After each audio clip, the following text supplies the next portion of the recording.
about change or fix the music, says Lukwago to President Museveni. Oh, Lukwago. Yeah, I think of dogs and elephants and the stupidity of one of them.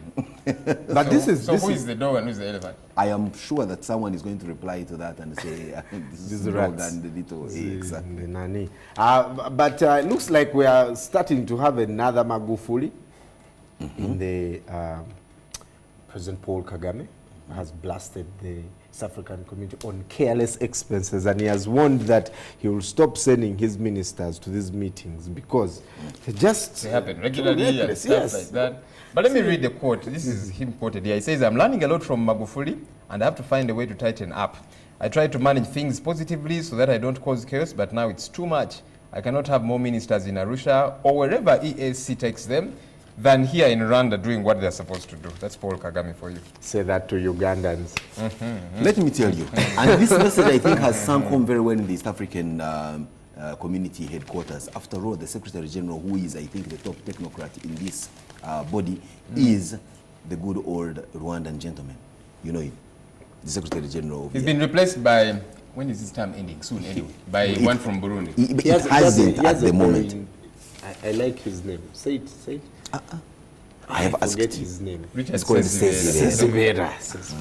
Ugandan, by all intents and purposes, if you ask me, he went to the same school I went to. What happened to you? So, yeah, I mean, look at you. Like they say, even helped you to be here. You know, these are exceptions.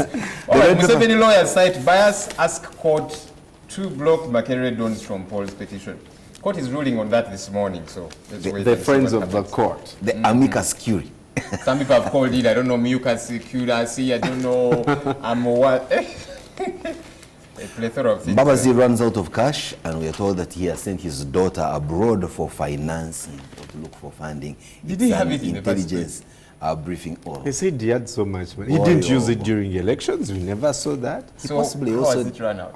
He didn't access it, and anyway, we will not here discuss matters of sales. One thing is for sure is that he's broke, and this story here seems to be also ending in a bit of speculation where we are told that there could be some subterranean maneuvers from the Babazi camp to have a conversation with President Museveni with a view of having Amam Babazi return to the fold, as is the case with indeed the late Right Honorable First Deputy Prime Minister Elia Kategaya.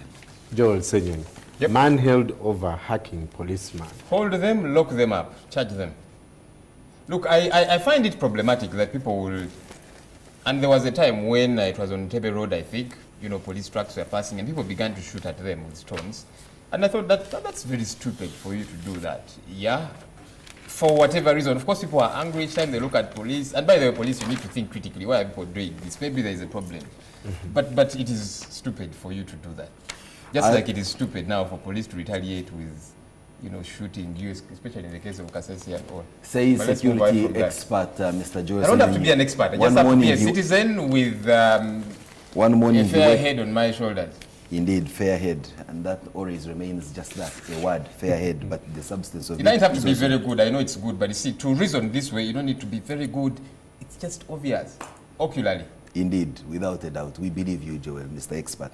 Battle for Speaker goes to Chankwanzi, we are told here by the Observer newspaper, and all these stories of the Honorable Sam Kutesa throwing his weight into the ring for this come to the fore, and the Red Paper does speak something about it. Get yourself a copy of both newspapers and get to understand how the race for Speaker is shaping up. So his term ends for President of the UN General Assembly. It ended. It ended. Yes. A long time ago, his former, his ex. That question is as timely as that one of what do you do after this show? I need a script. Civil society to boycott illegitimate leaders. It's here also in the Observer. He's an illegitimate leader in this case? There we are. I do not know. Quote of the day, this is made by Dr. Kasese on rights bodies call for dialogue. He says, I don't know what kind of dialogue there could be. Dialogue, whether we could have back our freedom, enjoy rights in our country, he does ask. That's the kind of dialogue he seems interested in. How many people actually boycotted the first day? Of what? The campaign for FDC. Not to go to work. I'm told in his home area, one was arrested. The streets were deserted. And one was arrested for closing his shop. Why? It's my shop. Yeah. Where was he arrested?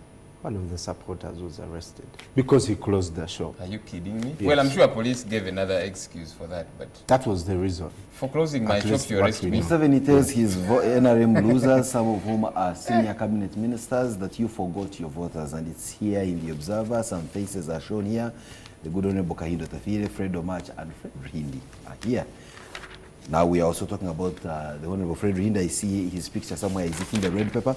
They're talking about what's going to happen for the Iyala. Now we are told there are many of these who lost initially their bid for MPship, and all of them are eyeing Iyala, including our good old friend Major Jim Mwezi. And there is indeed, they say, the opposition and the NRM are fighting bitterly to occupy these seats of Iyala. I saw it in one of the newspapers here, I don't know which one, but if you get yourself a copy of either the Daily Monitor, the Observer, or the Red Paper, you'll see that story in there. Including the leader of opposition currently is also, according to that report, eyeing an Iyala position. That's the East African Legislative Assembly. Wow. I was trying to, when I was listening to the president last night and he was trying to explain the NRM ideology, I kept thinking to myself, I hope that after that explanation, that briefing, that his legislators, NRM legislators, are able to appear, say for a TV show like this, and they are asked what the NRM ideology is, and they can articulate it. You were in class. You were spoken to by some of the finest teachers that there can ever be. But when it came to the point where Unilever is asking you, and I know it from what people tell me, you're always here bombastically talking about your schools and all that, especially you, Joe, who throws around big words like you went to the best school, which not. You tell us. To, by the way, just to encourage you, because like you went to Bopale secondary school, even if you went to the worst, you can at get the end better. of the day, when Unilever asks you, it's not that all of you will be on the same page. Some will do better, others will think they are doing better, others will actually not do anything at all. So it depends on people's ability to pick these messages and pass them on. And we all can't have the same ability. No, so but there are some bare somebody. minimums for serious students, so if you forgot that. But you know what I find as a challenge? You see, an ideology should not be, I don't know, like should not go back to lecture. 1867. It's so lengthy, and you know, maybe my understanding of ideology Started with the Bantu words. When ideology has to be explained for an entire day, I don't know. It depends on who is explaining it to. If you see the couple okay, maybe that's true. I mean, Joel, I would need to take 3 months explaining to your ideology. No, because depends on what your ideology is. Some ideologies don't make sense, so yours would take, I don't know how long. Exactly. Until but really, you know, which one would make sense to you? It's supposed to be obvious. Eh? Which one would make sense to you? The FDC one? Do they have one? I don't know. Each of these political parties, I don't see their ideology. That's why each time you ask a different official, top ones, so when you they give a different scenario altogether. So when you were contesting as a member of parliament on the FDC ticket years ago, you were contesting simply for the show of a key on your poster, or you were believing in a certain ideology? Well, maybe not an ideology. It could have been tenets. Like what? Sometimes the ideology is not too clear, but the tenets, hopefully they are. What were the other tenets day I then? had Miriam Atembe saying, what were the tenets then when you contested? to date, I do believe in the tenets of the NRM. She still believes. But she says they the- have run away from them. What were the tenets You of know. the FDC when you subscribed to them? Talk to me nicely in our private No. time, then I'll explain to you. You I'll see, take the you through viewers will take the benefit a lengthy of, one, and who knows. No, you don't have to take a lengthy one to explain a tenet. No, you see, A some of tenet should be- you understand very quickly after a long explanation. So, The rich work hard while the poor sit and cast. That is an opinion written here by a Pius in the Observer newspaper, and he's talking about a society which emphasizes, emphasize particular values, tenets, if you may, like hard work, respect for people's property, and life is no more. He's telling us that, in fact, one may ask what are Uganda's values, and you would just say tenets. But then he also goes ahead to whinge and say, one thing Generation 86 introduced in this country is shortcuts to everything, good life included. Now, I don't know whether Generation 86 he meant those who came shooting their way to government in 1986 or those who were born like Joel in 1986. Whichever maybe way you both. put it, there we are. Well, the Daily Monitor also talks about drug thefts and has called it the cancer that is crippling the health sector. It's a big story in the healthy living here. And also, Zika virus can be sexually transmitted. So Finally, it has... saying you what? Be careful. You should be the one who is careful. In because political you're parts active. this morning, Me, I'm not. the Observer is telling us in an incredible political reportage why Africa's strongmen will win presidential term limit struggle. There we have it. A very interesting story written by the editor of The Observer, Richard Kavuma. He tells us exactly why Africa's strongmen will win presidential term limit struggle. And of course, by extension, it means Africa's strongmen will win elections, whichever way you put it, and that you can take to the bank, especially after you read this interesting and in-depth story. Many stories in the newspapers this morning from societal writings. It's a wonderful Monday morning. Some, in fact, do have jobs for you to scavenge over. Many other, of course, stories in the sports section, which will be elucidated on the sports segment of this show. And there's quite a lot for the superstitious ones, like Joel. There's a lot in the horoscope today. You love Joel, eh? Do you follow that stuff? Which one? Horoscope. It's crap. What is that? For goodness sake, if you want to have a bright future, work hard for it. Don't look at, I don't know, something that will tell you if you are born in this month, then you're lucky this way, and that's absolute hogwash. The question is, do you go follow work it? hard, and do I? Do you follow it? No, I don't. I don't have to, because I don't believe in it. I believe that, you see, to make it in life, you've got to bend your back over backwards and work hard. Okay. These things of luck and, when you we were know, in school, I there was a time when they would ask a question and give you 2 papers to explain, an essay. Then, of course, there are these straightforward questions where they expect you to 2 dots, and you just answer in the dotted line. I'm imagining some people would be asked, the straight, even objectives. Some would want to circle A and then go ahead and explain why. See, when students like you ask me a teacher, I know you'll never understand. You have to explain. A short one, when we return, it's the big story. Welcome to it. Good morning.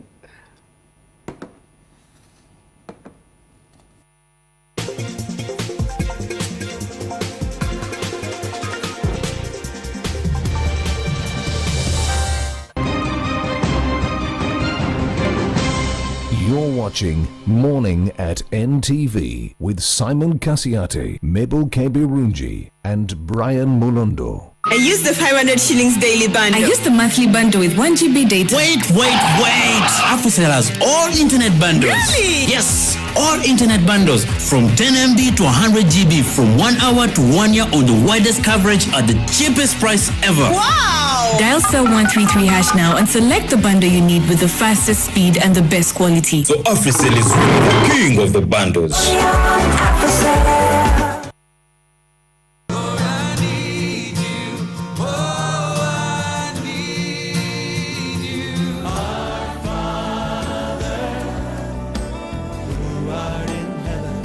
Raise the praise.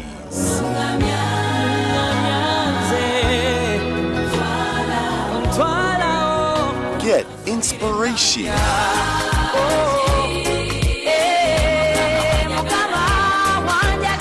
Rise up every morning with a song of praise to the Lord.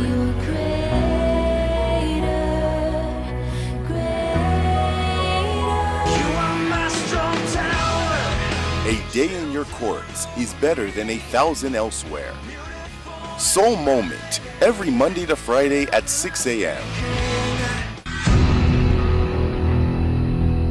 Obonyumirwa ebyemizannyo jangu nkulage. Does! And Adam Johnson, the boyhood Newcastle United man, Derek, flying in the face of all football logic. A magnificent goal by Robin van Persie. Ferdinand! Everton lead at Old Trafford. Walcott, Giroud! Suarez. Super Suarez. Hazard backs it up.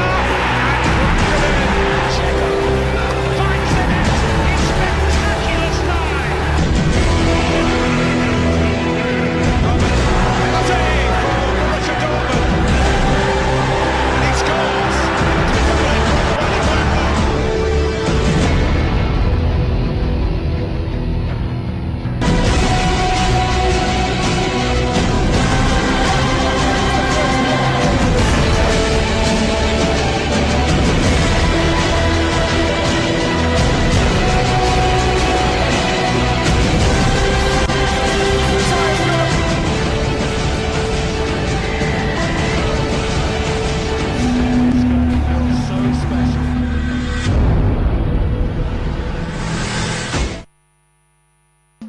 Wanna make some cash? Just dial *185#. Pay your bills, load data, or buy airtime.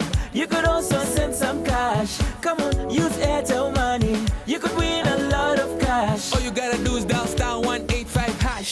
you get Yola, Yola, Yola. Yola. Yola. Dial star 185 hash and Yola. Yola Maja with Airtel Money. Dial star 185 hash and transact. Airtel, the smartphone network. Brave woman. That woman, she called her again, didn't she? I need to know. No, Aunt Berna, okay? Zoe. I'm not saying that she did, but I'm not saying that she didn't either. I'm just saying that I don't know where she is. Listen to me. You have no idea what this woman is capable of. But I do. I do. Go and dance with her. You should let Zia see how the eyes of every single man in that restaurant are looking at you, the way they look at her. I'll do it. I will, Grandma Farid.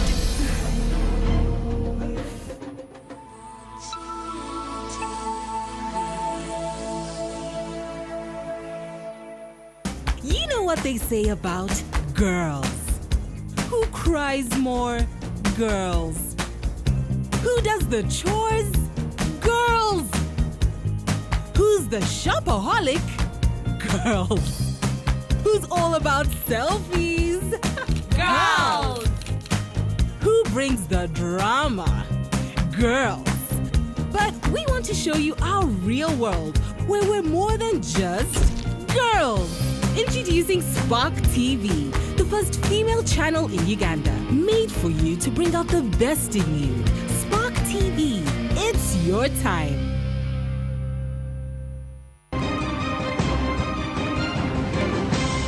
You're watching Morning at NTV with Simon Kasese, Mabel Kebirunji, and Brian Molondo.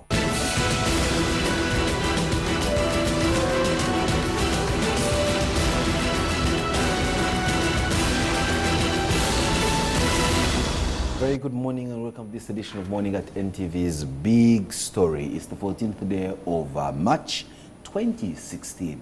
Good morning. My name is Simon Kasese. In the western district of Kasese and neighboring districts of Bundibuju, there are skirmishes going on there. Folks attacking each other, but also now it has escalated to the point of attacking the police. This is not the first in that area. Matter of fact, only 2 years ago in July 2014, there we see similar incidents taking place in Kasese and Bundibuju, where an estimated 90 people dead were reported dead, as it were, after all calm came down. And these seem to be tribal clashes, or at least that's what they appear to be like. Today, looks like we're back at one. Same tribal clashes, similar patterns, and to a large extent, nobody taking responsibility, even though the tribes involved in there do have tribal chiefs, heads, and whatever other paraphernalia makes you the leadership of tribes. The police has come in hard and fast. The other armed forces of the state have also come in hard and fast. But the question is, how much of this still remains to see or to spur over to the surface? Will the situation ebb sooner than later? Or are we diagnosing the right problem? The symptoms are clear. Folks are killing each other, perhaps of different tribes. But is that the biggest problem? We absolutely are scattered in terms of trying to make sense of this situation. But nonetheless, we will, and we shall, especially on this show, try to make sense of this situation. But as a matter of debrief, or just to give you a bit of context, we had the deputy spokesperson of the Government Media Center on NTV a couple of days ago. And while he was here, we put him the question of the Kasese conflicts. And this is what he had to say. All right, but let me just chip in there. This is not the first time such incidents are happening in Kasese. Why is it Kasese in particular that we see such incidents happen? There must be a problem that is not being solved. Yes, you see, Kasese, like you call it the flashpoint. Even when you go back to pre-independence and post-independence days, there were such similar situations between the Bakonzo and the Batoro. Until such a time when it was not possible to continue, and then the political wisdom decided that, okay, let the Bakonzo have their own district and manage their own affairs. And that one was settled. Now, for now, what has been happening is there are small groups of people, the minorities in Kasese, and as the president said the other day, there is some kind of tribal chauvinism by some who overlook others. The failure by the leadership at the local level and sometimes by the failure of leadership at the national level to see what the problems are, such that when you, even if you are in a campaign, you do not open opportunities for such a recurrence. You do not open the sealed wounds. That failure is a potential cause for these recurrences. 4 of the people who were killed actually are now established to be members of the royal guard of the kingdom of Ganzuru. Now they were trying to disarm these policemen. In a situation where anybody becomes a combatant and wants to disarm anybody armed, a soldier or policeman, you are endangering yourself for sure. Now that situation is not good. That a policeman has got to shoot somebody point blank, but you saw also that fellow was advancing because the policeman first shot in the air to scatter them away. He refused. He advanced. They tried to scatter around him. He advanced still until they had to put him down. Now it's not good. Nobody likes that one. What happened to proportionate force? That one is determined by the operational circumstance in which the armed forces are. You remember just a while ago, similar forces, similar thugs attacked a police post in Kapchorwa and took away the rifles. Now here's another group which comes also and attacks policemen, and they are aiming for taking away the rifles. With an armed person, maybe I should now caution and admonish our civilian population, because there is now a tendency, especially our young people, to challenge the police and say, well, those ones are just shooting. They cannot shoot you. They are shooting in the air. Shoot to kill. I agree. I'm coming to it. They are shooting in the air. Now, when people come and they are advancing, and the purpose is not even that they are demonstrating, that they are throwing stones, they are coming to disarm you. The first instinct of an armed person by training is to bring you down, unfortunately. That's why it is not very good, it's not a wise decision to advance against an armed person when you're not armed, because you're endangering yourself. There we have him, Colonel Shaban Banteriza, the deputy spokesperson of the Government Media Center, appearing on Talk of the Nation not long ago here on NTV. He does, in his presentation, bring to the fore the historic happenings and what could have caused the skirmishes that we see today in Kasese as having a historic perspective. This has been history repeating itself, and he ends by cautioning those of you who believe that an armed person is only out there to shoot, to immobilize, but that could also include and is not limited to killing you. That said, we have our reporter Julius Senkandwa, who is in Kasese following through this story. We'll be getting to him online in a short while, but for the purposes of our discussion this morning, I have with me in the studio Mr. David Bulkol, quite a very familiar face for many of you who've been following Uganda's politics. He's a former director or general of the Uganda External Security Organization. He was a minister at about 29 in the government of Uganda, and of course he's worked at an international level, having served as deputy director in charge of East and Southern Africa for the UNICEF, and of course he's also been a member of parliament. And of course our friendly banter earlier on was that he supported a candidate that did not marshal up even up to 2% of the vote, and that was just between me and him as David and Simon. And he's had very interesting perspectives as to why the results came in that manner.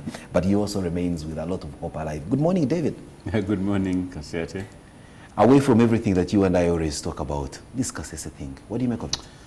It's a sad development. And when I see Bantaliza talking, I feel so sad that maybe he has retired too early before being well formed as a military officer to know what the military should do in a democracy. Maybe he has not been to a defense college, a war college.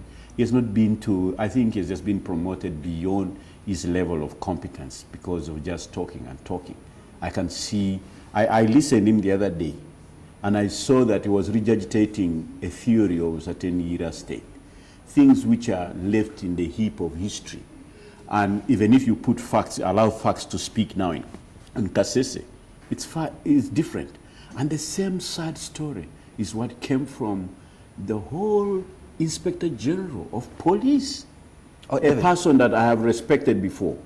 Okay? Now you don't. I mean, when you go into a situation like this, I've been in operations with Kale Kahura before. I've given him backup support. I've supported him when I was DGSO, when he came under attack in Ituri and so forth, and saved his life and saved the life of many other citizens, and really had successful, if you like, scored successes in that theater, which kept the stability of Uganda successful. Stable. But this is what I see about what happened here.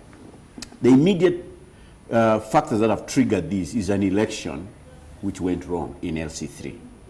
What I know about that particular sub-county from the LC3 contestants, it is a carry forward from Tango Doi primaries when two candidates within NRM, okay, one was declared winner and the other thought he was the one who was winner in the primaries, and you know what happened in the primaries. And then these people again go and contest in the general elections, hotly contested.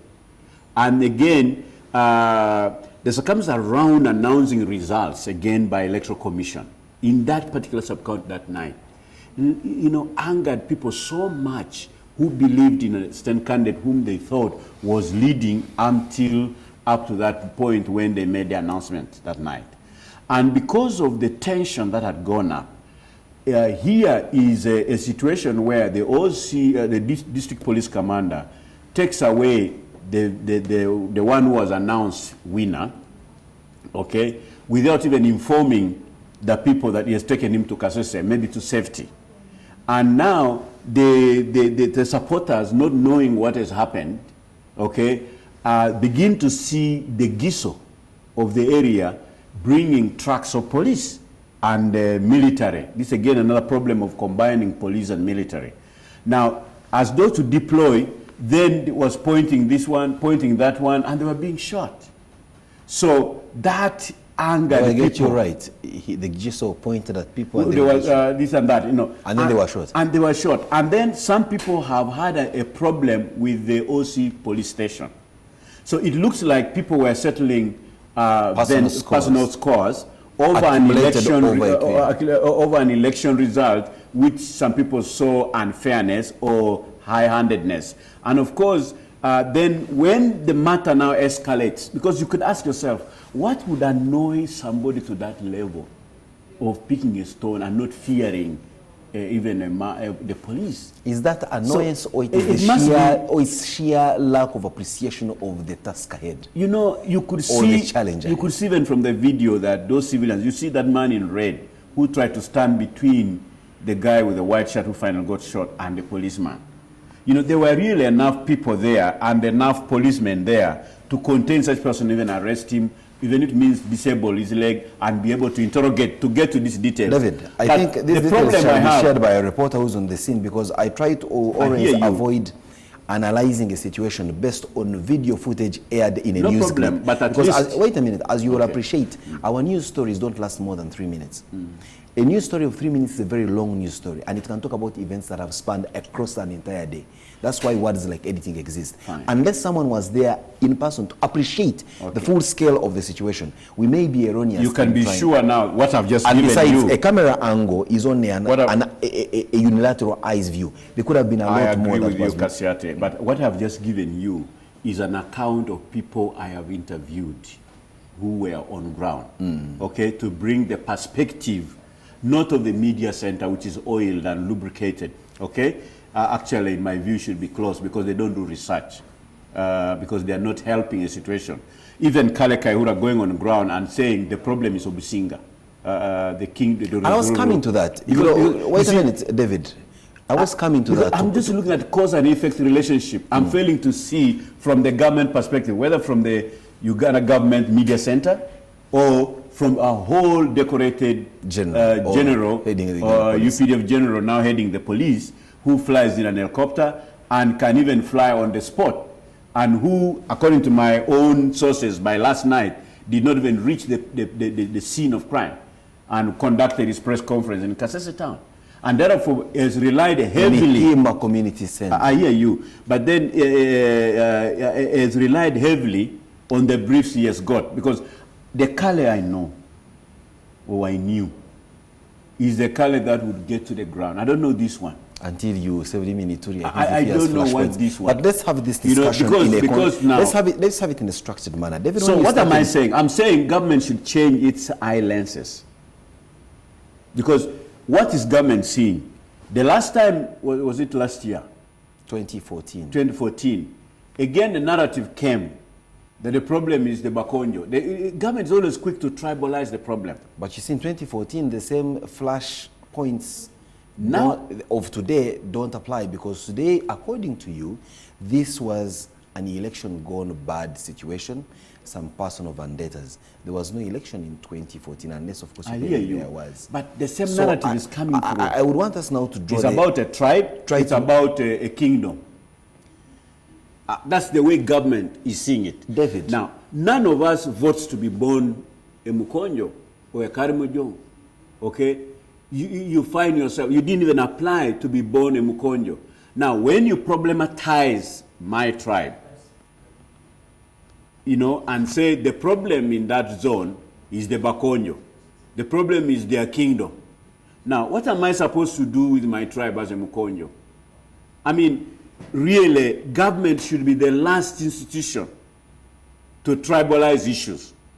Because now, then you are now looking that you are now a problem at birth, at heart. So the government media house, media center, and the IGP are actually becoming biological positivists. David, that because of their gene and their DNA, David, as Bakonjo. You are swinging me left, right, and center. No, I want to bring you back. I want to bring you back because I'm saying, are the Bakonjo the problem, or they are a people with a problem? Now, for me, I would like us to look at our brothers and sisters in that part of the country as a people with a problem, and so that we, together with them, solve what is that problem. The people have an identity. You see, David, the people is a broad word. Yeah. And I always give this example of Abraham Lincoln when he's talked about democracy being a government for the people, by the people. One would assume that by people he meant a universality of the human race. Yeah. But at that time, women of either race were unable to vote. At that time, blacks of whatever sex were. Now, when you say a people in Kasese, there are people in Kasese who do not necessarily subscribe to those tribes, and people have an identity. Perhaps government is trying to put an identity to these people. And yes, it may be done in a derogatory manner, and they need to check that. But I think we try to also be populist in our analysis of a situation. Now, I want to put it to you, David. You started off very well by giving a perspective to what caused these clashes to have come from the... And you stopped me, you say you have a... No, I said from elections. Yes. Today we see the narrative saying, look, there are tribal sentiments coming in here. One tribe seems to be set against the other. And you are now coming in to say, look, that is a creation of government. You know now. To what extent it is Are you answering the question? Yes, I'm answering. That I have not yet asked? No, because you have asked me that question that is in the situation now, the way it's unfolding, isn't it taking the tribal overtones? Of course, it is acquiring that dynamism now, but was it the original cause? And I'm saying even the contestants are from NRM itself. It's not like there is another opposition group there. These are NRM, even the independent is NRM leaning, even this one is NRM leaning. But let me come back on this. Let me come back on conflict and all that. Now, what is easy?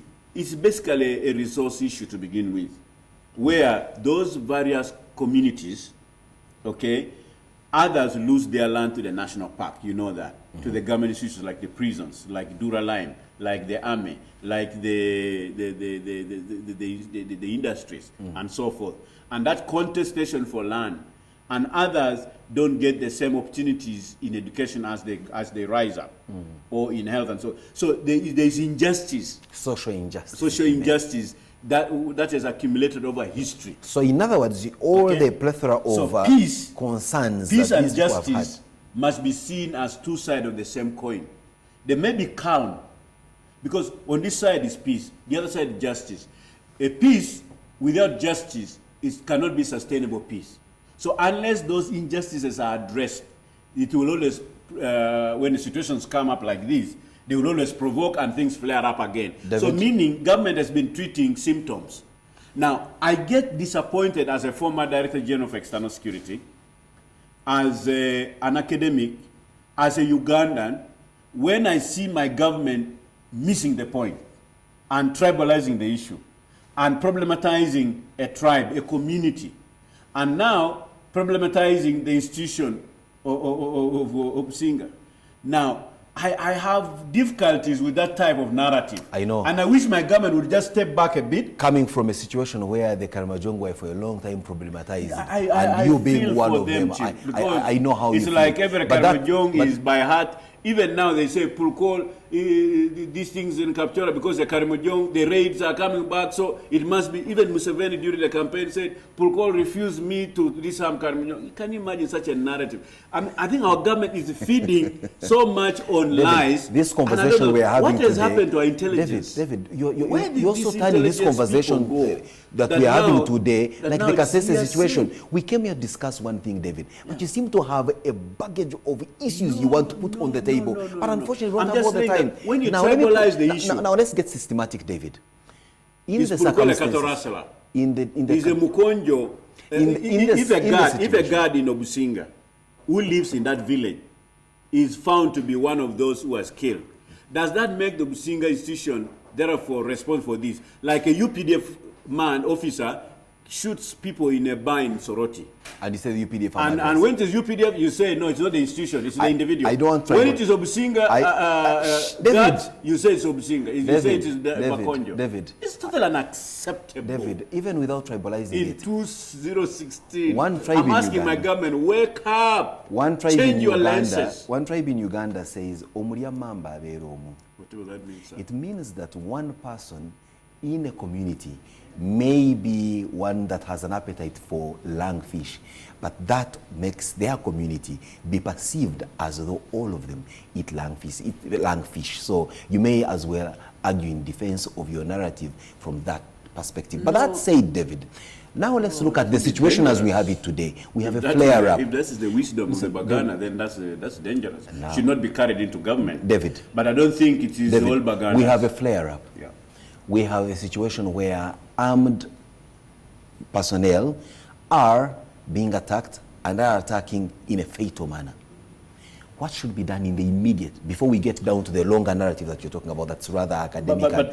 But why wouldn't you also accept, at least meet with me somewhere midway? You may not accept everything I'm saying, but at least pick the essence, okay? The danger of proceeding that route which our government is taking. I'm happy that they abandoned it at some point in the other time and came up with the pardon and so forth, came up with the, again when it came to Kasese, the court martials and so forth. But I think the point I think we need to put here, and that's what I'm asking, that I know Kale Kayihura as a political commissar. And when we used to have officers who were political commissars, there's a way they used to resolve issues and bring communities together and bring leadership together and raise their level of consciousness and national consciousness beyond the obtaining situation and engage themselves upward so that they're able to speak one language and unify the ordinary people. And that's how we have gotten out of many such dangerous situations in the past. And I'm saying a solution lies there. But the narrative I had yesterday from Kale Kayihura is not going to be very helpful, and I'm asking him to abandon that line and please look at these citizens. Look at that institution. You have now addressed the state. What about the citizens? Now, the people, the so-called people, your people. First of all, again, I've said the bottlenecks at the top of the bottle. It's a leadership question from both sides. Okay? And could be an inverted bottom. Both sides, in terms of the cultural institution, the political leaders, those who have won, those who have not won, the administrative leaders, the civic leaders in the NGOs and so forth, and the religious. I think we need to come together and stop this from being flaring. But government should change its narrative and therefore be accommodative. Because one of the problems was a misconception again, and to see the police and the army as the enemy or as taking sides. Okay? And that's where the problem again is. So that I want the police to remain Uganda Police Force. Okay? And not be partisan. It hasn't and become intervene. Police Force. Of course, we have also M23 in Kasese. Oh, is it? I mean, when they were withdrawn from Bunagana, where were they taken? And I know people like Sultan and Makenga live in Kasese, much as they live in Entebbe, in Kampala. Even some have seen some of the M23 on the streets of Kampala in these deployments which is going on. That's what some people tell me, and some names come out. But nonetheless, the point I'm saying is that those are that soldier, call that I would want I'm saying to substantiate. No. I'm saying that soldier who was there with the police, you could see the police trying to restrain himself or shooting in the air and even trying to run away. But the soldier who gunned that man, that you, if you were to look at, you don't want me to look at the video again. No, absolutely. I would like to say that, who are these? Because UPDF we know. Uganda police, I thought we knew. Are these Beni militias from Sudan? Are they M23 from Congo? That kind of behavior. At close range, at this and that, there's nothing you can do, even not even to dysfunction, to shoot just like that and kill. David. You know, I'm beginning to ask myself, and that's why I'm asking my government, that maybe there's something our government does not want us to know. I think I've also reached the point where I'm saying this is not the David Pulkola I used to know. You can say that. I think because I'm being forced to ask these questions.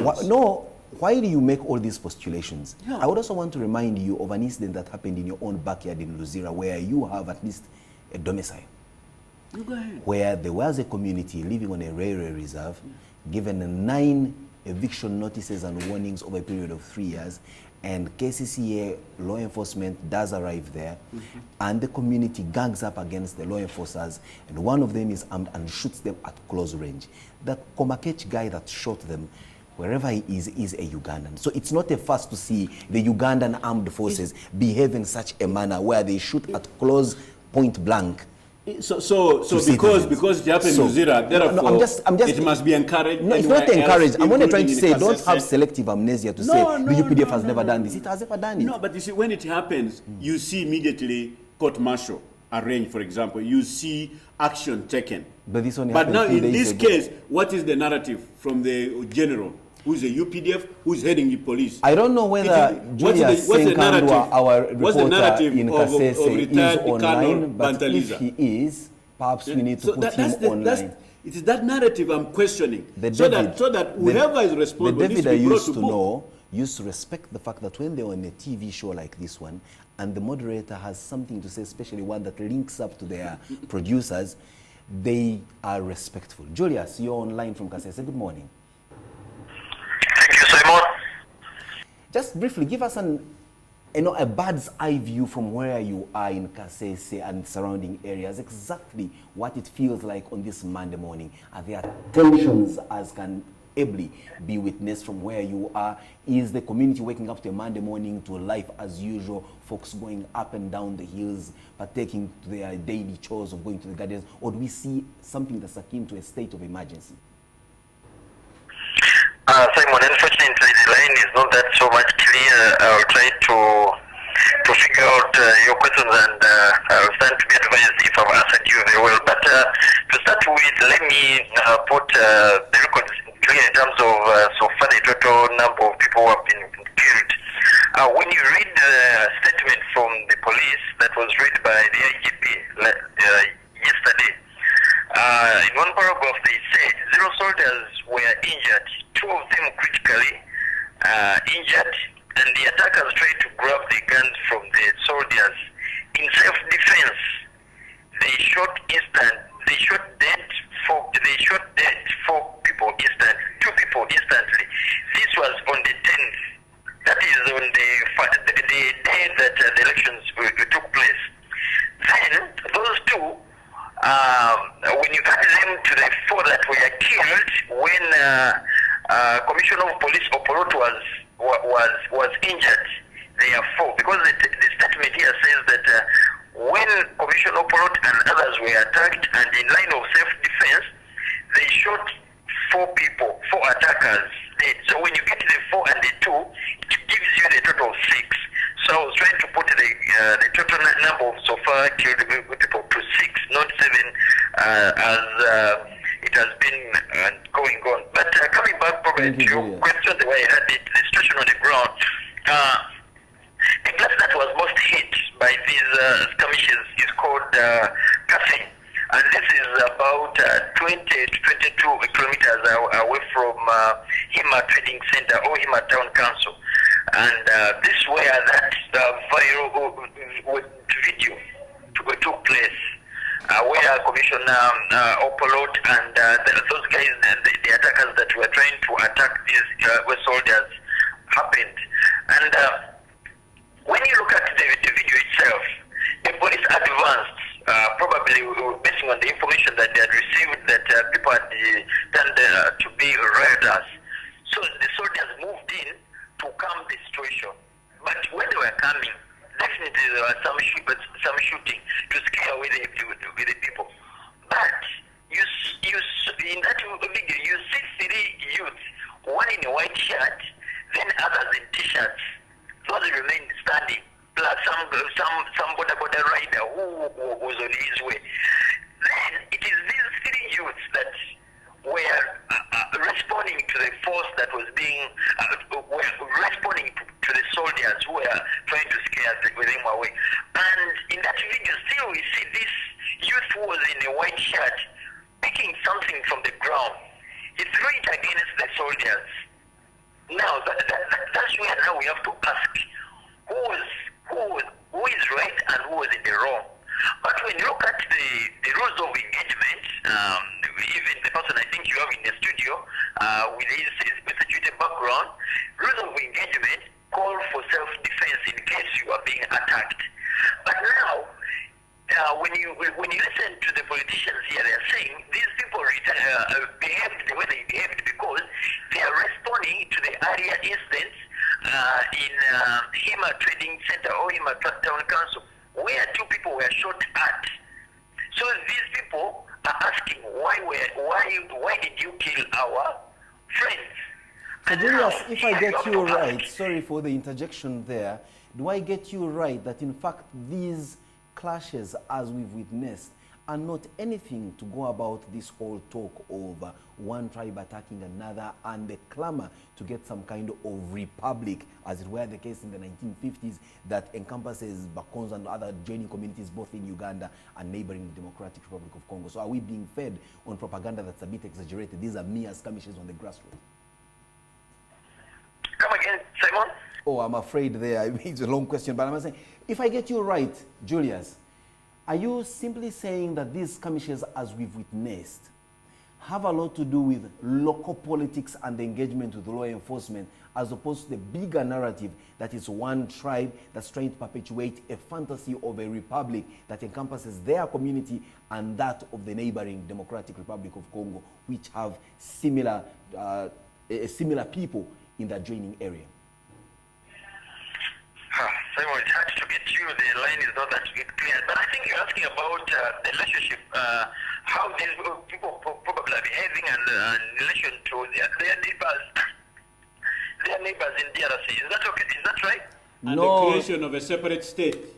Not quite, Julius. What I'm asking is that from the conflict as you're seeing it, does it seem to have a bigger political agenda, a bigger agenda than a mere attack on armed installations as the result of 2 people being gunned down after an election gone bad?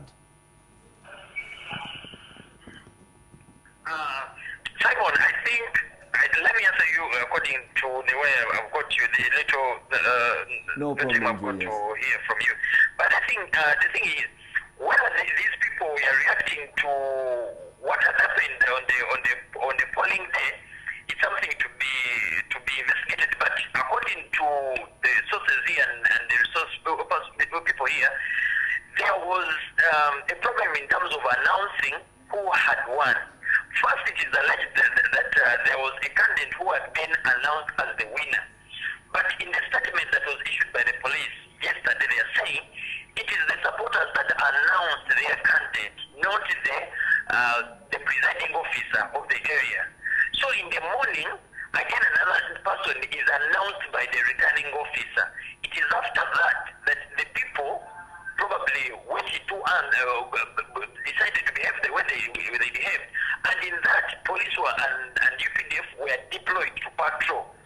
And as a result, maybe as a result of confrontation from the people, or the presence of the police and the army forced these people to behave the way they behaved. But when you look at the entire situation, and the fatalities, if you look at the number of the fatalities within the town council and outside the town council is more calm as compared to the other side, the Kasese side, which is in another sub-county. Because even by yesterday, the tension was still high. issues were because people were still scared. People are not returning their homes after probably 3 days.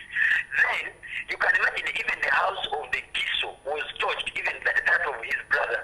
But the reason why they touched the reason they are giving why they touched the house of the Kiso is because they accuse him of having directed these security officers to come and behave the way they behaved in terms of shooting at them. Because and Simon, that is a subject that we have to verify from the security agencies, because these allegations are from the people and the politicians. Julius. The people behaved the way they behaved because they were retaliating on the orders of the Kiso, who is the head of security in that sub-county.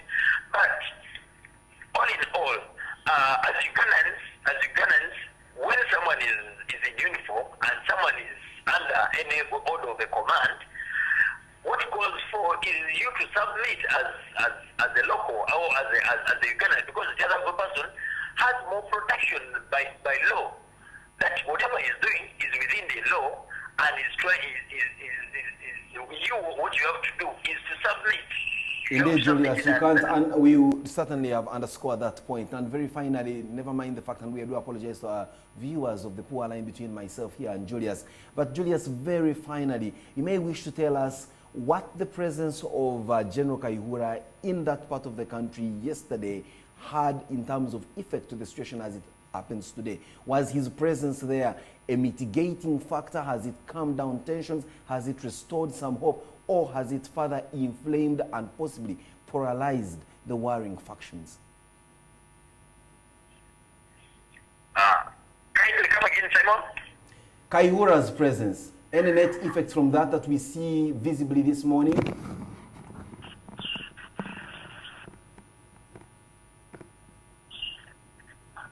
Sorry, we seem to be losing Julius there. He's unable to hear our questions here, but we certainly do appreciate you, Julius, taking off time to explain to us, as you see it on the ground, the situation that's pertaining in Kasese and Hima areas. We know for a fact that you'll be returning home with an incredible report telling us from a 360-degree analysis and observation from that situation. We can only wait and see what you have in our report. But thank you very much for joining us this morning. Back to you, David. You've heard Julius's postulation. He doesn't seem to be far away indeed from what you told us earlier on here, that this is a situation that seems to be emanating from an election gone bad and not so much about It's not this. a militia which is fighting for an independence or a secession, but to maybe secede from Uganda, because people fighting to secede would not be using stones like those, Chief, as you saw.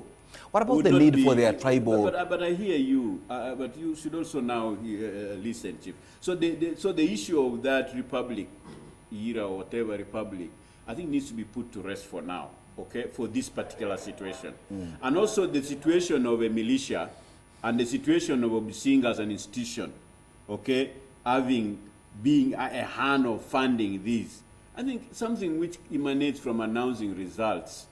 And I'm just saying, look, even if 4 guards were from the Businga, treat it as individuals who reside in that area. It's not like there is a militia camping there with a rebel camp in that community that is now engaging the police and the army. So you're simply saying that we shouldn't use a hammer to kill a fly? Because if we go that route, we are going to inflame the situation further. And I'm saying, even if it was true, there used to be a way we used to manage this situation. Thank you very much, David Paul. And that's what I'm asking our government. Former to, Director General of the Uganda. Should bring another police from somewhere to investigate this situation, not to use the narrative of the officers in the field. Of course, they are bound to defend themselves. So bring another independent unit, like Police Standard Unit or somewhere. And for me, I would even ask, in the case of the recent breakings, I think the Scotland Yard should come and investigate our police force. But I'm saying that let the investigation be independent, be neutral, but when you as a commander of the whole force in Uganda uses the reports of the field officers who are trying to cover their mistakes, then you get our government to go in a wrong direction, and you are going to inflame the situation further. Thank you very much, David Purko, for that wonderful concern about how your government is performing in these issues. Of course, one may also take it tongue-in-cheek. As former Director General of the External Security Organization, also a guy that has had quite a bit of history in handling some of these matters, and of course coming in from the northeastern corner of this country, Karamoja. We do thank you for taking your time to come and share with us these insights and all that. But David, indeed, like I say, you're turning to be a different David from the one I used to know. You used to be calm, composed, and collected, and you used not. Is it the political times done this to you, David? Not at all. Is it this bad? When you see a narrative, official narrative, things used to be bigger lies were told when you were here, and you never argued like this. I need to come back and say, let's pull that together. Because if you don't make that shouting to overcome that narrative, which is becoming a dominant narrative, and is on the wrong side, then you're not helping the situation. Otherwise, after elections, go to court. Thank you. And that's what I have to encourage a mama. If you have a problem, go to court. That's the civilized constitutional way to resolve any scandal. So those who are not in court are not civilized. Well, please David don't seek for usual street protests or violence like in Kasese or Kapchora or anywhere in Uganda. I'm just saying, please, and for other goodness care places sake, like Kasangati. For goodness sake. We'll be right back with more programming here on NTV's Morning Show. Everyday Life is coming up next, and of course, it's always a pleasure to have you watching. We will return with a similar discussion, big story tomorrow, same time. But obviously, the rest of the news is lined up to share with you what's happening across the country, and very specifically what's pertaining in the Kasese region. Good morning.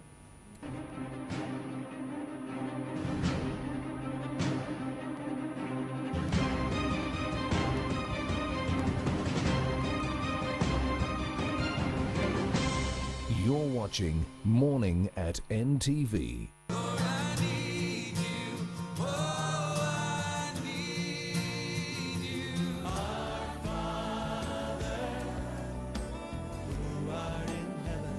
Raise the praise.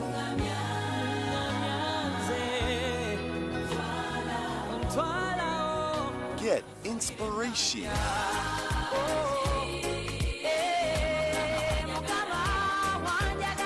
Rise up every morning with a song of praise to the Lord.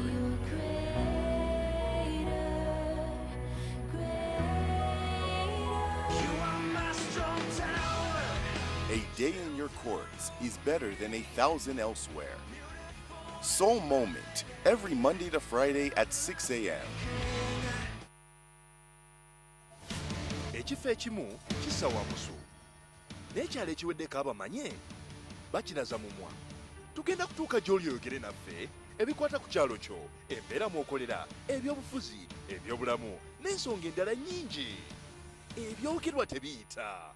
Tuusa eddoboozi lyo, yogera naffe buli lwakuna otereevu ku NTV akawungeezi.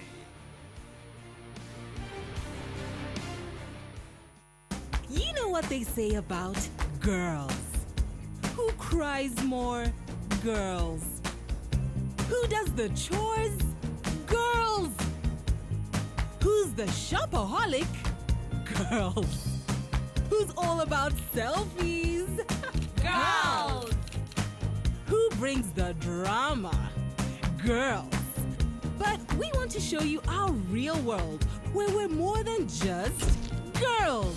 Introducing Spark TV, the first female channel in Uganda, made for you to bring out the best in you. Spark TV, it's your time.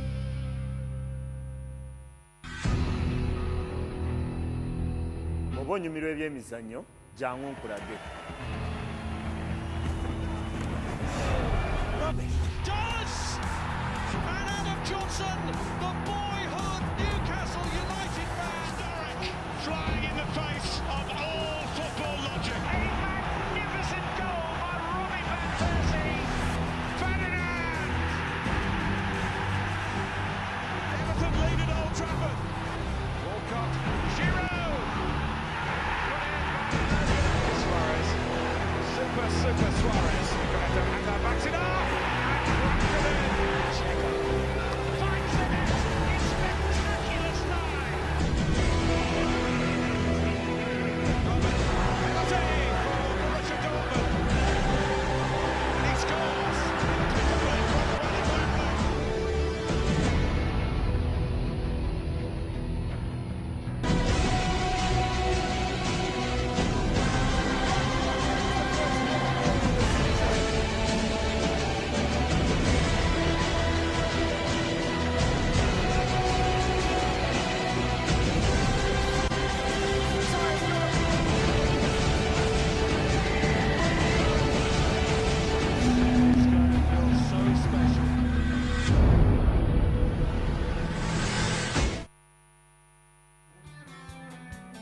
brave woman. That woman, she called her again, didn't she? I need to know. No, Aunt Berna, okay? Zoe. I'm not saying that she did, but I'm not saying that she didn't either. I'm just saying that I don't know where she is. Listen to me. You have no idea what this woman is capable of. But I do. I do. Go and dance with her. You should let Sia see how the eyes of every single man in that restaurant are looking at you, the way they look at her. I'll do it. I will, Grandma Farid.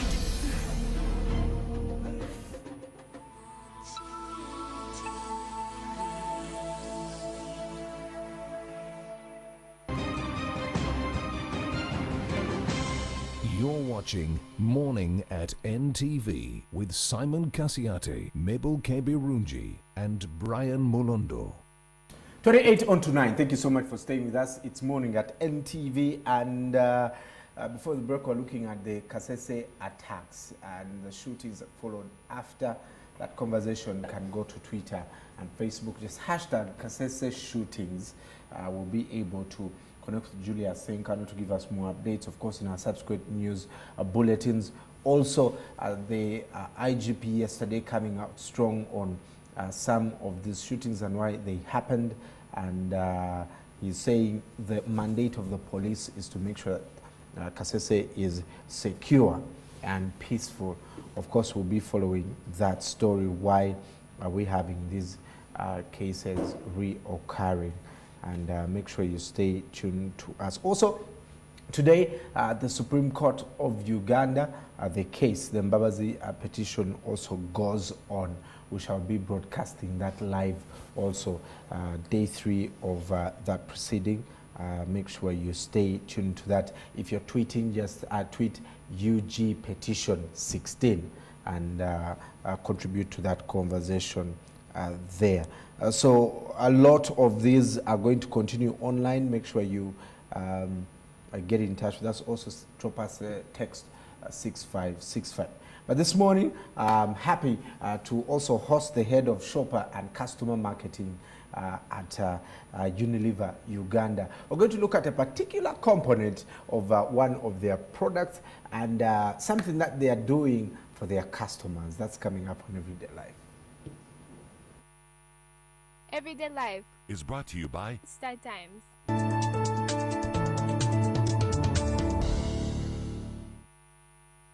Njoroge, Sema? Mzuri sana. Mzuri sana. Yeah. Is that the official greeting? Yes. So Swahili is a East African language. Hey, I need to learn how to speak more of this. Welcome to the show. Thanks for having me. Unilever Uganda last year engaged over 1,000 primary schools. You had an interesting campaign called High Five. Yes. First tell us, for the benefit of viewers who didn't know about that, and how it fared. Okay. So Unilever, through one of its brand, Blue Band, which is a spread, margarine spread for bread, launched an activity in September last year to engage around 500,000 students from primary schools in a campaign called the High Five Puzzle Challenge, National Schools Puzzle Challenge. And the idea for this challenge is to engage students and inform them about nutrition in engaging and fun ways. And why High Five? High Five touches from the 5 nutrients that Blue Band has that are essential for the growth of any kid and development of any kid. So with those 5 nutrients, we want to teach the kids that these are the nutrients you need for your daily growth and development. And that was the challenge. You focus on optimal nutrition. Yes. What exactly is that? So optimal nutrition is in every meal that you have, and especially breakfast being one of the key meals in a day, a very most important meal for the day. You need 5 essential nutrients to take you through the day, especially for a kid who's developing. And those nutrients are vitamin A, vitamin D, vitamin B, B6, B12, niacin, and folic acid. So those are the 5 nutrients that are in Blue Band. And what they do is they give you strong bones, they give you energy, they give you strong immunity, and also give you energy throughout the day. So those are the 5 nutrients that are essential for the kids. And just to go back to your question, how the kids were engaged is on our Blue Band tab, which is the plastic jar, which we have from 100 grams to 1 kg. We had tokens on top of this of the cover. So once you purchase the Blue Band tab itself, you open and you find a token. And those tokens had those 5 nutrients and what they do to your body. So the kids got to learn that, and then we had champion teachers across 1,000 schools where kids were informed and told to illustrate how best they can show nutrition in their own way. So you'll be amazed at what the kids came up with. Different visualizations in the school, in the class, using those tokens to draw and show what nutrition means to them. And I believe engaging kids in optimal nutrition at this very young age is essential in the growth and development of them in general. Yeah. I want to ask you something that connects to people who are involved in nutrition and vegans around the world. Obviously, calling for people not to eat foods that have fat, and one of those products is margarine. Yeah. Have you been able to address that particular segment of your customers who are vegan, but also you want to have those on board for your product? So in terms of fats, you have animal fats and vegetable fats, and Blue Band borrows from the vegetable oils and fats, and that's how you come up with the product. Anything consumed in I'd say excessively is harmful to you, as we all know, no matter, despite or notwithstanding any product. So what Blue Band is able to give you is the 5 nutrients that are in it that help you with the growth and development of kids. And those, I would say, are not very factual based conversations. What you're teaching the kids is, for you in any meal, what you need to have is those 5 key ingredients, and you can only get them, I think, from Blue Band itself in one meal. So if you want your kids to grow healthy, if you want your kids to be strong and immune to diseases, if you want your kids to have strong teeth, good vision, energy, and grow in general, they need to have a strong, first they need to engage in breakfast, which is a very key meal, and then in that meal they need to have those key nutrients in their meal, and Blue Band offers that solution. So I think what we need to drive to our kids and to everyone in general is you need these nutrients for you to grow and take you through the day. And Blue Band offers that, so that's our message to the kids. I have a message here from someone called Ringtho who says, every time I eat Blue Band, I get pimples. What product do you recommend from Unilever to eat? I think I also had that issue. What happens? Is it? No, okay, I'm not a dermatologist, so first I wouldn't answer in I would say in that basis. What we can tell is, for those who have such side effects, it could be your body reacting to certain things. So it's key for them to go to the hospital and get tested and identify what is actually the body reacting to, because that's the body telling them that there's something that they are consuming that is not good. So it could be whatever they have for breakfast. But from our products, what we can guarantee is the quality of the product. Globally, we are known for our margarine, one of the oldest brands in the world. And the quality and the nutrients is what we guarantee. Let's go back to this campaign that you're having. When is it ending? There are particular things you're going to give. I know at campaigns there are good days to be one, especially for the kids. They've just gone back to school. So the activity is now over. Kids are the collective, but for those schools that are participating, we've told them that the activity is over. What now we're doing is tallying. So in all those schools, we have our champions counting and doing the token collection and tallying, and to see which school has the most tokens, which school had the most, most interesting way in communicating nutrition with the kids. And once that exercise is done, by the end of this month, we'll have a grand finale with a venue to be confirmed, which is in Kampala. And what will happen is we'll invite the kids, the schools, and the teachers as well. Still drive the nutrition message, but at the same time rewarding them for participating in this activity. As you're aware, the holiday extended a bit longer, so kids were able to engage with Blue Band a bit more. And the prizes that are to be won in each of the 4 regions, which is Central, Northwest, and East. The top school will win 25 million Uganda shillings, and this 25 million will be used in a project that the school and ourselves will be involved in to ensure that it brings the benefits, or it benefits the kids themselves, and also inclined to a nutrition angle. Yeah, so the schools will win 25 million. The school and the board will come up with a proposal, and once we align and agree, then the funds will be used in that cause.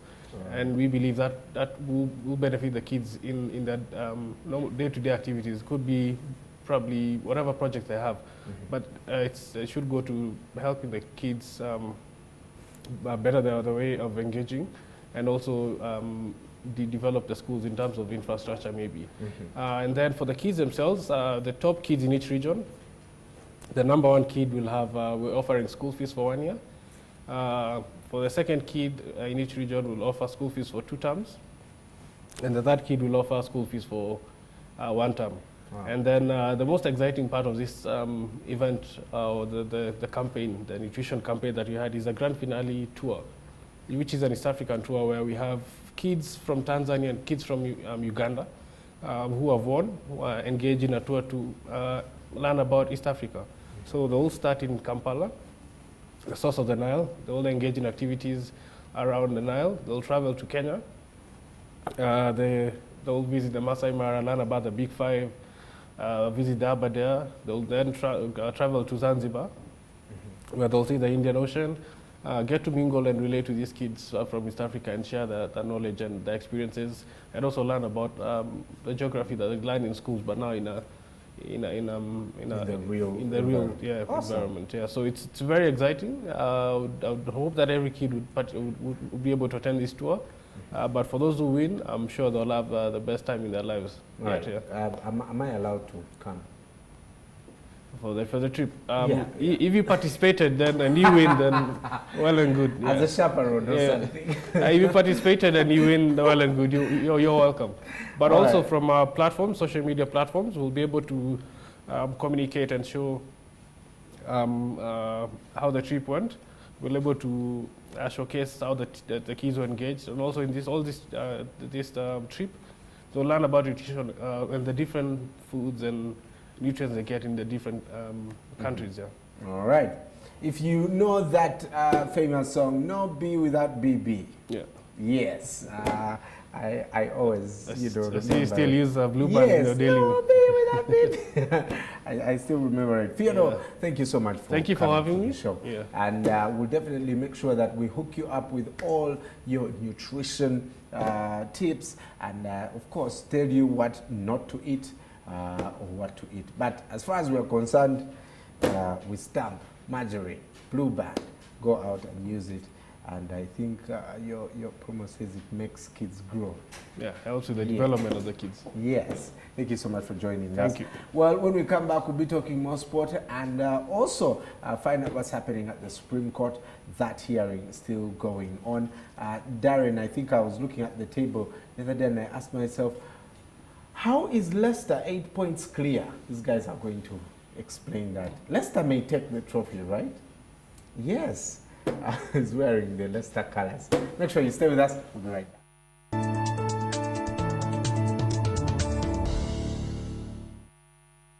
Start time. Owakabiwo mu digital TV. For more information, call 117-117-700. Start time. Affordable digital television. You're watching Morning at NTV with Simon Kasese, Mabel Kebirungi, and Brian Mulondo. Isa yalagula Yesu ngali je mabega. Akali mu bufunzi. Yesu ne Isa ani asookawo munne. Isa. Buli lw'otayogera na muntu kutegeera bimukwata kutosobola kumutegeera yenna tekisoboka. Nombuka era endako yakatugamba nti Abaganda mbwanjala jakasukira eggumba gyegenda kala kagamba akukano obote. wateekwa okubaawo eddoboozi abantu lye bakozesa, eddoboozi abantu lye bakozesa okutuusa okunnyonnyola kwabwe, okutegeerekeka, okutangaza bye bakwatako. Naye nga Wakamu bye muyita, Wakamu amuyitanga mutya? Big Daddy. Big Daddy. Kuwuliriza, kufumiitiriza, kukola, kwogera. Bina. Tuwaye. Bwe yamala okutuula ngenda okutunula mu kibatu kyange kino kye ntaddeko bwendi nga muvaamu ebiwuka ng'ensolosozi. Ebimu byewuunyisa, binakuwaza, ebirala bikyusa obulamu. Omuntu atasomye atya n'okuyingira ofiisi naye ng'omanyi nti nina omukyala n'abaana awaka nakinkola nina ne bizinesi naye ntya n'okuyingira ofiisi eno okwennyonnyolako. Eddoboozi lye njogerako. Tuwaye.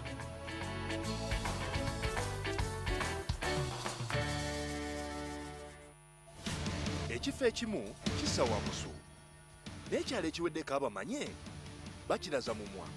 Tugenda kutuuka gy'oli oyogere naffe ebikwata ku kyalo kyo, embeera mw'okolera, ebyobufuzi, ebyobulamu n'ensonga endala nnyingi. Ebyogerwa tebiyita. Tuusa eddoboozi lyo, yogera naffe buli Lwakuna butereevu ku NTV akawungeezi.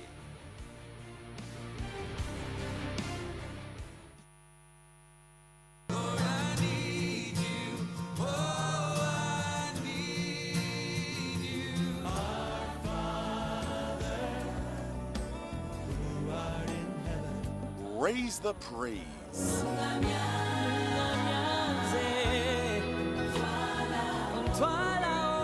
Get inspiration.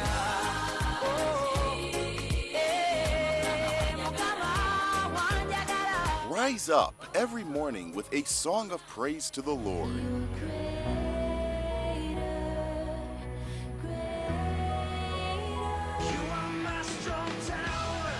A day in your courts is better than 1,000 elsewhere. Soul Moment, every Monday to Friday at 6 a.m. Wanna make some cash? Just dial *185#. Pay your bills, load data, or buy airtime. You could also send some cash. Come on, use Airtel money. You could win a lot of cash. All you gotta do is dial *185#. Then you get to Yola, yola, yola. Yola. Dial *185# and Yola. Yola Maja with Airtel money. Dial *185# and transact. Airtel, the smartphone network.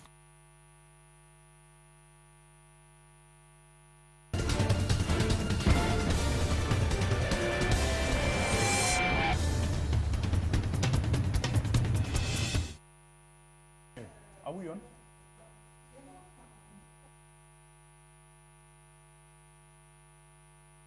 It was a weekend where we had so much action. Darren is with me to pack it all in. Welcome to Morning at NTV Sport. I'm Derek Ntege. Morning, Darren. Morning, Derek. Darren, we're going to begin from home where AC Villa have a very big advantage going into the second leg of the CAF Confederations Cup. 4-0 winners against Zambia's JKU. Is it all over for them?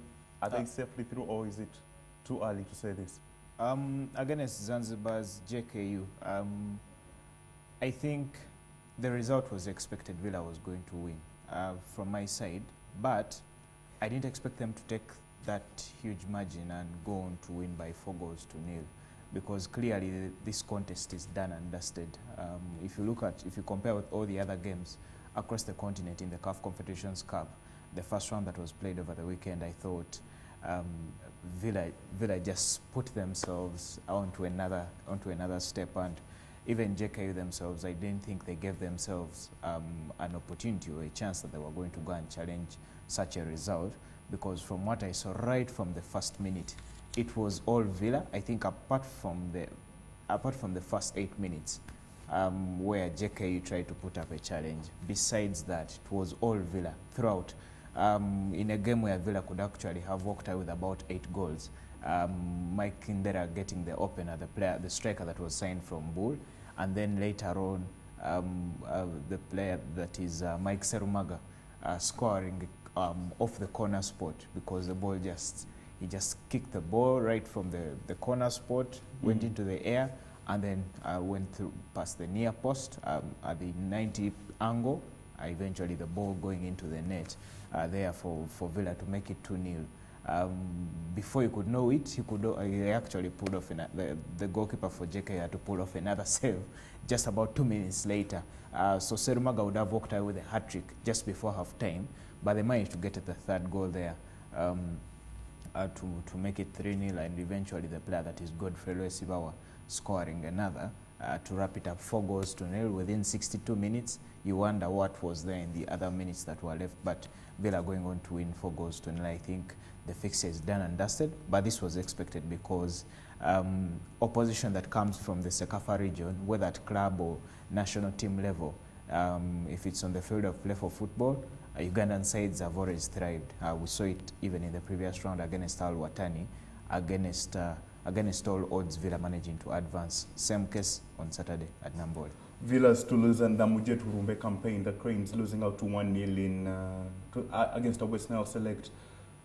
Now, is it ideal for the Cranes to travel around the country in the build-up to the AFCON game against Burkina Faso? It's a two-pronged thing, I would say. Heading to the West Nile or heading to Eastern Uganda like they've done, because I think this was the third game that was being played into these regional tour campaigns done by the Cranes.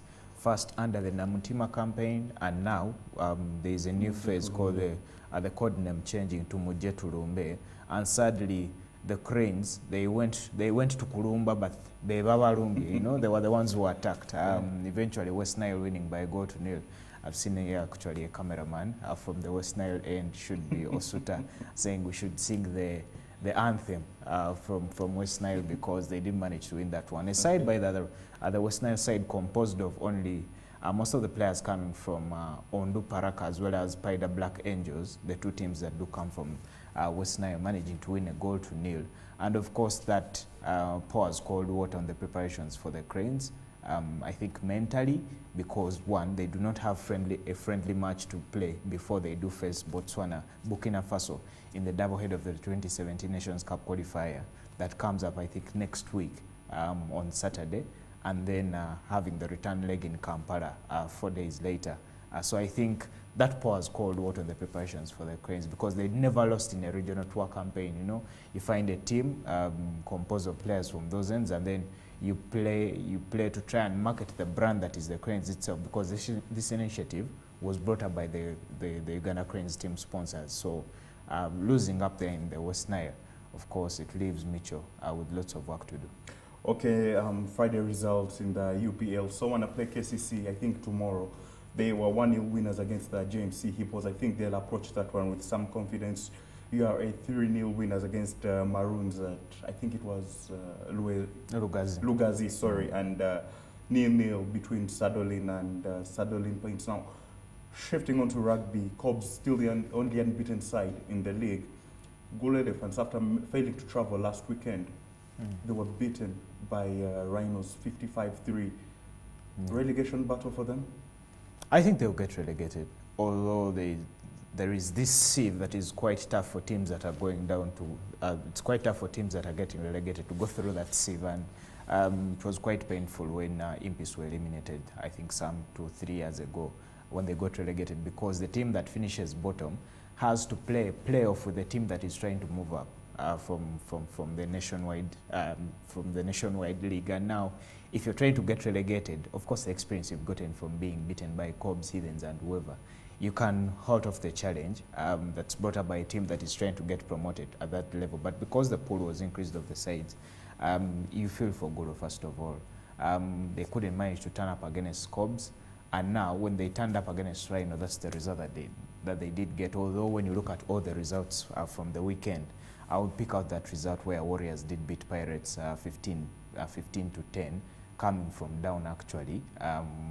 After Pirates had taken the lead, I think they had a halftime lead of 10-3 because the only contribution Warriors had put to the scoreboard was a penalty by Gabriel Aredo.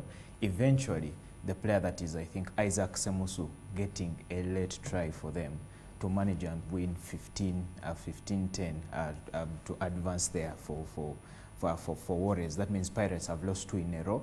Their stranglehold on to third position seems to be crumbling fast or getting loose, if you should say. But like you've said, Cobs managing to win away from away from home, actually, at the House of Pain in NTV. 26-15, 4 tries from Mike Amoro, the player that is Brian Asava, as well as Emmanuel Chodu and Augustine Kasansula, for them to manage and pick the bonus point again. They maintain the lead at the summit, 53 points now, although on the other side, Heathens also managed to win. Ladies Captain's Prize, golf, that is. Any name that made the headlines that you did not expect? Any surprise names there?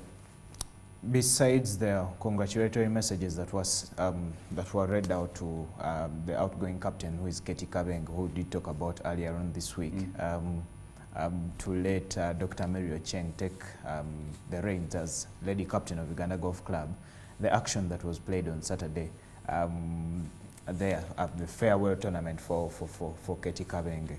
Of course, the winners, not so familiar names, but them within themselves, they have stories to tell.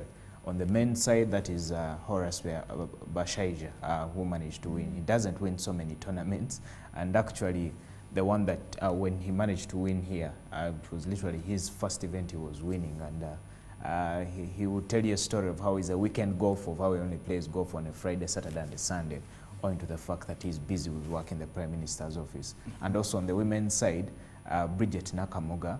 If you remember, one of the things that Katie Kabenga was talking about she did during her term of office was introducing golf to university lady students. And the winner there, Bridget Nakamuga, I think returning 67 net, playing golf handicap 34, managing to win on the ladies' side because she's a university student at UCU, I think second year doing law. If you put all that together, it was quite a perfect evening and a perfect send-off for Katie Kabenga. And our athletics in the cross-country championships, Africa, that is, Philip Kepieko is the one who managed to finish on the podium, that's second. Now, the rest didn't do too well. Should we turn a blind eye to them? Did Philip come to their rescue? Or am I being a little too harsh on the rest? I think you're being a little too harsh, I should say, relatively. I think you're being a little too harsh. After the Africa Cross Country Championships that were held in Cameroon over the weekend, it's sad we didn't manage to sit here and probably digest what they would have gone on to do there on Friday morning here. But the athlete that is Philip Kipieko, like you've said, managing to win a silver medal. That's Uganda's first individual medal at the Africa Cross Country Championships. Uganda had never won an individual medal, having a runner finish in the top 3 positions of any race. That's the junior men's race, 6 kilometers, 8 kilometers, junior women 6 kilometers, senior women or men in the 10-kilometer races. Uganda had never had any athlete finish in those top 3 positions. So he became the first, winning silver, and I think that all changes the entire perception. You even forget the other ones who didn't manage to make it because he's the only one who stood out, and the past teams have not made it because right from 2011 in Cape Town, the 2012 edition in Cape Town, 2014 edition in Kampala here 2 years ago, as well as this one, Uganda was only picking up team medals where you have your top 4, your 4 athletes all complete a race within that, complete the race, and then their positions are tallied.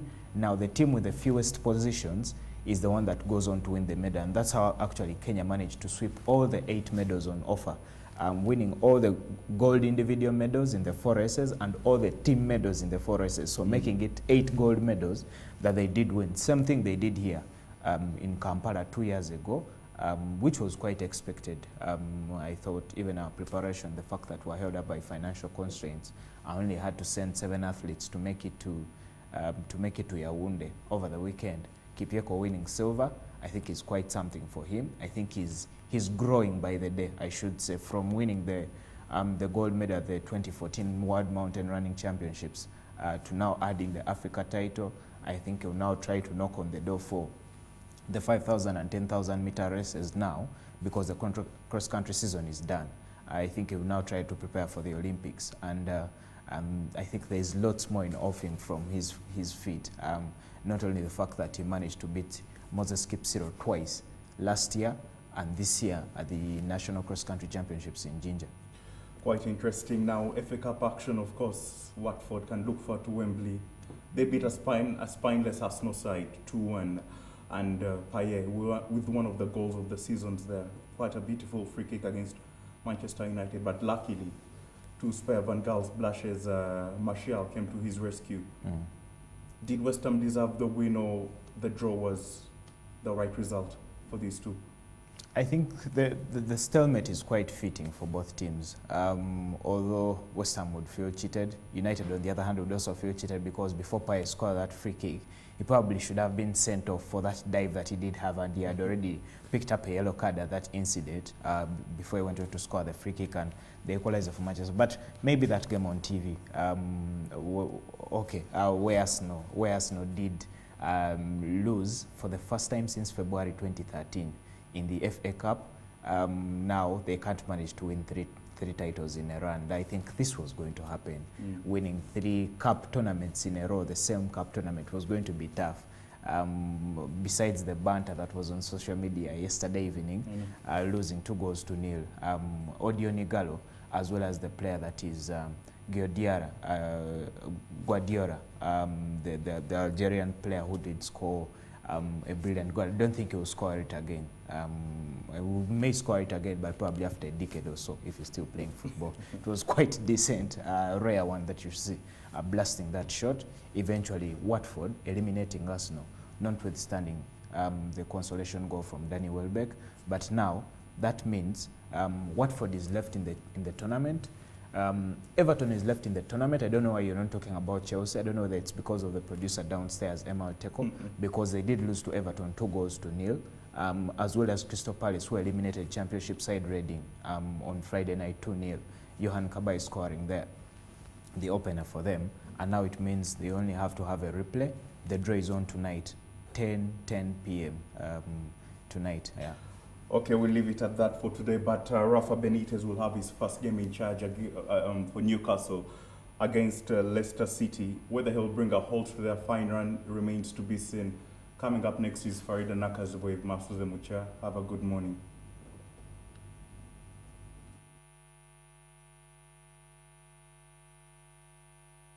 Got to hit the target there, Darren.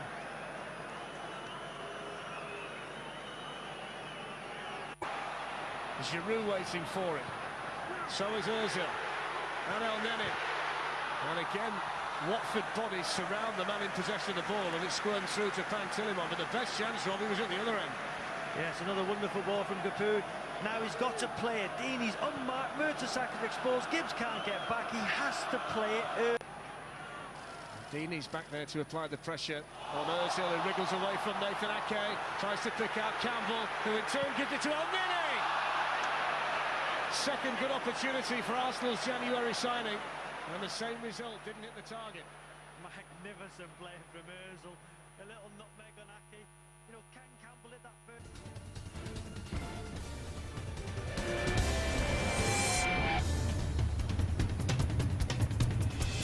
Book your space at the biggest comedy show of the year. I am Kasese. Kampala's ribs shall crack as Kasese brings the house down at Imperial Royal Hotel on Thursday, the 24th of March.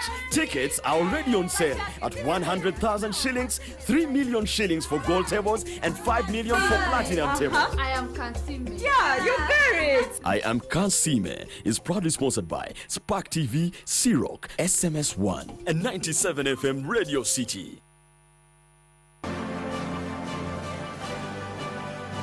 You don't have to look any further. Get online and you'll get any property. It's all about joinery. How best do you give a tree a very good second life?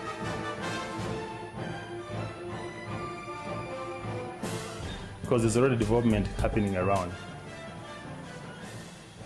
Say, for example, carpets. Pick luxurious carpet and you say, I've got to have a carpet wall-to-wall in my house. But we're a hot country. Welcome to the property show, where we make real estate sense.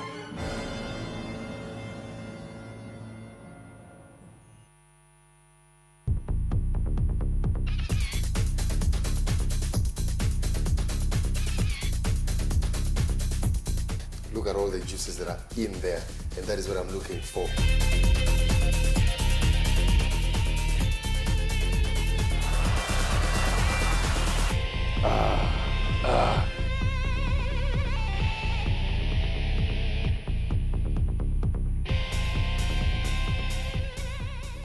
goodness. Look at that.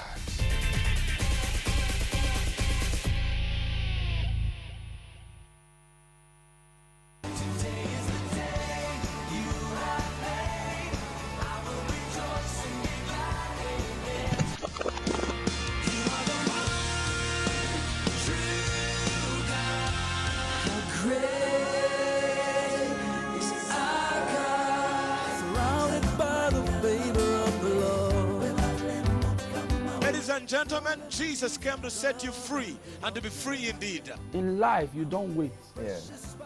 There are certain times where you wait for certain decisions, but when it comes to taking action and choices, you have to move. Jesus Christ found me, and he actually asked me a question, whether I wanted to live or to die.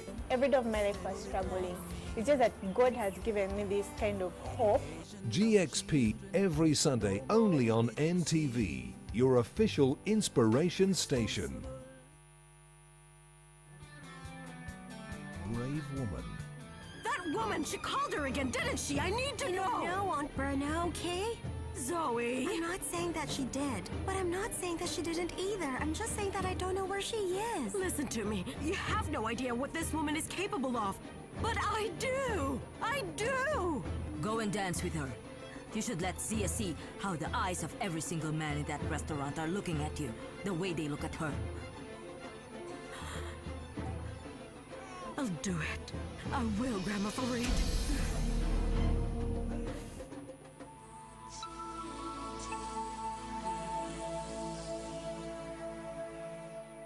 Isa yalagula Yesu ngali je mabega. Akali mu mufunzi. Yesu ne Isa ani yasookawo munne. Isa. Buli lw'otayogera na muntu kutegeera bimukwata ku tosobola kumutegeera yenna. Tekisoboka. Era endako yakatugamba nti Abaganda mbwanjala ajja kasukira eggumba gyegenda. Kale akagamba ako kano. Obote. Wateekwa okubaawo eddoboozi abantu lye bakozesa. Eddoboozi abantu lye bakozesa okutuusa okunnyonnyola kwabwe, okutegeerekeka, okutangaza bye bakwatako. Petition. Naye nga Wakamu bimuyita, Wakamu amuyitanga mutya? Big Daddy. Big Daddy. Kuwuliriza, kufumiitiriza, kukola, kwogera. Bina. Tuwaye. Bwe yamala okutuula ngenda okutunula mu kibatu kyange kino kyentaddeko bwendi nga muvaamu ebiwuka ng'ensolosozi. Ebimu byewuunyisa, binakuwaza, ebirala bikyusa obulamu. Omuntu atasomye atya n'okuyingira ofiisi naye ng'omanyi nti onnina omukyala n'abaana awaka nakinkola nina ne bizinesi naye ntya n'okuyingira ofiisi eno okwennyonnyolako. Eddoboozi lye njogerako. Tuwaye.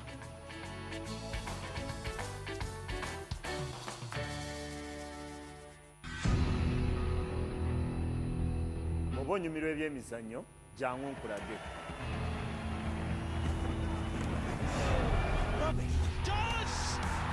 And Adam Johnson, the boyhood Newcastle United man, flying in the face of all football logic. A magnificent goal by Robbie van Persie. Ferdinand! Everton lead at Old Trafford. Walcott, Giroud. Suarez.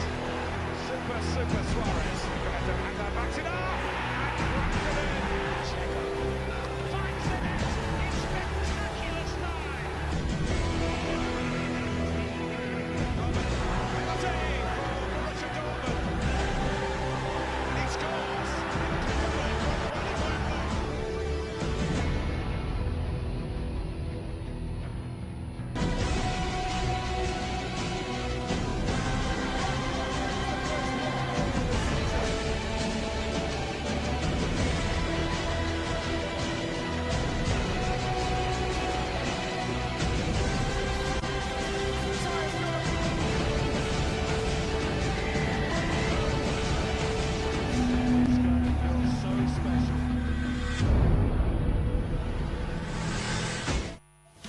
Ekifo ekimu kissa wamusu n'ekyalo ekiweddeko abamanye bakiraza mumwa.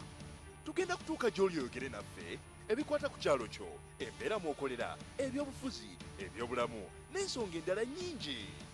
Ebyogerwa tebiyita. tuusa eddoboozi lyo yogera naffe buli lwakuna butereevu ku NTV akawungeezi.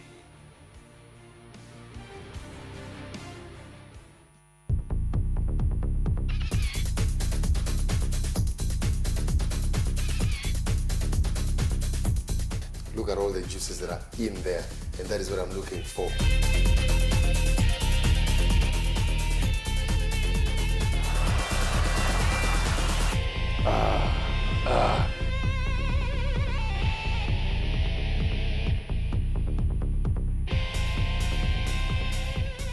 My goodness, look at that.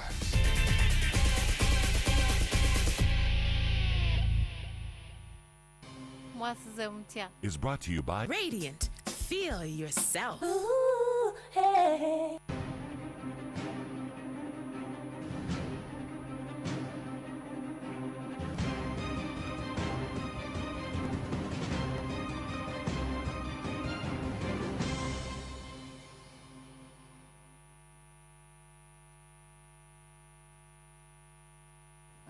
tukwaniriza nnyo ku program mwase mutya olunaku luno lutandise week eya mwase mutya ennaku z'omwezi 14 omwezi ogwokusatu yenze Farida nakazi bababuuzaako olwaleero ndi mu mood mpulira nga ndi musanyufu naye sirinaba kubeera sure why naye osanga Katonda alina ebirungi byantegekedde ate naawe nkiwa bikutegekedde naye obuulyawo naawe olinga nze tonnabaako kitegeera mukyebale kyonna gye mutandise okakkalabya olwaleero ebigenda maaso mu ggwanga mbimanyi leero kooti ey'oku ntikko lwetandika okuwulira omusango oba okwemulugunya okwabwe waayo eyali yeesimbye okuba President John Patrick Amama mbabaze byonna byonna tugenda kuba tubikuwa ku NTV ku ssaawa 4 zennyini tovaako naye katusooke tulabe mwasiza mutya leero tugenda kwogera ku makeup abakyala obulungi ffenna tukimanyi nti kwefaako era bwe weefaako bw'olabika obulungi ogenda kusanga n'ebintu bikutambulidde bulungi naye weefaako otya ensusu waliwo abakaaba embalabe waliwo abakaaba nti ze makeup emukola tankolera waliwo bagamba kino temuvaawo tena bwe tulesa agenda okutuyambako okufa ku nsusu zaffe okwefaako tulabike obulungi you feel good when you look good mwasiza mutya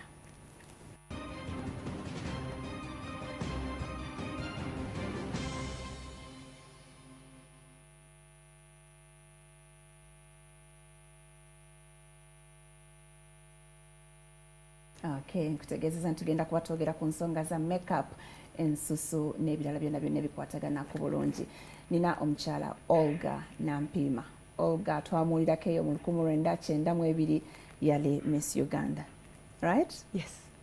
Buli mukyala mulungi bali kusimba nnyabo okay, makeup yakuyambira naawe n'osikuluma ku banno sijja kukigamba nti no makeup yekka yanyamba neerabirira n'okwerabira bintu bingi nnyo oba kafiga well ne kafiga nako kaaliwo ne kafiga kaaliwo kalaba kati kwegamba bintu bingi nnyo ebinyambye okubanga nga nkyasobola okuba nga ndabikikako obulungi omukyala neefaako ti nkola exercise ndya bulungi neerabirira kwegamba buli bagamba obulungi butandikira munda ne bujja kungulu so n'owekyo you know n'osigala ng'okyali muto because 92 si myaka mitono tuli mu myaka nga 14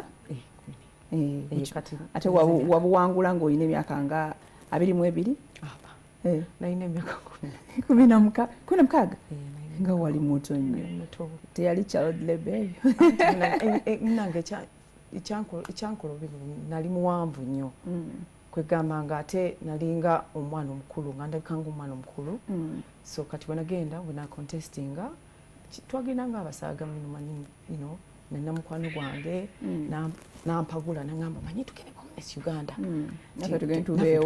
twerage ate ebiseera ebyo tebakubuuza biki kagamba nengamba manyi kangende ngaasaaga nensinga kati mukusinga okwo nenfuna opportunity nebangamba nti nongende representing Uganda mu South Africa North City kati okugenda eyo gyenava nenjoininga family yange yali setulinze e Bulaaya awo n'otandika n'okubuka mu byensusu mu byensusu wasoma ki exactly nasooka nesoma beauty therapy myaka 3 nengenda okulaba nga kwegamba tebyankolera nga nfuuse nga beauty therapist kwegamba kulabirira skin again kulabirira mubiri kulabirira kwegamba beauty therapy, anything to do with beauty.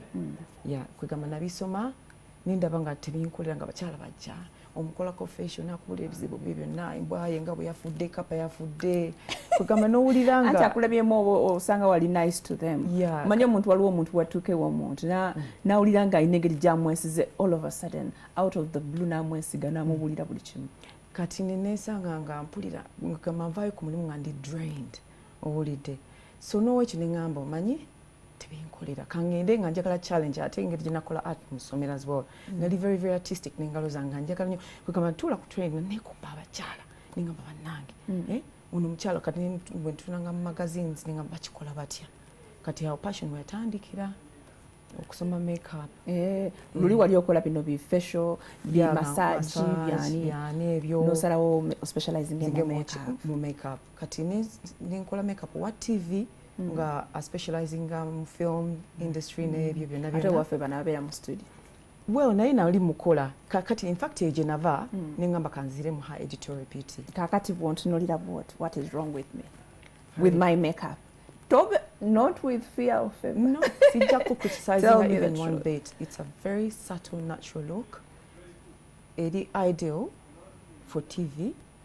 Or akasige kali well groomed. Skin a glowing, ka lipstick kali subtle. Sijja kulima tino waliwo n'ekimu. Woteka kuba aliwo akasubika enkoze tofaayo gwe kaŋŋambi. Pozi njala kokka. Obweko kakala matama just looking at blush kati blush njitira ddala. Nze ndowooza blush y'abantu abali particular. Nze nina already my cheekbones. Si abantu abanoonya obutama obwo.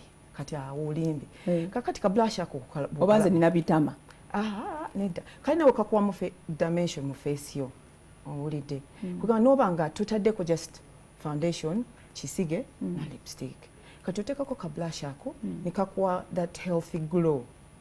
Oba nkinyonyola ntya mu Luganda kwegamba n'obeera ng'onyirira kwegamba oli omasa n'ate si bino ebyomusana kati ng'omuzungu wanagiyita glow healthy glow kati kakuyamba ne kakuwamu kukala kati nga naddala fe abakyala abaddugavu tuba twetaaga kakalako ku face ate nze nali manyi blush y'abeeru oba kisinzira kala gy'okoseza ya blush kisinzira ne kala gy'okoseza kati tujja bright pink oba ya orange white n'ogikubako kati ofuna kakala nga kali sato kana akali bright kabeeru kaba kabeeru nze nkosanga maroon ka shade nga kalimu ka dark brown oba plum ebeera nga purple owulidde naye ngeri dark kati just noyisaako kwegamba nekuwamukako ka dimension ku face yo. Omuntu yandyebuuza kati twogera ku makeup. Some people bw'alaba ku makeup agamba bano balina obudde bungi obw'okwonoona. Makeup bakirabanga ekintu ekyokwejala byoyo talina byakola. Nze omukazi nkeera genda kwanguwa kunaza baana kubatwala ku ssomero nziruke ngende ku mulimu boss aninze. I mean, why should I even bother about makeup? Tukyalina abantu abalowooza nti makeup yekubwa bamalaaya. Bamalaaya be bambala makeup. Era kituufu era nkiraba ennyonnyonyo so why should I wear makeup? Well, nze personally I believe nti bulungi kwefaako owulidde n'owekyo okweyisaako just abakyala bangi nnyo kati ngenda kwa example Farida nti waliwo omukyala juzi yambuze nagamba omanyi nze ensi ennemeredde mpezeza emyaka bwe kiti na omusajja yankuba embaga weefeeko weerabirire kale tetuganye oba olina abaana tulina time tekikugaanako just niweyisako baka BB cream ensi lwaki yali emulemeredde anti ng'agamba omusajja amulesewo alina afunye omwana omuto kakati olina okwefaako nawe okulaba nti noki omwami waakomawo eka nakutulako nomuwa amaanyi nomuzaamuko ku maanyi okitegeera naye bwewe neglectinga kwegamba noba nga tukyefaako mbalabe skin yonna egubye yadde n'okweyisa ku ka scrub ate naawe ekikuyamba ng'omukyala it's a feel good factor owulidde kikuyamba n'owulira munda nowetulinaku nogamba nange ate omuntu eyeefuddeko mu ngeri ey'enjawulo standing out nemba mugenze for an interview omuntu najja n'afuluma nga babatuuziza somewhere omuntu najja n'afuluma azze kuyitayo and who is next najja n'atunula mbwati olina engeri gyo capturing you attract their attention automatically so simanyi lwaki abantu ekintu ky'okwefaako okwefaako tekitegeeza you wake up you draw that shadow nyingi n'ogiteekako every day n'oteekako ki lipstick ekingi no ebyo bibeera bya particular places kati nga nze I wear makeup because too much light. Kati nange nyambala makeup kuba ndi makeup artist ngeza kutunda brand okitegeera kati nina okumwambala era mwambala bulijjo mwambadde oba myaka ng'emeka manyi abantu balina perception eno ti makeup akadiya biki naye nga yazanye akadiya takadiya makeup takadiya owulidde in fact akuyamba bw'oba omukoze in the right way ntino buli bw'ogenda okwebaka olina omuggyako kugamba the trick is in butebaka naye tewebaka naye omuggyako no cleansing face yo nogi moisturizinga bulungi nnyo nogitoninga owulire kikuyamba kati na clips zetwafunye about makeup ziraga engeri makeup gyayinza okukyusa the whole look omwana we gwe twasookeddeko yaneewunyisiza nnyo transformation goyinza okugamba nti here she is look at that magic kakati no bambi ono mwana teenager alinamu kale kwegamba yang'ambe alinamu her self-esteem was a bit low yeetyamu kubanga skin embi kati ne mugamba nti no bintu bingi nnyo owulidde ebiyinza okuba nga bikozinga skin yo okubeera ki bwetyo ekisooka kiyinza okuba nti hormona ekyokweki ebintu byateekako kiki kyakosa ku face ye tumala lyesiga buli kyetusanze kakati ne mugamba kati muba mukozeho makeup making sure nti noki wabimukoze same day is this same day kakati namukoze before ne after kati kyengezako okukola mu color correcting kati obalabe bwonna bwolaba waliwo ka palette kabera in fact osobola nokukozesa red lipstick okubika bu spots obadde muddugavu owulidde kati era bengenda okusomesa mu class kyengenda okusomesaamu kwegamba njagala nyamba abakyala mbayigirize nti waliwo ebintu kati abakyala nga balina binnamakula ebyo ku face owulidde kati osobola okukozesa correct eyo neyamba coveringa spots ezo zonna coverings naye nga tebivuddeeko tebivaako just bwobanga okola makeup owulidde naye namakula oyo ki ekimuleeta tukosa bubi ebizigo namakula mostly njita hyperpigmentation is etindinga ku happening ku bakyala abeerusa owulidde kati mukwerusa okwo process eyo mwegira ne bafuna patches ezo owulidde kati omusana guyinza omukuba in one place kwegamba kipatch ekyo nekisigalawo ate kibeera very very hard okuvaawo era kyobola ngezaako okuyimbira abakyala kuba discouraginga nnyo obuteerusa kubanga it's irreversible ate kwegamba katonda za believe katonda to blessing neno gundi eno pigment eno kitulina ku skin yaffe for a reason omusana okutuprotect nkyobola abafe abadde kuba tetufuna bintu nga skin cancer ng'abazungu bakera ku makya ne bayimbira buli kanako bannange muteekeko SPF sun protection factor 30 omusana gugenda kwaka nnyo nobasanga nga beewumbise bonna mu musana gubwakeko then cancer myaka ejijja bannange zendabira ddala ku rate gyendabimu wane Uganda mulago ejja kuba jjudde ng'abaana balina naye ate edda twalowoozanga abakyala abakulu abedda bibeeyerusanga naye ennaku zino osanga omuwala ndaba nnyo actually n'abasajja ku Facebook nga bacomplaininga nasoma n'abaana ku university ne mu secondary school nga baddugavu naye nsanze omwana nga mweru nampita mbadde simutegedde she had to explain themselves kubanga yakyuka buli kimu kwegamba nze nange kimpitirako kati babakubako n'empiso ne bamenda n'amakerenda kwegamba bakiteekinze ku level ate etabanga nawo bannange kwegamba njagala kigumiza mbasabe bagambe bannange we women of color owulidde tuli beautiful tulina embracing a beauty yaffe eno owulidde si nti buli kazi omweru yaba omulungi n'omuddugavu mulungi mu ngeri ye owulidde so we have tulina embracing a beauty yaffe owulidde ntujja acceptinga ne tutabeera n'eno complex eno ntino omuzungu oba omweru yayaka yalabika obulungi yekayika tuddeyo ku kiri ekifaananyi ekya Monica oba kirala kyonna kyonna tulage magic wakoseza awo kuba olaba nti buli kimu kyakyuse even the shape of the nose somehow yakyuse kakati contouring wegira contouring baby kimbiwulira nnyo kati no contour neyo Kim Kardashian omanyi yatandika mu ba transgender zaabwe bagireeta kubanga omanyi beekyusa ne bagezaako okubeera ng'abakazi kati balina okukola features zaabwe baleme ku looking so androgynous onansonyiwa okukozesa ebigambo kwegamba byesobola kunnyonnyola bulungi mu Luganda androgynous kwegamba omuntu afaanana ng'omusajja kwegamba kati bwe bagireeta eyo contouring bagezaako okumakinga face zaabwe zilookinge ng'abakyala feminine kakati ne baleeta contouring eyo kwegamba omuntu bw'aba ng'alina round face naaba ng'asobola okugiwa definition kati ng'edimension gyemadde kugamba definition shading kakati awo bw'omulaba nti muno mugundi ateekamu light color eno muno n'ateekamu dark kyovala nkugambye teekamu ka blush katini kajja kuwa that kati alina kaka face kali oval kati namukoze ne mwaka face nga kali kwegamba like more of a heart shaped face kwegamba kamusuuti nga nekibanchi abadde ateddeko ku mutwe waggulu ekisige nakyo wakisaze ekisige kwegamba nakigruminze saakisaze nnyo kubanga already abadde alina ekisige kye nga kiri nicely framed saakizanyisiza nnyo just na shapinze mu katini ne nyongeramu just a bit of and then the eye eriiso namutaddeko kwegamba ka cream to powder just mwana muto nabadde saga kumuyitiriza nnyo kuba yaŋŋamba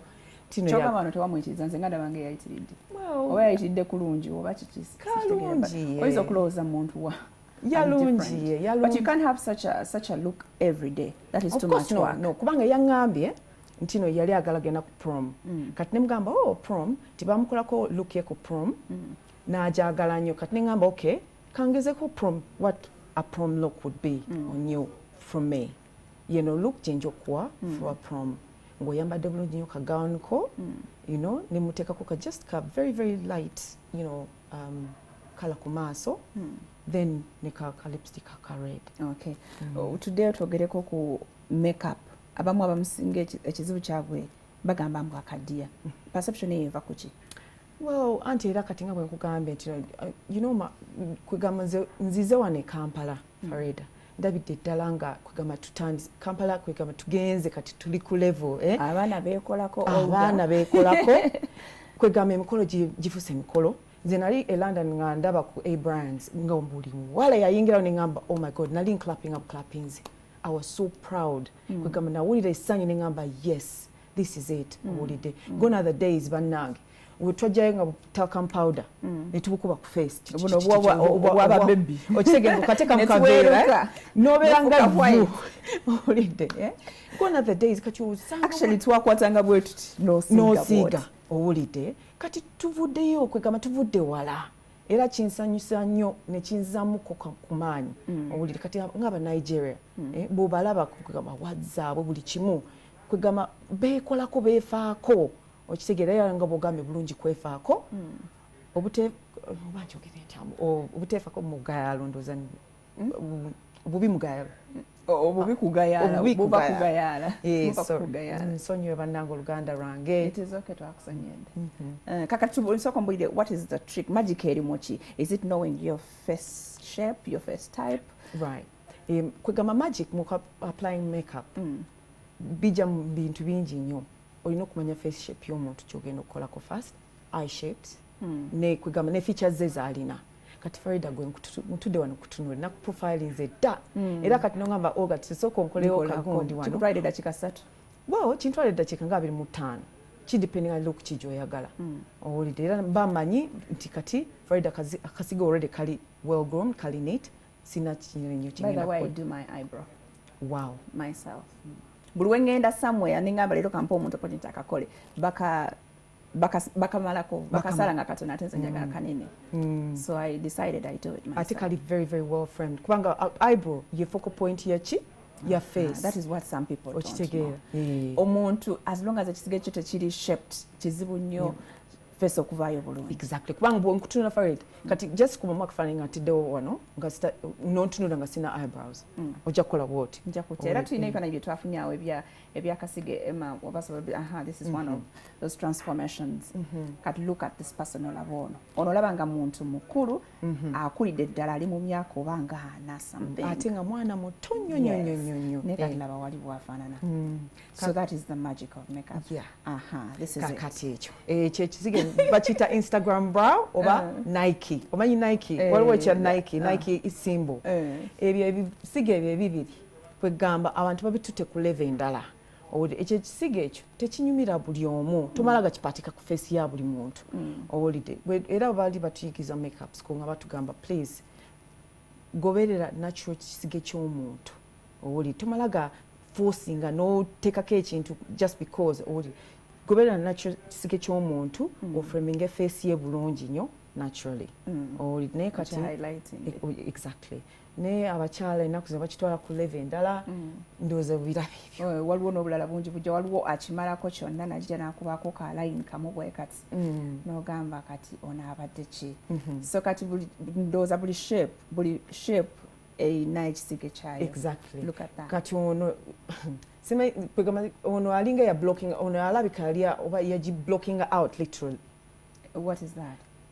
Oba yali akola like either it was simanyi bwe nsobola kidescribinga because to me waliwo works gy'osobola okuteekako nozi blocking kati nabikolanga nkola SFX nga nkola TV kati obanga twagala creatinga oba kati ng'ebyo high fashion gundi ebyo ku catwalk oba John Galliana n'agamba models bonna bagala eyebrows nga zijja bweziti nga zidroppinga kati olina oziblockinga out. Look at kati that is terrible. Naye nze ndowooza muno mulimu ka Photoshop. Akati kubanga omuntu tasobola kuba na eyebrow. But never, ladies never have such an eyebrow. Gezaako. Waliwo omuwala gwe followinga nnyo ku Instagram. She's a very pretty girl. Ne aba ekisige kye yayagala kireke nga bwe kiri. Kinene nnyo kiva kuno paka kuno. Ate kiva eno paka eno. So recently I think she traveled abeera ndo either US or UK. Namulaba nga bakishapings and she looks extremely beautiful. Nenga koko kake kali kabulako ngakola ka lipstick ne kuba ka powder ke nenga ekisigo kiraba kikyagana until she shaped it. Kiri very eranga bwe ngamba kiri very paramount. Kiri important nnyo okulaba nti no ki ekisige kyo kireke mu shape yakyo tegeza ku kiforcinga nnyo ate. Kuba bwe kiforcinga nnyo kwegamba tekijja kusutinga at all. Owulidde ate bikimu kitabuke ku face. Kakati ate waliwo bana basala bulayini baba bali kuki bulayini obulopo obwokukisige bwennyini n'akimanyako kyonna nalyoka ateekako ogundi ndowooza nga ye bambi alaba bwe kityo bwe kijja okunyuma n'asigako ekipya ate ekyo kiba kizibu okusiiga bulungi buli lunaku n'okyenkanya wesanga nga kino kigenze bwe kiti kino ne kikola bwe kiti. Kati ekyo kyonja kinyonyola kubanga some people omanyi bagamba omukono gwa kono tekwenkana n'ogwa ddyo kinga naye kigere kimu kiyinza kubeera kino n'ekirala. Kati the same applies to eyebrows. Emu ejja kubeera lower than the other oba emu ng'erina more hair than the other. Kakati nange mwenyini as a makeup artist nsobola okugamba kati nga mbijjeeko nina ekisige kyange kiri halfway. Waliwo ekifaananyi kye nalabye wali nga okozeko makeup one side. Ekisige kiri halfway. Reason waki nkola ekyo nti mbeere versatile kubanga waliwo looks zengenda ocreatinga nga njagala oba eyebrow yange ebeeremu a high arch oba a low arch or a medium arch.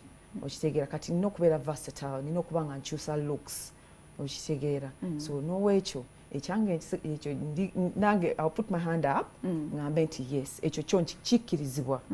Owulidde ekyo kikkirizibwa kubanga waliwo abantu abamu nga ekisige kwegamba kikulira ddala ne kigira wansi eno kati aba better off n'akijjako oba n'akisalako halfway then n'aki nabeera ng'akiteeka mu shape kyayagala. Naye oteka kuba ng'obitegeera ng'olinamu ka art. So what is the other trick? Tulabe nti ekisige kikulu. What is the other trick ekijjayo face nekigidefininga bulungi? Again, emphasizing on highlighting and contouring. If you get it right, it's very, very tricky. Kumuddugavu. Ode kubanga fabaddugavu already tuli dark. All kyetwetaaga mostly is highlighting. Kati nga oli gundi gwondaze before. Omulaba just atedeko highlight yokka. Owulira atedeko foundation color nga kala nga ekola ki eri nga ataddeko foundation yokka ataddeko that dark shade kubanga tagyetaaga we've already got that dark shade kati a highlight nze gye bayita T-zone owulidde kubanga light wekubamu kati nawe wano light ojja kulaba nga mu bifaananyi nga light ekukubyemu ngekuwadde that definition gye weetaaga mu face ne dimension gye weetaaga mu face. Ate waliwo omuntu ng'alina amaaso matono naye nga ayagala gagejje once in a while, for example, I know mukolo guli special nagala eriiso lye tolaba n'erya Monica waliwo wadolaga ekifaananyi kiri ekyaso so that transformation olaba ng'eriiso yes eriiso lye ddene naye olaba nti lyeyongeddeko neripopinga wagitadde wano wansi oba wano waliwo ka line ke bakuba wano nedda onyiga wansi n'ogiteeka mu waterline olina okuba nga era ebyo byetaaga nga bya special occasions si buli lunaku. Ate shadow bajeza abantu bangi abatamanyi kwesiga shadow nakwata mugundi bwati nakuba bwati namaliriza natambula n'agenda. Kati era obuzibu bwe bugira era ngezaako kugamba abakyala bannange bajje mbayambe basomese mbayigirize ntino kwegamba how to applying a makeup okusinzira ku maaso go shape ye y'amaaso kubanga abakyala tulina kati nsobola okugamba ng'olina almond eyes. Almond zezikoyasya kwegamba almond eyes zibeera shaped like nga oba nkinyonyole ntya newabeerawo close set eyes ng'amaaso gajja kwegamba ng'omutunira gayingira munda ate newabeerawo kati ono alina almond eyes and set apart nga gali white kwegamba gali away from her face which is wide set. Kati gajjeno ku nnyindo kati n'ofuna gafuluma face kati n'ofuna omuntu ng'alina hooded eye okitenga kino ekiriba kigwa kati waliwo bi eye bags wansi naye hooded eye kibeera kiba nga kijja nekigwa nekibika eriso kati nga obutune nga mu Chinese kwegamba talina ekyo ekigona obuuso buli munda nnyo alina ekiriba ekyo kigudde kungulu kati olina bwe applying a makeup kwegamba n'ojjayo ate amaaso ge owulidde ekyo ekiriba kati kyogezako okukola n'olaba nti toteekako bintu ebishining ennyo kubanga the brighter ebintu kati ng'ono deep set eyes deep set gayingira munda kati omanyi kibakola kati ono modo gwolaba ono bashadinga crease ye munda okudefininga kwegamba amaaso ge eyelid ye nebanga evaayo epopinga out naye nga naturally eri munda already gali deep set kati olaba ne kujoye bamuwadde definition ataddeko blush kati it kind of like gives the face dimension. Naye emimwa gyo girabye nti giri very shiny gya buli omu because I have a feeling abalina emimwa eminene tesobola kukola too much shine. Njagala kigumiza nnyo mukyembracinge bannange bakyala bannange emimwa eminene walaba basituke bagende basaaleko saawe kwegamba ba Kim Kardashian muwala omuto byafuwa mu cupa nabeera n'emimwa eminene ennyo n'ateekako lipstick n'ekubisa ebifaananyi kwegamba ne bigenda viral ku internet kwona abaana ne batandika obikola ne ba makeup artists abakazi abakulu nabo ne batandika obikola kubanga bagala mimwa minene ne bagenda babateeka mu silicone mimwa kwegamba fa abaddugavu tuli blessed ne mimwa gyabwe era teekako kati nga Amito recently yali mu mugundi yakola advert ya Mark ne bamwa gye attackinga kwegamba ekyo kyokka kikulaga but why did they attack her kwegamba sisobola I just sisobola kicomprehending kitegera butegeezi kubanga omuwala mulungi nnyo kwegamba mutunuulira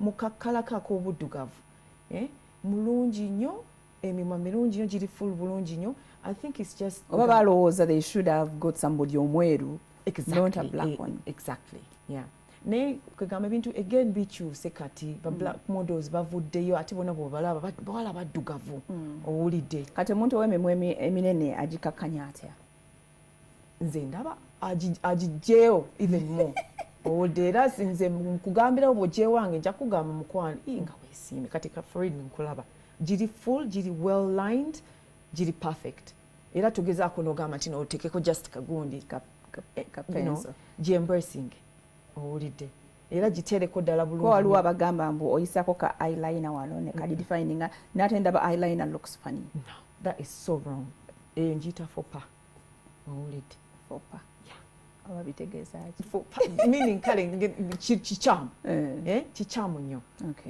so sigako ka lipstick from end to another nga kali perfect oba kali matte oba kali glossy oba kali kwegamba just embrace emirimu egyo emirungi gyolina katonda gya blessings nange abazungu bagenda babapika bisilicone ne bazimba emirimu kubanga bagala kubeera mirimu minene fate fate kwegamba simanyi wesobola ki-explaining. Okay. Makeup tukosa wanjawulo ndoza uno tulina nnyo ebicupuli era kyenva nzize bannange nga njagala kugamba kubanga waliwo article e Bulaaya nga bagezaako okugamba abantu bakola article nene nnyo ogamba naddala ebintu ebiva e China fake products eziva e China ziri tainted ne cyanide kyobola kati nga wowo omukyala gwe nakolako nagamba bagenda ne bankozesa ebintu ebiri fake ne bimbutula face ye teyaddamu kutereera owulidde bannange just kaba kasente kati ni invest kalwawo oyinza oba mitwalo nga 5 problem is tetusobola kubyawula which is fake which is real. I know kati awo bwengamba munange nze mujje mu master class gyengenda kati ogenda tulaga ko samples mwene fake body sanga nga togikula nsobola okuwa difference kugamba nti this is a fake product kubanga waliwo bi Twitter swatching ojja giswatching ogirabe swatching ogezesa kuno okwata olugalo n'osigako n'ogiswatchinga ku lugalo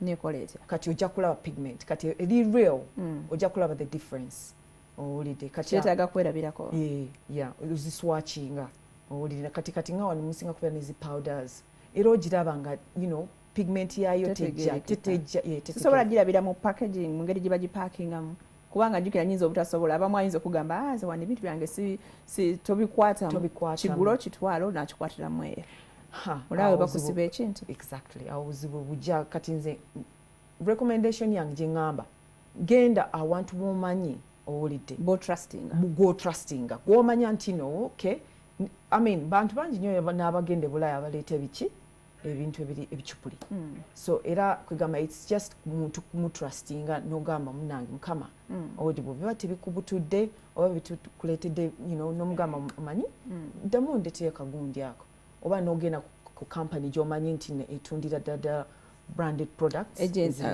agent waabwe naye ndowooza abasinga most of those big makeup companies zirina gundi balina ba agents balina kati nga slick and sponsoring okujja wano okola master class era bajja batuuse leero owulidde agent waabwe ali Kenya kati awo ofuna ate kati nze ndaba slick ye mark owe Uganda kati kubanga slick yasinga oba lwakuba ali is it slightly cheaper? No, it's not slightly cheaper actually yasinga awards 2015 the best eyeshadow palettes owulidde comparing zonna slick yasinga era kwegamba nze slick nkozesa nnyo slick kubanga eri designed for women of color abakazi ngaffe abakyala ngaffe so kati kwegamba slick balina edduka lyabwe ku Ginger Road era bagenda kubeerayo ku Serena bagenda kubanga batunda products zaabwe eziri original so kwegamba buli omu awulira nga yagala kugula ku products eziri nga teyeekakasa nti noba kino ajja kujja amanyiwo wafuna products ennungi naye tuddeyoko ku nsonga ya face abantu abamu balina skins zibatawanya waliwo abalina ezo sports nga bwe tugambye zisobola okugenda zisobola okugenda ng'oggyeko nti nkoseza makeup n'enzibikkabikka naye nga bwe naamu n'abako ozigendeera kufuluma zonna can they go completely? Yes, they can go away. Is for starters olina okumaking sure nti n'olabira skin yo cleansing up bwogenda okunaaba jjukira enfuufu buli kimu free radicals kwegamba bintu bingi nnyo factors nyingi nnyo owulidde bibeera bituula ku face yaffe olunaku kati buli bwogenda okwebaka making sure nti ne bwoba nkale osobola okuimprovisinga n'ogamba nti sisobola okuaffordinga kugula scrub kanzire omunyo tekemu ekizigo owulidde vaseline owulidde oscrubbinge ogyeko oluyinja njolo ku face omunyo salt crystals crystal ogyeko omala okwate gundi a nice cleanser oba ogambe nseke mu kizigo mu kizigo Vaseline, I'd recommend Vaseline. Okay. Owulidde kubanga ejja kuzaamu that well, it won't give you that moisture back into the face, but ejja kujjako oluyinjo. Okay, olwo whiteheads obubeera okwo. Obugana powder okusettlinga in bulungi nnyo n'okuwa glow gye weetaaga. Kati n'okozesa eyo omala n'onaabako then n'oteekako ekizigo ki Vaseline. Always. Abakyala abamu issue bagamba makeup is a bit expensive. Naye bw'otuleeta those alternatives obeera otuyambye. Omunyu nteeka mu ekizigo. Osobola bintu bingi nnyo by'osobola okuimprove. Era ngamba abakyala mujje bayambe mbayigize. Nje bawa alternatives eziri far cheaper nga temugenze ku spendinga ku products brands eziri so expensive. And you know, kati tuyambe waka ndi waka sigenda kusobola kwa affording agenda ku facial. Kala asobola ku affording a facial. How many times yasobola kukola facial in, for example, a month? Well, I'd recommend a facial once a week. A week. Nga mulimu ka scrub ne ka steam katini owulidde ne wokwate bensin eyo cha owulidde agoocha sorry bensin eyo irimu amazzi agoocha ne weebikka ne blanket n'ekyo kivaayo bulungi kivaayo kikola bulungi nnyo n'obeeramu omwo oba n'oteekamu ne ka oil ka mentho oba kagundi kwegamba n'obeera ng'ali mu nekagula pores. Thank you. Owulidde kajja kugamba it will soften the skin owulidde ate it will purify your skin as well otuyandemuko katini nakyo kikuyambe ku lususu. Okay, kati bwe nva mu steam eyange ey'owaka what next? Nteekeko ennimu ng'ebalagala. Well, not neem as such, cucumber is very very good. Owulidde as a toner. Okay, nsalabu pieces n'oyisaako owulidde bw'omala okuyisaako bulungi nnyo kati bw'oba mostly ntera ku recommending kale ka Vaseline owulidde kuba kati abantu tebagala ku spendinga sente nyingi nnyo ku products ng'ezo eziri mu sijja kwogera luzungu lungi nnyo HQ10s ezo eziyamba hydroquinone ebyo byakweyerusa. Hydroquinone is era yo ngamba no buli wegenda okugula ekizigo keberako somako okulaba nti terimu kintu kyakweyusa naddala kiri ku hydroquinone owulidde kubanga ekyo kikyo era kiba kidamaging skin yo. Okay. Ndoza batukoma tujja kwogera ku the do's and don'ts as a skin ogenda kwebaka what do you do bw'oba olya biki ebimu bye tugenda okwogerako naye ng'ogambye sokoleke bwe mba n'aba face edda omanyi I had pimples naye omanyi bwe nali n'aba face nankwata ekyangwe sponge eno eyaffe eri local ey'oku musiri ey'oku nnimiro ntekako sabuni nenkuta nga ninga kakuta ekigere. So I always had pimples naye nga nze ndowooza I'm doing this face etukule bulungi nnyo until somebody weyangamba nyabo namunyumizaako ne mugamba yambuza onaabisa ki mu face nti naabisa kyangwe. Are you serious? Nga ne first awera bamu discouraging. You're supposed to use ngalozo. Yeah. Bw'oba osobola okufunayo ne ka cleanser mayonnaise oba no mixinga kwegamba n'oyisaako ati upward motions. Don't drug owulidde kubanga gravity anti batuyisa babategeeza nyama ebeeserengeterako with time owulidde kati bw'oba era buli kimu moisturizing oba okizza waggulu owulidde kiyamba butakadiwa, right? Well, butakadiwa, but it helps circulation and kiyambako again kale ne ku gravity. Okay. Jikupinga ngeri farm nga kwegamba buli kimu tekikirira wansi owulidde oyinza okwekanga ennyama yeno mukyenya ekiserengesi netuuka kale. Okay, tukyagenda maaso program mwase mutya katumulemu katono nnyo musobola okukuba essimu ne mubuuza ku Olga biki ebibatawanya ku nsiso zammwe. Tukomawo.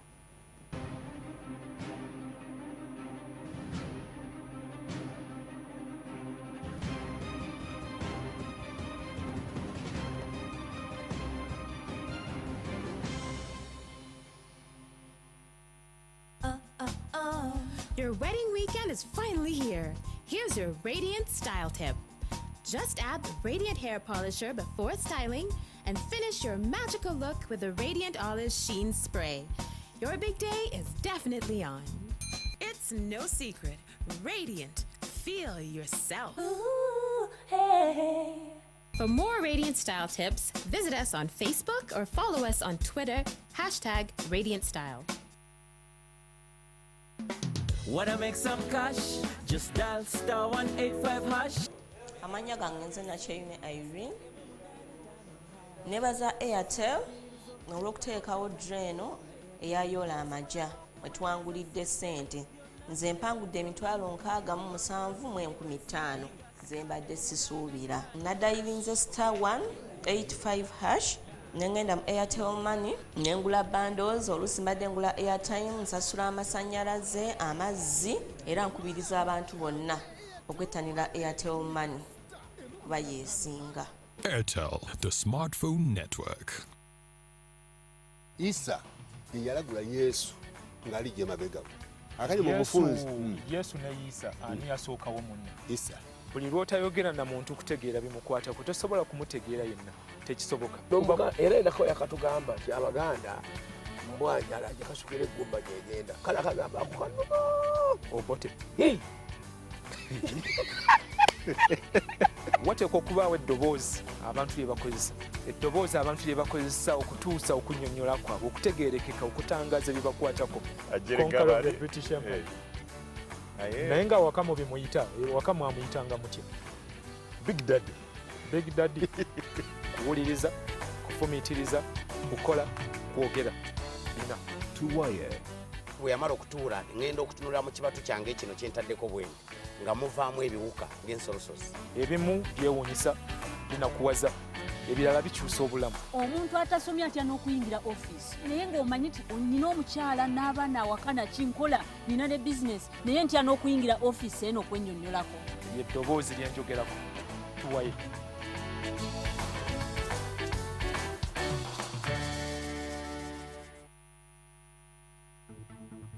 Education tips are brought to you by Kampala International University. Schedule of classes. It's important to organize your week so that you know when you need to attend lectures and then set aside additional time for self-study and working on assignments. Education tips are brought to you by Kampala International University. Brave woman. That woman, she called her again, didn't she? I need to know. No, Aunt Berna, okay? Zoe. I'm not saying that she did, but I'm not saying that she didn't either. I'm just saying that I don't know where she is. Listen to me. You have no idea what this woman is capable of. But I do. I do. Go and dance with her. You should let Sia see how the eyes of every single man in that restaurant are looking at you, the way they look at her. I'll do it. I will, Grandma Farid.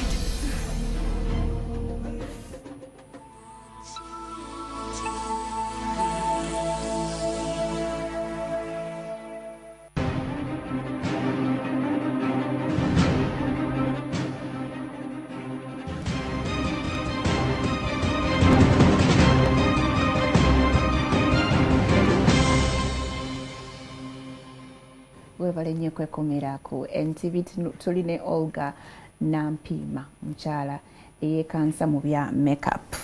Yes, Olga obadde okyatugamba fe abatalina ssente nnyingi kugenda kugula slick, manya MAC, ogenda okola ogula deads gundi scrub. Ebyo products ez'ebbeeyi zetugenda mu fashion bakusaba emitwalo 12. Nsobola okukola ka facial akanga otugambye omunnyo mu kazigo neneekuuta no scrubbinga buli lunaku oba osobola n'ojjako oluyinja njolo ku face ate face kasebako oluyinja olwo tekwata makeup tonyirira nakunyirira ne bw'omuteekako olabirira ddala tonyirira owulidde kakati olumala olwo ng'oddira egy'ebbisi oba ne avocado. Is that also daily oba kati awunga ku weekend? Katinga weekend. Okay. Kana scrub kabuli lunaku ngenda okwebaka. Ngogenda kwebaka. Bwe mala okanabamu okuscrubbing anteekako moisturizer no toninga kati toninga okwata cucumber n'ogisalasala n'ogisayisako ku face. Ennimu eri so harsh oba lemon eri very acidic. Yeetaaga ng'olina pimples? Yeetaaga nga olina oily face nga face eri so oily. N'enywamu oils ezo. Kwegamba n'eyamba owulidde. Sitera ku recommendinga nemo naye kyensobola okugamba is a cucumber. N'ogiyisaako bulungi nnyo. Kati awo nebaka? Well, olindako n'oddira kivaseline kyo bulungi nnyo petroleum mugijja giyita petroleum wana n'ogiyisa ku face. Ate abamu bagamba petroleum products sinungi. Well, abantu bagamba but nze ndaba I think it's the best solution for ku skin yaffe abaddugavu owulidde. Kubanga kwegamba waliwo skin yaffe bw'ebeera so dry owulidde ate ina ne glow gyekuwa nze truly hands on mubi kubali banafa abeeru mubi ye kuba nafa abeeru tebakolera. Okay, kati kyukamba ono gogambye gwe nkosa nga tona mujjako before going to bed nendio kantekako notekako vaseline bulungi nnyo n'okimetta n'okiteekako bulungi nnyo ne bwebaka kugamba n'ozuka ku makya ng'olabira ddala skin glowing bwebase bulungi nnyo era kiri very very important okulaba nti ofuna otulo otumala owulidde era gye bayita sleep I need my beauty sleep owulidde kubanga bweba teweebaka ekyo nakyo kijja kulaga ku face yo kijja kulaga ku face yo nti teweebaka bulungi nnyo ofune ezo bugs ezijja wansi ku maaso owulidde so kiri kya bukulu nnyo nti bw'ogamba otulo otumala tule tutya awaza mu nga 8 owulidde bulungi nnyo newebakira ddala bulungi nyingi nnyo. Okay, kati ogambye nsobola okukola ki mask kyange ku weekend kati weekend nokola mask yo eri homemade ejja kuba eJBC avocado nekyekirala oyinza okuteekamu obakanga oba ne ka oil ka butter owulidde n'obikuba bulungi nnyo byonna n'osooka n'obikuba bulungi nnyo ne bibeera thick. Ejinkola yolk oba white? Okola yolk. In fact osobola okuba ne lyonna kati avocado n'omumetta kwegamba nekibeera nga kipaste n'okiteekako n'obeera nakyo n'obeerako ne ku face yo half an hour n'okola emirimu gyawo nalabira abaana nga kwekiri olwanga ojja kuwulira ddala nga skin yo ez'engulu. Nenkinabakolo nenkola kiniteekamu era kakikama. Well, yes, you don't have to naye kwegamba kiri eri gwe oyinza okuba nga era oyaga kuyisako naye obeera nga ate abijjako owulidde kubanga biba biyingidde nga absorbinze mu skin yo bulungi. So kati kwegamba awo nozaako ekizigo nga kafeeshoko kawedde kumakyanga okeera oyisaamu buyisangalo right. Sabuni tukosa sabuni ki ku face? Well, sitira kurekomendinga abantu kukosa sabuni again kubanga ali pH kwegamba ngezaako okugera bino ebigambo bisobola kwogera ngezaako kunoonya mwensobola bizza mu Luganda kati sabuni naye ali harsh kwegamba ku skin naddala eya face yaffe simanyi lwaki yawukana nnyo nezino endala anti kati face yaffe skin ya face lwaki yawukana nnyo kubanga ebeera exposed more owulidde ate eri more thinner than ku mukono ojja ogenderere kati osooka kukadiwa mu face kubanga ddala around ku maaso lines wezisooka okujja kubanga ebeera thinner compared to ku areas endala ku mubiri gwo. Okay, waliwo abantu nga balina black wano wansi again ekyo kitera kubeera genetic nange nkirina era kati nze okukikweka nkozesa gye bayita correctage nakugambye gye nkozesa ku bantu kati nga abeeyerusizza nga bafunye ebyo ebinamakula oba nga balina embalabe nyingi ennyo nga balina black spots ezo eyo kati correctage nkozesa owulidde kati nange osigawo busizi ngiteeka under wansi nga sinaba twagambe kozi ki wagambe osana okosa red lipstick? Yeah, ne red lipstick actually eyo cheaper version. Naye kati awo olina okwegendereza olina omunaaba. Some people are very ng'akooye n'agwa wansi n'agwa wansi bannange era ngamba abakyala bannange yo ekyo kyo kyamu nnyo suicide. What could happen if I sleep with my makeup? Well, not kwegamba clogging up pores zo kati bye gundi byotandika okufuna pimples ne bijja nga gundi eri clogged. Skin yo yonna ina ngejjudde kwegamba makeup yonna ina building up tomunaabako utamidde hangover gweri kwegamba oluvaawo kireeta embalabe ekyo kireeta embalabe ne reaction kwegamba skin nebanfu ddala kiri very very ne bwoba otamidde tya yavula mu bathroom ogende ate bwenkwata bukwasi wipes facial wipes ne facial wipes nazo zikola naye era still tezimujjaamu wakiri oyisaako ka cleanser akatini. So ogambye you don't recommend soap tukozesa eki because waliwo abantu nga tasobola kuzuuka n'akwata bukwasi maaso with water n'atambula. Personally sisobola kuzuuka n'entambula butambuzi nga face ne bwe mba nasiza ngicleansinze nekanga era nkozesa sabbuuni. So now I learned that soap is harsh. What do I use? Kakati bintu bingi era nandigambye ngezaako kulaba nti no mbeera nga sogera ku bintu ebiri expensive ngezaako nga biri cost kwegamba bankyogere ntya nga te omuntu asobola biri affordable owulidde kati version simanyi nnyo products za wano ne Uganda naye nga nze tulina products nyingi nnyo zosobola okukozesa nga ziri on a cheaper end. Nsobola okugenda mu beauty shop nenfuna ka cleanser akali cheap owulidde kasaka kubeerako cleanser katera okubeeramu an ingredient oba something erinnya sijijjukira bulungi nnyo naye nga kayamba okugjako buli kimu easily kali very very subtle kali very very soft kind ku skin nga kokozesa okugjako buli kimu owulidde kubanga sabuuni ali harsh ku skin yaffe kugamba drying skin out ate nayongera ku breakouts bwobanga olina skin already eri problematic ebyongera bwongezi ate bolina ne kwigamba hormonal kwigamba bintu bingi nnyo. Waliwo cleansers zolaba nga bwogiteekako erinamu engeri ya bu particles obusalasala ne wabawo eri ngeri smooth eringa nga lotion which one is recommended? Kati erimu particles ebire better kubanga eri combined ebeera mu scrub yejjako oluyinjayinja kati yegyokozesa okujjako oluyinja olwo I'd rather ogende ku eyo option eyo eno ebeera bw'oba olina skin nungi engeri smooth then ng'ogenda neeno naye ng'eri erimu oluyinjayinja yebeera better. Omuntu wembalaba waliwo abantu abanyiiga pimples ekyo kikyamu nnyo. How do I get rid of a pimple efukidde ejjembe nfukidde ekizibu? Bwe baali batusomesa mu beauty school balina nga bwe batulagira okugijjamu blackhead eyo nga tonyize nnyo kubanga jjukira buli bwonyiga eyo okugenda kulekawo mark eya black owulidde ye kati okwata tissue bbiri n'onyiga kwegamba n'okireeta n'oba nga ogireeta mu side nga tonyizeewo nnyo ku damaging awo area wagenda kujjawo dark spot. Waliwo oli anyiga nalwala nanyiga n'olwala kwegamba aba akozingira ddala n'avaawo nga wa red watandika okubaawo red nga omanya gundi spot egenda kubeerawo eya dark.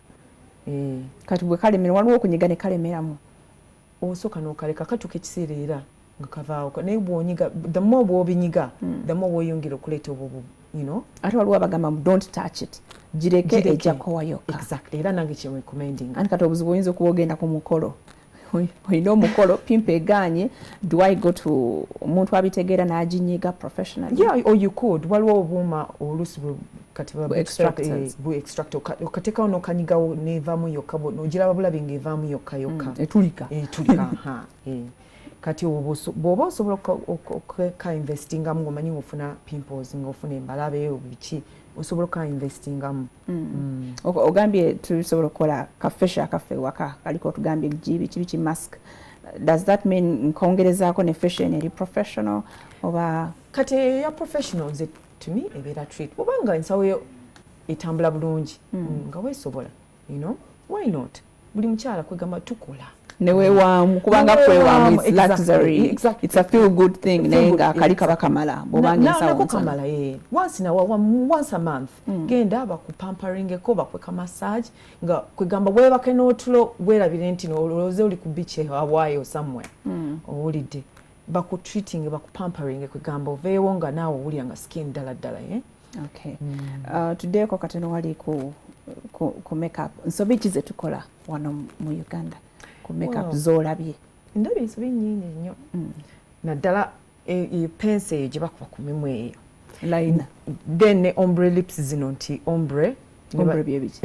Ombre waliwo kala gye basooka kala eri dark ne baleetako kala eri lighter mu makkati kakati ezo ombre lips ezo kwegamba tezitera nnyo kunyumira ffe abakyala badde naddala bwe tulina emimwa eminene owulidde ono sizayina nida sizayina she's just naturally alina kati omuddugavu alina kwesiga bwe katyo kano ka lip gloss kali fantastic kali amazing yeah kati olaba light kati bwomutunulira olaba tizon ye tebamutaddeko enigundi light ekubye ku kyenyi eyo light makeup yagikoze oba camera nedda eyo bamu highlightinze. Oh, okay, the magic eri wano matama mumba. Yeah, mumba. This is darker. That's darker. Okay, that's giving a face definition all day. Yeah. I hear mbu n'omuntu alina face eri round. Osobola gikola nebera bwet dog. No more definition, no more cheekbones with makeup. Yeah. Katikati olanga ba Kim Kardashian be babikomyawo balese trend eyo kyovula buli omu ayagala contour kit, contour palette, contouring kati n'ekirala kiza ekipya yeyo strobing.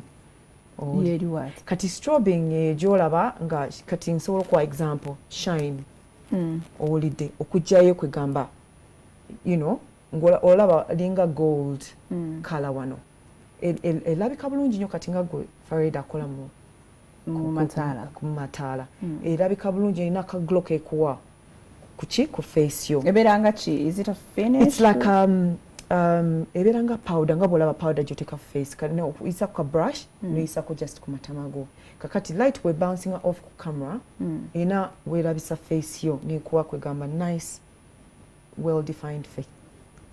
Sorry. Nice defined face. Sorry. Okay. So what other mistakes do we do? Colors are lipstick. Kino kyetaaga okupengako attention or any color would work on anybody. Omanyize ndi very versatile. Njagala nnyo abantu ba experimenting ekyo walaba nsanyuse nnyo okulaba walaba kati ani yali amanyi nti nosobola oteekako blue lipstick ku mimwa.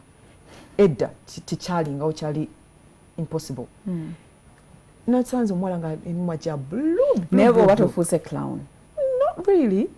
Ali kugamba fashion. But it's not something you would wear on a daily basis. Not on a daily. Kati nga bwala bana abato kugamba bali into fashion by experimenting buli kimu. It's a good thing, Okay. Yeah, it is a good thing. Okay, and so endala? And so endaba mostly is nga abakola bridal kugamba buli omu n'abangali kati ba makeup artist bendabye ba masteringa one look. You look waji masteringa jakola buli omu. Kugamba nomanya nti nze nsobola okutegeera nti n'oyo gundi yamukozeeko owulidde. I think which is a wrong thing. By the culture tetwagina nnyo aba makeup artist naye ezze olaba nga bangi nti buli mugole kati tayagala kwekolako afuna omuntu abeerewo amukoleko kati ate n'osanga ono afaanana the same person n'omulala nga bonna bafaanagana kati nze yes that's me. Okay. Kati ngezaako again nga wenkugambe color eriiso ndaba liri different. Eriiso liri different nateekako lashes eziri flattery owulidde okumakinga my eyes because I wanted my eyes to look smaller. Nga bwolaba ekisige kyange nakitwala higher kubanga nakisala halfway. Yeah, kati kwegamba ngezaako okuwa face yange definition naye nga ate not too much. Yeah. Okay, obadde ogamba ekya abagole okubanga bonna bebamu bafaanagana ye kwegamba omuntu amasteringa look eyo perfectinga nabanga takola ku muntu according to the face shape, the eye shape nti ne features nti oba alina features kize njagala okwenhansinga owulidde kati nabanga afaananye nga gundi oli omulala nendabanga yafaananye mwani kwegamba tebali versatile. Okay. Yeah. Kati tulabe ku makeup ow'omukolo ali occasional tulabe ne ku makeup wa office. Waliwo omukyala nga ye ayagala alabika bulungi every day in office. Biki byafokasingako kati nga bwekutunuulira you're the classic example of a corporate look. Njitana corporate look. Very subtle kisige, nice color on the eyes and a nice maybe lip gloss on the lip. And that's it, simple. Nika blush akatini. Okay. Waliwo omuntu agenda mu office nateekako colored shadow. Do you even need shadow ng'ogenda mu office? Well, you do a little bit. Oyinza okukola ne ka wing liner. You do. Era nange I do it. Kana ka puskat. Waliwo ennaku ezakajja. Ka wing liner. Balikola weeri. Ka wing liner, yeah. Kali very, very kalaba kanyuma nnyo. Not everybody knows how to do it. Yeah, kali you have to kali very detailed. It's very, very detailed work. Era olina okumakinga sure nti bwoba okayize olina okukapafecting okukajjayo. Bagiyita wing liner actually. So olina okukapafecting. Ekigendera kyako ki? Kawa eriiso shape. Yeah, kalina n'omuntu alina eriiso ekyo eri hooded. Kalina bukamuwaamu amaaso kwegamba ne galabikamu bulungi n'omuntu negamba omukyala alina amaaso amalungi ono. Owulidde.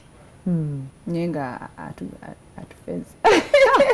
Ekyama kye mwennyini yakimanyi. Bannange nze kwegamba abantu bangi nnyo babadde kati omwami mbadde wansi nagamba aba makeup kwegamba makeup omwami wansi makeup nze embracing kubanga makeup nze to me it's not a mask buli mukazi gyekweseemu nti it's a mask they have to hide behind it. Makeup to me is a tool that further enhances obulungi bwo. Already oli mulungi kati oyongerako kala kaka red ku mimwa ne ku maaso okwongera obulungi bwo exactly obulungi bwo already bwolina ng'omukyala. Okay.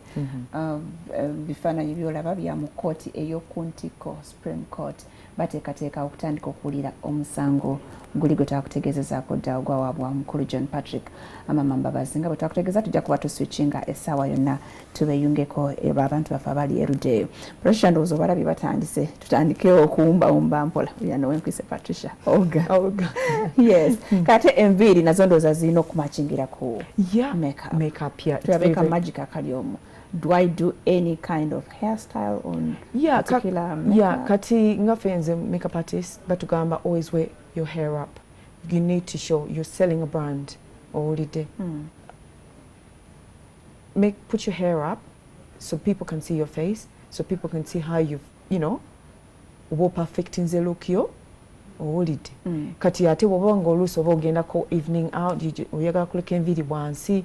Also, kasato look, no, again, nga wenkugambi no strobinga, no highlightinga, kugamba no tikako ka gloss, owulide nga toyagala ko, you know, ati ne wabera nga kati red carpet event, owulide bobanga kugamba buli kimu kirina okubanga, yeah, so byakuyiye bitakamu ne art. Exactly. Actually, art yetagisa mu makeup is art. Kwa wolinga akyagala naye nga kyagaana. Nga makeup ya mulema agenda kwata kishado ne boli mugamba nti bakola bwe bati tulina kizibu alo makeup ensanga fani aveno bwato kubya ddala eno nga yo mu pakeno era ezo zensobi nyingi nyo zendabye you know zendabye nga kwegamba tebagiwadde kati nga oba kati nkuze ku maaso amaaso gange nina okukola mu crease okuwa like a gradient color nti notandika black ningera phasing out okuwa amass again definition which I see on you right now. It's already perfect. Nze nakimanyira I just go 2 minutes mbamaze watabukwasi nsiga busizi wano shi nga nziruka nzija ku mirimu gyange. Okay, so this workshop jogendo kola tell us about it. Well, again kuba ku Serena Hotel Katonga Hall etandika ncha pardon me yanaku 3 bagenda kugamba bagenda kwiga ngenda kubaza back to basics okwiga about skin tones skin face shapes so kwegele ne ku skin tones waliwo abantu nga balina colors bilina colors bili kati oyinza okwesanga nga bwebanga rainy season nga omusana tegwaka mungi nnyo oyinza okwerukamu kati nga February mu winter olina kuba ne foundation eri different from musama kubanga ojja kubaira darker musama olina wano I don't simanyi oba kiri you know nze wano we wati ndi mweru yeru mukatono ero nendio kanzugala bulungi naye that's a good thing kubanga kati wotuka ku highlighting olidde kati nga boli wenakulaze model omu highlight already weeri okitegeera kati just a shading of shadings dark no jirekeyo okay waliwo abantu abatya foundation bu eri too much oliwo yokuba foundation natuzaako powder abalaba nga ali too much. Can't I just do mica powder simple look?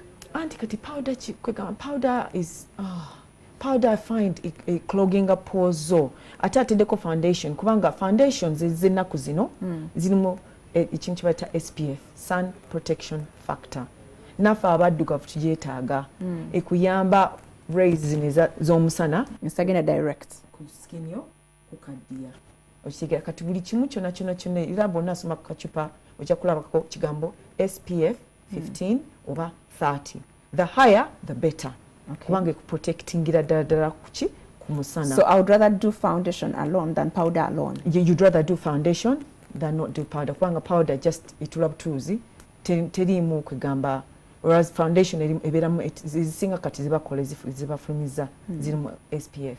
Okay, those are problem yange. I always apply powder. Use a foundation.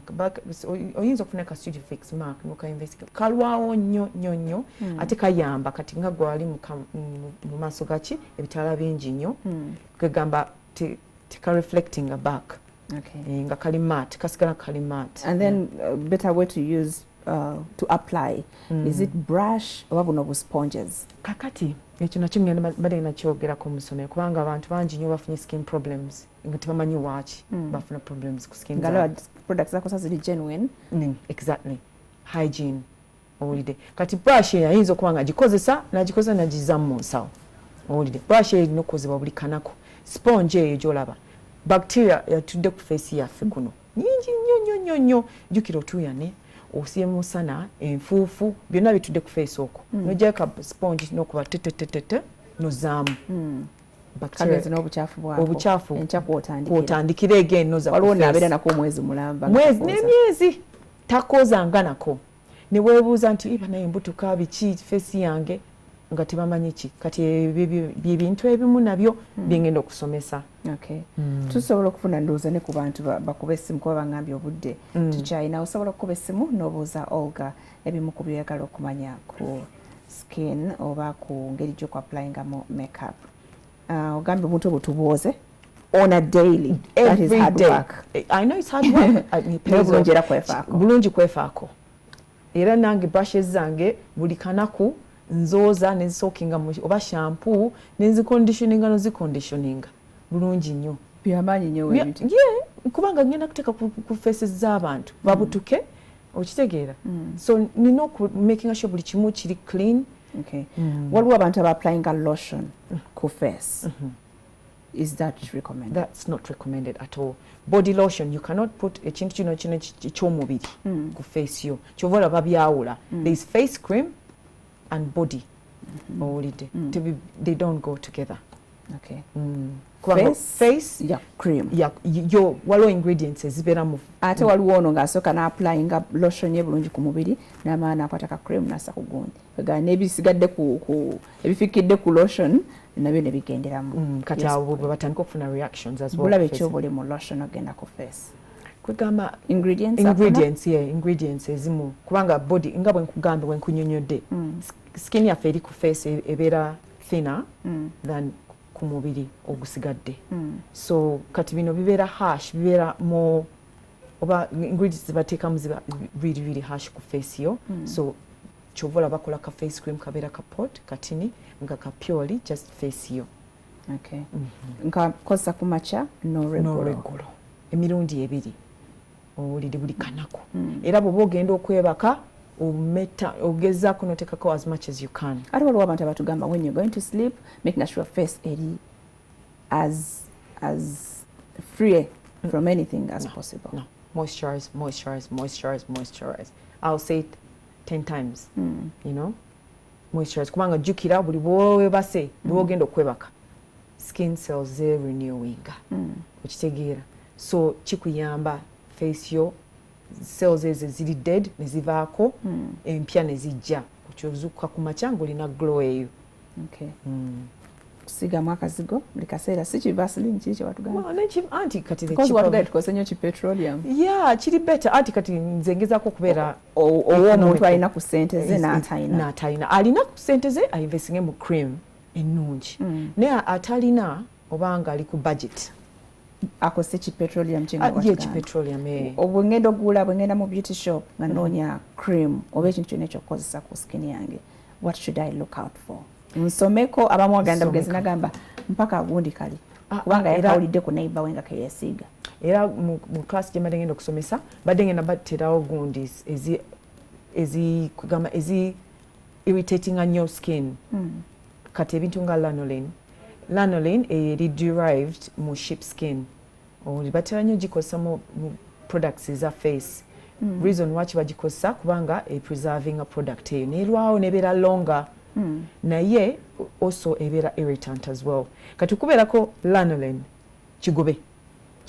Buli muntu yenna oba buli muntu yenna. Era nze bwe nkitunula bwe nti ndabako lanolin ne product kyendala. Gosh, mbirabiriti on top of my head. Nembirira mu kitabu kyange somewhere. Obigoba. Naye mostly kati ntunuulire ki ekisinga mainly is lanolin. Ngamba mu byenjagala oggula by'o recommendinga like a nice face cream ng'erimu oba aqueous oba like an aqueous cream kubanga aqueous is water oli glycerin kubanga ye humectant eyongera kuzaamu. Waliwo eringa mulimu aqueous mulimu ne lanolin. Kati bw'oba mu lanolin togikwatako. Neoberina aqueous gyesonyiwe. No, aqueous gitwale because that's more water. Nedda waliwo ng'erina both. You leave it. ononye ina chimu oba glycerin is amazing yo kwigamba humectant ejja kuzaamu buli kimu mu skin yo. Waliwo n'abeesiga glycerin buno bw'abaana bwe batuwa even better. Even better, yeah, very good. Yeah, glycerin is amazing for skin. Yeah. Njesiga ne mbangenda kwa applying makeup oba njesiga ngenda kwebaka. Bobo gena kwebaka so bogiteekako ne bobo gena kwambala makeup. The only thing is makeup ayinza okubutatula ko ku face kubanga kwegamba ali very all over the place. Foundation might streak. Okay. Yeah. Ate enkanyenya, is there a way we can avoid that? Anti kati okavoiding enkanyenya again jakuddayo nkugambe scrub. N'emyaka nga jazze nga gibagize. Nange jange gize ne I do it daily. Owulidde. Nkikola daily ne scrubbinga kwegamba nakyemanyiiza. Owulidde gize era gijja kulwawo wakiri gijja kuba preserving. Ejani jidde ku 38 ne gijja ku 44. Okitegeera. Kintu bwekirizaako.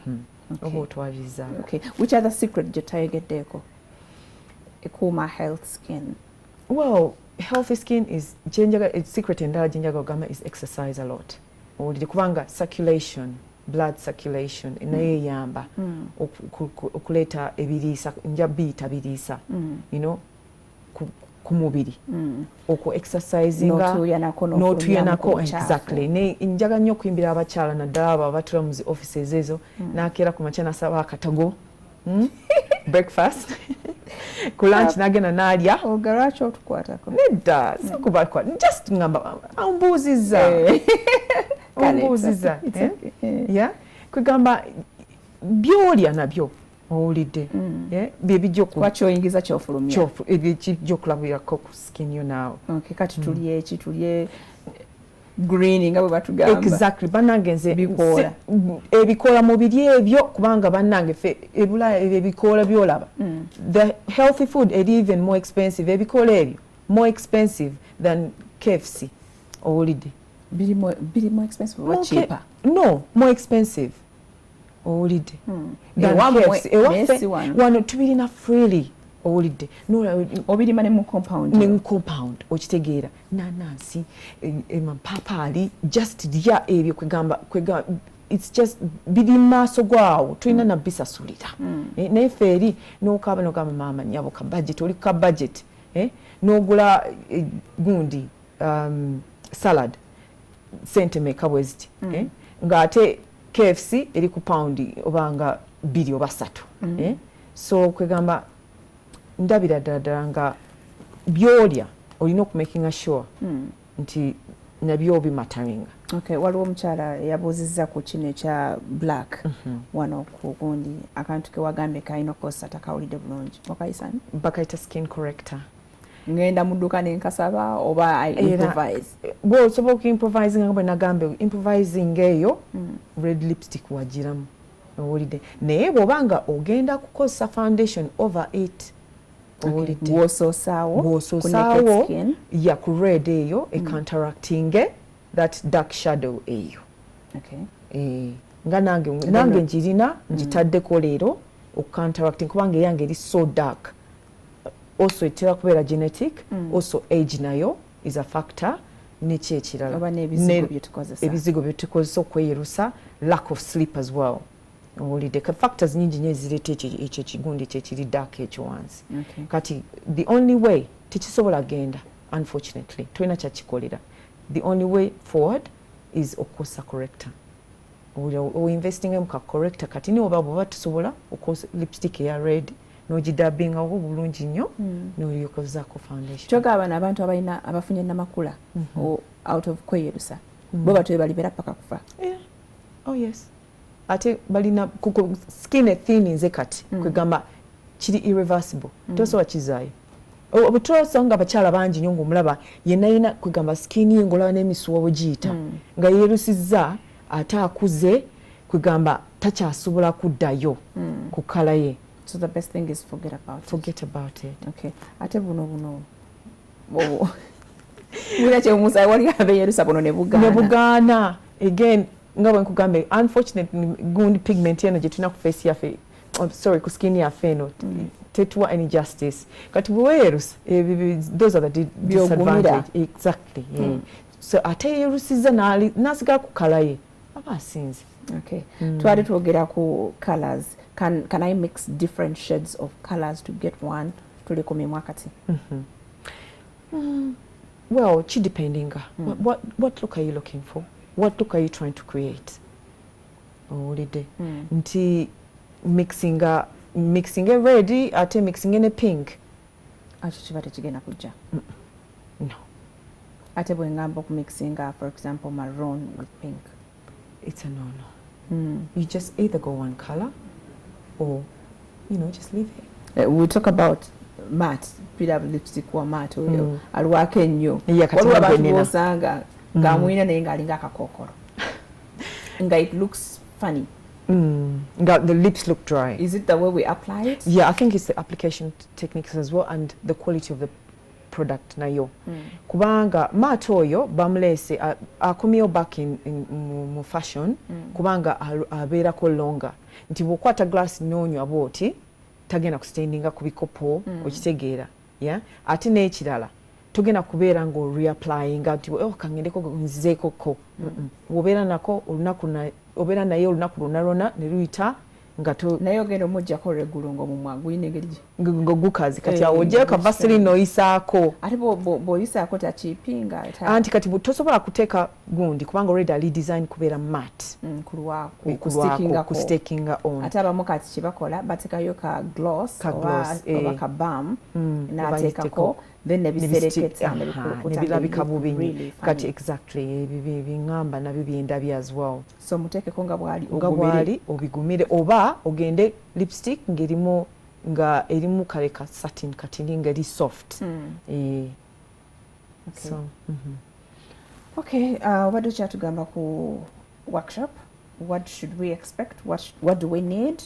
Well, nze ngamba abakyala bajje abagala okuyiga abalina busaluuni bwabwe kwegamba n'abaana abato kati unemployment eri kind of like really naddala baka graduating nga banonyeyo ka job ako entandikwa kale mujje mu master class eno ogenda kugaba emirimu oba sigenda kugaba mirimu just ogenda kubira engeri gye bayinza okuventuring exactly by inspiring I'd love to talk to them bagambe find your niche oba find something kyoli passionate about or kiyinza okuba nga related to makeup holiday just funayo ekintu beera proactive totula butuuzaawo n'olinda nti omusajja ajja angulireyo kino angulireyo ekiwaani gwonaamugulirayo ki bw'anaggulira ekyo kyoyagala anti omusajja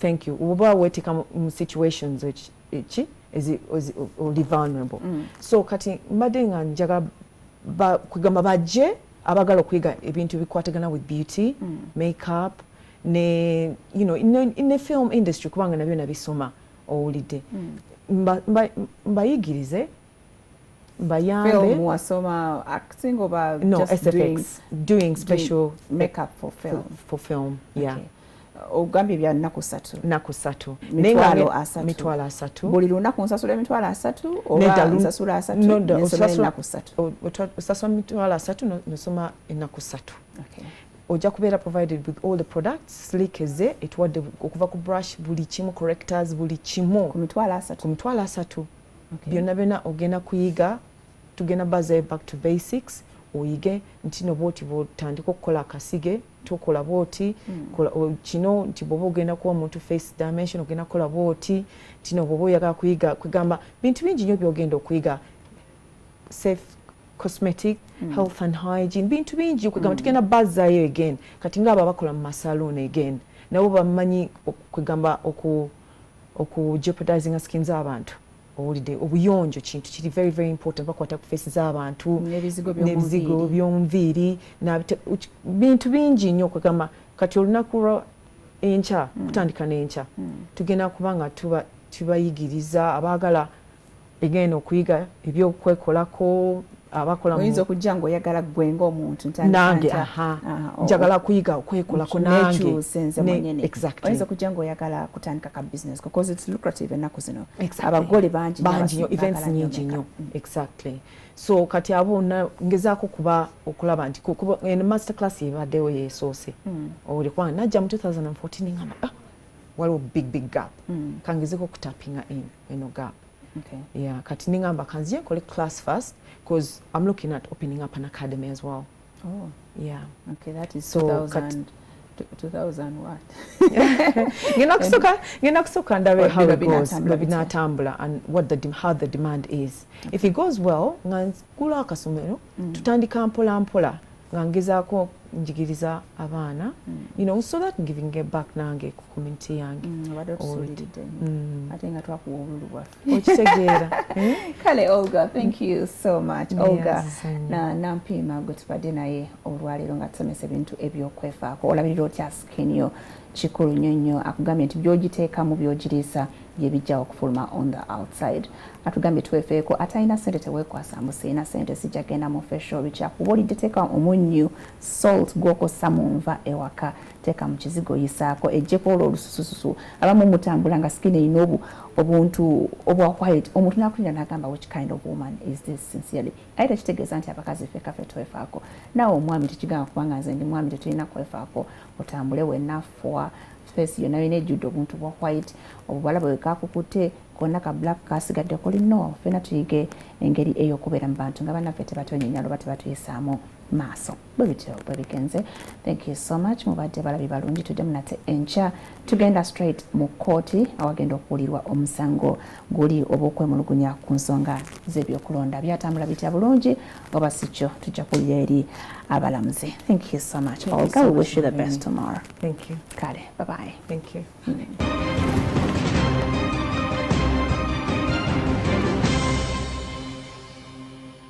Add the Radiant Hair Polisher before styling and finish your magical look with the Radiant Olive Sheen Spray. Your big day is definitely on. Radiant. Feel yourself.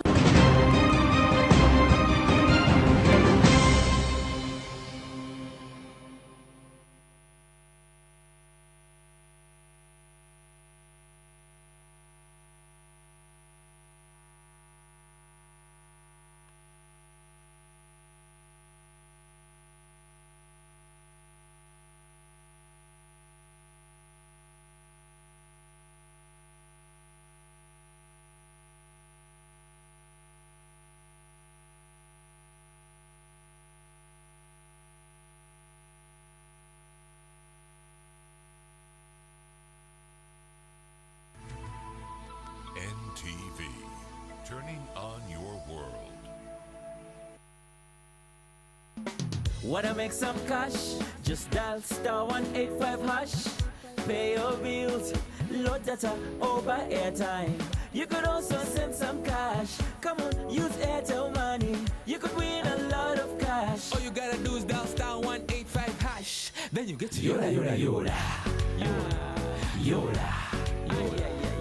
*185# and Yola Maja with Airtel money. Dial *185# and transact. Airtel, the smartphone network. Isa yalagula Yesu ng'alijja emabega we akali mu bufunzi Yesu ne Isa ani yasookawo munne Isa buli lw'otayogera na muntu kutegeera bimukwatako tosobola kumutegeera yenna tekisoboka era endako yakatugamba nti Abaganda mbwanjala ajja kasukira eggumba gyegenda kale akagamba akukanono obote wateekwa okubaawo eddoboozi abantu lye bakozesa eddoboozi abantu lye bakozesa okutuusa okunnyonnyola kwabwe okutegeerekeka okutangaza ebibakwatako petition naye nga waka mubimuyita waka mwamuyitanga mutya big daddy kuwuliriza kufumiitiriza kukola kwogera bina tuwaye bwe yamala okutuula ngenda okutunula mu kibatu kyange kino kyentaddeko bwendi nga muvaamu ebiwuka by'ensolosozi ebimu byewuunyisa binakuwaza ebirala bikyusa obulamu omuntu atasomye atya n'okuyingira ofiisi naye ng'omanyi nti nina omukyala n'abaana awaka nakinkola nina ne bizinesi naye ntya n'okuyingira ofiisi eno okwennyonnyolako ly'eddoboozi lye njogerako tuwaye.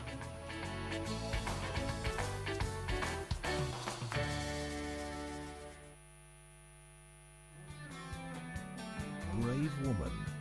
That woman, she called her again, didn't she? I need to know. No, Aunt Berna, okay? Zoe. I'm not saying that she did, but I'm not saying that she didn't either. I'm just saying that I don't know where she is. Listen to me. You have no idea what this woman is capable of. But I do. I do. Go and dance with her. You should let Sia see how the eyes of every single man in that restaurant are looking at you, the way they look at her. I'll do it. I will, Grandma Farid.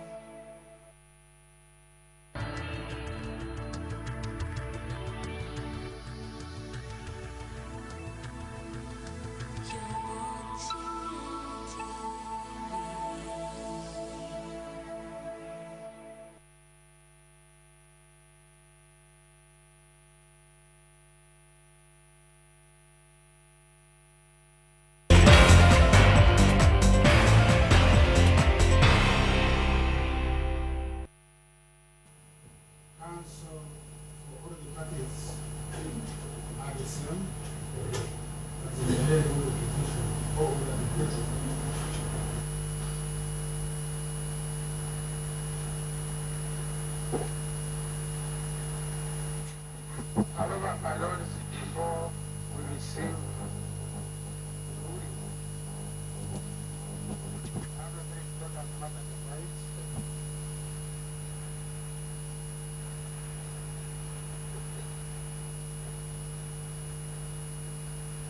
touching the manner in which these proceedings are being reported by the media.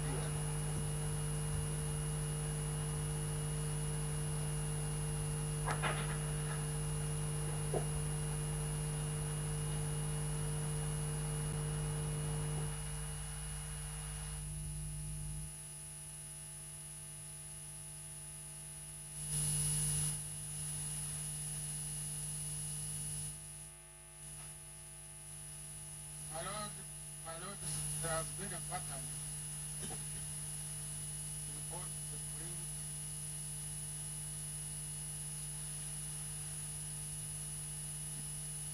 and the radios, the print media and the radios, of sensational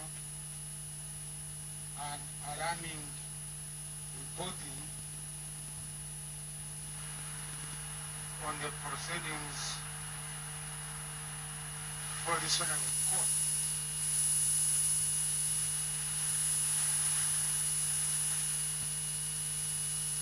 To a large extent, the reporting has been calculated for road and anxiety and speculation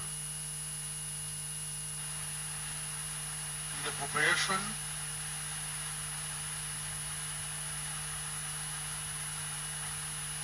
and to paint a gloomy picture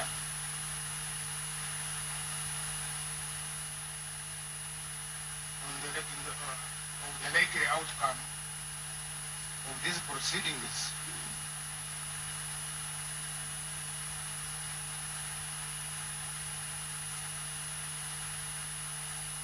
Just to give a few examples,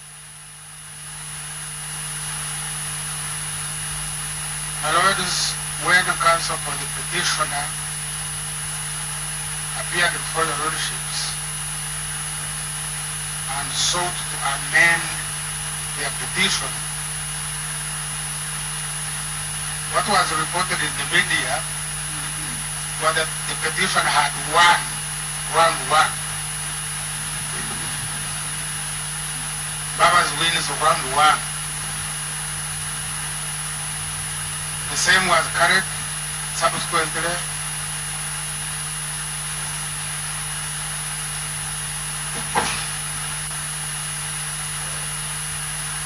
when there was minor and inconsequential application before this honorable court.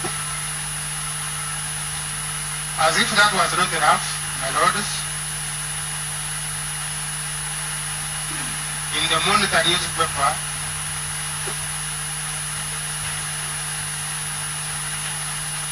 of the 13th March 2016,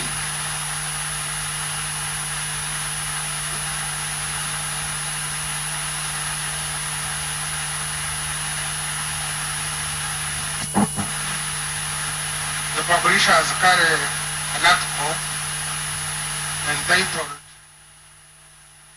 Costs of Previous Election. Good morning, you're watching pictures coming in live from the Supreme Court in Kololo. What's happening today is two things for starters. The Supreme Court is going to rule on whether or not to allow applications by people who want to become friends of court. Two particular groups. One is civil society groups, a number of them. There's Human Rights Network Uganda, there's FIDA, and a plethora of others. And then 9 law dons, 9 doctors teaching law at Makerere University. Two separate groups that want to become friends of court. Amicus curiae, they are called. If it is plural, it becomes amici. So that's what is happening now. Court should rule on that in a bit, and thereafter allowing them or disallowing them, then the petition hearing begins. Of course, just to remind you, this is the petition that was filed by one of the presidential candidates, John Patrick Amama Mbabazi, petitioning court about the presidential election, saying there were issues and resultantly the results of the presidential election. So that is the petition that court should begin to hear today, after they do rule on whether or not to allow these that want to become friends of court. Of course, friends of court, according to what we have gotten to understand, really they come in as advisors to the court, to the Supreme Court for that matter. As the case does go on, they give advice in one way or another, probably where they feel there's a bit of evidence they need to adduce and that kind of thing. So that ruling is going to happen today, and then the petition hearing will begin. So that's what we are following up there. The person that is speaking currently is the Deputy Attorney General, the Honorable Mwesigwa Rukutana, representing the Attorney General's office. Part of the respondents. The respondents are majorly two. One, it is the Electoral Commission, and then two, candidate Yoweri Museveni. But the Electoral Commission being a body of government, there comes in the Attorney General's office. And so they come in as lawyers. But again, separately, the Electoral Commission does have a team of lawyers led by one Enos Tumwine, I believe the name is. So we'll keep following up and see how things go. For now, let's cross over to the Supreme Court and listening to the happenings there.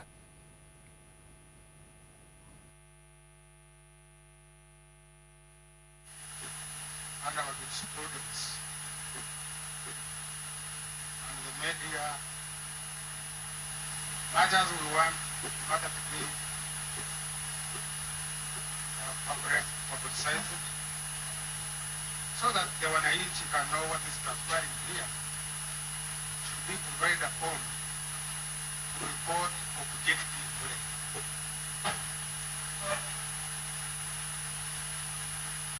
And pray that the court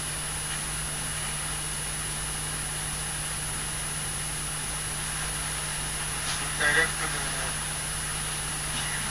media to be objective in their reporting,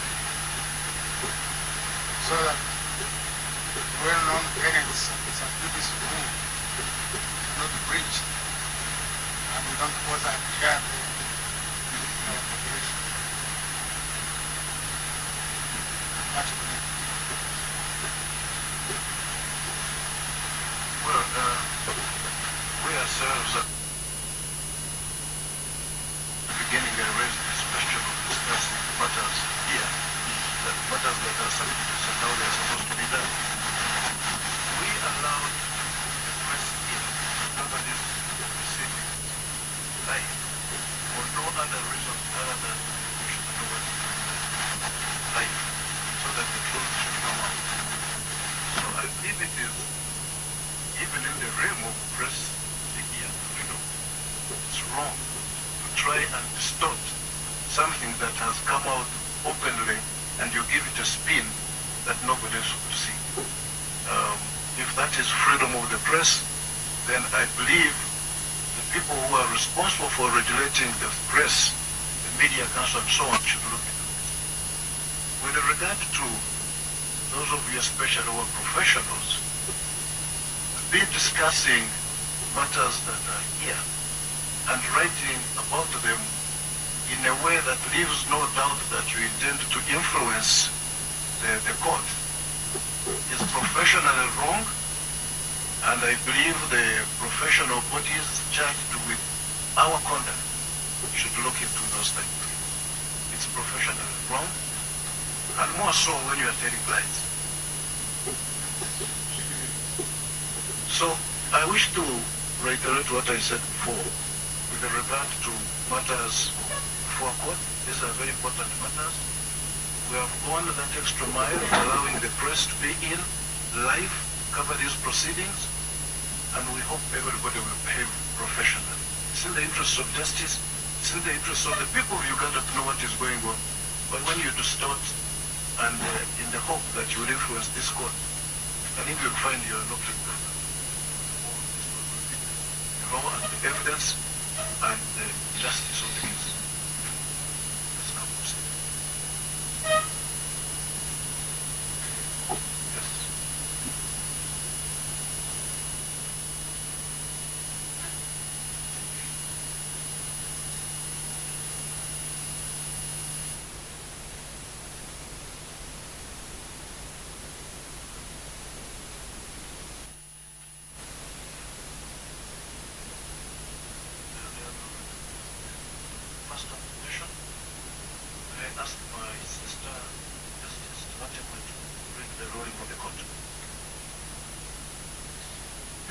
This is the ruling of the court. The grounds justifying the intervention of the applicant as amicus were covered in their notice of motion, which we have reproduced in this ruling and in supporting affidavits and oral submissions. The essence of the application was that the applicants with expertise in the relevant areas of the law intend to help this court by making submissions which would not only enable the court in arriving at a just decision in the present petition, but also improve constitutionalism, the rule of law, democratic governance, and electoral democracy in Uganda. The respondents, the petitioner, in the main petition raised no objection to the application, but the respondents filed affidavits objecting to the application. The grounds of objection in summary were that the applicant's brief is broad and general based on precedents of past presidential election petitions, and thus nothing novel was being brought to the court.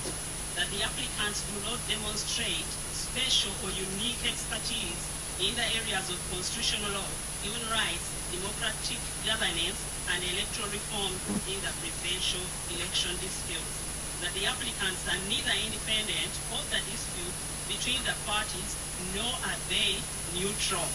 That the applicant's intention is to expand the scope of the dispute beyond the issues agreed upon by the parties. That because of the limited time within which to determine the presidential election petition, the admission of the applicants would prejudice the parties. Consideration of the application. We are alive to the fact that there are no specific provisions governing this court in determining which person or organization qualifies to be amicus in presidential election petitions or in any other proceedings before court. We note that prior to this application, there have been a few instances when this court has been moved by applicants seeking to be amicus curiae. In Attorney General against Silver Springs Hotel Limited, the Supreme Court held that an appearance by amici had to be at the intervention of court and not by application of a party seeking that status. We note that this court's holding in Attorney General against Silver Springs is no longer good law. This is evidenced by the court's subsequent acceptance of amici applications brought before it. In line with Article 132, Clause 4 of the Constitution, which permits this court to depart from its previous decisions where it is its right to do so, we find and hold that the decision of in Attorney General against Silver Springs Hotel Limited on the law governing amici is no longer good law.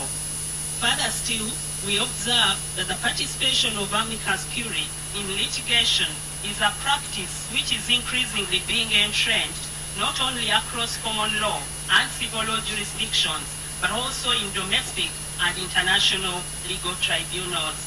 We must also note that the same practice has found place in the East African Court of Justice rules of procedure, which allow participation of amici in court proceedings.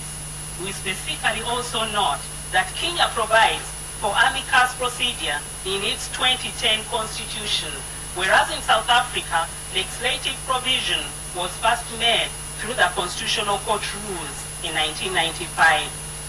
We are also aware that Uganda is a member of the East African Community and that in more recent times, the East African Court of Justice, which was established under the East African Community Treaty, has rendered several decisions on amicus curiae arising from disputes involving Uganda as a party, such as Secretariat of the Joint AIDS Program on HIV and AIDS against Human Rights Awareness Promotion Forum, and indeed many others.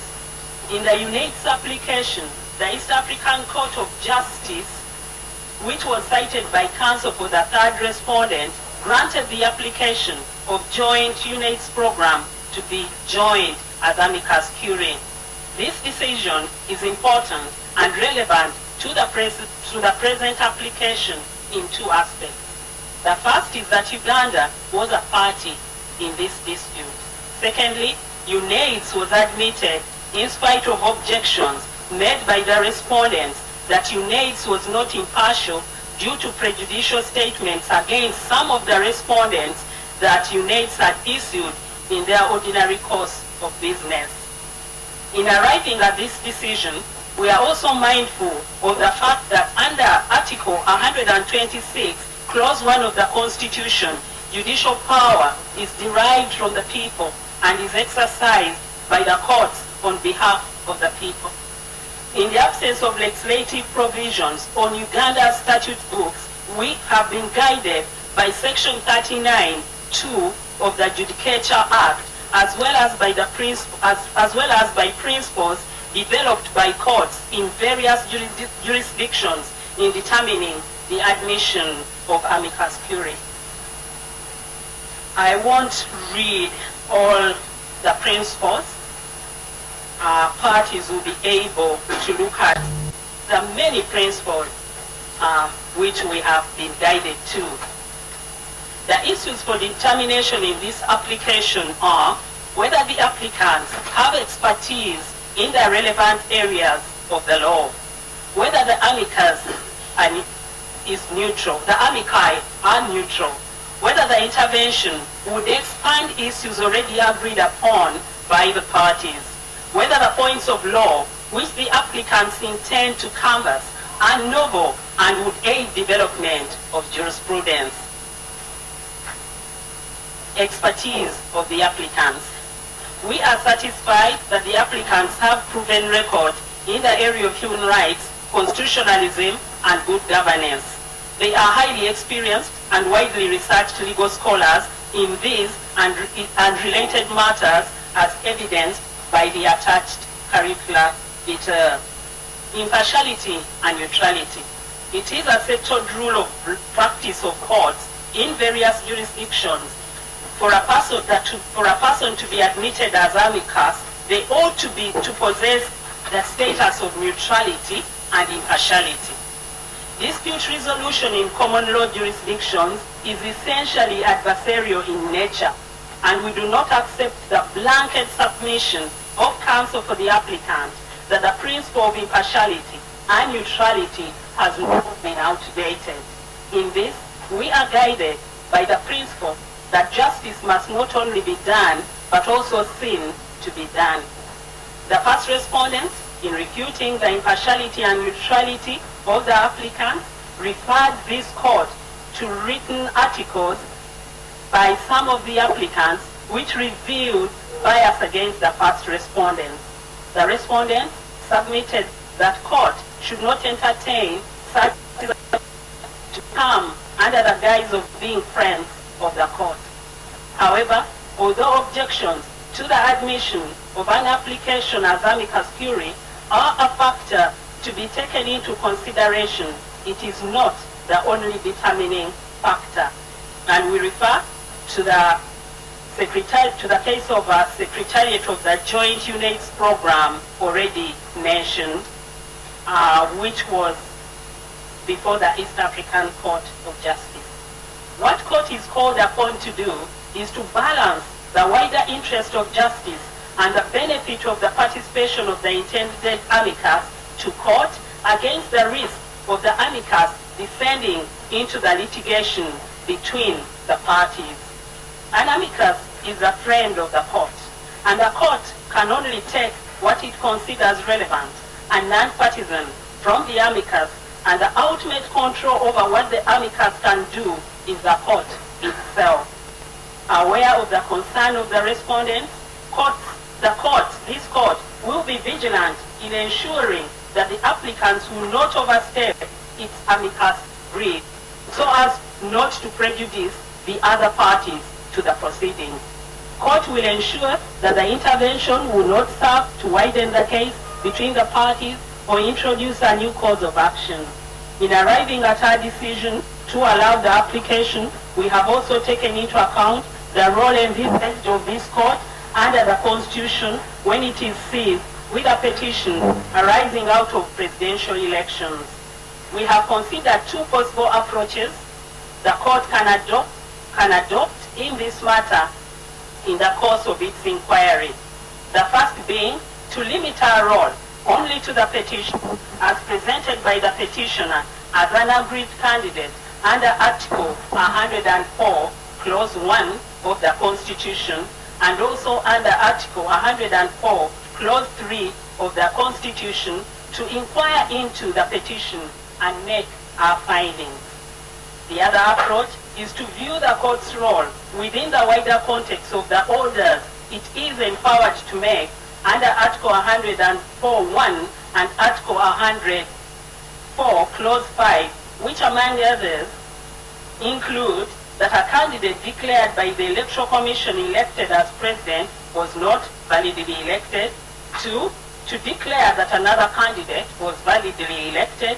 And 3, to annul the entire presidential elections.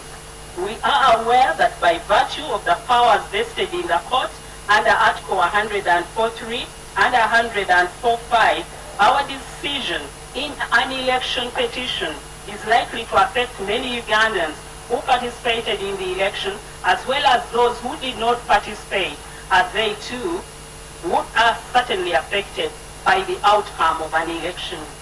It therefore follows in our view that the court should at all times be mindful of its role in this broader context, because it is seized with a matter of great public importance.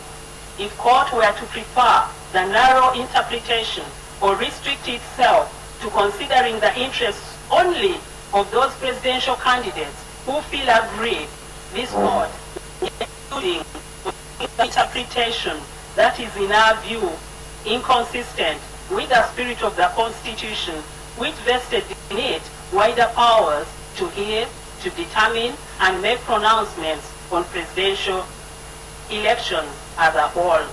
Given this responsibility vested in the court by the Constitution, the court has concluded that this great public interest, it is in great public interest and national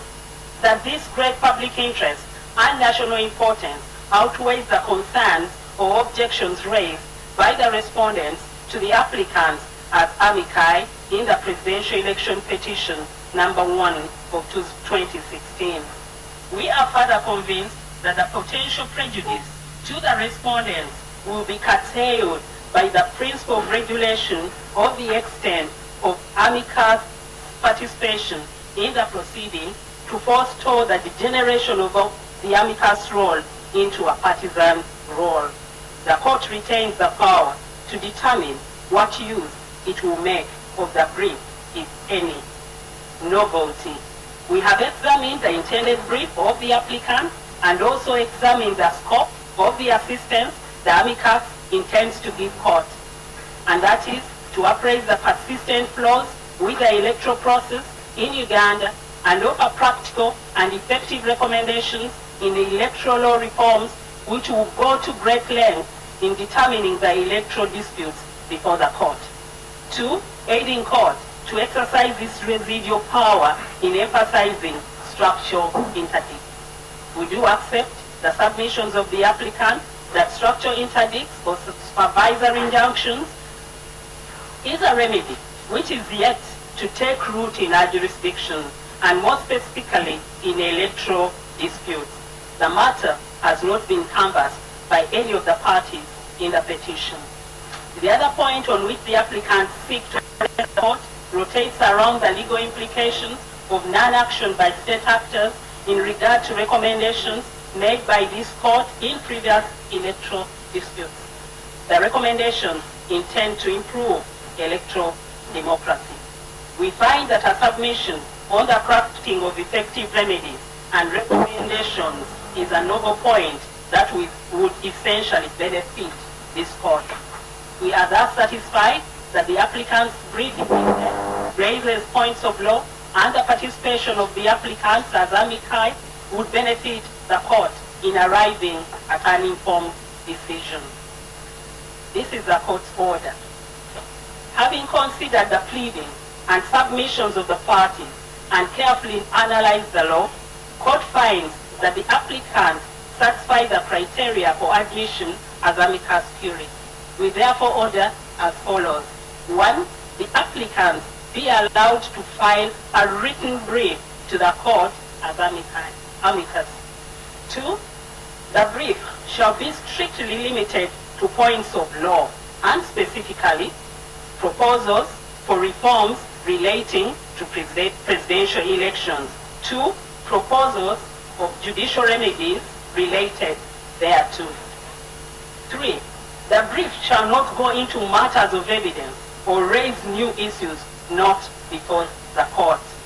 In exercising our discretion to allow the application, we charge the amicus to abide by its limited role described herein. The brief shall be filed in this court and served on the other parties by the 17th of March 2016. We so order.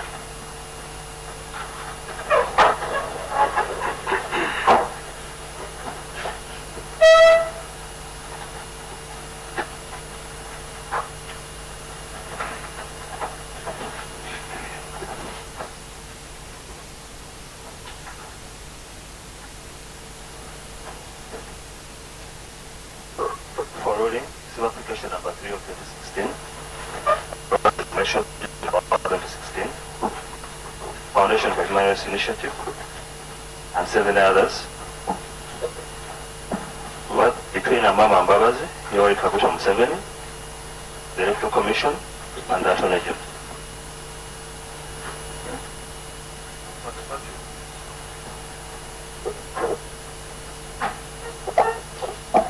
My lords, the parties are all present in court as before.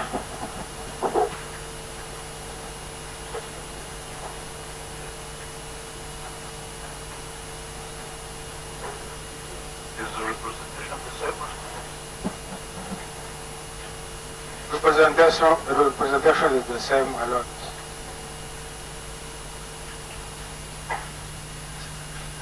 All right, then I will ask my sister, Lady Justice Stella Rach. Sorry, my lord. Presentation is slightly different. Our senior colleague, sister, is not in court. It's just myself and Nora Matrovowini is not in court. So it's just myself, Nicholas Opio, and Council Caroli Semovere.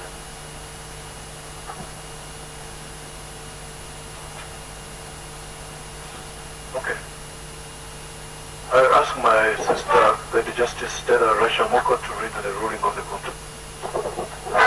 Thank you, my Lord. The Honorable Chief Justice, this is the ruling of the court. This application was brought by 8 applicants. They are civil society organizations. They were accredited by the Electoral Commission as election observers. The applicants are seeking leave of this court to be admitted as amicus curiae in presidential election petition number 1 of 2016, among other orders. The application was brought under the enabling laws and rules of this court. They cite 9 grounds that we have summarized in the judgment. The application is supported by the affidavit of Mr. Kasese Kahero, described therein as an employee of the first applicant and national coordinator of CESEDU. The representation is also recorded. We have summarized the parties' submissions. We don't have to read it now. The court has also considered the criteria for the grant of the order sought, and we have adopted the same criteria that was set out in the application by Professor Lokanyango and others, just delivered by this court. I will not repeat them. Therefore, the single issue for determination by this court is whether or not the applicants should be admitted to join election petition number 1 of 2016 as amicus curiae. Having considered the pleadings and submissions of the parties and the law, these are our findings and conclusions. Number 1, the applicants reported that the expertise on which they based their application was their having observed the elections. It was on this basis that they had issued their observer reports. In our opinion, the expertise of Mr. Kasese Kahero, even if it were to be accepted by court, cannot be sufficient to prove the expertise of the applicants, which are civil society organizations in their own right. 2, having issued reports under CESEDU and SION, they assessed and made findings of fact that are central to the matters in dispute in presidential election petition number 1 of 2016. Therefore, admitting them as friends of court will, in our view, be prejudicial to the parties who will not have an opportunity to cross-examine them. Number 3, the petitioner in his pleadings has alluded to the fact that he intends to rely on, among others, observers' reports. Since the petitioner does not object to the application, the petitioner is therefore, in our view, free to rely on the reports the applicants intend to rely on, including the ones that they have issued. This will give the respondents an opportunity to challenge the reports if they wish to do so by way of reply or cross-examination. 4, court also takes note of the respondents' objection based on statements made by some of the applicants in the aftermath of the election and declaration of results which are prejudicial to the respondents. 5, we note that, unlike in the application by Professor Onyango, Oloka Onyango and others, supra, the applicants neither attached an intended the novel points of law they intend to address the court on. So, the court is not able to judge the extent of the applicant's intervention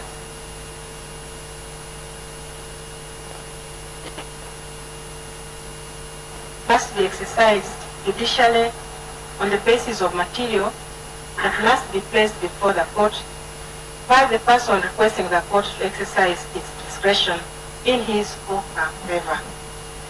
We are convinced, for all these reasons, that the applicants have not met the criteria to be allowed to join the proceedings as amicus curiae.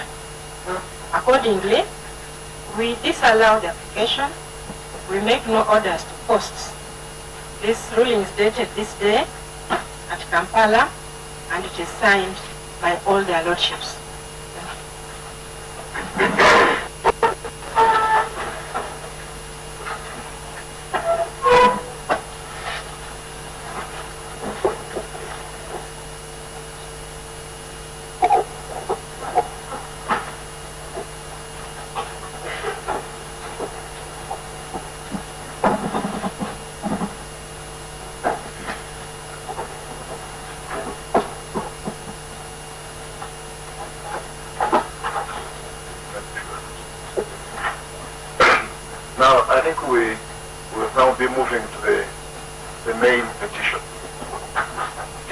See already that these preliminary applications have eaten the best part of 3 days.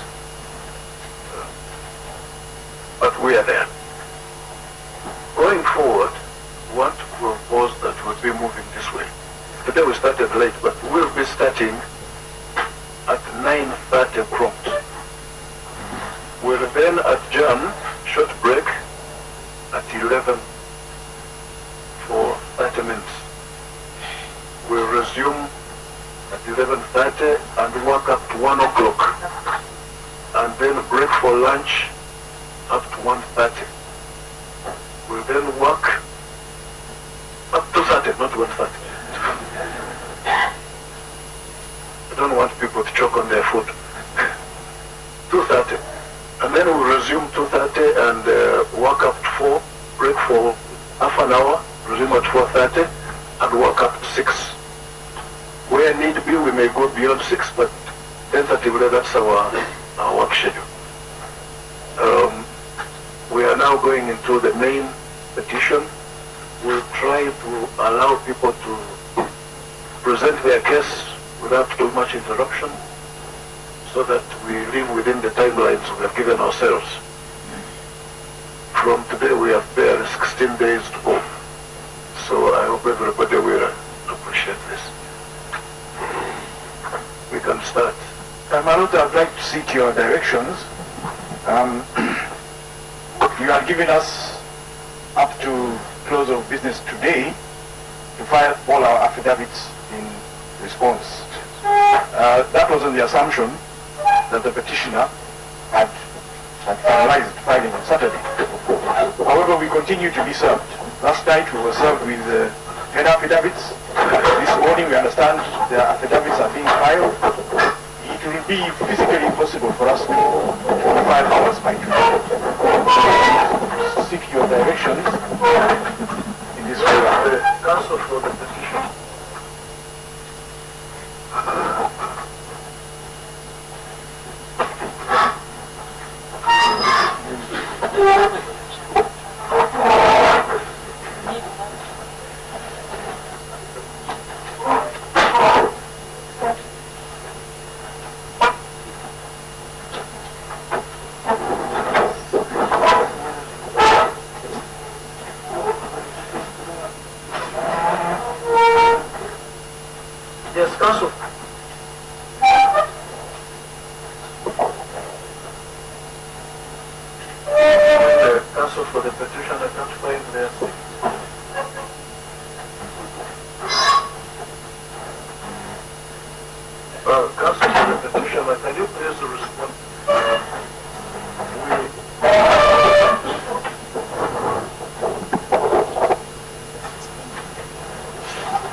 Counsel for the petitioner, Mr. Mbabas, there is a point of concern here.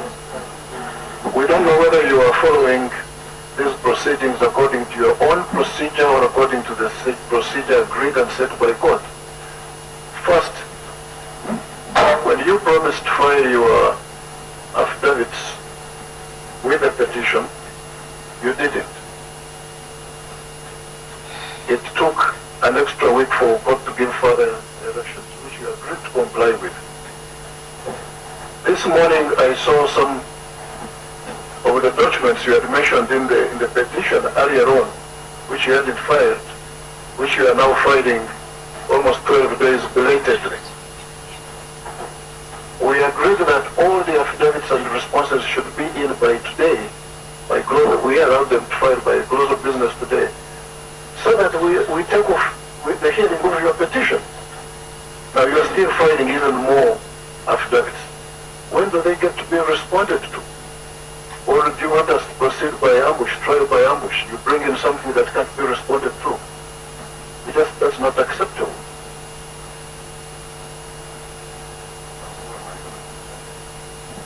I'm very sorry about that. But what is being filed now are rejoinders. We completed filing on the day of the case. There was the list which my young friend Jude has been saying was attached to the earlier petition. That is what we availed him, because we had to reconstitute them. These were observer reports. So are you assuring court that the 68 affidavits that you filed are the affidavits that you tend to rely on? Yes, ma'am. There are no more affidavits being filed? Except rejoinders. Other than rejoinders? My Lord, there is no provision in the law for affidavits in rejoinder. It is only pleadings that are rejoined to. The rules of this election petition require when filing his petition, files an affidavit in support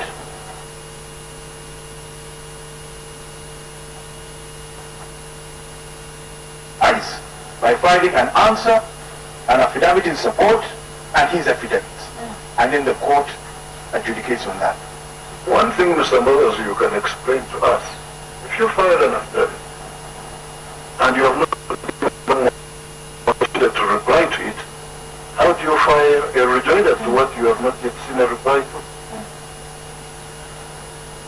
We had already gotten affidavits from the respondent. Have you received all the responses? Right? At least they are saying that still fighting, but we got quite a number. My Lord,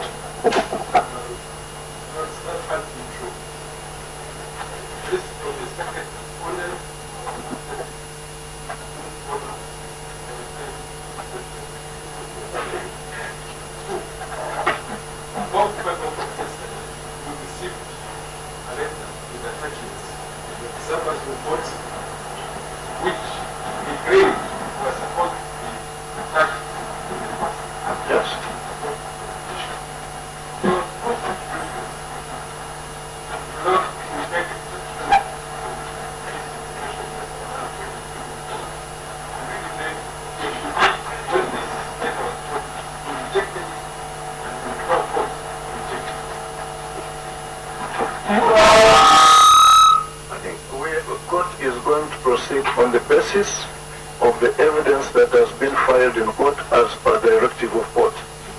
If the counsel had wanted to file anything outside the directive of court, they should have sought leave of the court. We cannot allow counsel to come in anytime they want, and otherwise we will never start on inquiring into this petition. All right, now, I believe the petitioner is ready to proceed, but maybe this is a good time to take a short break, and then we come. Should be ready to proceed.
All right, pictures that you're watching are live coming in from the Supreme Court in Kololo.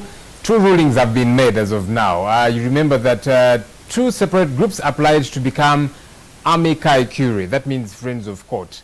Law dons, Makerere, law lecturers, 9 of them. The court has given those a go-ahead, saying that the court is satisfied that they do, one, meet the qualifications, etc., etc.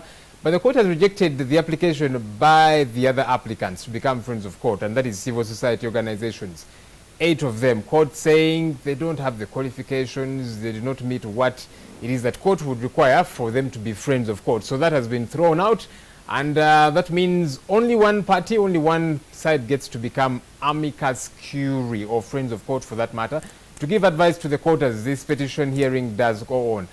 And thereafter, of course, the court petition hearing, the petition hearing does begin. And of course, court takes a quick break now. They will return for the hearing to start. Just as a quick reminder, this is a hearing courtesy of a petition that was filed by one of the candidates, candidate John Patrick Amama Mbabazi, challenging the 2016 presidential elections, the way they were conducted, and eventually the results thereof. So this petition should begin to kick off as soon as court does remit.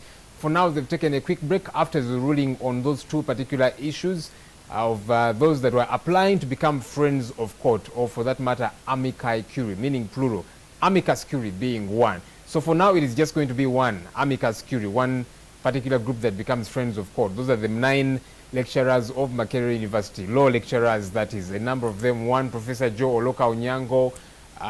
There was Professor Dr. Daniel Ruhweza. There were a number of them, anyway, 9 of them in total. And then civil society organizations, 8 of them, theirs has been thrown out. So we will wait when court does resume and get to give you the followings of this particular petition. For now, let's take a breather as court does take one. We'll get back when court remits rather.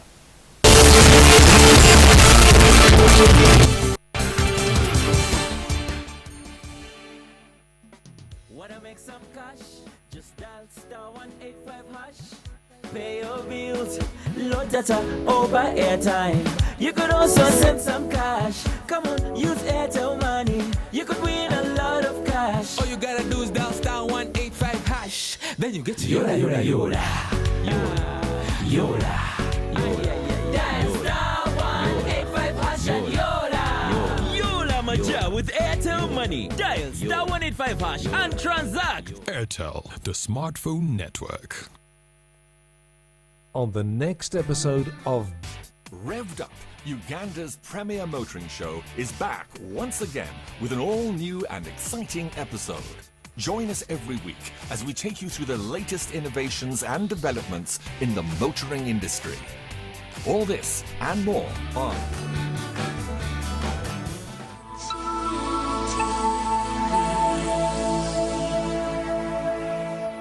Isa yeyalagula Yesu ng'alijja mabega we. Akali mu bufunzi. Yesu ne Isa ani yasookawo munne? Isa. Buli lw'otayogera na muntu kutegeera bimukwatako tosobola kumutegeera yenna, tekisoboka. Era ndako yakatugamba nti Abaganda mbwanjala ajja kasukira eggumba gyegenda. Kale akagamba ako kanuma. Obote. Wateekwa okubaawo eddoboozi abantu lye bakozesa. Eddoboozi abantu lye bakozesa okutuusa okunnyonnyola kwabwe, okutegeerekeka, okutangaza bye bakwatako. Petition. Naye nga Wakamu bimuyita, Wakamu amuyitanga mutya? Big Daddy. Big Daddy. Kuwuliriza, kufumiitiriza, kukola, kwogera. Bina. Tuwaye. Bwe yamala okutuula ngenda okutunula mu kibatu kyange kino kyentaddeko bwendi nga muvaamu ebiwuka ng'ensolosozi.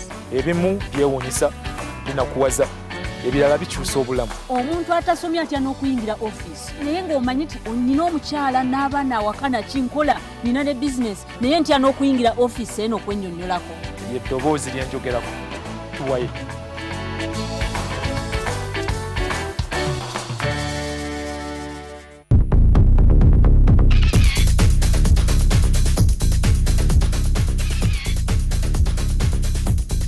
Look at all the juices that are in there, and that is what I'm looking for.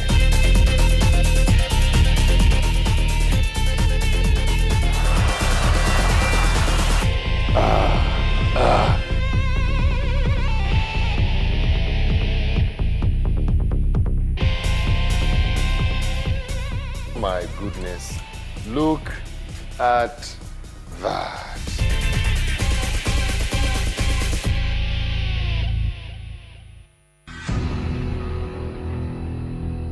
Oba onyumirwa ebyemizannyo jangu nkulage.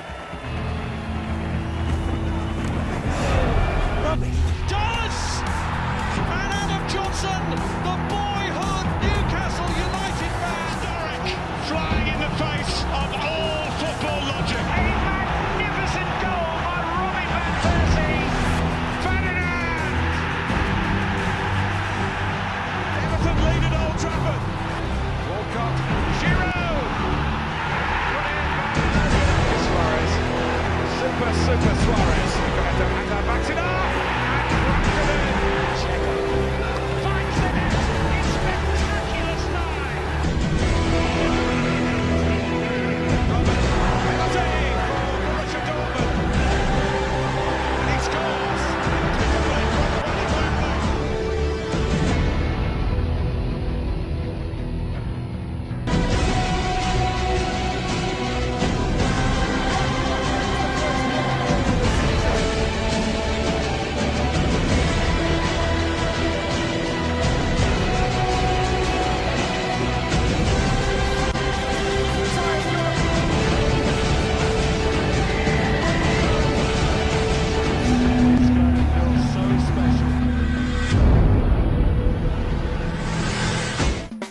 Wanna make some cash? Just dial *185#. Nze Mukasa Samuel, nkola mu Kasese.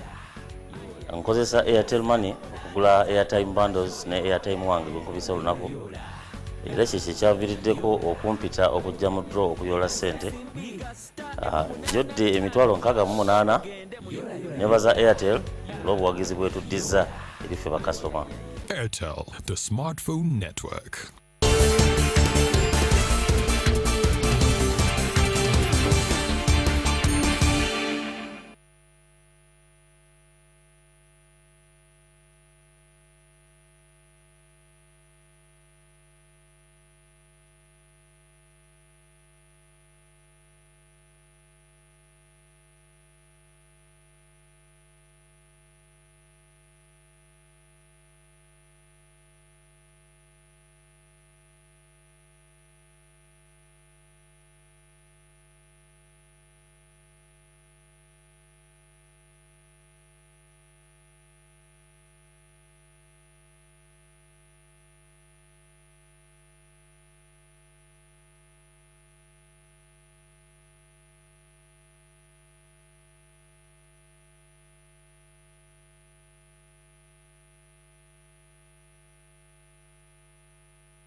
You know what they say about girls. Who cries more? Girls. Who does the chores? Girls. Who's the shopaholic? Girls. Who's all about selfies? Girls. Who brings the drama? Girls. But we want to show you our real world, where we're more than just girls. Introducing Spark TV, the first female channel in Uganda, made for you to bring out the best in you. Spark TV, it's your time. Wanna make some cash? Just dial *185#. Nze Mukasa Samuel, nkola mu Kasese. Nkozesa Airtel Money okugula airtime bundles ne airtime wange bwenkubisa olunaku. Era ekyo kyekyaviiriddeko okumpita okujja mu draw okuyola ssente. Njodde emitwalo 68 nebaza Airtel olw'obuwagizi bwetuddiza eri ffe bakasitoma. Airtel, the smartphone network. Ekifo ekimu kissa wamusu n'ekyalo ekiweddeko abamanye bakiraza mumwa. Tugenda kutuuka gy'oli oyogere naffe ebikwata ku kyalo kyo, embeera mw'okolera, ebyobufuzi, ebyobulamu n'ensonga endala nnyingi. Ebyogerwa tebiyita. Tuusa eddoboozi lyo, yogera naffe buli lwakuna butereevu ku NTV akawungeezi.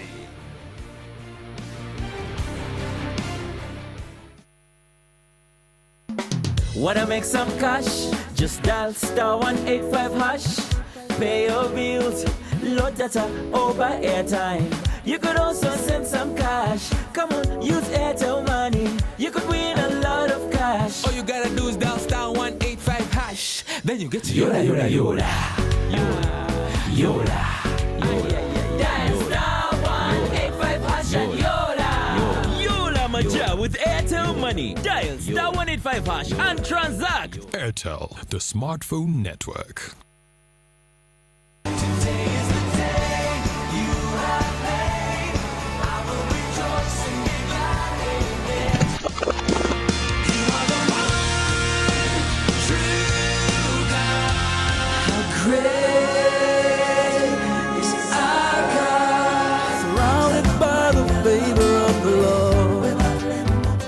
Ladies and gentlemen, Jesus came to set you free and to be free indeed. In life, you don't wait. There are certain times where you wait for certain decisions, but when it comes to taking action and choices, you have to move. Jesus Christ found me, and he actually asked me a question, whether I wanted to live or to die. Every day of my life was struggling. It's just that God has given me this kind of hope. GXP every Sunday only on NTV, your official inspiration station. Wanna make some cash? Just dial *185#. Nze Mukasa Samuel, nkola mu Kasese. Nkozesa Airtel Money okugula airtime bundles ne airtime wange bwenkubisa olunaku. Era ekyo kyekyaviiriddeko okumpita okujja mu draw okuyola ssente. Njodde emitwalo 68 nebaza Airtel olw'obuwagizi bwetuddiza eri ffe bakasitoma. Airtel, the smartphone network.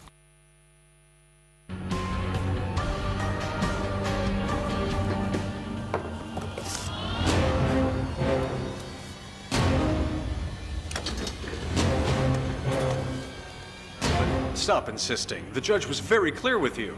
These aren't any reasons that uphold in court for you. Excuse me. I was asked if I wanted to make a statement, and I do.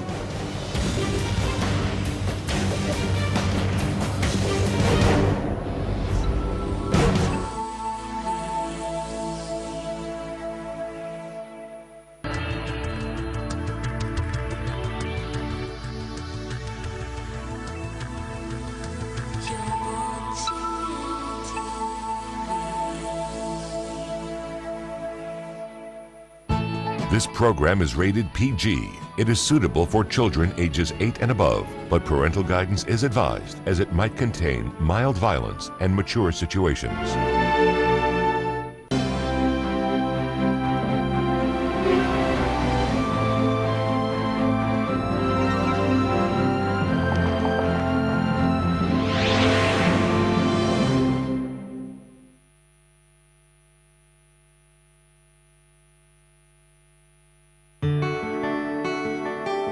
The historic city of Hagi lies on the scenic Japan Sea coast of Yamaguchi Prefecture. Hagi first prospered in the 17th century as a castle town, and it still preserves the look of that era.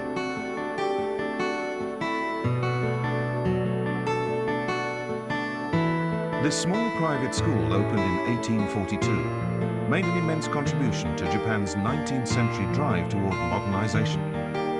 Many of the young students taught here by Yoshida Shoei, a Hagi samurai, became major figures in the modernizing Meiji government. Hagi's seaside market is a tempting sight for any lover of seafood.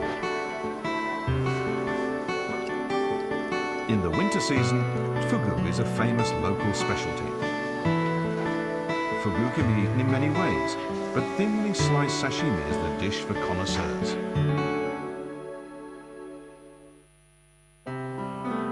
For the 2.4 million tourists who visit Hagi each year, a must-see spot is the 112-meter hill of Kaseyama.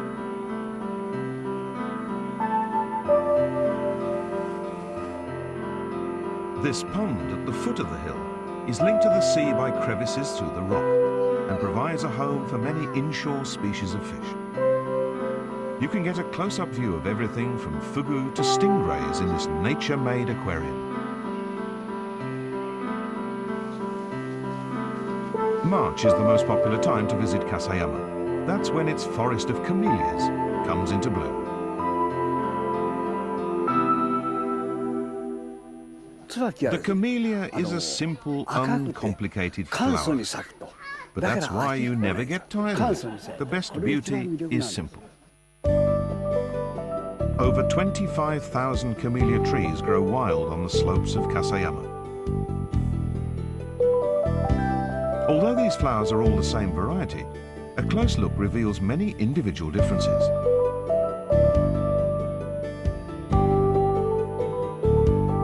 Some have wide open blossoms. On others, the petals cluster tightly. Colours range from vibrant reds to delicate shades of pink. Flower lovers will appreciate these many subtle distinctions.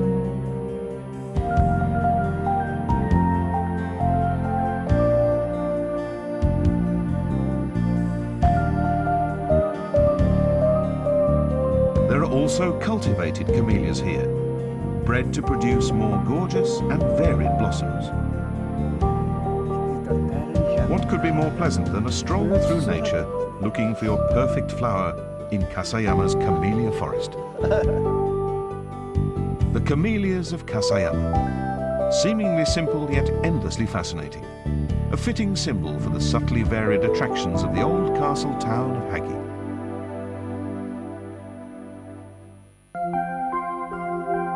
The town of Arita in Saga Prefecture was the birthplace of Japanese ceramics. From an old shrine archway uniquely made of porcelain to walls built with used kiln bricks, the town is filled with reminders of its long history of pottery making.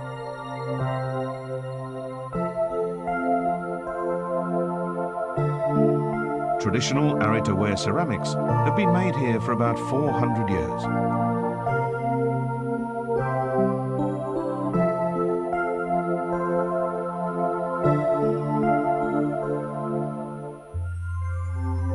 Within Arita-ware there are many distinct varieties. Sometimes the design is painted purely in shades of blue. Sometimes a full palette of hues is employed by the potter.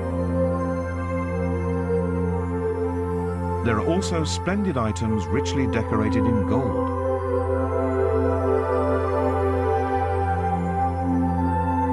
Unusual shapes with bright colours on a pure white base distinguish the style known as kakiemi.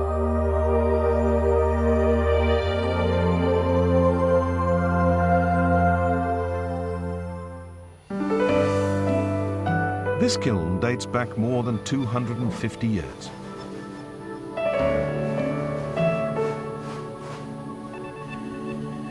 Everything here is still made by hand, using the old traditional methods.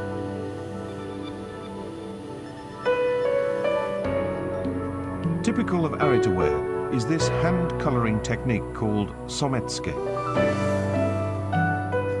After a first firing, detailed patterns are applied with a thick brush.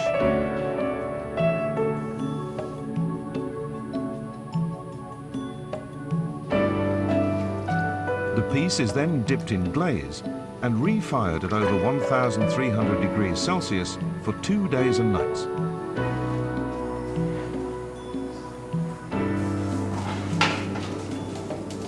This firing transforms the glaze into a thin glass-like coating, clearly revealing the beautiful indigo pattern beneath.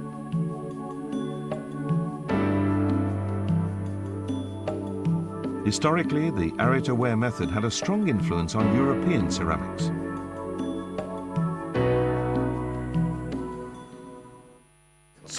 Yes, precisely controlling the temperature is the most difficult part.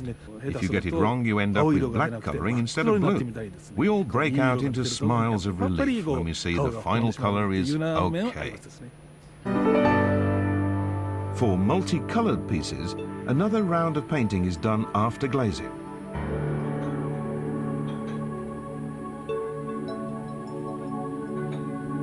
The fresh colours are applied so as to complement the indigo of the sometske. Then a final firing is given to complete the piece.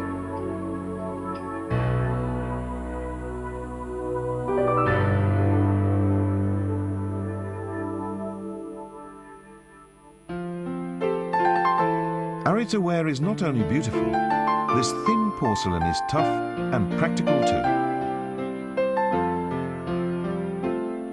Many restaurants in Arita are proud to add a touch of elegance by serving their meals on the town's famous product.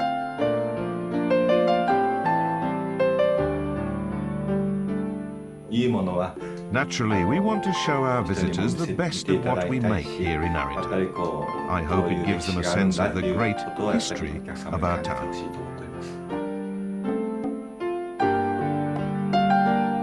Arita-ware porcelain. A great Japanese craft tradition that has kept its vigour through the centuries.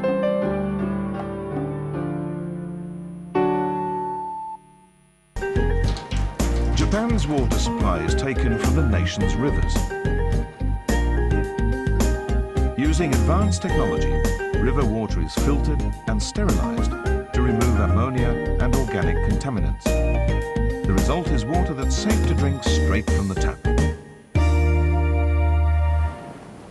Today, Japan also uses leading-edge desalination technology to obtain drinking water.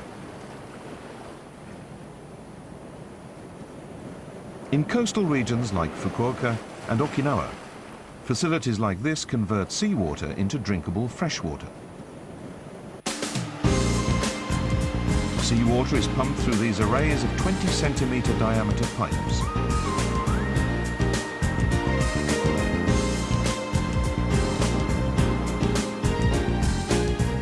Inside the pipes, 65 kilograms per square centimetre of pressure is applied to extract fresh water.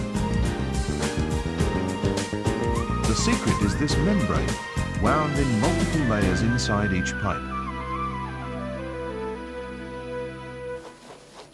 It looks just like paper, but it actually consists of countless folds, less than a nanometre apart. Let's see what happens to this coffee. The membrane completely filters out the dark coffee, producing clear water.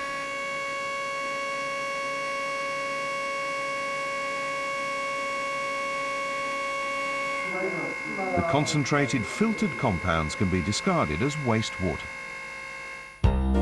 Place a membrane between fresh and salt water and a natural process called osmosis occurs.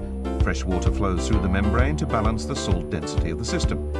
Apply pressure on the salt water and fresh water is produced on the other side of the membrane. This reverse osmosis is how desalination works. Japanese companies are now producing membranes so fine they can block 99.8% of all viruses, chemicals and organisms. Able to filter even ions, this Japanese technology leads the world.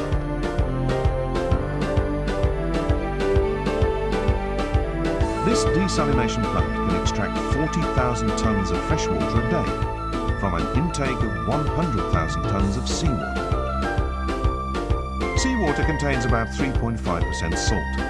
After desalination, the fresh water has less than 0.05%. Because these Japanese-made membranes remove salt so efficiently, they require a third less energy than older systems for applying pressure to the water.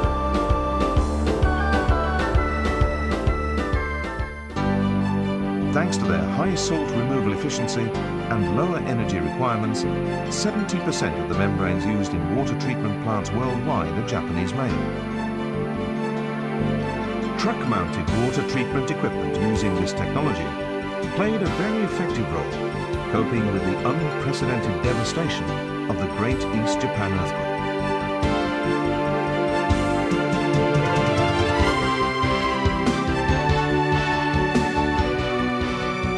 Powered by wind and solar energy, these trucks supplied vital drinking water in disaster-struck areas.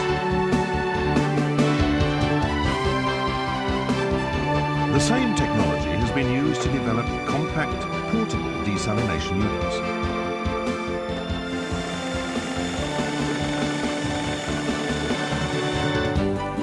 Japanese leading-edge membrane technology, contributing to the supply of fresh water throughout the world.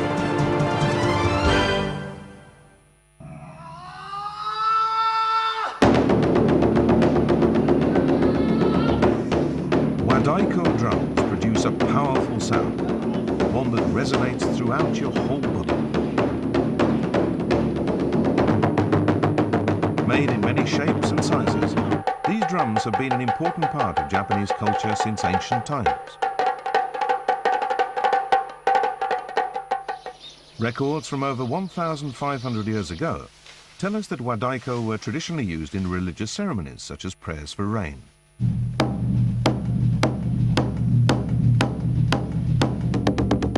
Even today, the wadaiko is used as a sacred instrument in Shinto shrines.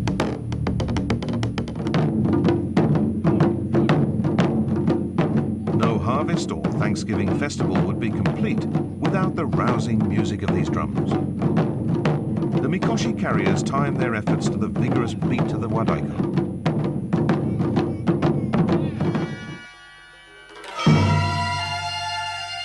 The traditional Japanese musical art of gagaku has a history going back more than 1,000 years.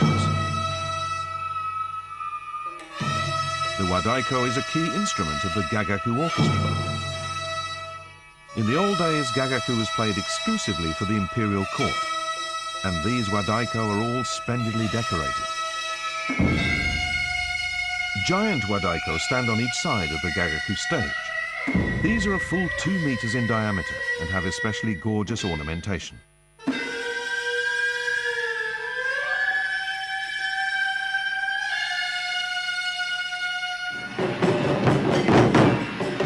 Wadaiko are more popular than ever today, and you can see enthusiastic drummers of all ages beating out the ancient rhythms. Japan currently has over 1,000 amateur wadaiko teams, from school clubs to community groups. I like it because you use your whole body when you're drumming. You can feel the sound as well as hear it. It's great.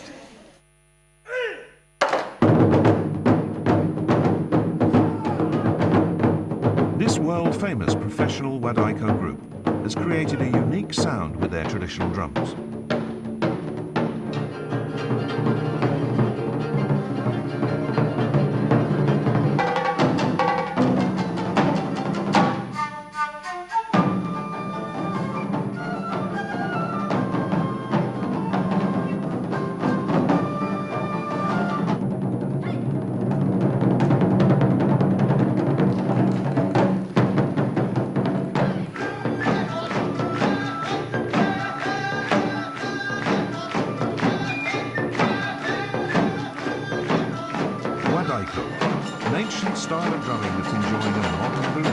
And bringing the traditional sounds of Japan to audiences around the world.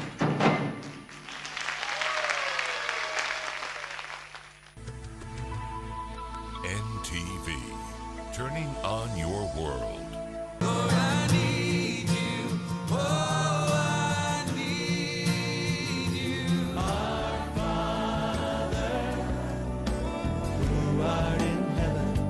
raise the praise.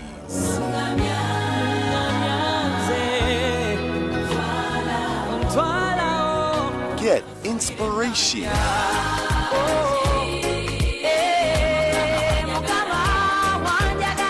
Rise up every morning with a song of praise to the Lord.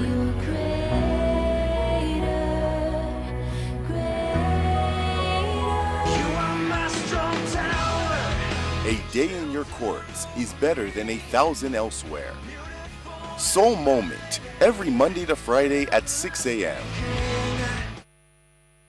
You can bring everybody in parliament as long as they can wake up and vote for the NRM. As long as the voters exercise their rights to elect their leaders, there was no need for term limits in Uganda.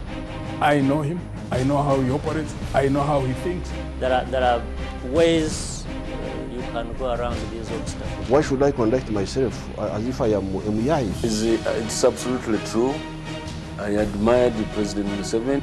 Is the ICC a fascistic court targeting African leaders? You cannot tell me that the whole trouble Kenya had revolved about only the two individuals. The money is not in the budget of this financial year. You can't beat God. You see, God is polygamous also. Look at Jeremiah chapter 31. The security of this country will largely depend on the contribution that the people make.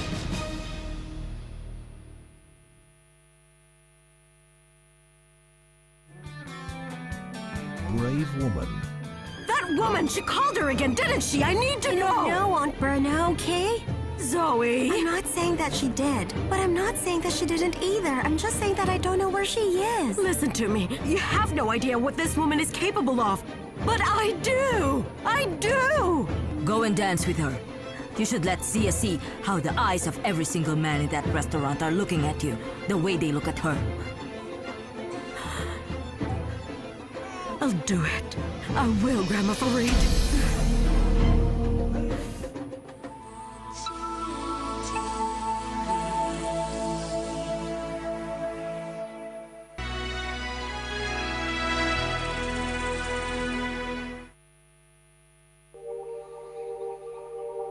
A small town nestled in the mountains of northern Miyazaki. This is Takachiho, home to some of Japan's most ancient myths and legends. The natural landscape here has always been especially revered as sacred. Even today, the town has more than 100 shrines.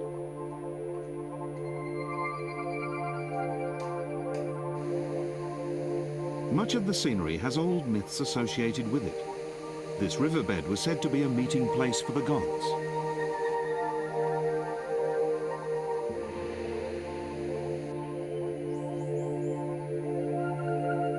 From beneath this 1,300-year-old Zelkova tree, a sacred spring bubbles. NTV, turning on your world.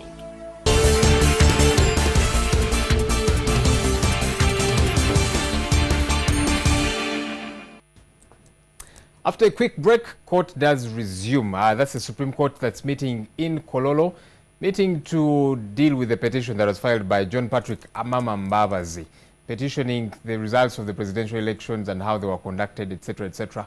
Earlier this morning, court ruled on those that had applied to become friends of court, amicus curiae, that is civil society organizations, who were denied, but then there were 9 law dons who were given a go-ahead. So they become friends of court to give advice to court as this petition hearing does go on. So the petition hearing does resume as court has returned from that break. Let's now cross over to the Supreme Court in Kololo and take a look at the proceedings as they happen.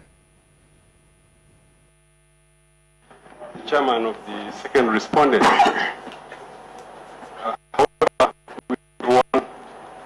Under Rule 14, Sub-Rule 2, he needs to obtain leave of court.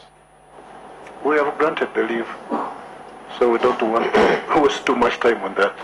Much obliged, my lord.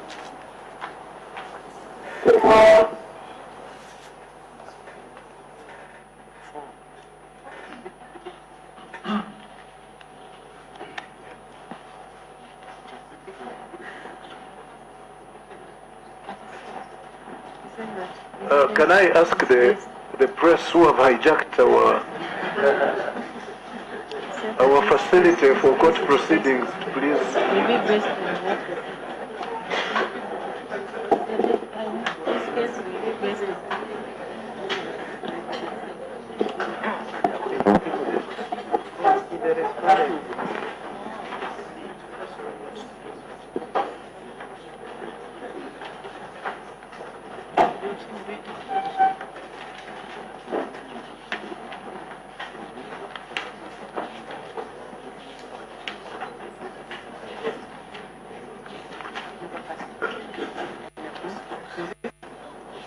You have a Quran? Don't have a Quran in court?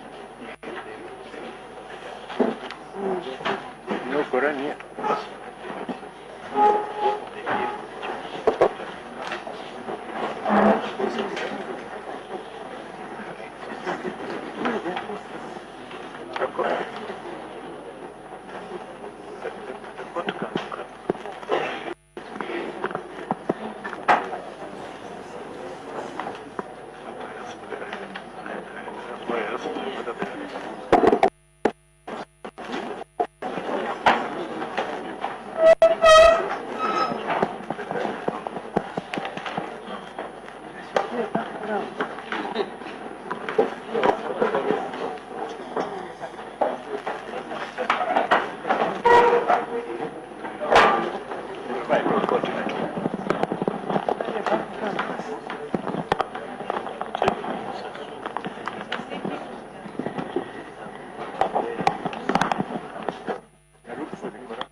There's still some piece of logistic we are trying to get in the form of a Quran. Yeah, they found it. That's the one.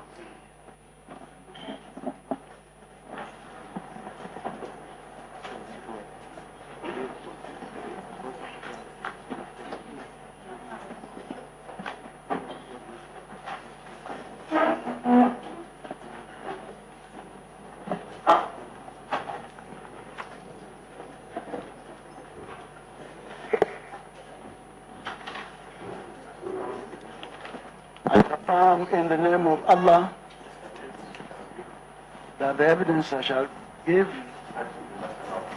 touching the matter now before this honorable court shall be the truth, the whole truth, and nothing else but the truth. Amina.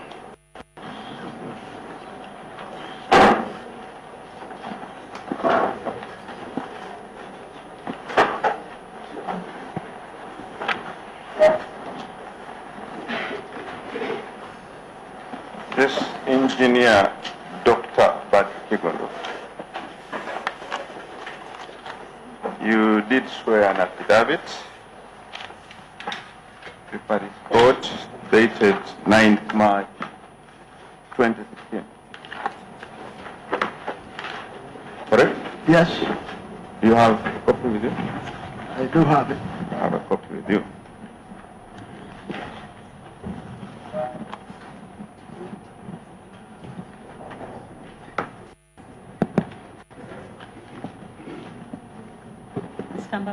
Is it 5th or 9th? I said 9th. 9th March.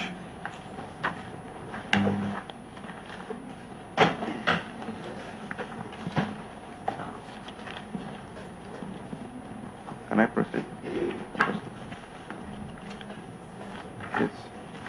This engineer Dr. Kigondo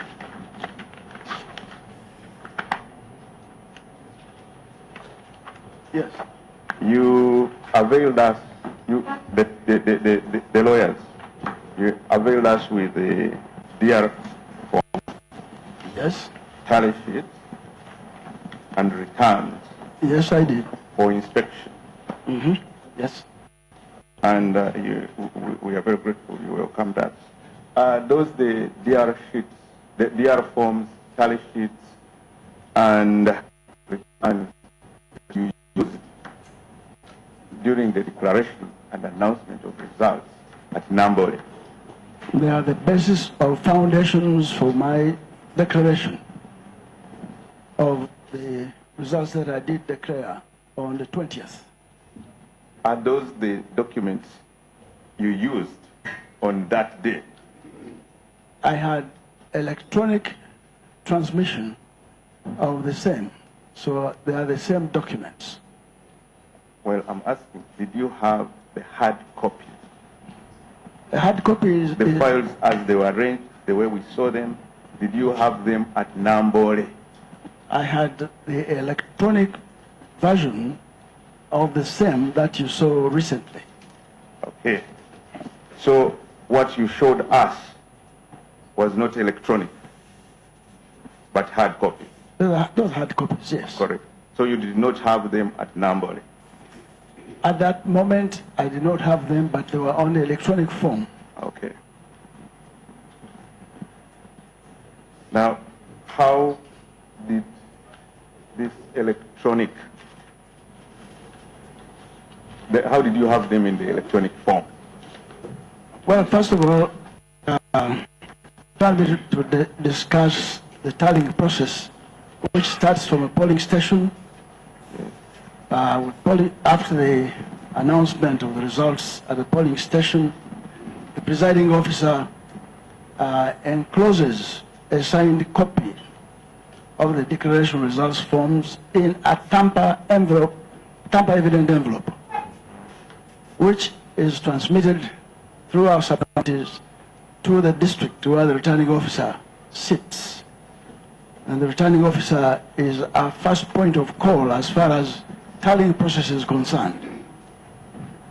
He opens that envelope and reads out the results as per the print on that DR form to the agents, the audience that is in the tally center.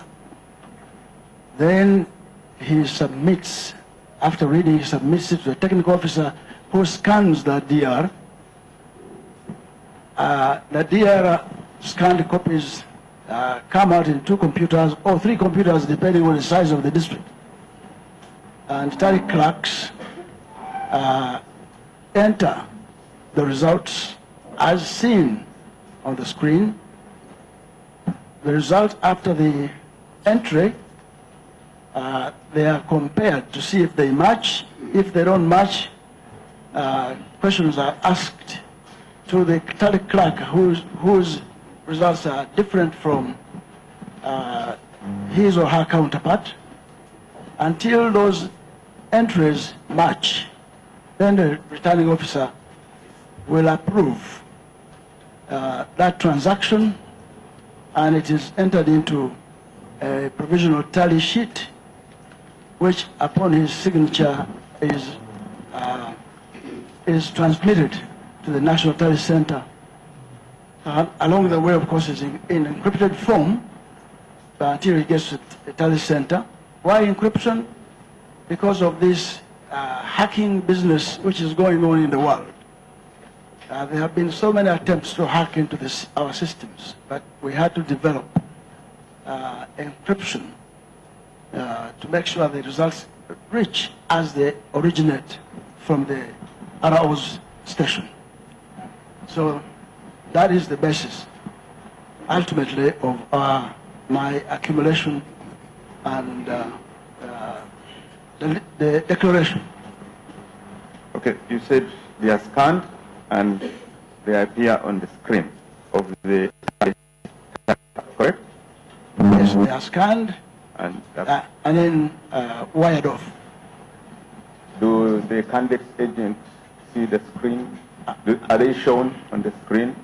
The results of the DR, declaration result form, are read out before the candidate agents, of course for candidates who had agents, because there are some places where candidates never had agents, but at least agents, observers who are accredited to be part of the assembly, the results are read to them and then scanned and entered for action by the tally clerks. Okay. So what is scanned is not screened to the public or to the candidates agent? It is read out. It is read out to the audience. That is in, and then transmitted. I'm asking, it is read out, that is correct. Yes. Is it screened for the candidates agents to see? Maybe yes or no? When you talk about screen, are you talking about screen? In terms of funding or not afford us to put a large screen. Correct. At all those centers. But we had a large screen in the National Tally Center. Okay. And when the entry is made by the clerk, is it also screened or it is still? No, it is screened. It is screened. Is it seen when they enter the results of the polling station? On the monitor, it shows. I'm saying through the candidate's agent. Through candidate's agents? Yes. I don't know which direction you are heading. I don't know how many machines I should have had at each of those tally centers. But the machines available at the center, the candidate agents were informed from the very beginning what are the values of votes on each DR, so they are party. And each of those agents had his own or her own copy, having obtained it from the polling station. Okay. So the other was a question of cross-verification. So maybe let me get this clear. When the clerk enters, he or she enters for herself because it is not accessible or available to the candidate agent to see what has been entered, correct? The arrangement is such, once the results are shared out, are read out, before they are entered, the agent will certainly at that time check with his or her own DR copy, and if there's any discrepancy, that is the self-checking, self-auditing system, the discrepancy will be brought forth by the agent. But where there's no discrepancy, the tally clerks start their activity of entering, and after entry, as I said earlier, once the results are entered, then they are shared. Mr. Engineer Dr. Kigundu, you have observed elections elsewhere, like Kenya, Ghana, where they have used this system? Yes, go ahead. Have you? Like well, Kenya? I have observed systems in Ghana, which is the most celebrated African country in administration of elections. I have observed the attempted system in Kenya, and I was there to see what befell of it. Yes, those are the two, at least those are two close home cases. Okay. I'm familiar. Did you get to know that they have a specific law which allows and actually even safeguards the candidate agent in transmitting, first of all, in entering the result and transmitting the result? Did you get to know that there is a specific law? A specific law? Law. A specific law? Yes, in both Kenya and Ghana. I did not exhaust or go into the areas of law, the legality, as far as that country, those two countries are concerned. And are you aware, or do you know whether we have a law which allows you to do the scanning, the transmission, well, as you did it? What I want to share with you is we have constitutional provisions which empower us to manage the elections. Yes. And there are no specificities which say you should manage the elections to the last letter in those laws. We have been, this is not the first time we've had technologies. Even in 2011, we invoked technologies. Biometrics was part of the 2011, though it was partially. So, my lords, I hate to object. not a lawyer, so he should not be asked about questions to do with the laws the way it's being put to him. Laws of Kenya, laws of Ghana, laws of Uganda. I believe he should answer questions relating to facts and not law. Well, I thought the witness has already protected himself adequately by saying he's not a lawyer and he didn't observe the laws. Thank you. And I think counsel had moved away from that question. Yes. Maybe, Engineer Doctor, can you look at your paragraph 45, the affidavit?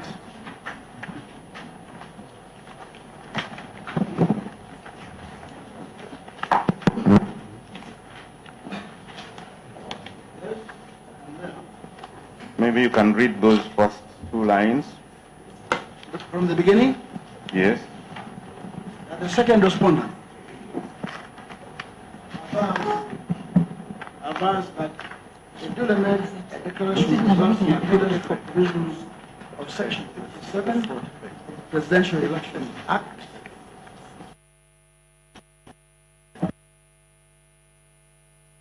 Your affidavit. Provisions of Section 57. I know them in and out. You know them?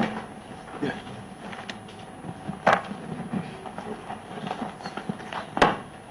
Can you also read 47B? What section was it? The other one was 45. Pardon? 47B? 47B. Okay. B and C. The second respondent received, opened the envelopes containing the declaration of results forms, verified, recorded, added, and validated the results in accordance with the provisions of Section 54. Yes? Correct. You also know the provisions of Section 54. Absolutely. Okay. The next one? The next one, C? Yes. The second respondent's officers transmitted the results of the electoral districts in accordance with Section 54 and 56 of the Presidential Elections Act. All candidates, agents, and all interested members of the public were given all opportunity to be present and observe the tallying and transmission of the results at the district tally center. District tally centers. Okay. So you also know the provisions of Section 56, yeah? I am aware. You are required to have a return form, 2, a report of elections within the returning officer's electoral district, 3, tally sheets, D, the declaration of results form from which the official addition of the votes was made. Yes? That is what 56 says. I know. I know. Did you have them? I am exercising international practice as far as managing elections are concerned, especially the process of transmission of results where you have a deadline of 48 hours. The process we are going through was passed on to us by, as I said, the most celebrated election administrator, Dr. Afarijan, who recently retired. He taught us very, very dedicatedly, and therefore, it is the process he also follows in Ghana. So I've not made anything, I've not made any invention. Okay. So it is the process that is followed in Ghana? The process that is followed, yes. What exactly is your question? He says that is what is followed in No, Ghana. no, what's the question? Is that what is followed in Ghana?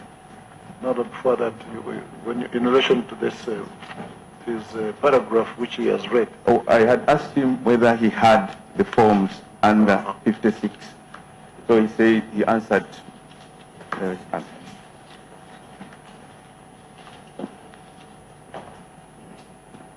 Did he say you had them? Yes, do you have the forms? Yes, I do. I do have the forms.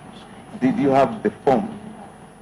I think we have a difference in understanding how a tally form is prepared. Yes. That is a summation prepared at the very end when you have totaled up the whole district. But in declaration of results, we are required to do it in 48 hours. you must have provisional submissions to the National Tally Center. Okay. And therefore, the tally sheet was eventually prepared and sent. And you have witnessed those tally sheets. Okay. And tally form. Yes, you have talked about provisional results. Yes. Section 54 says, before announcement of results, all envelopes which you have talked about have to be received by the returning officer, district returning officer. Was this done? By the district returning officer? Yes. Yes? Yes. So by the time you started announcing provisional results, all the envelopes had been received by the district returning officers? They had all been received, but remember, when you have a district, we say 1,000 envelopes. You cannot tally all of them in 1 minute. So the few that culminate into a sub-county are tallied, finished, and transmitted, and so forth. So because we have to keep the process alive. Yes. The provisional results. The first provisional results were in respect of 580 polling stations. Fine, yes. Yes. That's acceptable internationally. Yes. Do we know those? Can you tell us those, or can you give us a list of those polling stations? Oh, those are details I can't carry in my head. But if you want them, they can be provided. We asked for a list. You remember? We asked for... you did not ask for a list of the 500 or so polling stations. But if you wanted them, you can get them.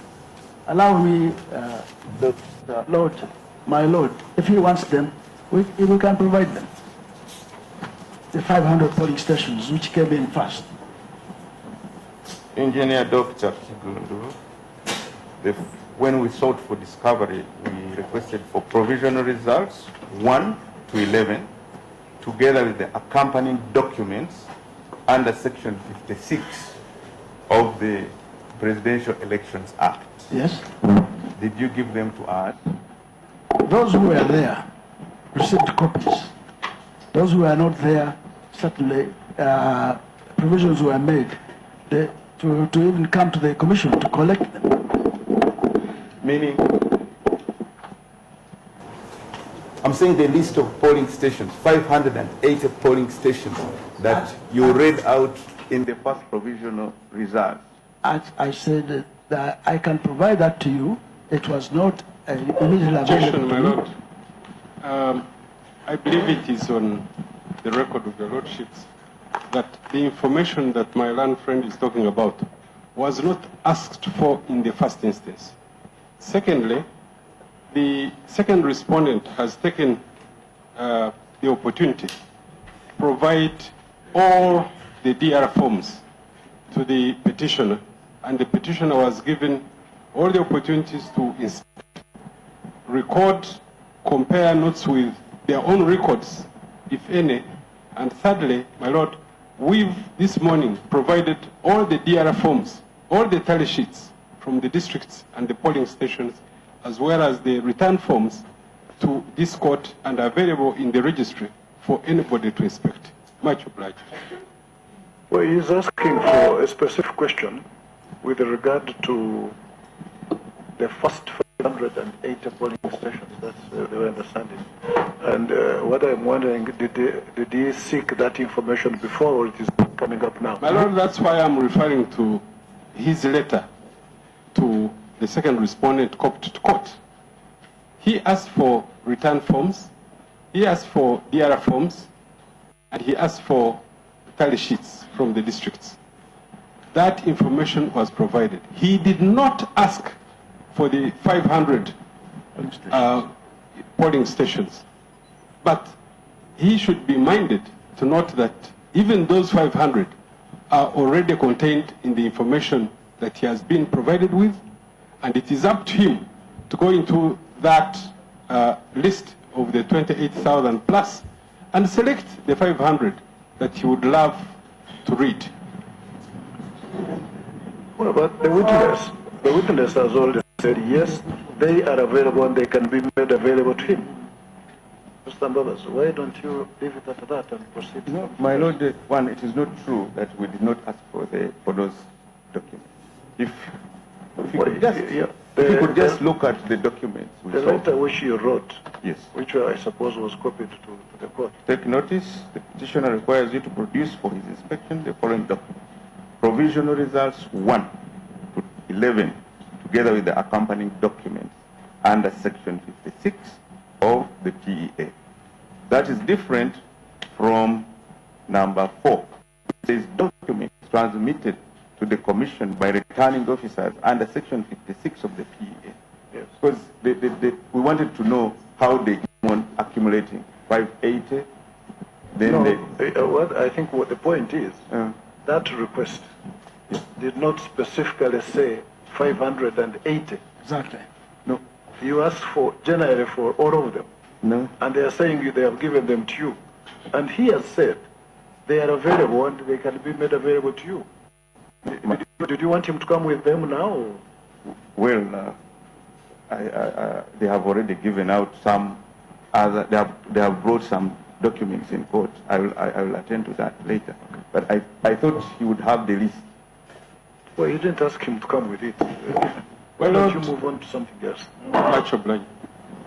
He has said it will be available, and I think it will help us with your presentation. Yes. If you hold him to that and Okay. get them available. Okay. How did the candidate's agent participate in the tallying?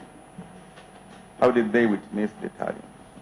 How did they witness? Yeah. At the national center? No, at the district, then later at the national tally. Because the configuration at national is different from that at the. Yeah, you at first the tell us the district. At the district, there are a few computers, and as I said, each of those agents who was present at the polling station got a copy of the DR. Those who were not present, and I have information on that, in many districts, up to about 50%, you were not there. You don't have agents. I have that information. So if you had agents, you should have had a copy of the DR. And therefore, by the time my returning officer read what he was pulling out of that envelope, you should have had a comparison. It was read so you understand that he's not pulling out spaghetti, but pulling out exact values which should replicate what you have. And after that, that DR was scanned, as I discussed earlier. So really, I don't see the direction of my brother. Okay. I call you my brother. Thank you. Yes, counsel. Oh, due respect, sir. So I'm asking, now, when somebody witnesses an event or an act, there is something that is shown. That's what I'm asking. How did the candidate agent witness? I will take you to the form. If the candidate is there, he or she signs. Correct? You're asking how did the candidate candidate agent? Yes. Yes. But I don't know. At the polling station. Yes. They are present. They see how the ballots are issued. In case there was verification. Let me share with you, my brother. First of all, we had 8 presidential candidates.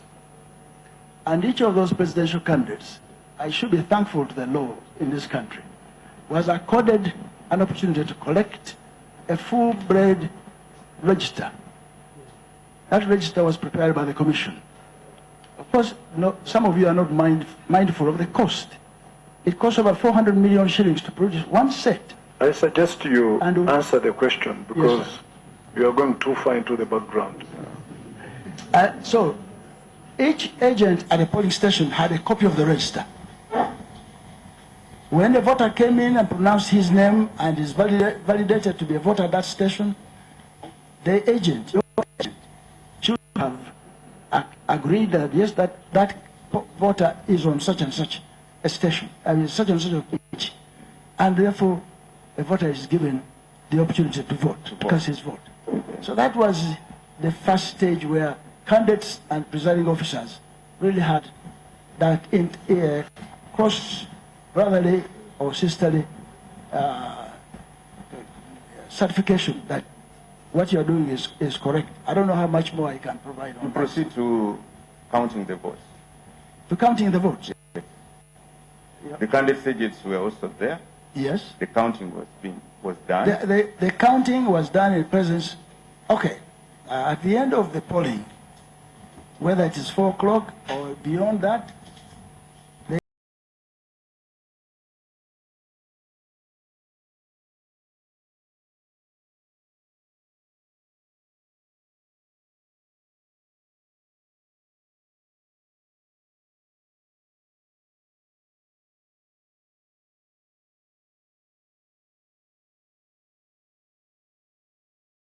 the sorting is done. Then the bundles are taken to be counted one by one. And at the end of counting each bundle, the results are entered in the DR form. Correct. Because these DR forms were pre-printed. They were designed to be special. Then another bundle, until all the bundles are finished. That was the beginning. Then, at the end, after the presiding officer has done what he's supposed to do in terms of affirming that the bad ones are counted, the leftover is also counted, this DR form is signed by the presiding officer and is supposed to be signed by your agents. But the law is very good. Says if an agent doesn't want to sign, that does not invalidate the credibility of that DR. So in some cases, agents could not sign.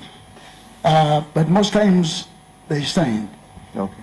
So signing was evidence that the agent was there.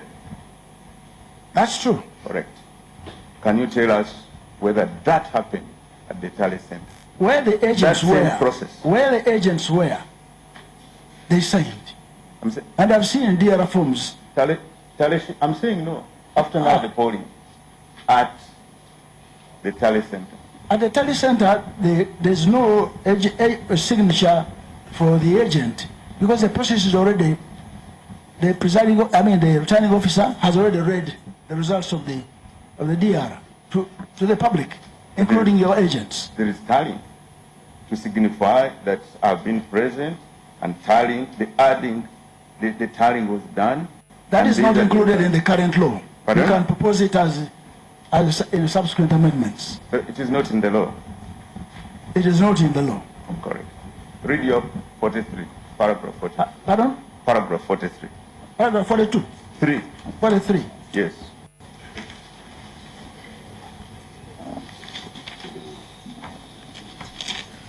Yes. What does it? What are you saying? In reply to paragraphs 41 and 42 of the original affidavit in support of the petition, the allegations therein are false. All agents of the presidential candidates present were given all information and were allowed to be present during the polling, counting, tallying, and so forth, and declaration of results. You can see no signing provided for. Correct. When at the polling, at the polling station. Yes, that's the first point of authentication. Yes. At the district tally center, there was no signing. It's not provided for in the law. Yes, there was no signing. Yes or no? I don't know how many times I would say, but it was not. Okay, we'll go to the national tally center. Okay. Was there signing or no? It's not provided for in the law. For you, you are strictly following the law. Absolutely, as it is right now.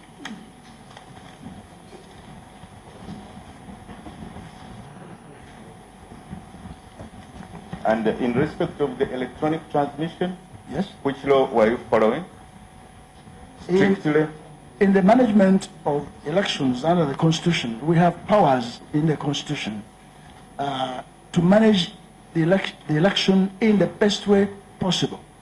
And if it means employing technologies, we don't have a specific law which says you can employ that technology or that technology.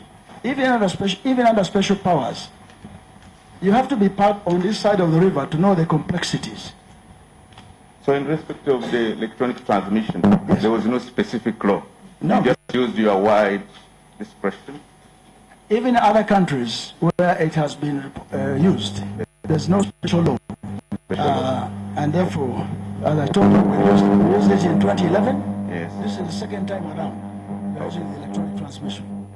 Okay, we go to the biometric voter verification system. And, no, I'm just going to ask you about that. Okay. Would you... Voters were verified by the biometric voter verification system nationwide? At this moment, no, because it was not designed by that number. At that moment, at the end of the each cycle, except at the very end we shall have those numbers. But remember, the areas where there was a shortfall in coming on board of the equipment, we had to go manual.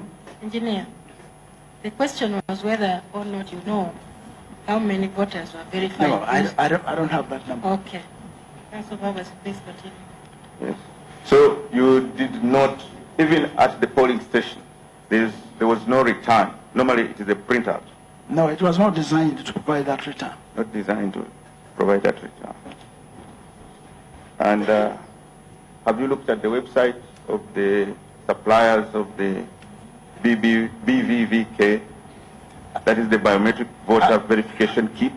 As a policy person, I did, but technically, the inner technical provisions, my technical officers are the ones who read the details. Okay. Yes. So, have you looked at the website? That's what I'm asking. I have, as I said, as a policy person. You have? Because we had to prescribe functions that we wanted to be accomplished. Yes. Yes. And on the website, it is, you're one of the celebrated case studies. Uganda. I am one of the most... Uganda is one of the celebrated case studies. I will not doubt it, because we have been so ever since. And the key feature of that system is that it provides data. First of all, it keeps data on the SD cards and on the databases, such that you can have an honest trace of how many people were verified. That is on their website. Right. And you're celebrated at having actually used that system. You have to look back at the objectives. Why, at policy level, we wanted this technology. One is to improve the integrity and transparency of elections. The other one is the identification of the voter to be authentic. The authenticity of that voter was supreme, because we've had so many cases in the past where we've had challenges of people wanting to vote here and there. The duplicity, elimination of duplicity, it was key. And we have achieved the objectives. Certainly the technology has wider applications that we had to cut off and say this is where we shall stop. Next time around we can go in the auditing functions, because it means cost. But does it store data? I think he's asking, does it store the data it captures? It has the capacity to store, but not immediately release that data.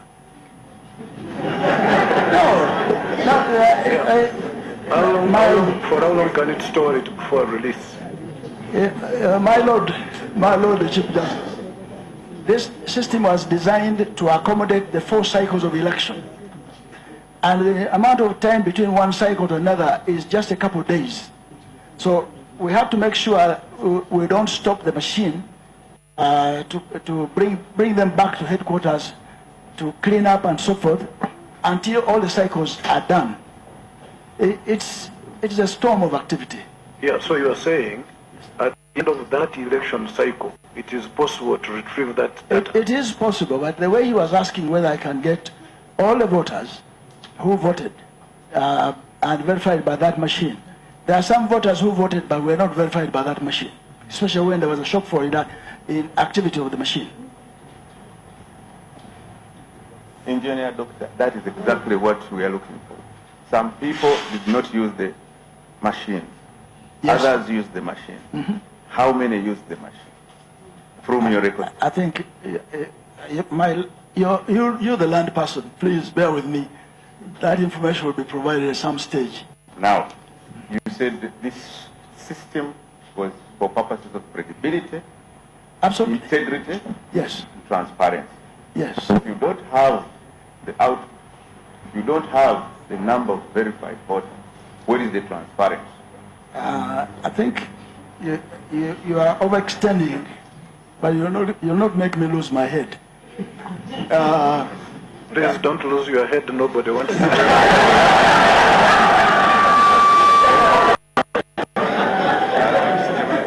We want Dr. Chibun with his head. You are overextending the expectations out of this technology. First time. There are some functions, yes, this machine could provide, but it remained cost. And we just could not go into all the train of our applications this machine has. But at least within the objectives of the project that we designed, as I reported, we are very satisfied. So, I'm asking about the transparency. Yes. You have used the machine. You don't know what or who has... No, it depends on what you mean by transparency. Authenticity of that voter, integrity of the voter, the transparency of that voter was very key to us. If you are not a voter at that polling station, this machine will tell you, please, you're not a voter here. And as long as you're a voter in that district, it will also tell you the polling station where you should go. And that was accomplished. Correct. And there was no way you could vote twice with that machine. So, Engineer Dr. Kigon. Yes, please. A system which is capable of knowing that you are not supposed to go from here. Yes. Or you have already voted. Yes. In order to avoid multiple voting. Multiple voting, yes. Is it not capable of keeping that information? Because it knows that X was here, X is not supposed to be here, X should go to the other side. Is it capable of bringing out results like the number of voters verified? My lord. At the district level? My lords, I think my brother is taking me through cycles over and over. But I've told you, my lords, that this machine satisfies the objectives of the project. We designed it to deliver functions. Those functions were fully delivered. We are happy with it. Next time around, we shall extend to those needs. There is always a future. Yes. Would the results, the number of verified voters be of importance in such an election? Thank you as a recommendation. I'm saying would it? Would the numbers be I'm taking it of importance? I'm taking it from you repeatedly as a recommendation. Oh, it's a recommendation. So, we'll go to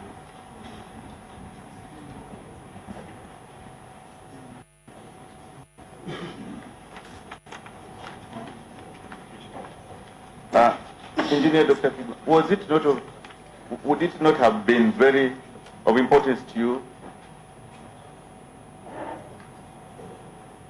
To do what? I'm serious.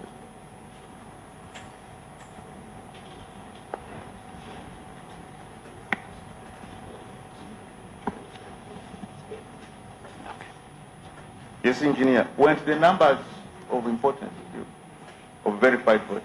Is it possible to go to another question? Please answer the question that has been asked so that it would have been important. It would. Yes. So that's a futuristic variable. Why didn't you use it to try to get it this time? I said that around your coffers, the exchequer, the limitations of cost. Yes. I could not get into those functions. Okay.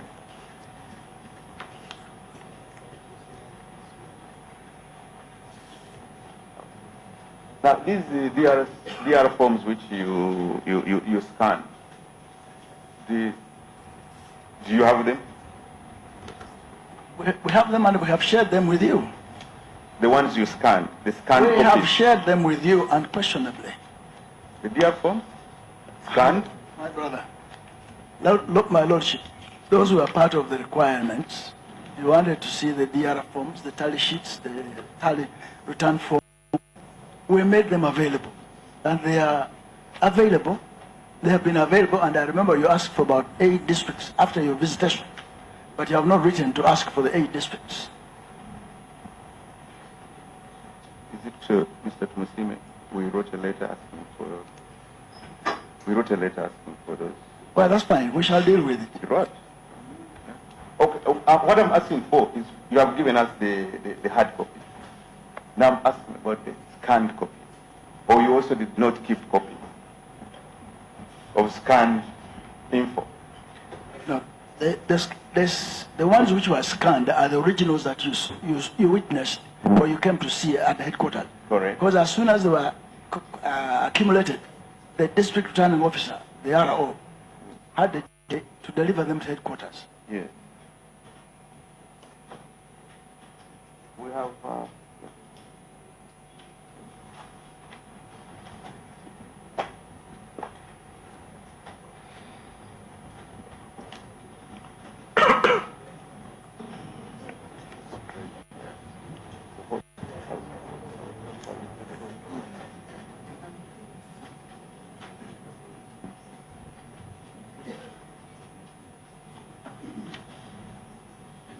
We just want to make some comparison. Pardon? A comparison of the DR forms. You said the agents retained forms. Yes. And you scanned yours, and some are here. Of course. So we have tried to do some comparison with what you posted online vis-a-vis what appears in the DR. Mm-hmm. Yes. We would like to maybe look at them first. Objection, my lord. I think my learned friend is really wasting court's time. If he had intended to raise this, he should have provided it to the second respondent well in time for him to compare with his records. My learned, the witness is not carrying these records in court, and he's being asked to look at 2 documents which are not original. Counsel, what you have said, the witness himself can say, this is not enough for me to answer the question. So why can't he look at those documents and tell us whether he's able or not able?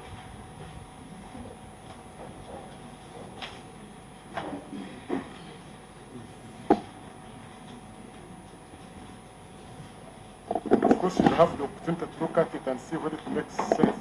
My lords, I beg your indulgence. I just didn't get the question my land friend was asking. Please mention your name for purposes of yes, Ellison Karhanga for the record. My lords, I didn't quite get the question my land friend was asking. Is he asking the chairman to compare a DR form from an agent, a tally sheet from... I think the source of those documents didn't come out clearly. Just for my record, if I could beg the indulgence of my land friend too. Mr. Mbabazi, can you read so that we move on? I want the doctor to look at the 2 documents. Then I'll ask the question. First, look at the 2 documents, and then...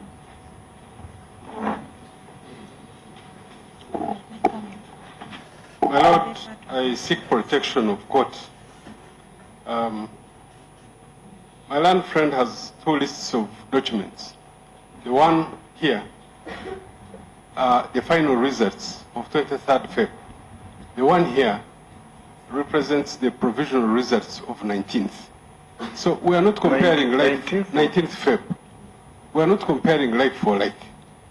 And this is why if he had provided this information well in advance, he definitely would have saved the court's time. Mr. Mbabazi, could you please clarify what this is about? This one is the tally sheet, which is online and which they say we looked at. It's a tally sheet. This, which has the results for each polling station.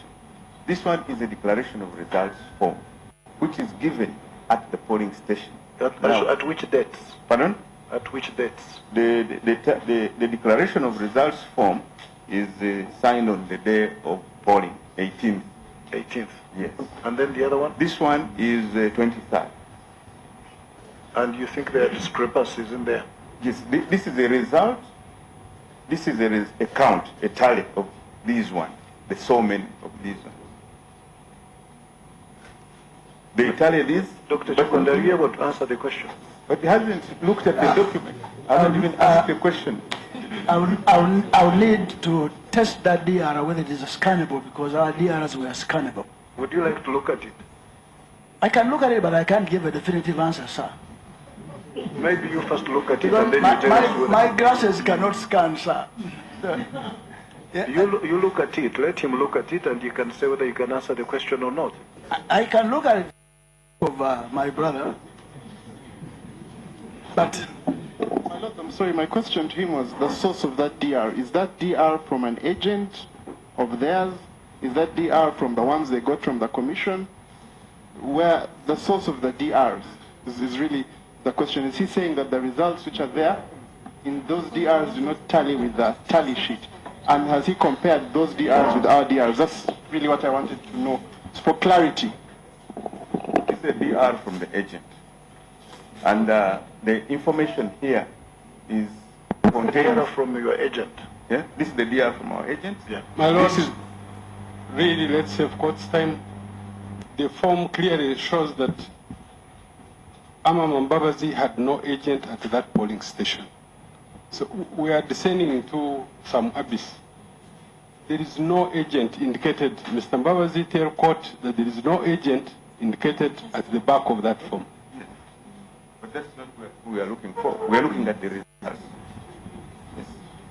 The results, my lord. Well, Mr. Elson Karanga is asking, what is the source of that candidate's agent? Candidate's agent, if you didn't have an agent at the Pardon? station. My lord, that is what we are going to go into. There is evidence that some of the candidate agents were just away. That you had an agent there? Yes. That is in the submissions which is going to come. Well, then you put the question differently. And they haven't sent the documents to the witness. No, they have become the witness. You see, the question now that the witness is the other side. The question that has now come up, yes, is if you didn't have a candidate at that polling an station, agent, yes. an agent rather, at that Yes. polling station, yes, what is the source of that DR form? My lord, because you said it came from an agent. Yes, exactly. came from which agent? These are the agents who are being chased away. But how did he get that? Pardon? How did he get the form when he was chased away? After you get ways of getting this. You go to the whatever. It is a small matter. If you say the agent was chased away, but somehow found a way of getting a hold of a declaration form. But there is a question about the authenticity of that document. Pardon? Yes. So he was not at the polling station. Yes. And yet it turns up, as you say, there are ways of getting these things. I don't know how. There is another document. These are three sets. There's one where there was an agent. I think maybe we can rest on that. You better finish with the first document. Why don't you people allow him to look? If he's allowed to answer, maybe... No. Mr. Tumsina, why don't you allow the witness to look at the document and he can give his opinion about it?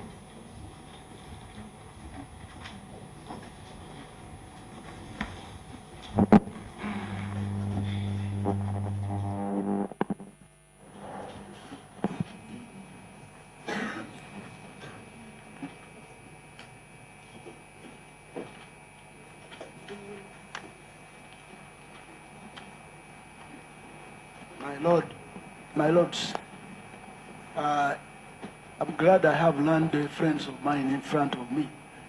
Because the first question I would have asked is, how did they get this if they didn't have an agent? And I reported earlier that I've done a quiet study and found that almost 50% of the areas, including even Kampala, they have no So how did they get this? So the authenticity of this is in question, sir. And therefore, that's all I can submit.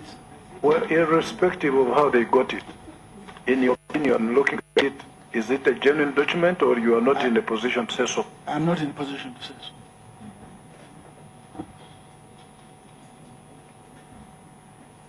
Well, my lord,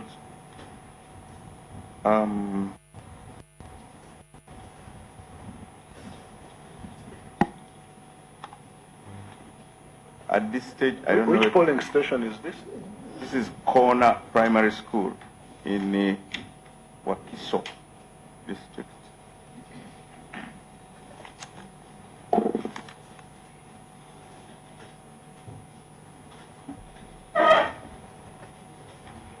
All right, proceed.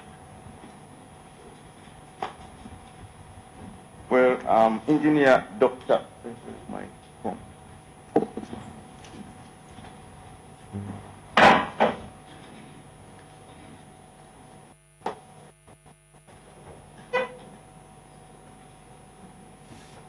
Engineer Dr. Badru Kigundu, you say you are not in position to authenticate the genuineness of these documents, correct? I'll restate it. Yes, it's correct. Did you avail these documents to us, the petitioner? To you? Yes, copies of the DR forms you have.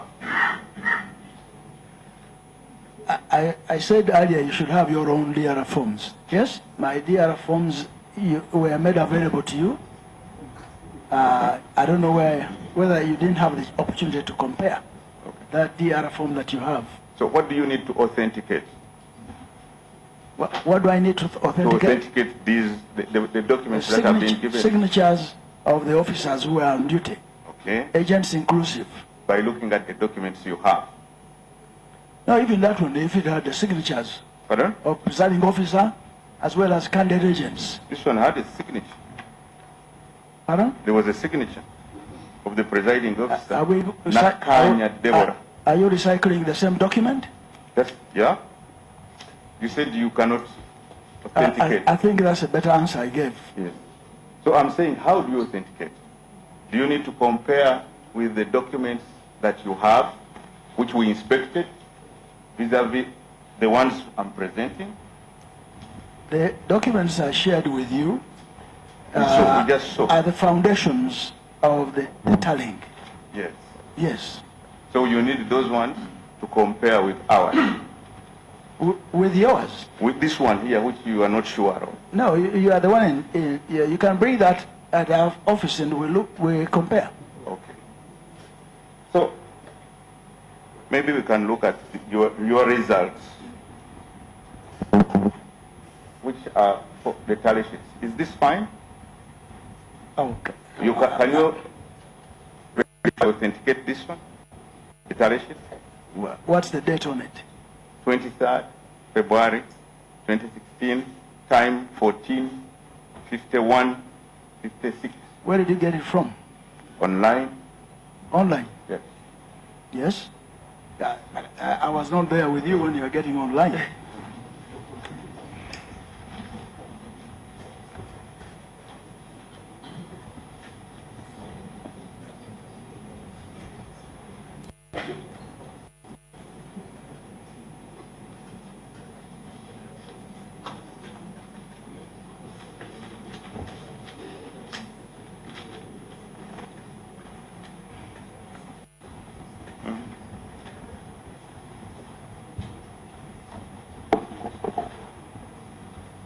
My lords, we have problems with the document that my learned friend wants to introduce here. It does not indicate where he got it from. It does not have... You said you got it from online. Yeah, there's nothing even show which website he got it from. Two, there are so many columns here that don't have headings. We don't know what they are referring to. Probably if you can go back and get something more illustrative or which gives a better picture than this. As it stands, this is just some pieces of figures arranged in some form that definitely I believe the second respondent's chairman will not be able to make sense of. It's, I Dr. don't know. Chukondo, would you make sense of this document? If you don't, you say so.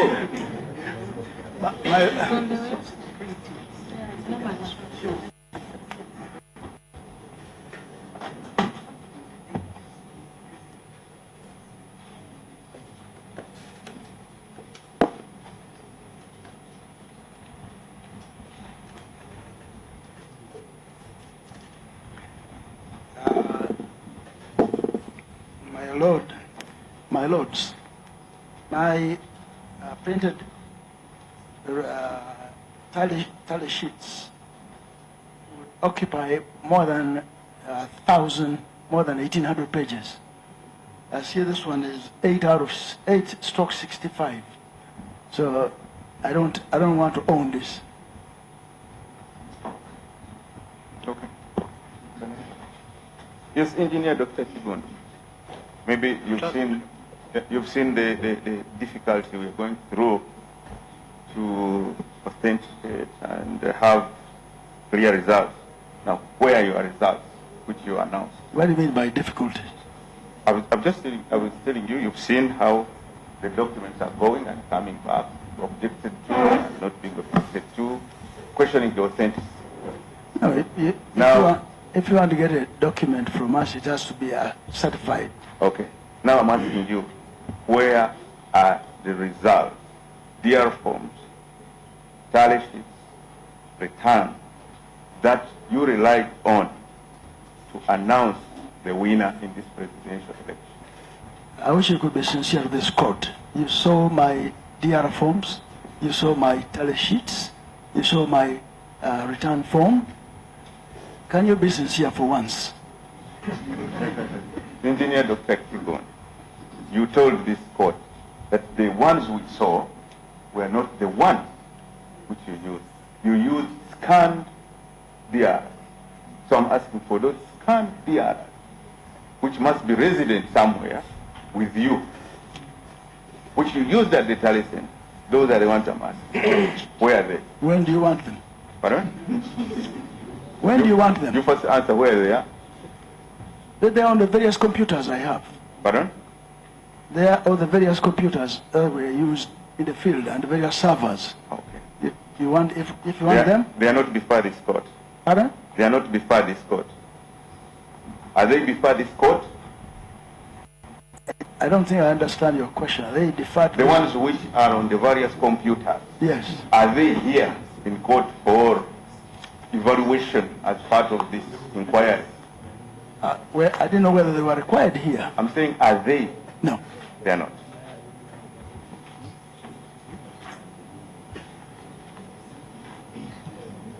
And you say you conducted the elections in accordance with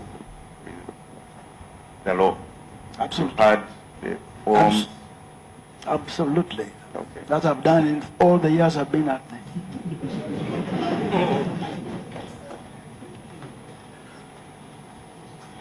We'll go to the register.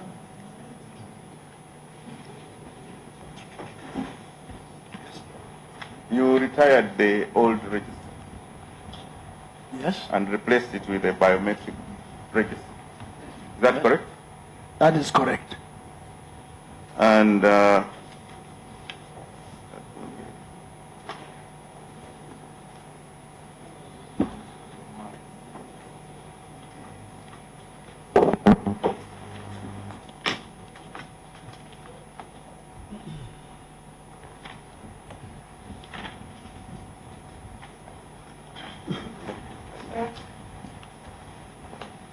in that regard, Engineer Dr. Kigondo, you issued a press release.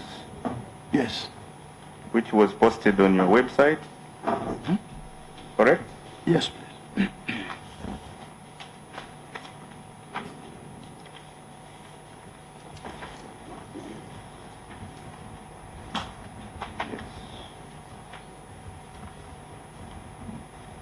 Let us first cross-check whether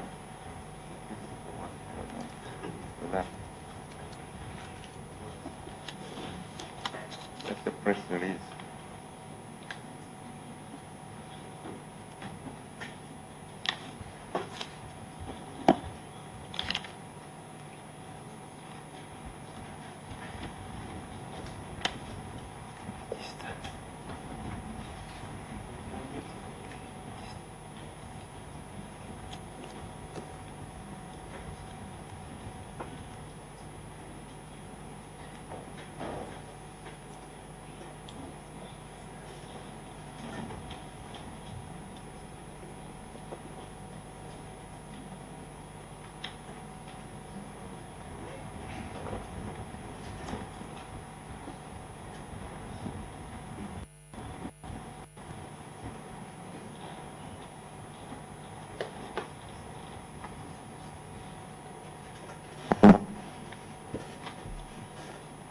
Yes, I'm waiting for That is question. your statement? It is my statement. So you said you retired the old register Yes, and extracted data from the National Identification Register, correct? absolutely. And you used that register to conduct the elections for 2016, correct? That the one plus, which replaced. plus the updates, because we had to update that register. Okay. Yes. Fine. Did you issue voter cards? No. You didn't. Why not? We were coming on board of the national identity card.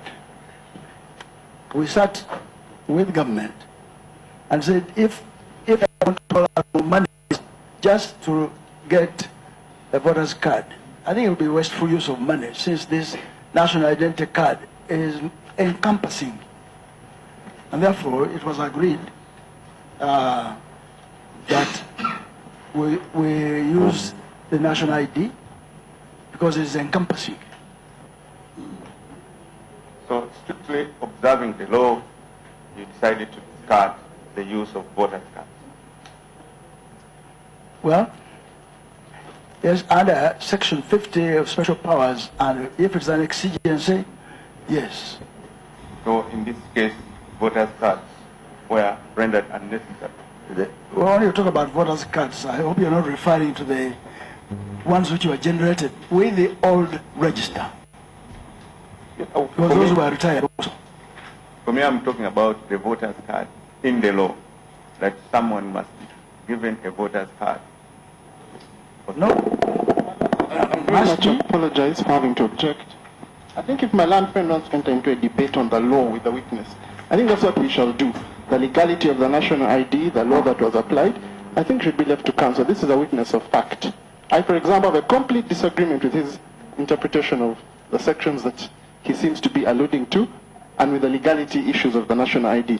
And I would very much want to make them at the bar. To ask a witness who has sworn to start explaining the meaning of sections, I think, is not proper.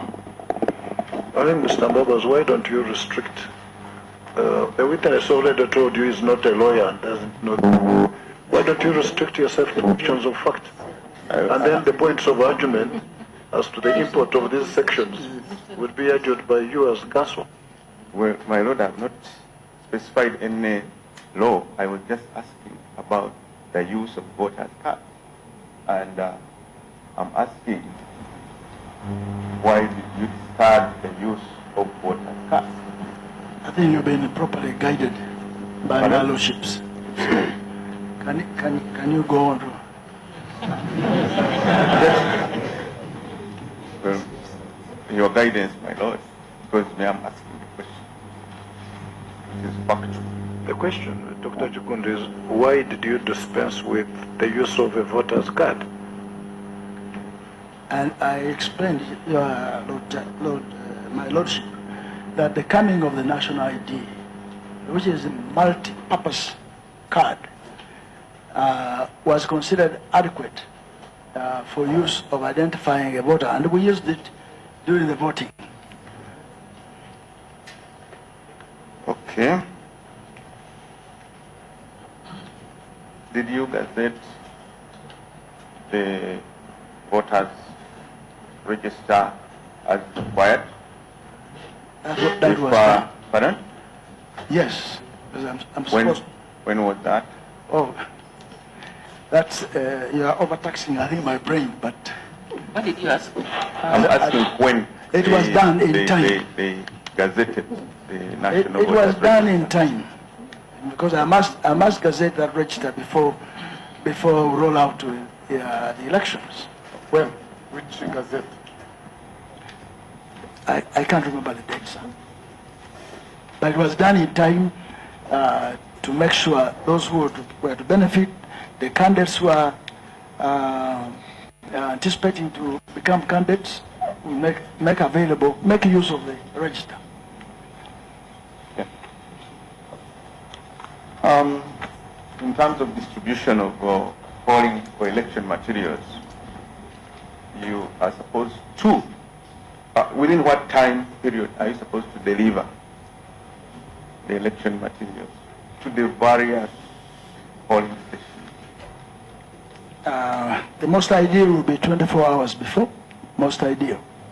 Yeah.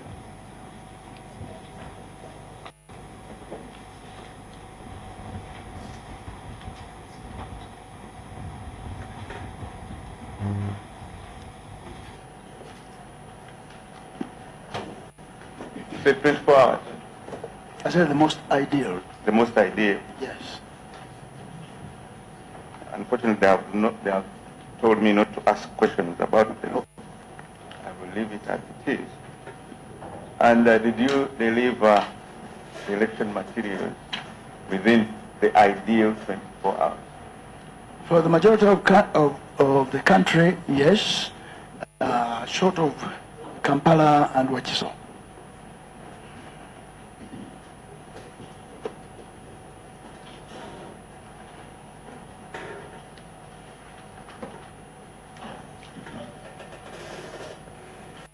Okay. What is the voter population in Kampala and what? You know? It's more than 1 million voters. Pardon? It's more than 1 million voters in Kampala. Is it about 2? Pardon? Is it about 2 million? No. That's too far. Kampala has 1 million voters. Yeah, I say a little more than 1 million voters. I don't have that figure. Wakiso has 900 plus voters. Absolutely. So you have approximately 2 million voters, correct? Both put together. Both. So 2 million voters had no election materials within the ideal time. Surprisingly. Maybe you first answer the other question. No. Well, they got materials delivered late. Yes, I admit, and I apologize to this country from the bottom of my heart, and meaning to apologize. But the strategies were rolled out, managed to bring out a population higher than what was actually came out in 2011. We had over 50% voters in Wachiso and over 50% in Kampala, while it was about 47% in 2011 and about 42%. So in spite of late delivery, they Kampala and Wachiso, and I'm grateful to them. So they voted up what time? We had the powers to extend the voting time to 7. 7. But if there was any voter by 7 who was still in line, would still continue. And you used biometric verification? Absolutely. And they were very grateful. Very grateful. And it cleared the line so quickly. What is the timing for each verification? The timing. I know where you're heading. You had you had miscalculated 2 minutes per voter, but surprisingly, it was 30 seconds. 30 verification. Okay. So this biometric verification. Yes. What is done that takes 30 minutes? 30 seconds, right? What is done? Yeah. Takes 30 seconds? Yeah. I thought you'd thank me, considering you wanted two minutes. Please answer the question. What is done, as soon as a voter arrived at the polling station, correct, he or she assumed it was Chigundu. I'll pronounce my names. And then we had a little paper that we called VLS. voter verification slip. As soon as that piece of paper was scanned by that BVK, all particulars concerning you, Mr. Mbobas, would pop up. And then you are asked to put one of these four fingers. Please don't misinterpret them to be political. One of these four fingers in that BVK, and just to authenticate that you're actually the owner of the particulars, and actually you are going to be a voter at that particular polling station. And there will be a signal, it was a beep, which would indicate that you are okay. And immediately you go to the presiding officer, get a ballot. But if you are not a voter there, it will still tell you that, oh no, sorry, you've come to Banda, no, you must go to Kireka. And that will take 30 seconds? Absolutely. Okay. Not 2 minutes. And the system would have a timestamp and would also record the logs of the people who have passed through the system, who have been verified. I thought we had finished all that. No, it's I didn't ask about the logs. The what? Logs, whereby you have been there, the system is recording that you have been there, such that when you come back, it says, no, stop. Yeah, of course, if you came back, or if you went to another district, because that device was loaded with all the data for that district. For one district? For one district. If you crossed over and went to, say, Wachiso, and yet you're supposed to vote in Kampala, it would deny you. Yes. To tell you have already appeared. So the essence, as I said, of multiple voting was cured by this technology. And that's what we were fighting for. Now, just in terms of comparison, we said in most districts, the materials arrived far within the ideal time of 24 hours.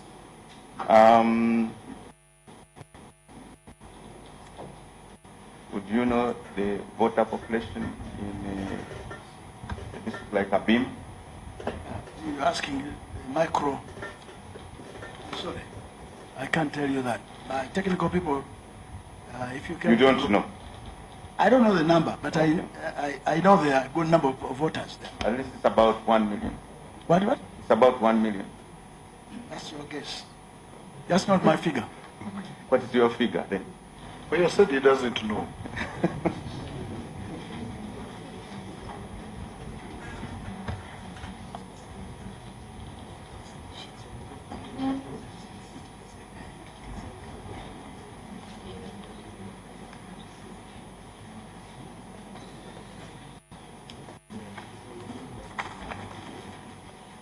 Mr. Mbavas, could you indicate maybe how much longer you need this witness, or maybe this will just be said about 3 more minutes. Even I may not have it. Just bring a wrap up.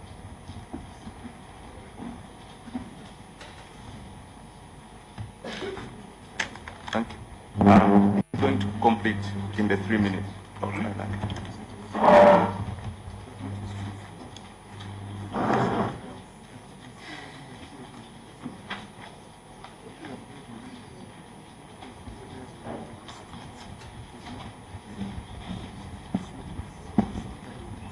May it please you, my Lord, the Chief Justice, Justices of the Supreme Court. Pinobusinje Severino is my name. I just have a few points to ask Dr. Badru Chigondo to clarify for your Lordship. Engineer Dr. Badru Chigondo, it was your evidence before their Lordships that the agents could not have access to the screen where the DR form would be scanned. Yes? Yes, yes, my lords. What did you say? It was your evidence that the DR form that was scanned at the district, the agents of the candidates that would be there would not have access to the computer to see that scanned DR form. And you said yes. They did not have access, but they already had the background of. Dr. Badru Chigondo, it was your evidence before this court that you are guided by the experience of Ghana. Correct? By who? The experience of Ghana. Is that correct? And by Ghana, you mean some country somewhere in West Africa, correct? In East Africa? West Africa. Oh, I think so. That's true. I suppose we all know Ghana is in West Africa. My Lord, there's something I'm leading to. Yeah, please.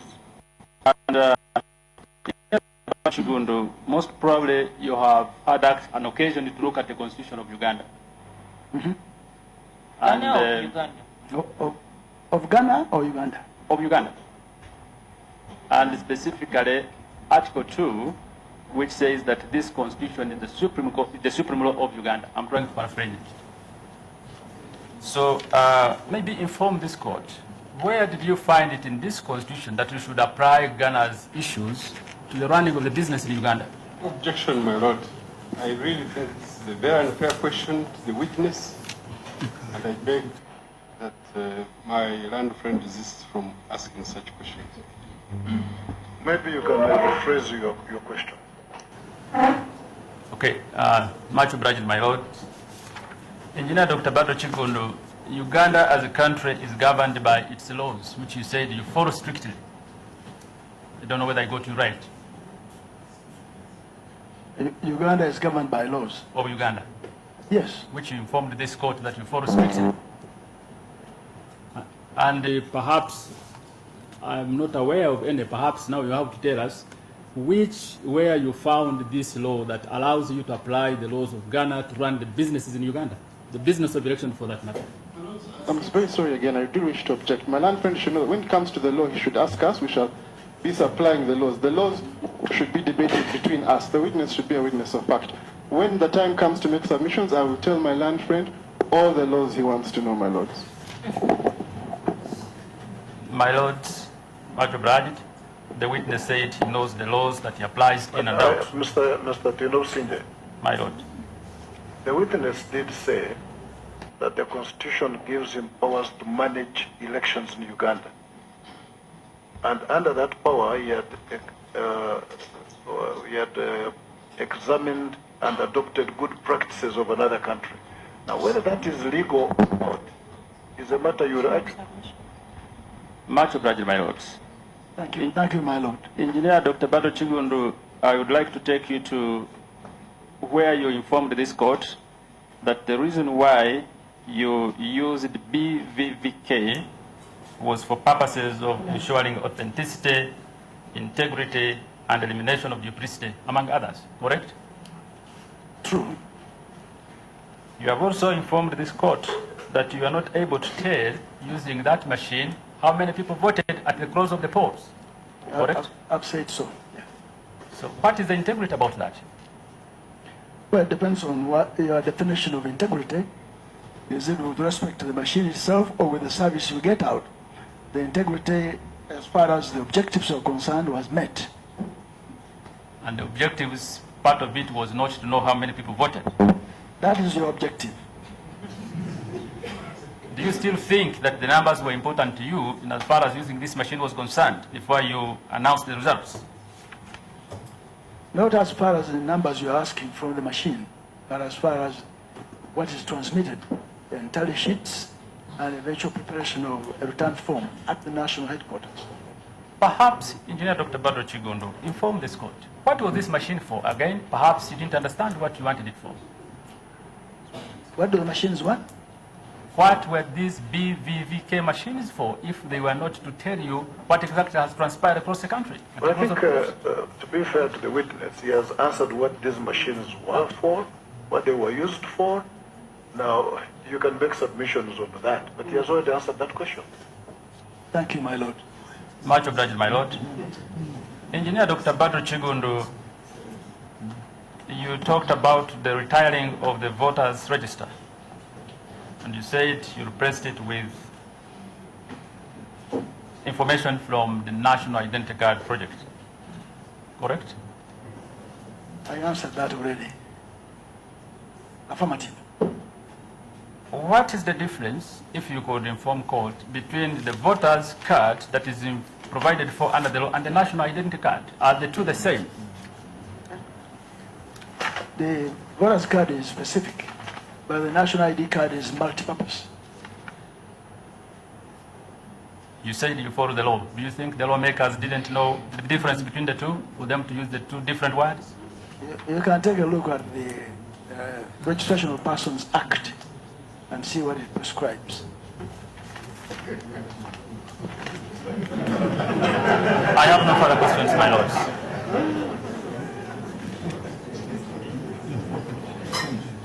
Yes.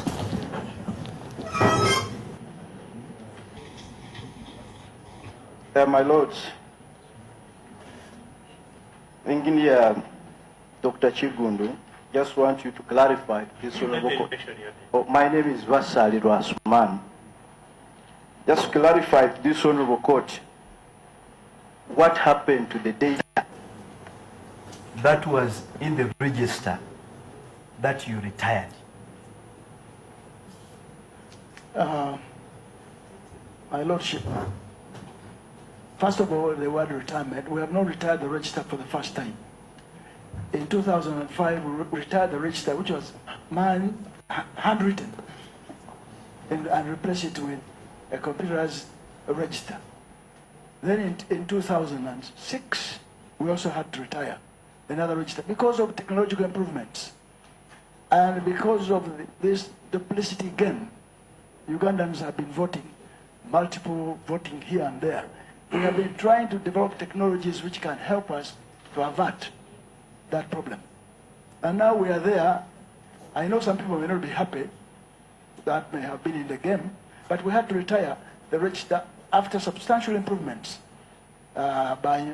with the coming of biometrics. Now this is state of the art now. What happened to the data which you retired?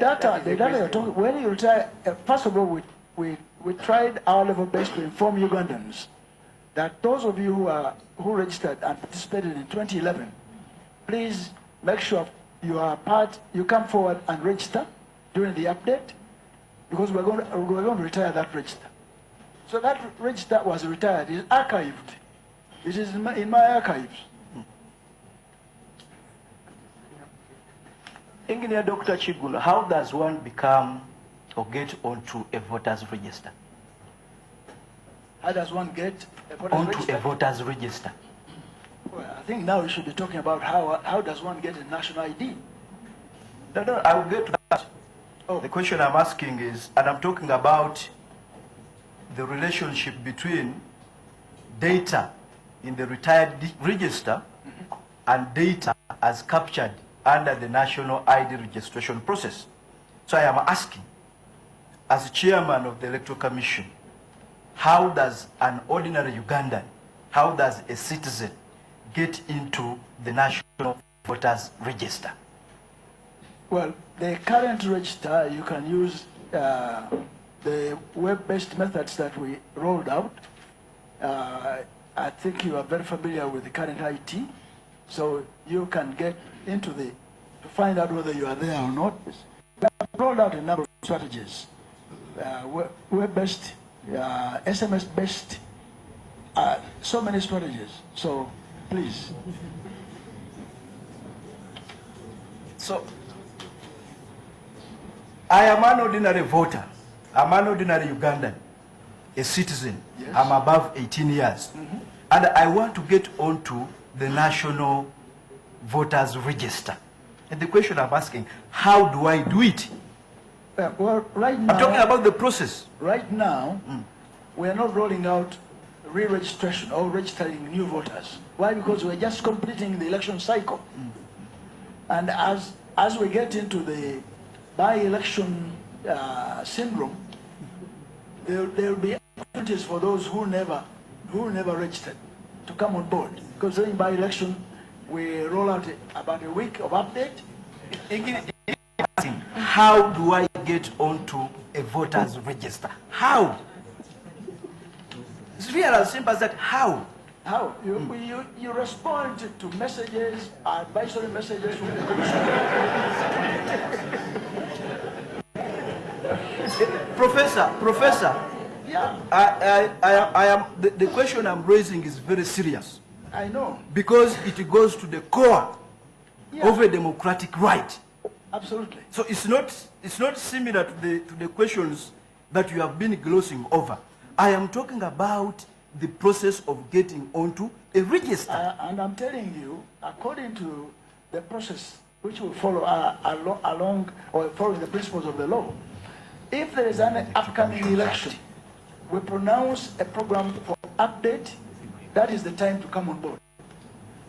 You will bring services in your villages or at polling stations, and we announce that our program, we are coming down to your villages, your polling stations, please come forward.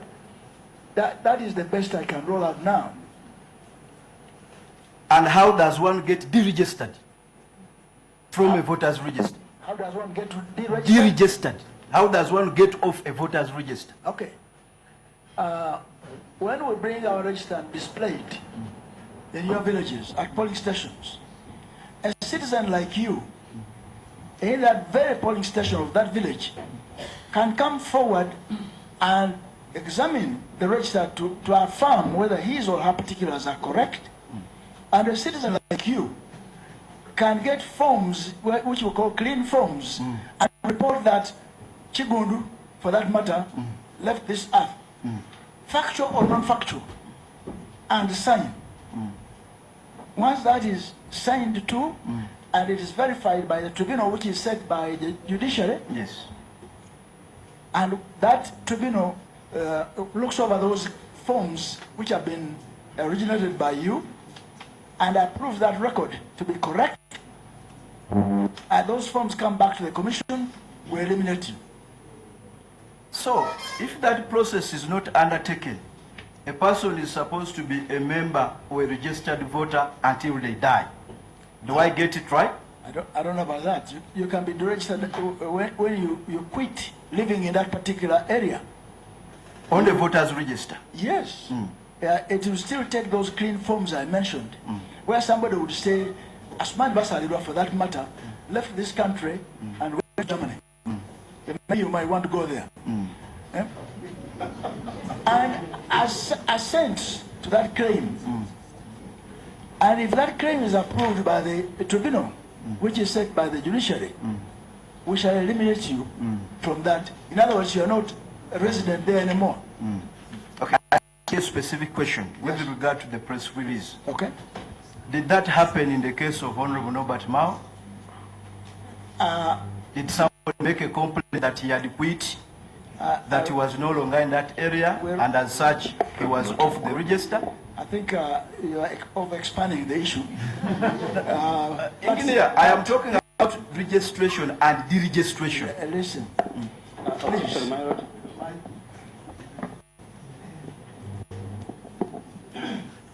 My lord, for record, Sabit Eric, the issue of whether Mao is on register is not before this honorable court. This court is not investigating Mao being registered or not. I think my colleague should restrict himself to the issues depended on by the engineer Biometric. Thank you. Maybe, counsel, you asked the question, how does someone get off the register? Yes.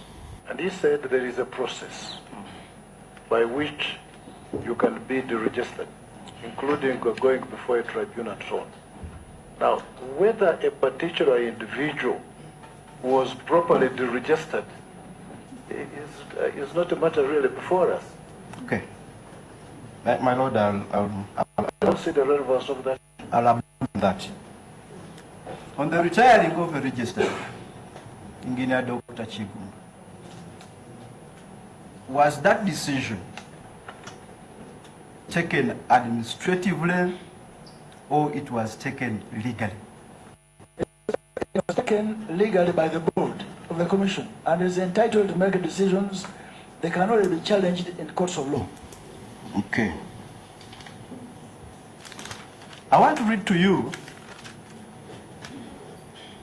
Article 61. Yes. 1E of the Constitution on the functions of the Electoral Commission. Go ahead.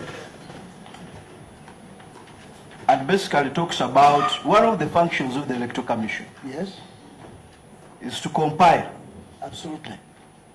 To maintain. Absolutely. To revise. Absolutely. And update. Absolutely. The voters register. Yes. From those verbs that I've mentioned, where does retiring fit? Well, what I want to tell you and tell this court, we have fulfilled all those functions. And retirement does not necessarily have to be, there are so many other things we do in elections which don't necessarily have to be specified in the nitty-gritty. For instance, the roadmap which we have been marketing in this country for 3 years, it comes from Article 61, Clause 2 of the Constitution. But when you read the provision, the black and white, it says conducting a presidential election, general parliamentary elections, and local government shall be done in the first 30 days or the last 90 days of the presidency. There's no way it says, to implement this, you must develop a roadmap, you must do this. So there are functions that we derive from the broader prescription of the law. Professor, I am talking about constitutional obligations. Yes. And I'm talking about... Question, my Lord. If my land friend is very much interested in Article 61, I would advise him to go to the Constitutional Court rather than waste time here. The witness is not a constitutional expert. Probably he can address that question to the other people to whom he didn't object to joining this petition as in question. You see, Mr. Rosaliba, I had tried to tell you before. Matters of the law, I expect you'll be making a robust submission as to the purport of Article 61E. What is...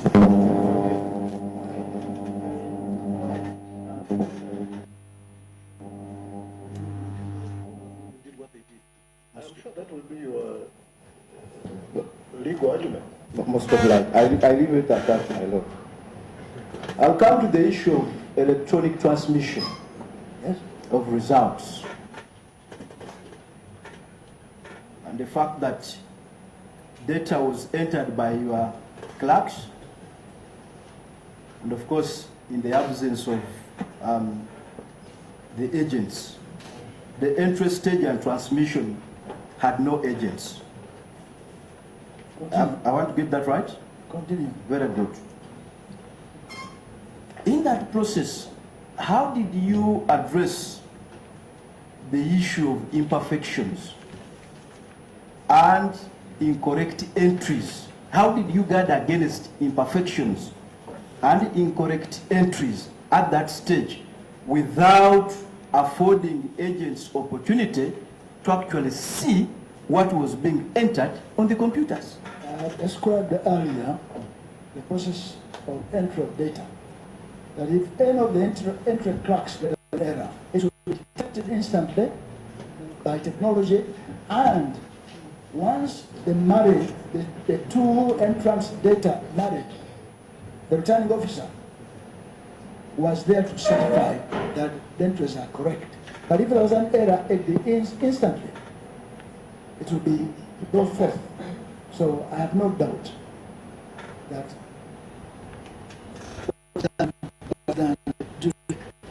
if the course examining the imperfections, if you have them, why don't you put them directly at him and say exactly. They are Exactly. Okay. I'll come to the issue of declaration forms.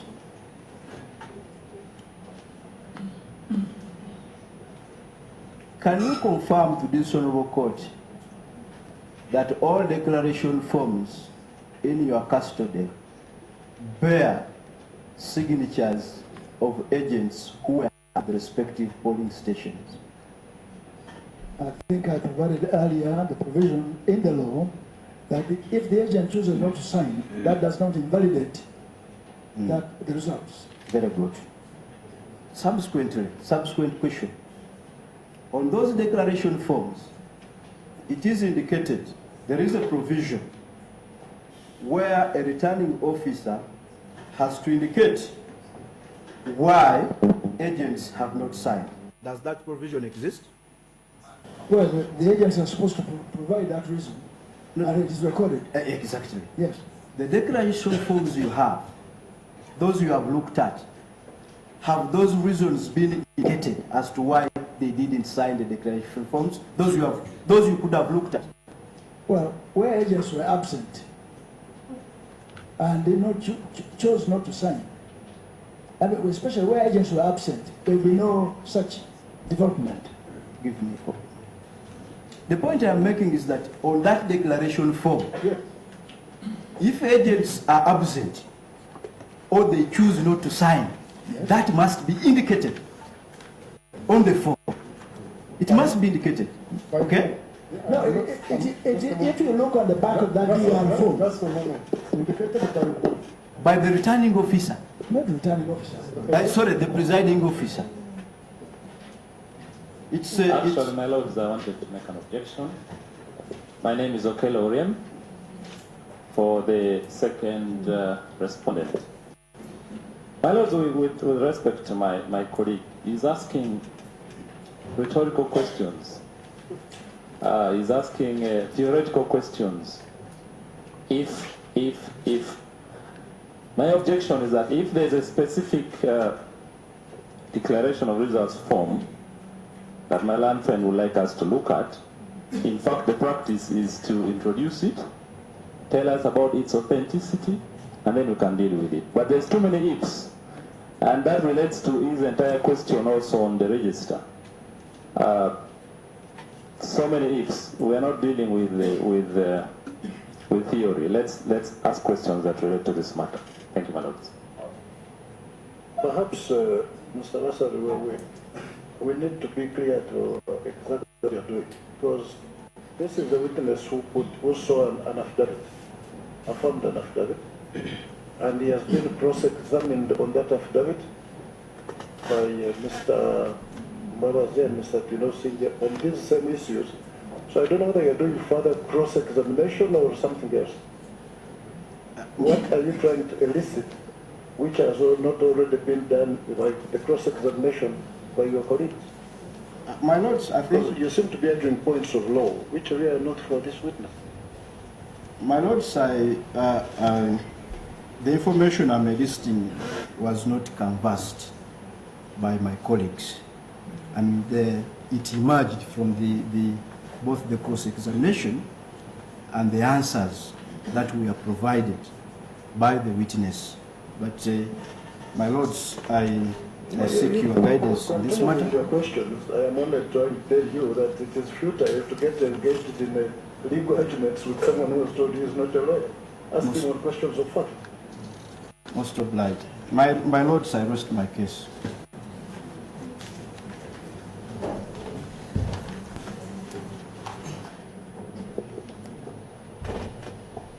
For the record, my lord, Elvis Twenda. Mine is to seek a clarification or your guidance. The witness accepted some documents from their website and others were not. Now, if we intend to cross-examine other witnesses from the Electoral Commission, how are we going to treat this? Because the website is accessed by every individual. What is the import of your question, really? You asked for certain information. Yes. To inspect certain data, certain paper documents. Yes. And you went and inspected. Is that it? Yes, I don't remember you applying those documents should be produced in court for you to see them here. My lord, we there are specific documents which came out in Mr. Mbaba's examination where he said they can be produced. Now, if those are the ones you are talking about, that can be produced, then they can be produced. Yes, ma'am.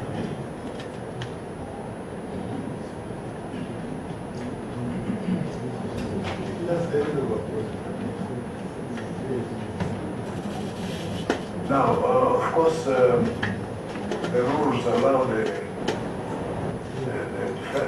respondents, they may wish to re-examine the witness, but I don't know whether you can do it at this time before the presentation of your case. So you will remain available in the event you want to go to consider your application. This is called the right time. I don't take it on. I will drag you to this side. Don't take it on.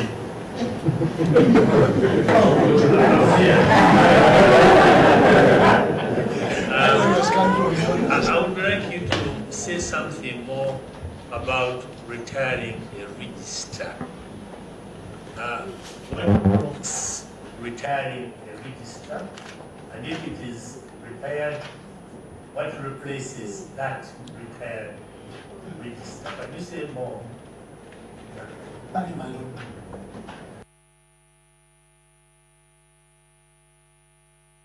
In 2002, there was a partially handwritten register.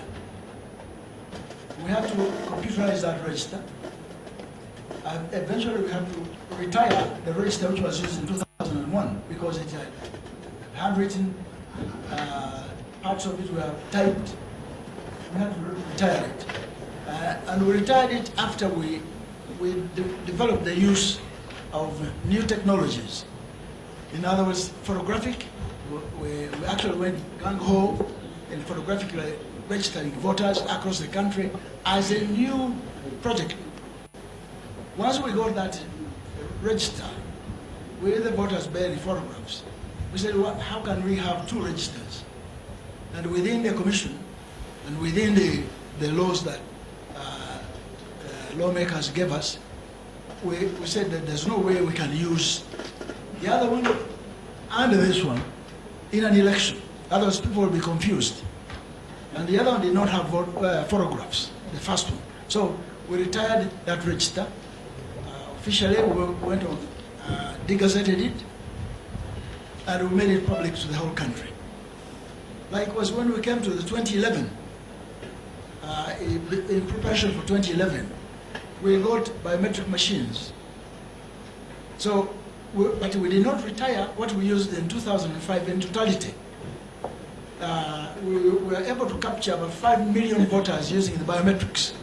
So we had to use sophisticated technological processes to marry the two registers, which are captured using two technologies. And we produced a register which was used then, in 2011. We saw the benefits of the biometrics. And therefore, when time came, and that technology was really embraced by government, we went on board and participated in that project, which was a multi-sectoral project of mass enrollment. And we generated a national database where everyone who volunteered, who came forth to be registered, was registered. On biometrics, all your 10 fingers were captured, and photo bearing, of course. So we moved a step ahead. In other words, this time around, the whole register was biometrically derived. So we went in the database, which has been established under the National Identification Registration Authority, and drew data for all voters who were above 18. Remember, everyone who registered provided his preference, the voting location. So that coming of that data was not in a register form. So we had to compile the register from this raw data. It became now raw in the form of a voter's register. And certainly then we had to roll out an update to make sure we can capture those who have not been captured.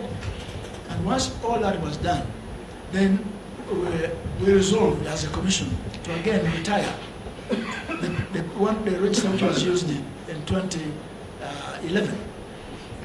With a lot of information given out in between, calling on voters, please come forward. And that's how we succeeded in getting 15.2 million biometrically derived voters. And it is a superb development, sir. I think at this point, our timelines today were all messed up. I think we can adjourn for a lunch. And we come back here at 3:15.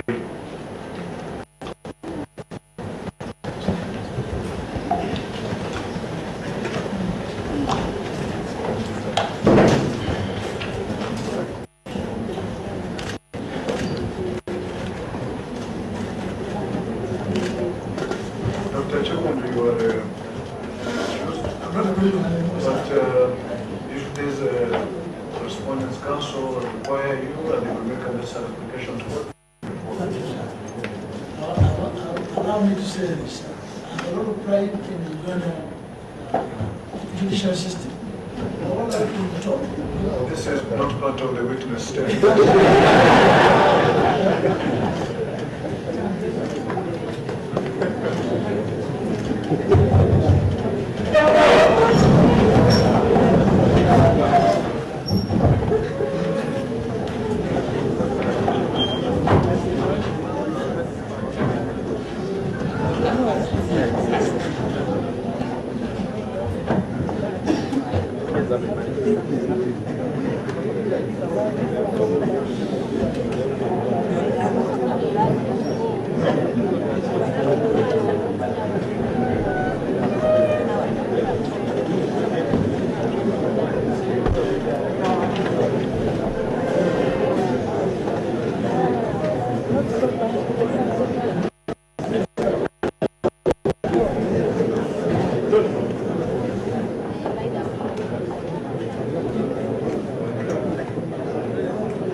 There you are. The Supreme Court just took a break after a session there. We did see that the Electoral Commission Chairperson, Dr. Badru Chigundu, being cross-examined there. A couple of questions asked about how he managed the process, etc., etc. That was by Mbabazi's legal team. So court takes a break until about 3:15 or thereabout, and then it will resume to see how this hearing does continue. For now, we'll take a breather and get back when court does resume. My name is Joel Senyonyi. Good afternoon for now.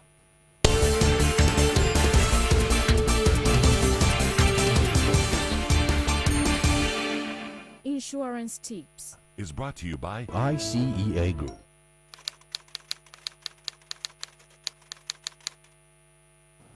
A unit trust is a pool of funds, is a vehicle of funds, of money brought together by different investors with the target of achieving a benefit through investing together.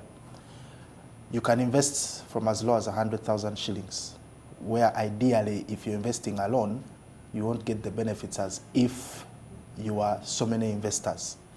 Now, once the money is pulled together, a fund manager invests it in different underlying assets, and that is how the different investors will determine which.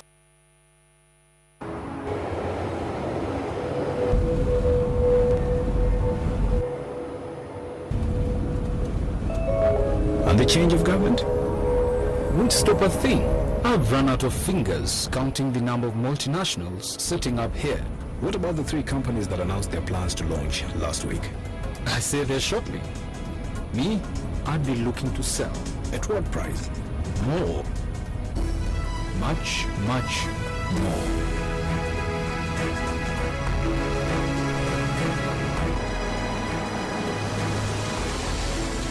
I don't know who you are or how you know these things, but one thing I'm sure of, you're in the wrong job. Here, call me tomorrow at 9 o'clock in the morning. I'd like to hear more from you. Are you ready for your big break? The East African, understanding the region.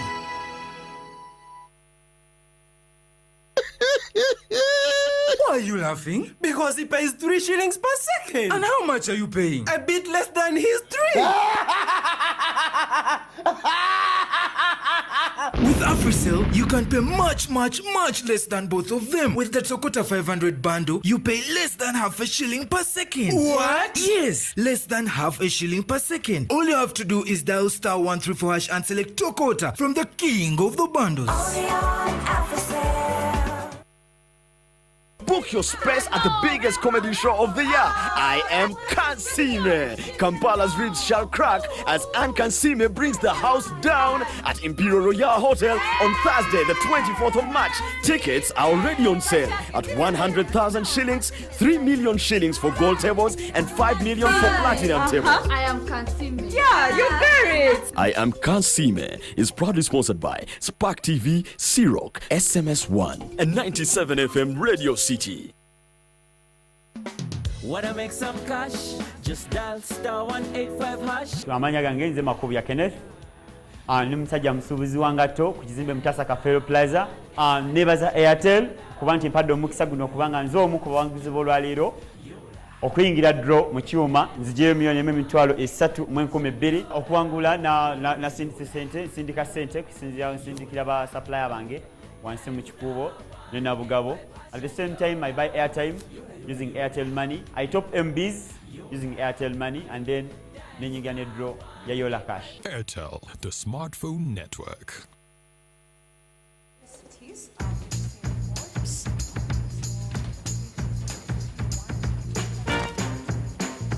I need love to ease my mind. I need to find someone to calm my. But Mama said you can't hurry love. No, you just have to wait. She said love don't come easy. It's a game of give and take. No, I can't bear to live my life alone. I grow impatient for a love to come my own.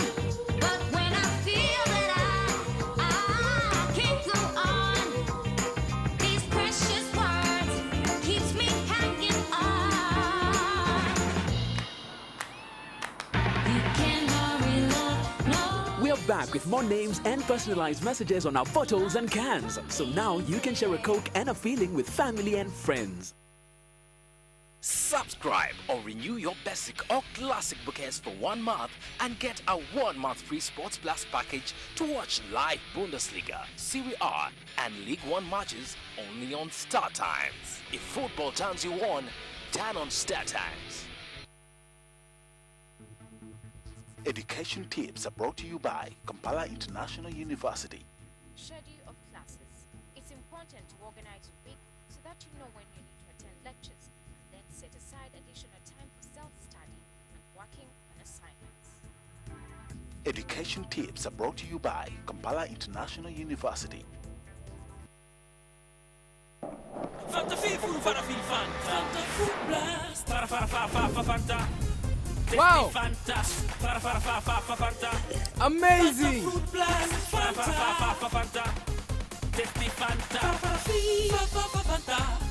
Fanta fruit blast. Fanta. Tasty Fanta. Fanta. Tasty Fanta. New Fanta Fruit Blast with honey. Wow, what an amazing taste! You know what they say about girls? Who cries more? Girls. Who does the chores? Girls. Who's the shopaholic? Girls. Who's all about selfies? Girls. Who brings the drama? Girls. But we want to show you our real world, where we're more than just girls. Introducing Spark TV, the first female channel in Uganda, made for you to bring out the best in you. Spark TV, it's your time.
Isa yalagula Yesu ngali je mabega akali mu bufunzi Yesu ne Isa ani yasookawo munne Isa buli lwotayogera na muntu kutegeera bimukwata kutosobola kumutegeera yenna tekisoboka era enako yakatugamba nti Abaganda mbwanjala jakasukira eggumba gyegenda kale akagamba akukano obote wateekwa okubaawo eddoboozi abantu lye bakozesa eddoboozi abantu lye bakozesa okutuusa okunnyonnyola kwabwe okutegeerekeka okutangaza bye bakwatako British Empire naye nga wakamu bimuyita wakamu amuyitanga mutya Big Daddy kuwuliriza kufumiitiriza kukola kwogera nina tuwaye bwe yamala okutuula ngenda okutunula mu kibatu kyange kino kyentaddeko bwendi nga muvaamu ebiwuka ng'ensolosozi ebimu byewuunyisa binakuwaza ebirala bikyusa obulamu omuntu atasomye atya n'okuyingira ofiisi naye ng'omanyi nti nina omukyala n'abaana awaka nakinkola nina ne bizinesi naye ntya n'okuyingira ofiisi eno okwennyonnyolako yeddoboozi lyenjogerako tuwaye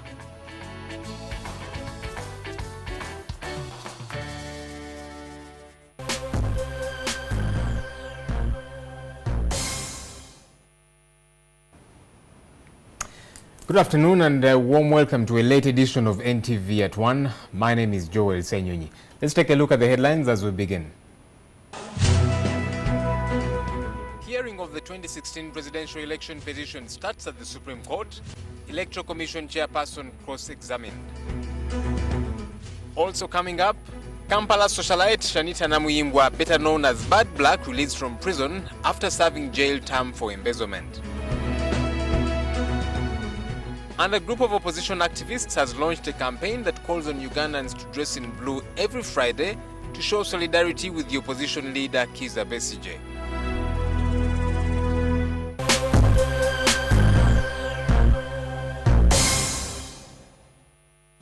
Once again, a warm welcome. Let's begin with news of a group of opposition activists from the FDC party that has launched a campaign that calls on Ugandans to dress in blue every Friday as an expression of support for their leader, Kasese. The group says the campaign, dubbed Blue Friday, is a non-violent one meant to recognize Kasese as the duly elected president of Uganda. Having known the choice we made, we as Ugandans, to overwhelmingly vote for FDC's presidential candidate, Dr. Kasese, the Electoral Commission decided to alter results as they wished. Dr. Suleiman Chigundo, together with the Uganda Police Force, deliberately refused to declare Dr. Kasese as the winner of the presidential elections, which he won. We request that the international community put sanctions on Mr. Yoweri Kaguta Museveni and some officials of his government. A travel ban should be considered among others. We request that Dr. Kasese establishes a government of the people of Uganda, and such a government must start reorganizing this country as soon as possible. You can assess that this is the time now to tell them that since now we are all putting on blue, let's move this direction. It's a start, it's a mark. And you cannot claim, we cannot say that our action is putting on blue on red. Because any Black Monday started, you remember? FDC, one Uganda, one people. One Uganda, one people. Renowned city socialite Shanita Namuimbwa, famously known as Bad Black, is a free woman after her release from Luzira prison today. This after a 4-year sentence for embezzling 11 billion shillings from Davish & Company, which she co-owned with the Lava Green Hall. She addressed the press shortly after her release from Luzira.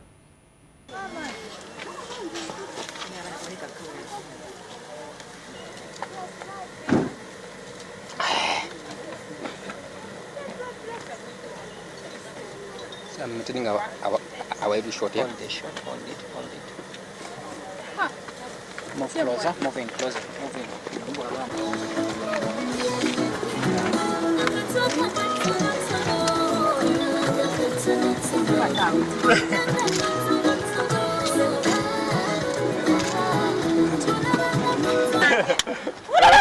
I told you. Finally! Only fools give up before full time.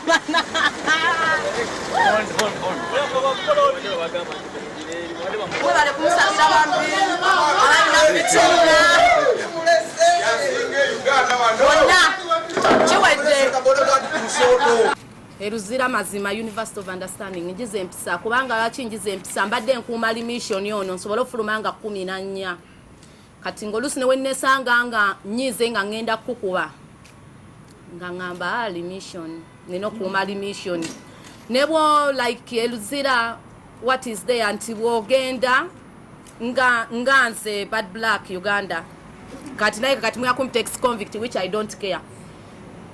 Bafuba nnyo okulaba nga bakumenya ebiwawaatiro omanyize namanyira bya kumpita boss naye Eruzira njigiddeyo empisa njiza okubeera mu society. Embezzlement ebintu byali bya family issue. It was family issue byali between me n'omusajja wange.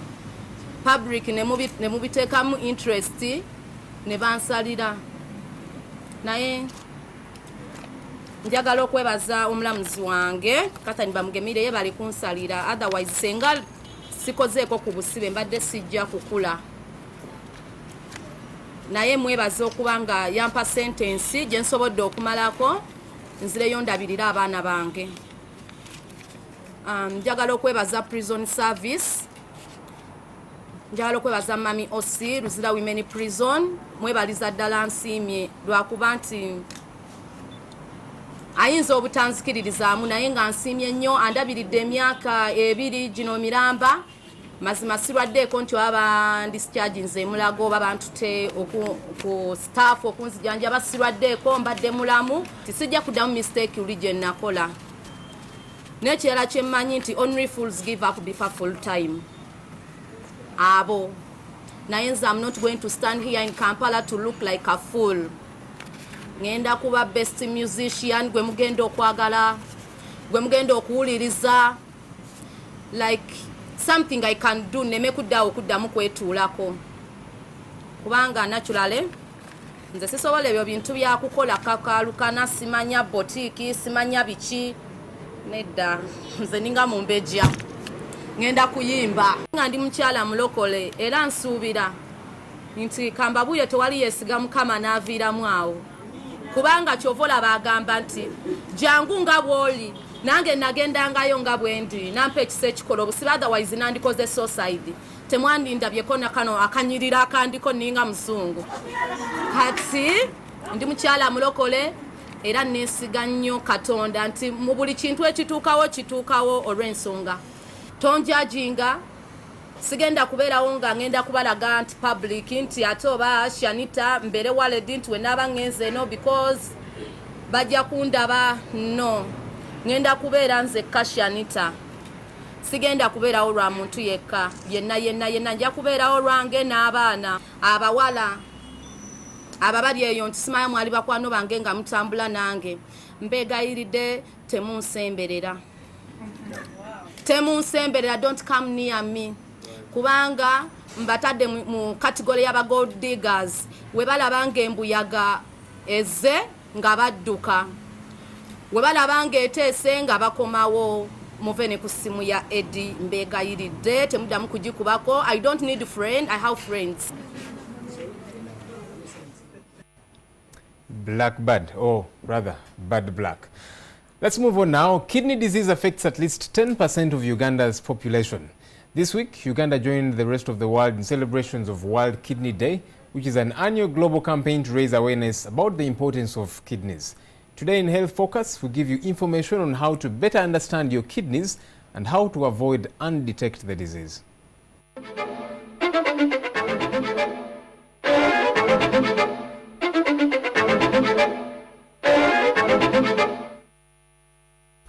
Blood in the body is responsible for taking oxygen, carbon dioxide, nutrients, among others, to different organs. The two kidneys in your body filter about 120 to 150 quarts of blood to produce about 1 to 2 quarts of urine composed of wastes and extra fluid.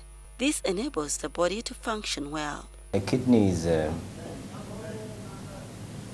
organ in your body that is in charge of filtering your blood for the purposes of removing any excessive wastes that you might have eaten or drunk or acquired because of the body's normal processes. And in addition to filtering wastes, it refines the levels of salts in the blood to keep them constant. Both kidneys weigh less than 1% of the body weight but receive a huge amount of blood supply. The human body contains many salts, of which sodium chloride is the major one. The kidneys regulate the body's salt content. The brain works through electrical activities and shifts in salts. So they are maintained tightly balanced, but certain shifts will result in impulses. That happens in the brain. That also happens in the heart. The kidneys thrive on the right pressure in the body to filter the blood. Very low blood pressure may cause the kidney to shut down. Therefore, keeping the body hydrated is very important. When you get dehydrated, your blood pressure will drop. And when your blood pressure drops, your kidney will sense a drop in how much it is receiving. And it will kick in with reflexes to preserve that flow, but sometimes they fail. And when that happens, they could shut down and certain parts of it might die off. So you will have a transient period where you might not be able to make any urine at all, and you might even get swollen. If that during that period, your salts could get out of hand and they could go too high. Certain types of salt, for instance potassium, could go too high and become a threat to the efficiency of organs like your heart. Dr. Daniel Chigundu, a physician at International Hospital Kampala, says unstable blood pressure is the leading cause of kidney injuries. It could perceive this as being starved of blood, and therefore it will result in reflexes that attempt to feed it with more blood. Unfortunately, these will quite often inappropriately raise the blood pressure. Apart from being regulators of the blood pressure, they are also almost dependent on the blood pressure. So in a nutshell, you could say that it's like a chicken and egg story. A low blood pressure or a high blood pressure could hurt the kidney, and the kidney could result in sometimes the kidney is the main reason for high blood pressures. A person with a badly damaged kidney or with a chronic kidney disease requires dialysis, which works as an artificial replacement for cleaning the blood of waste and excessive water. The ideal solution would be a kidney transplant, which Uganda is not yet able to do. Among the ways kidney disease can be avoided is by minimizing self-medication and exercising the body. Regulated medicines, things as common as diclofenac, and they could also be the herbal remedies that are often looked at as wonder products. So we've got to be careful. If you wound up with a kidney disease, or if you wound up with something that takes your blood pressure low, go to the hospital early enough and be rehydrated. If that doesn't happen soon enough, you may require advanced forms of treatment, including dialysis, which can be quite expensive. Irene Namialo, NTV.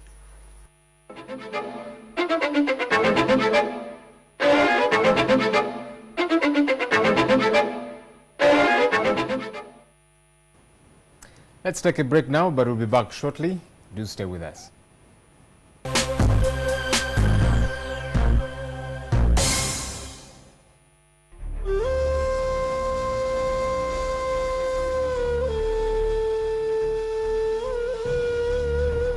Please help! She escaped. How did that happen? I don't know. Irina just told me. If that girl talks, I swear, you will pay dearly for this. Remember that.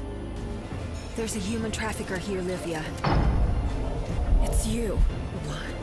What is it? What's so funny? A baby was found inside her bag. What? There's only one solution to this. We have to get rid of Morena. I'm free from you. I'm free from your devious clutches. Jessica. Jessica, please listen to me.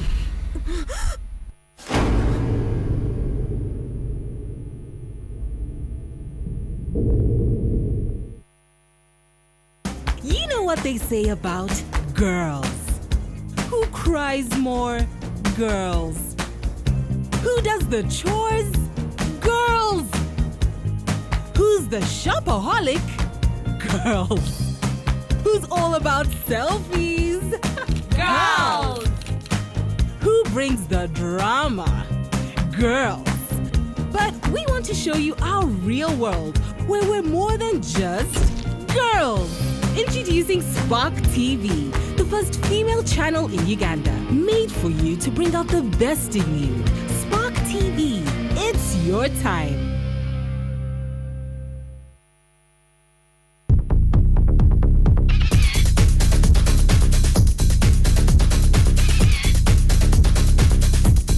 Look at all the juices that are in there, and that is what I'm looking for.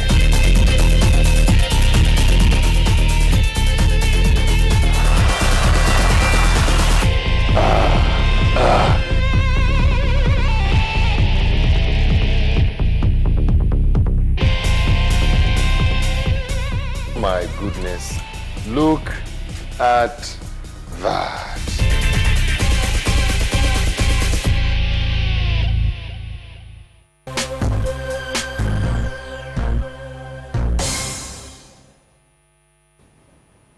Welcome back. The Supreme Court has given the nod to 9 Makerere University law dons to join the petition challenging the 2016 presidential results as friends of the court. However, the same court rejected an application by civil society organizations to do so.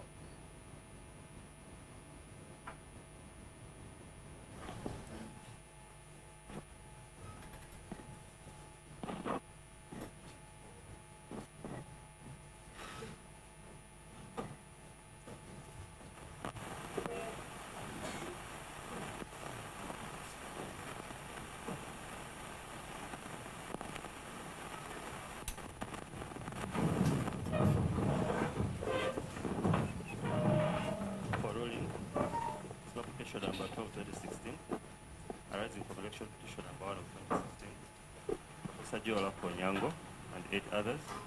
Responsibility vested in the court by the Constitution, the court has concluded that it is in great public interest and national importance outweighs the concerns or objections raised by the respondents to the applicants as amici in the presidential election petition number 1 of 2016.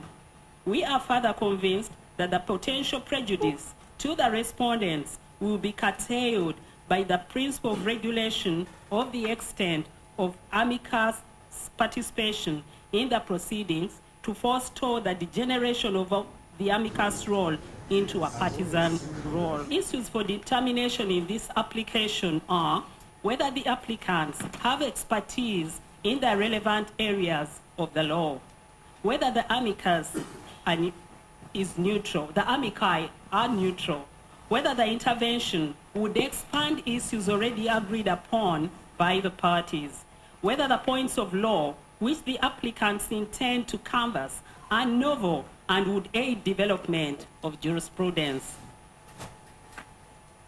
Expertise of the applicants.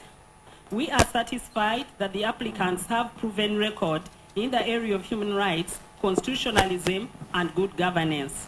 They are highly experienced and widely researched legal scholars in these and related matters as evidenced by the attached curricula vitae. Impartiality and neutrality. It is a settled rule of practice of courts in various jurisdictions for a person to be admitted as amicus, they ought to possess the status of neutrality and impartiality. Dispute resolution in common law jurisdictions is essentially adversarial in nature, and we do not accept the blanket submission of counsel for the applicant that the principle of impartiality and neutrality has not been outdated.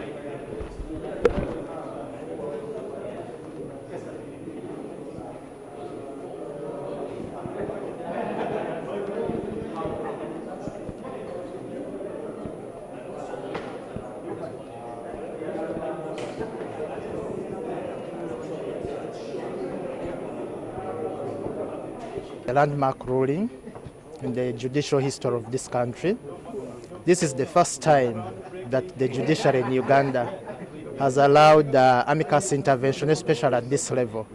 It's a very important ruling not only for the dons from the School of Law that filed this application, but it's very important for all Ugandans. The court has underlined the fact that, when it is dispensing justice in all matters, including election petitions, it is doing it in the name of the people. It also takes note of the respondents' objection based on statements made by some of the applicants in the aftermath of the election and declaration of results which are prejudicial to the respondents. 5, we note that, unlike in the application by Professor Onyango, Oloka Onyango and others, Supra, the applicants neither attached an intended brief, nor were they able to show this court the novel points of law they intend to address the court on. So the court is not able to judge the extent of the applicant's intervention. Concerning the election laws, things around time for voting, the way elections are conducted, the nature of the statute, but all these things the court noted that required changing the law.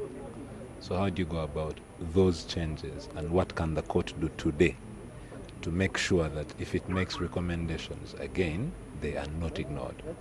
And that's what the ruling was saying, that the question of a structural interdict hasn't yet been rooted in our law. So that's really what we'll be looking at. What recommendations can we make? And secondly, what recommendations would the court make? The court retains all the powers to make any recommendations, and it will possibly make some. We are convinced, for all these reasons, that the applicants have not met the criteria to be allowed to join the proceedings as amicus curiae. In terms of going forward, we as observers, as civil society, we will make our reports available because they have been allowed to the petitioner. The petitioner will make use of them. The respondent will have a chance to reply, and I believe we shall have played our part in influencing the process towards dispensation of justice. Let's look at sports now. Tottenham closed the gap on leaders Leicester to 2 points after Hurricanes scored 2 goals in 3 minutes to sink Aston Villa and Anthony Martial's late equaliser, and Manchester United an FA Cup quarter-final replay at West Ham United after Dimitri Payet's magnificent free kick threatened to heap further misery on manager Louis van Gaal. Right on half-time, the would-be champions from North London have stolen the lead in Birmingham. Well, once the foul was given, good players come alive when the ball goes dead. And that was exactly the case with Ali. Kane just got the run on Hutton, and he was always struggling to make up. Kane, of course! The deal just about done within 2.5 minutes at the start of the second half. Harry Kane again. West Ham free kick, Dimitri Payet. Oh, it's brilliant! That is fantastic from Dimitri Payet. And West Ham lead at Old Trafford with an extraordinary free kick from their man of the season, Dimitri Payet. Guard, Herrera, nicely cleared, and into the back of the net. They found the goal through Martial. Anthony Martial from the tightest of angles. As this came in from Herrera, just have a look at Randolph here, impeded. And that's it for now. Many thanks for joining us. My name is Joel Senyonyi. Good afternoon.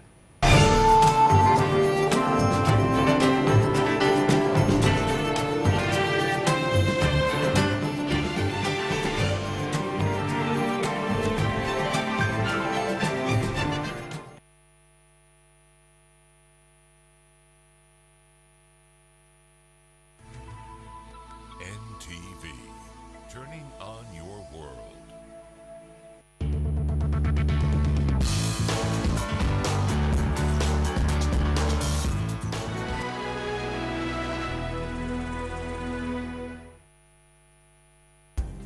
You know what they say about girls? Who cries more? Girls. Who does the chores? Girls. Who's the shopaholic? Girls. Who's all about selfies? Girls. Who brings the drama? Girls. But we want to show you our real world, where we're more than just girls. Introducing Spark TV, the first female channel in Uganda, made for you to bring out the best in you. Spark TV, it's your time.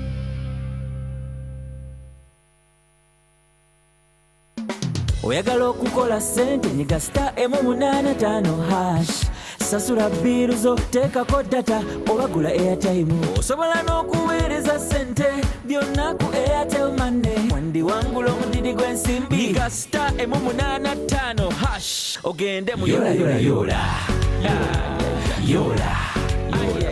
nyiga star *885# yoyole Macha ne Airtel Money nyiga star *885# okukozesa Airtel Money. Airtel, the smartphone network.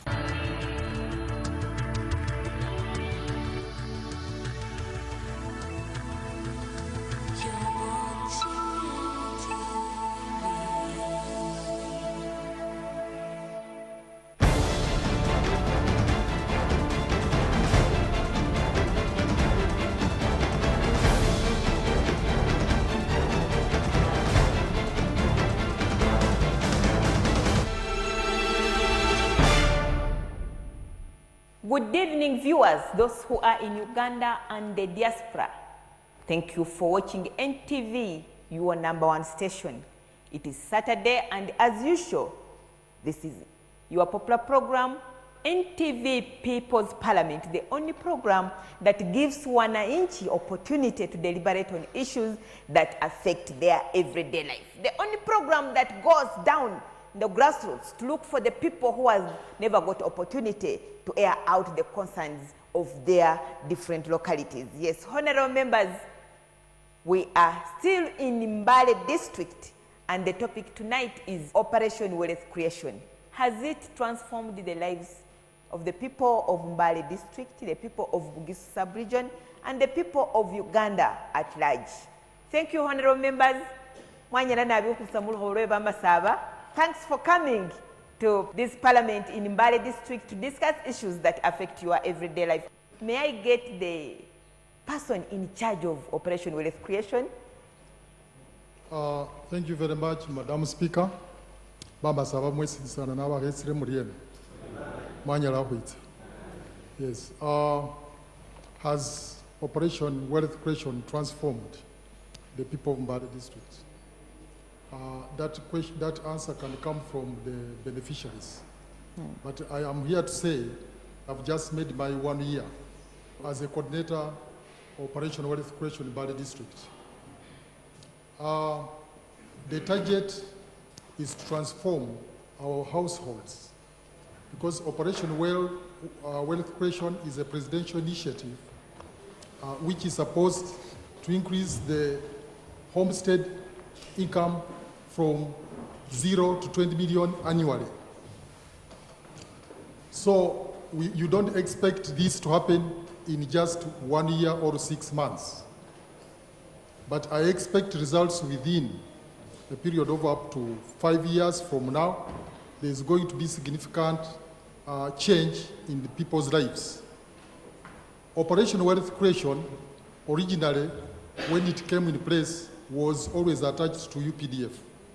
But I'm here to inform the House that Operation Wealth Creation has various stakeholders.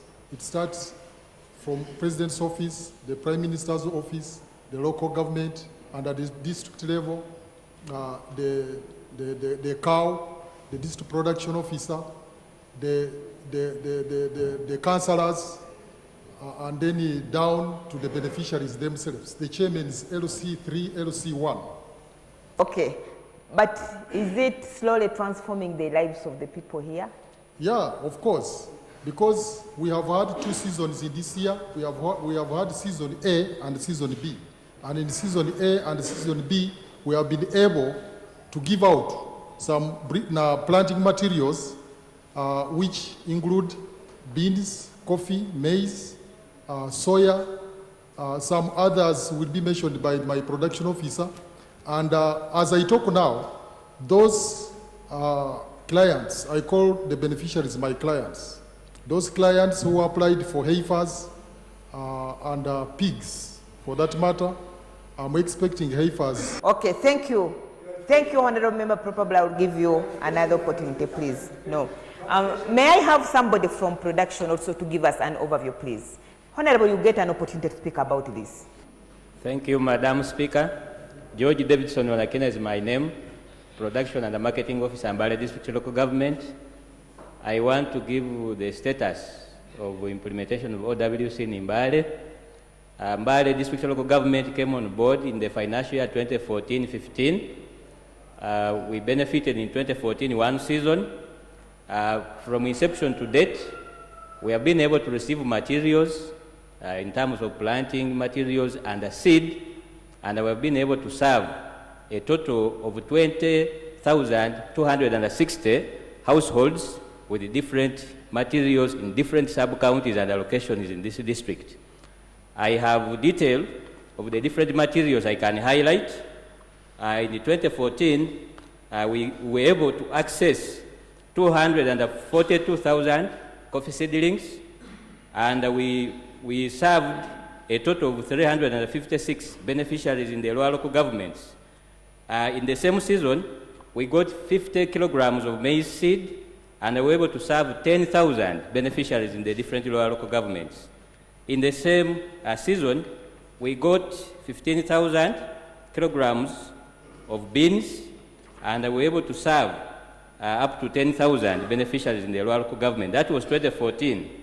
In 2015, season A, we received the maize, 17,592 kilograms, and we gave every local government 765 kilograms, and a total of 7,037 households were served. This maize and beans are for the food security farmers. We received coffee seedlings, again in season A, 370, and we served 544 beneficiaries.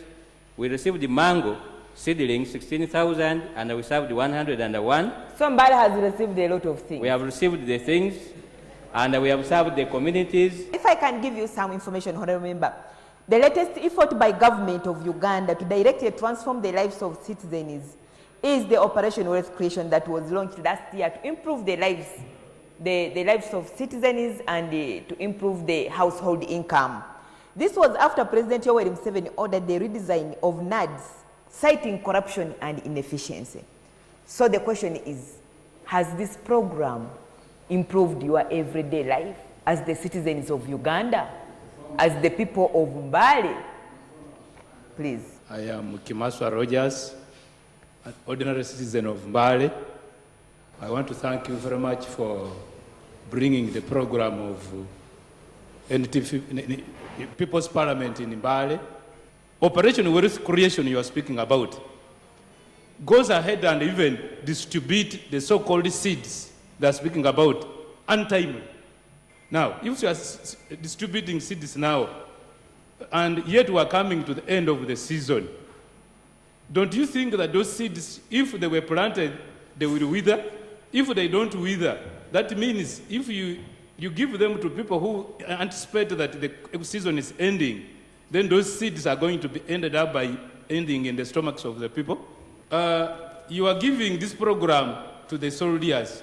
Don't you think we have experts in handling? But they were corrupt. That's the reason the president redesigned it. Yeah, but if they are corrupt, for instance, you are a father of a home, and your children are thieves. Who is responsible for stealing? Don't you think you, a father, you are negligent of your home? I expect a father who nurtures his children on good manners and behaviors to be at all times holding a whip. Please. Okay, thank you. He has had now to crack his whip. Thank you. Please, you have the floor. Thank you, Madam Speaker. My contribution on Operation Wealth Creation, the soldiers have presented what they have presented here and the figures and what they have distributed. But like the precurrent speaker said, one thing is that in my own view, these soldiers are not technical enough to handle issues to do with Operation Wealth Creation. Because one, I can give an example of last financial year. They distributed seedlings, maize seedlings, seed in November. And yet the dry season had begun. Besides that, they were supplying about 700 kilograms of maize per sub-county. Actually, I remember a sub-county called Nyondo. The leadership in that sub-county said there was no way they were going to distribute 700 kilos of maize, the entire sub-county. So that was too little. It was too little. It can't finish even a parish. You see? So, I mean, these people, the soldiers, they do not even they don't have the technical know-how of doing things. You see? Then two, Operation Wealth Creation, there's no clear policy of how monitoring is done as far as implementation and following up on what they have distributed. Because recently, I saw them distributing seedlings for mangoes at a sub-count. I happen to come from a sub-count called Busio. and there was no criteria used. They simply came, put them there, and whoever was passing around would take, whether you are from Butareja, whether you are from where. So there is no accountability at all. And as you know, as citizens, it is very difficult to request accountability from these soldiers. And above all, somebody was talking about corruption. Do you fear them? No. Of course, the population fears them. That is the truth. And the other thing is... Guy is seated among us, but nobody is fearing him. Yes, no. But we are talking on behalf of our communities, which we represent. Okay, another opportunity, please. You have the floor there. Time up. You have the floor there. Thank you, Madam Speaker. My names are Manana Dam. I come from from Bumashe sub-county. But sincerely speaking, I can tell you that OWC has changed the lives of the farmers on the grassroots, including myself, because I do practical work by touching the seed which OWC gave me. I can assure you, Madam Speaker, that during the time of NADS, the NADS coordinators, especially the chairman, Sub-County Farmers Forum, and their committee would just mess about by going into the greeneries and then come out with the maize seeds, paint it with that green sort of color, and then bring it to us farmers in the villages to plant. And then the end result was that we came out with zero. They did not germinate? They didn't. Even there were some insects in what? In those seeds. That is a fact I'm speaking, because I'm a farmer.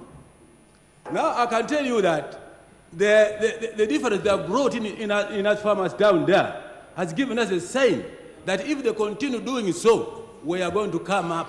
That is a fact. Whoever disagrees with me, let him come in my home and then prove the fact. So you are a beneficiary. So I tell you that if this OWC goes on for a certain period of time, farmers down there are going to get rich, and I'm also going to get richer and richer. I know it. Thank you. 2 minutes, please. OWC has not improved the lives of farmers. The reason being that much of the inputs are always given to selected few. Those who continue getting at the expense of the poor who remain redundant behind there. Is there discrimination in distributing exactly seeds? We thought there should be a parish council. Speak to the microphone, please. Sorry. There should be a parish committee that selects beneficiaries. But what happens is not what we expect. Like my previous counterpart said, when the inputs reach the sub-county, it becomes to whom it may concern, and the real beneficiaries don't get. As a person, I've requisitioned for inputs for about 3 times. These requisitions have reached the district, and up to now, I've not received any. I was requisitioning on behalf of several groups. These groups have not received any seedling at all, or any input. Thank you, Honorable Member. Yes, Operation Wealth Creation in Bale District. Has it transformed the lives of the people? Let's go for a short break, and when we come back, we shall hear more from them.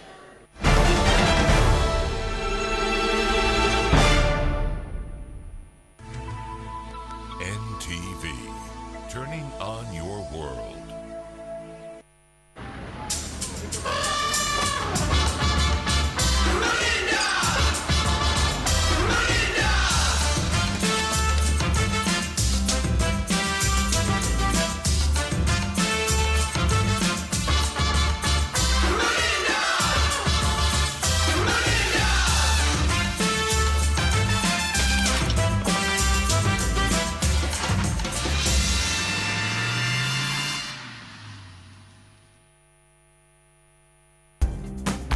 What they say about girls.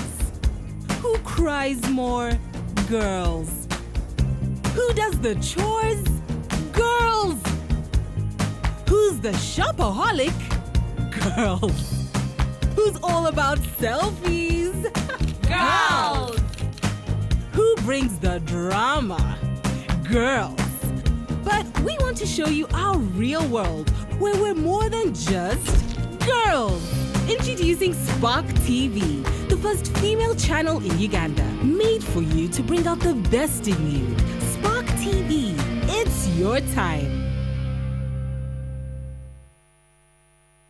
Isa yalagula Yesu ngali je mabega. Akanye mu bufunzi. Yesu ne Isa ani asookawo munne. Isa. Buli lw'otayogera na muntu kutegeera bimukwata kutosobola kumutegeera yenna tekisoboka. Era edako yakatugamba nti Abaganda mbwanjala jakasukira eggumba gyegenda kala kagamba akukano obote. Wateekwa okubaawo eddoboozi abantu lye bakozesa. Eddoboozi abantu lye bakozesa okutuusa okunnyonnyola kwabwe okutegeerekeka okutangaza ebibakwatako. Konkalo the British Empire. Naye nga Wakamu bimuyita, Wakamu amuyitanga mutya? Big Daddy. Big Daddy. Kuwuliriza, kufumiitiriza, kukola, kwogera. Nina. Tuwaye.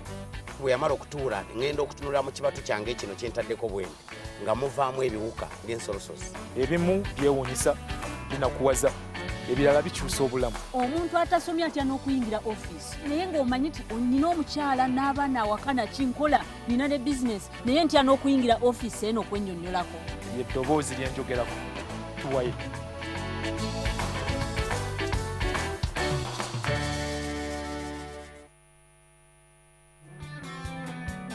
Brave woman. That woman, she called her again, didn't she? I need to know. No, Aunt Berna, okay?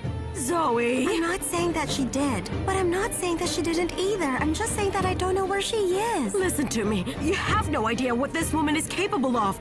But I do. I do. Go and dance with her. You should let Sia see how the eyes of every single man in that restaurant are looking at you, the way they look at her. I'll do it. I will, Grandma Fareed.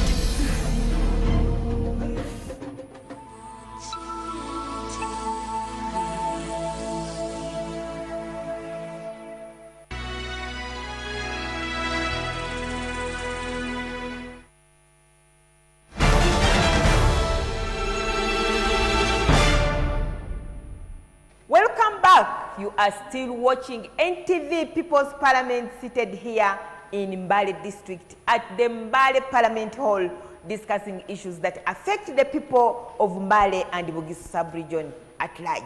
Tonight, we are discussing Operation Wealth Creation. Has it transformed the lives of the people of Mbale? You have heard from the members. Honorable member, they have raised a number of concerns and very many allegations. Yes, Honorable member. Can you answer to those allegations? Are they speaking the truth or they are telling us lies? Madam Speaker, a member raised an issue of UPDF not being technical enough to handle Operation Wealth Creation. We have not pronounced anywhere that we are technical, but UPDF has an image which is recognized in this country and in the region at large. That is to say, in Africa and under the UN. What we are doing is not technical. What we are doing is to identify the farmers, the households, and their needs. And we do that in collaboration with the lower local governments. They are saying you distribute the seeds when the season has already passed. And some seeds do not germinate. Madam Speaker, thank you for bringing that up. That goes back to the technical people who are actually saying we are not technical. Because one thing I want members to know is that OWC is not being handled by UPDF alone. The role of UPDF is very small. To identify you, I call you our clients, to identify you and your needs. To minimize corruption. Put down your orders. Bring those orders to the production office of the district. And then the production office sends these orders to Kampala, the decentralized procurement center. And when those materials are procured and they are brought back to the district, the way we ask them for, they hand them over to us, UPDF. And we so take the problem them. is on the people who procure the So seeds. if there is any problem, it is not with us. And if, like, there is a member who mentioned about Busoba. If Busoba, Bushu, if the mangoes were given out haphazardly without documentation, then that one I would follow it up. But if it within my constituency here, Mbari Municipality, the chairman of Northern Youth Stand Up, I request Madam Speaker for him I will to give come him here. opportunity. Just go ahead. Just come. Tell the audience how we do it. Because okay, go ahead, Honourable Member. Okay, thank you very much, Madam Speaker, for giving me this opportunity to air out some views about the operation wealth creation. In the first place, that is a policy which has just come because of the failings within the NADS. But I would entirely agree that operation wealth creation, if it moves along the lines the way it is going to transform the lives of the people. I'm saying this, the problem which we have been having is the problem of leadership. Because there's no way a government program can be implemented unless the leadership at the local level, that is from the LC3 downwards, is very strict. Now, what happened when this program was brought, for us as local leaders, our work was to sensitize and mobilize the people. And I want to tell everybody who is here that my role as the chairman of Northern Division, and I think I drew up the best program for this operation wealth creation within my area of jurisdiction. I moved around and I invited him so that we go around to sensitize the people, and we went cell by cell. And it is doing well. And it is doing well. I'm also happy to announce here that those ones who are saying that the programs before were not benefiting everyone is simply because there was no sensitization and mobilization. Okay. If the people understand, then they are going to know why they need this. But I want to appeal to the government that if, for example, the inputs could be increased, because, for example, I said, we only select a few people who are prepared. Let it be general that the government increases the funding within the operation wealth creation so that everybody is a beneficiary. Okay. Thank you very much. There was also an accusation that you selectively give the seeds to the people you know. I don't know whether... Madam Speaker, before I come to the issue of selecting of the seeds, I want to inform the August House that the money which they have allocated to OWC this financial year is not enough. We received 178 billion. The actual figure should have been 203 billion, but the other money was used to buy some transport. But the president, who is actually the initiative of this program, has promised, has pledged to increase the money to 1 trillion in the next financial year. And here I want to inform you that you are going to get enough materials. All you need to do is to make preparations in the enterprise you want to undertake. Okay, thank you. Thank you, Honourable Member, please. Are you a farmer? Yeah, I am a farmer. Go ahead. Has the operation wealth creation transformed your life? Thank you very much, Madam Speaker. My name is Wamono David Livingstone. This operation is very, very important and good. But the problem is there is no actual sensitization of these people. Like for us, I'm from Adra. But it has been taken to very, very few people. The majority don't know. They don't even know that wealth creation is there.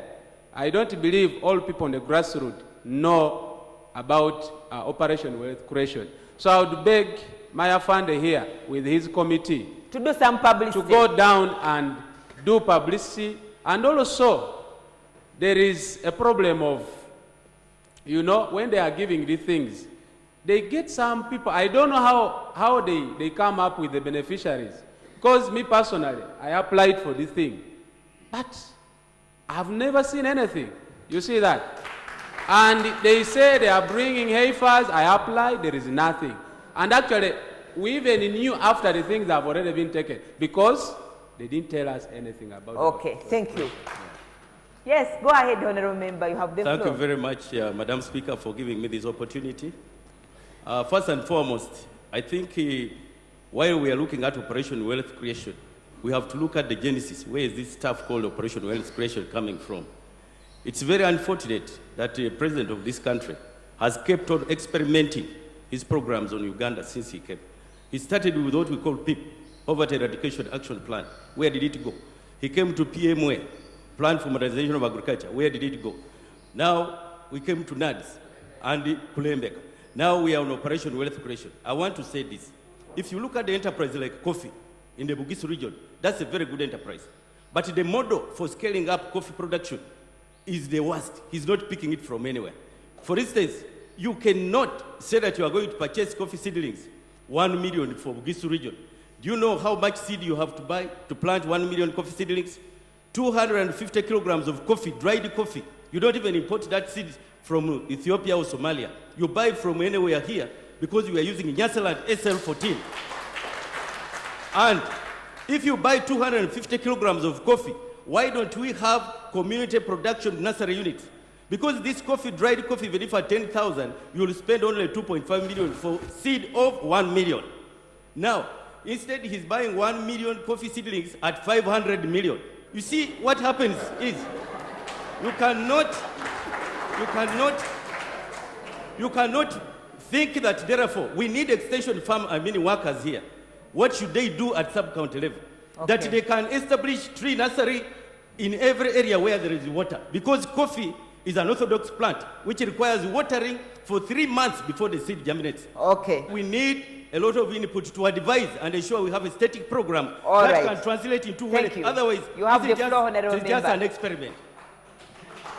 Thank you very much. Honorable Member, before you continue, I went in Kisoro district, and the people of Kisoro district selected tea, and they are concentrating on tea planting in their district, and that is where wealth creation is operating. Only tea. Why is it that in Bugisu you have scattered crops? You have beans, you have maize, you have coffee, you have pigs, you have heifers. What was the cash crop of Mbale district? What was the cash crop of Bugisu? So why did you come up with coffee as a single seed? Please, you go ahead. Thank you very much, Madam Speaker. Bama Sabamwenai. My name is Moses Richard Walimbwa. Honorable Speaker, I want to speak from a background of project management and design. For a good project to succeed in the modern world, it must be bottom-top approach. I'm also learning from you. If the president takes the initiative, which is very good, and says we want to improve on household income, but begins from UPDF, where he is the commander-in-chief, that is the top, and does not involve the farmer and the LOC1 to determine. I look at that, the future of that project as being dead. I wish to encourage that let's get down, pick the people on the grassroots, bring them on board for better implementation of this program. Finally, the Bama Sawa land is known of Arabic coffee. Let us not do kangaroo style things. Let's concentrate on, say, we are going to improve on how our household income by providing farmers of Bugisu with coffee, Arabic coffee seedlings. Okay, that's a very good solution. That's a very good suggestion. I will also suggest that you concentrate on coffee, which was the cash crop of this region. Please, you have 2 minutes. Thank you, Madam Speaker. My name again is Washaki Ahmad. I want to inform this Parliament that the coming up with the enterprise was not from top to bottom. The President of Uganda, when he wanted to come up with this initiative, he invited people from sub-county and district who represent the interests of the farmers in this area, and they were called in Kampala, where every region came up with the enterprises that benefit those areas. In the Bugisu sub-region, because we are coffee farmers, we came up Arabica with that. coffee farmers, Yes, Arabica coffee farmers. Yes. We came with that as cash crop number 1. We also came up with the matoke and also dairy animals. But Madam Speaker, when you want to transform society, you cannot depend on only cash crops. The first thing you mediate as you build up the capacity of cash crops is to also fight the food insecurity. That's why we mitigate this with the beans and maize, because this is our staple foods in this area, which enables a farmer, as he waits for the harvest of coffee, he should also have food in place. Okay. Madam Speaker, I wanted also to clarify on the mode of selection of farmers. Actually, it would be an insult to the officers of Operation Wealth Creation to tie on them that they are the ones who select these farmers. Actually, their role, like the coordinator says, is to coordinate the movement and the supply of the materials.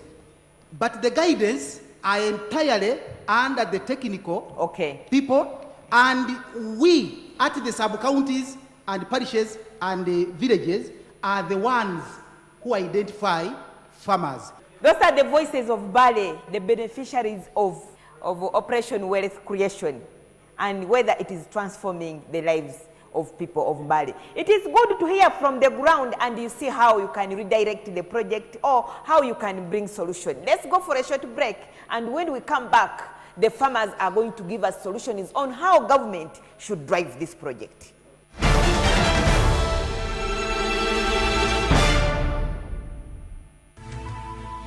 NTV, turning on your world. News updates brought to you by Sadolin, color your world.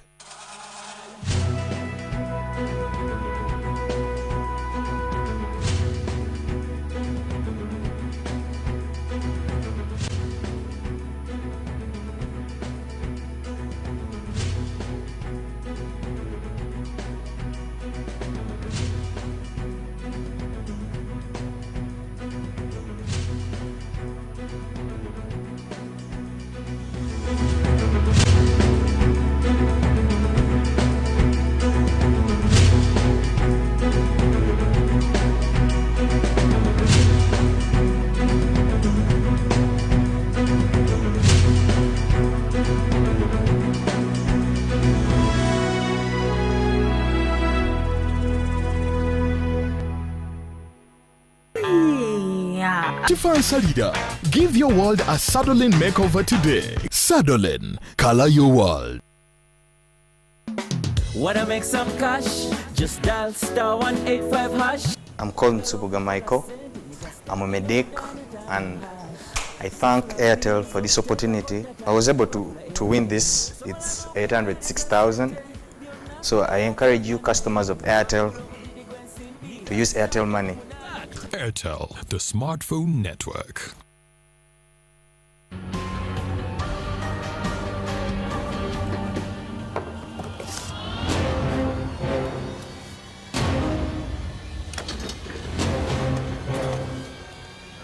Stop insisting. The judge was very clear with you. These aren't any reasons that uphold in court for you. Excuse me. I was asked if I wanted to make a statement, and I do.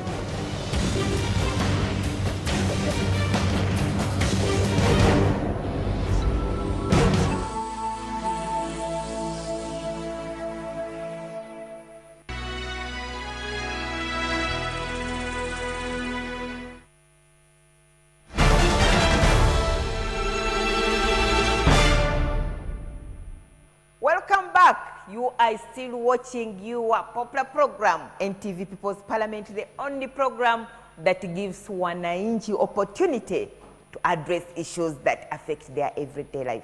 And tonight we are discussing Operation Wealth Creation in Mbale district, but also in the country. Is it transforming the lives of the people of Uganda, or there are some bottlenecks that we can solve. Now the farmers of Mbale are giving solutions on how government can redirect this Operation Wealth Creation such that it can transform the lives of the people. Yes, Honorable Member. Thank you very much, Honorable Speaker. My name is Glover Daffin, Chairperson, Sironko Ser, Maruk Ward, Industrial Division. I'm here to protect my people. Major Msamali is our officer in charge of Industrial Division. Mr. Msamali called us, all the members and the community. In fact, we had several meetings. And the last meeting we went in Adra, Maluku, Wamba Primary School, where we are very many, and every household were requesting for the what? For what to take. But there was a honorable member who said that the people, they don't know what is on the ground, and it's from Adra where we were on that meeting, and Mr. Musamali can appreciate. Secondly, where there are good things, there are always challenges. They are in my cell, Sironko. People, they are congested. They don't have big compounds to grow or to rear. It is difficult. But they requested that if I come here, I request Honorable Major Msamali that they have land outside their district they come from.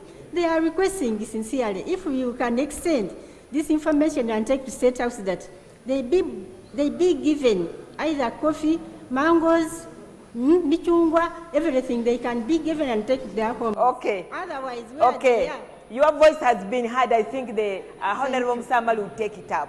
Yes, Honorable Member. Thank you very much. 1 minute, please. Madam Speaker, this project was meant for every Ugandan to benefit. As the officer said, that every household would perhaps get 20 million. Now, as I speak today, there's no household in Uganda that gets 20 million, ladies and gentlemen. It's not there at all. Secondly, you have heard, the officers are very good at keeping peace. Can you give a solution, Honorable Member, as how we can improve this Operation Wealth Creation? I'm coming to that, Madam Speaker. Time up. Madam Speaker, agriculture is the backbone of this country. It's the backbone of Uganda. The President has talked about modernization of agriculture. We have to give proper tools to our people to improve their livelihood. The people of Masaba land are known for growing Arabica coffee. Bugisu Arabica brings in a lot of money to this country. And then these people who are not even professional, they don't know what type of seedling is supposed to go to South Bugisu, to North Bugisu, to Central Bugisu. You find people of North Bugisu getting the wrong seedlings, and they don't grow. The coffee seedlings that have been given in those areas, they don't even grow at all. So, Madam Speaker, this issue should be taken seriously. Secondly, the supply some information of that the director. Point of information, Madam Speaker. Yes. I have to inform the Speaker on the floor that I'm referring him back to the standing orders of procedure and how we work. I'm requesting him to get a copy, and I want him to know that it is not the UPDF officers who handles the technical part. Here in this August House, we have a subject matter specialist. I'll request him to stand up, Mr. Julius Ayo. It is the subject matter specialist who prepares the orders according to the geological zones.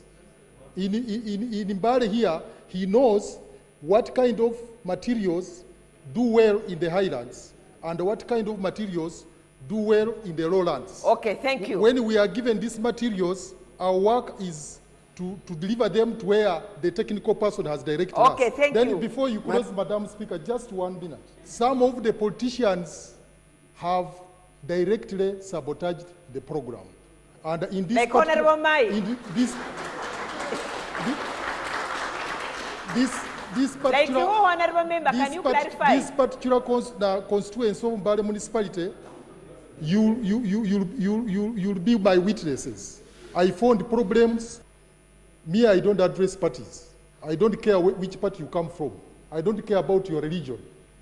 And so the program is being sabotaged by politicians? So, Industrial Division, I'm actually using the Chairman Farmers Forum to reach the farmers. Wind up in half a second, Honorable Member. Madam Speaker, I want, in the strongest terms, to refute what the man in charge of Operation Wealth Creation has just said.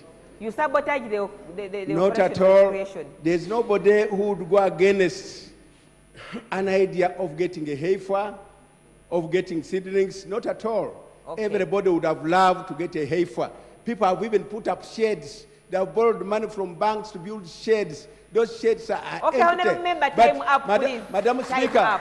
Let him have a Madam Speaker, one second. Madam Speaker, there's a problem. The way they are giving out these heifers, the way they are giving up these seedlings, they go to somebody and tell him you must have a portrait. You must have a poster of the president in your house before you can be given. Yes. Yes. Yes. And therefore, they find out if you belong to NRM before they can give you. And this is a true story. This is a true story. What do you want to say? Dio, order in the House, Honorable Member, time is up. Please, in half a second. Which information are you giving? Madam Speaker, I stand here once again to appeal to contributors that this forum is meant to provide civic education for our people. And the civic education should be embodied with information that our people should use and must be reliable. My submission is every project that starts needs time. We must carry out monitoring and reviews constantly and document those abstracts that have failed and those steps that need to be. Honorable, is it true, Honorable Member? Absolutely wrong, and that is academic. If you don't have a poster of Museveni, they don't give you the 6? I want to say that that is academic and absolutely wrong. I am Honorable Kawuka Stephen, representing Transparency and Accountability. Whereas we are appreciating what OWC has so far done, I think we still have a problem. Because unless we address post-harvest handling and marketing, I think we shall not transform society. Because who are benefiting from the produce? It is the middlemen. I think right now the last season we had Kenyans buying maize up to the villages at 500 shillings. This is because we have run down our cooperative societies, we have run down our produce marketing board. So unless we revive, we mobilize our people and revive the cooperative society. So what you are saying that government should revive the cooperative societies to help farmers sell their produce? And then too, the reason why government kept on changing and modernizing these programs is because of several reasons. One of which was poor monitoring, corruption, and so forth and so on. That we know. Most of us want to politicize every activity because we are in opposition. It is a pity that some of the members who are speaking here have never bothered to even look at that book that this officer is presenting here. If you challenged some of the members who are on floor here, whether they have ever looked at that book, they have never. Okay, so politics should be out of Operation Wealth Yeah, politics should be out. Please, you have the floor, Honorable Member. Thank you very much. Please, in 1 minute. Thank you very much, Madam Speaker, honorable members.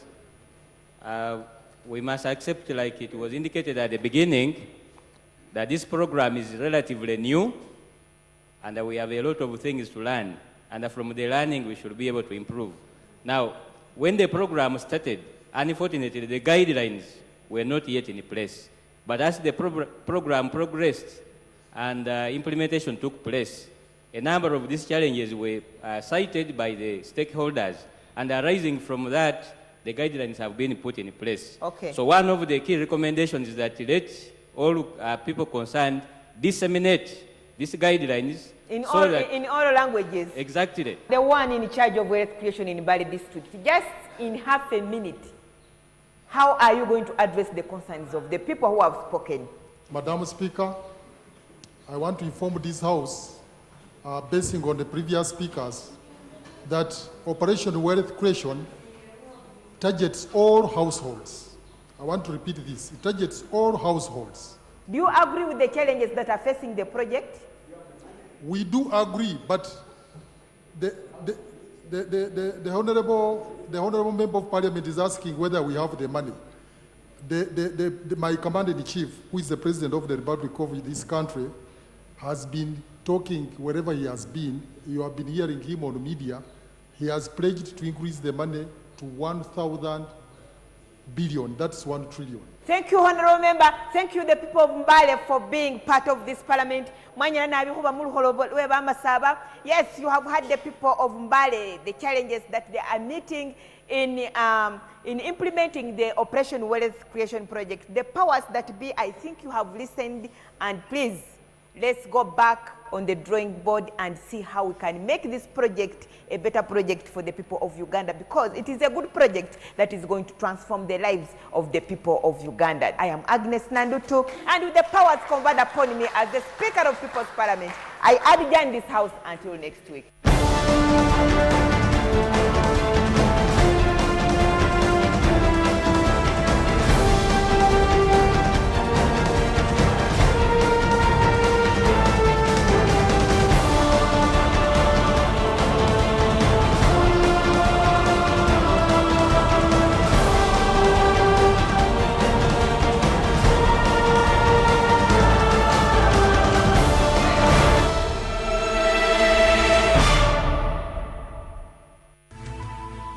NTV, turning on your world.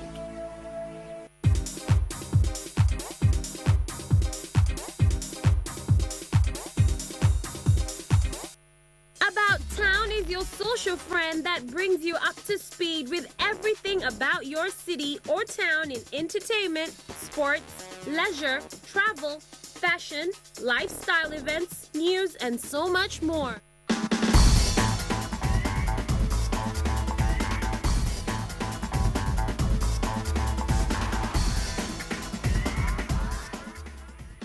The Got No Money singer Fie Mutoni revealed to us one of the things that she's stubborn.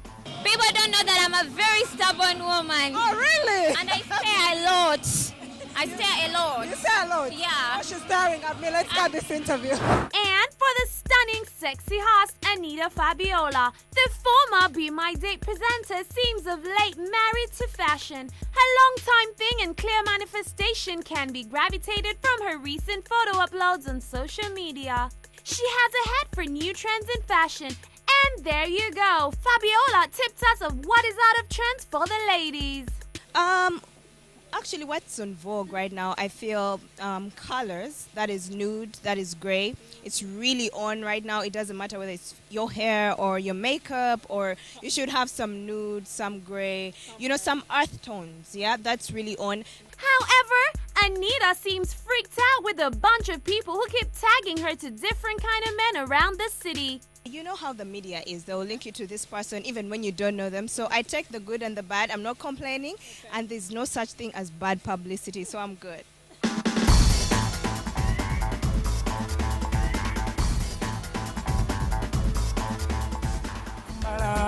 Kalavu kafe tukabage tukalye muchomo tukukwata nganze nyongera nyongera nawe topima muwendo nyongeza nyongeza nakutemenya mukongo nyongera nyongera nawe topima muwendo. For our very own Nins Henry, the writer who has been off charts in the songwriting stint, opened up that he had given it a break, but now is back with a bang. Even in the studio, I took a 2 years break off studio, not writing songs. But then just recently, I went back to studio. So I came back with my artists. So we're in studio doing music for other artists and for me, myself.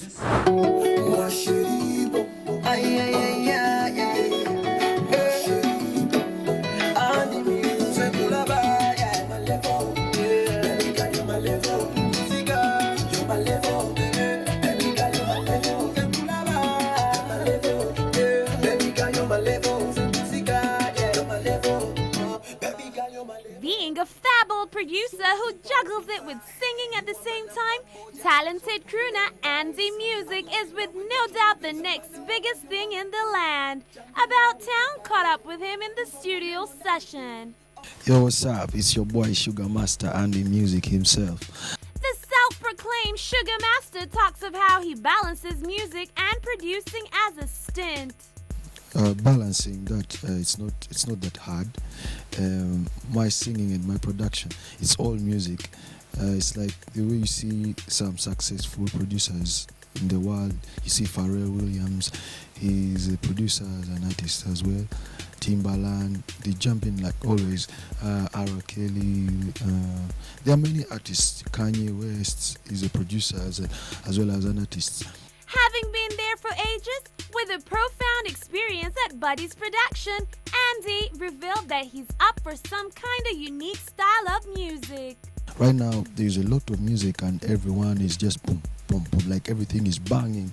And this time around, we want to bring that banging, but with some melody, some sweetness, something that can touch people.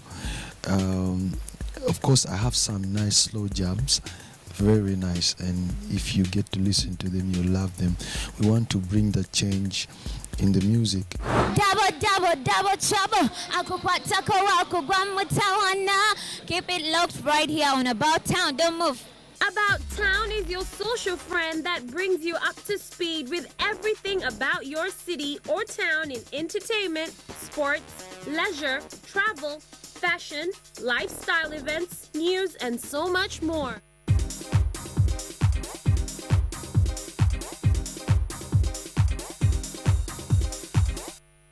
About Town is your social friend that keeps you up to speed. Hey guys, it's the voice behind About Town. I'm your girl, Mariam K.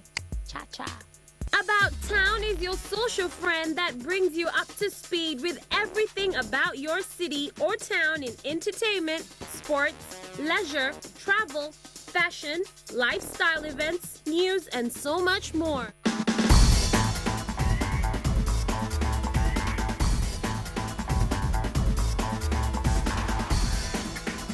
People ask me who does the voicing of About Town, and today I reveal to you the person behind that strong, I don't want to add another word to it, but she's about to tell us how she does it and where she gets that accent from. Hi. Hello, Tina. How are you? Good.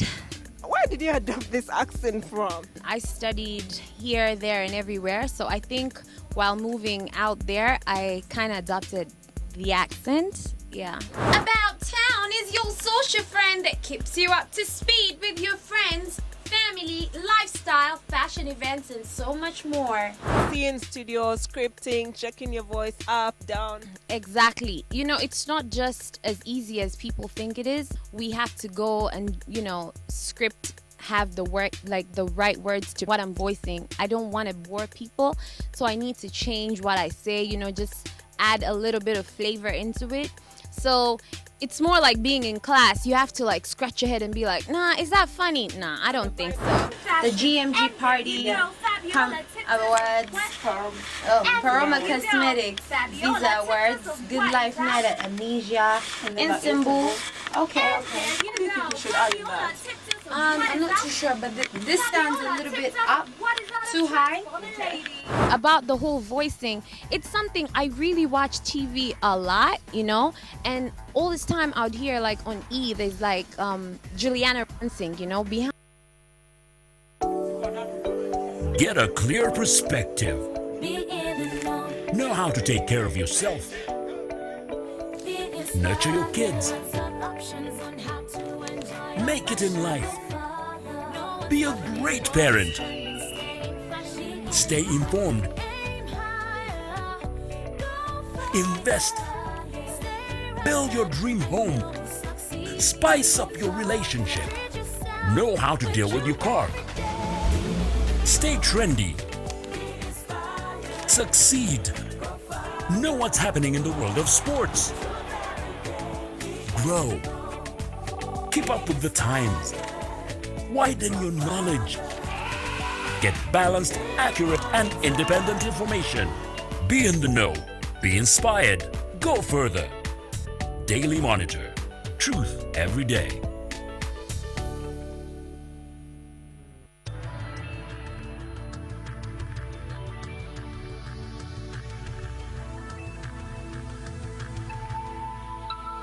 This is NTV.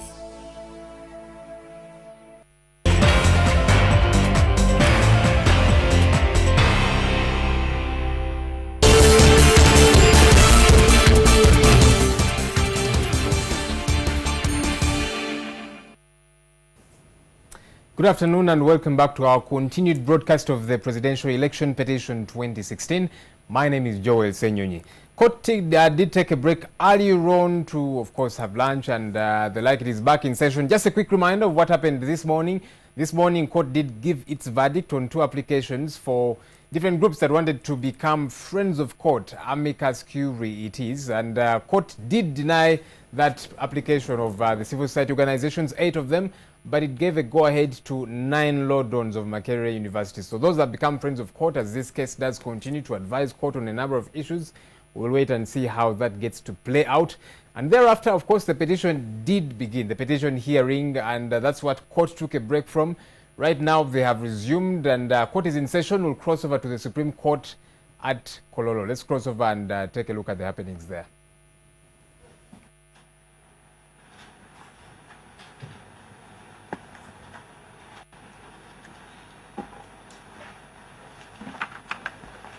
The second respondent declared that 9,701,736 were the valid votes that were cast, and they were distributed amongst the various candidates. The petitioner, who also participated in the election, filed this petition, which was amended, and the reliefs are there. At the scheduling of the conference, 6 issues were agreed on, which are set out in the at page 4.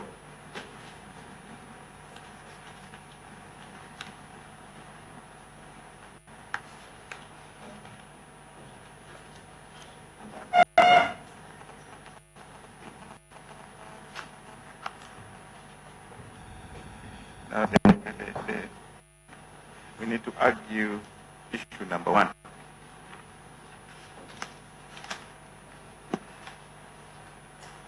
Issue number 1 is to the effect that whether there was non-compliance with the provisions of the Presidential Elections Act and the Electoral Commissions Act in the conduct of the 2016 presidential elections.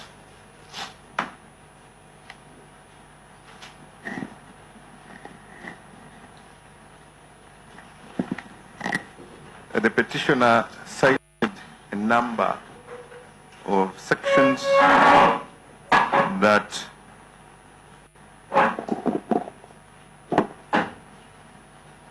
were alleged not to have been complied.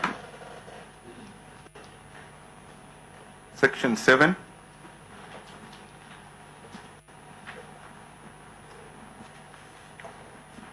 Section 23, Section 24,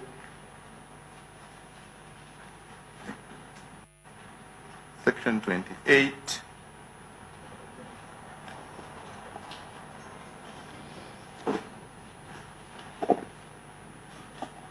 Section 30 to 33, Section 35, Section 43, 46, 48, 56, and 57 of the Presidential Elections Act. There were also sections 12, 1E,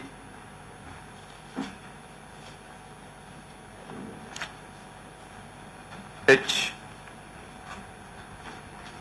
J, those are subsections of 12, section 18, 19, 25, and 26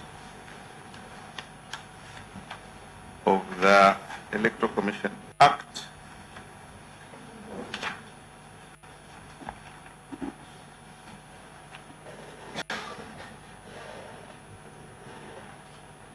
In the background,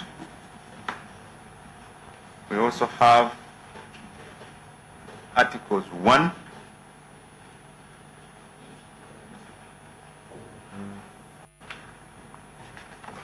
(8A), 68, 103, subsection 3, 6, and 7 of the Constitution.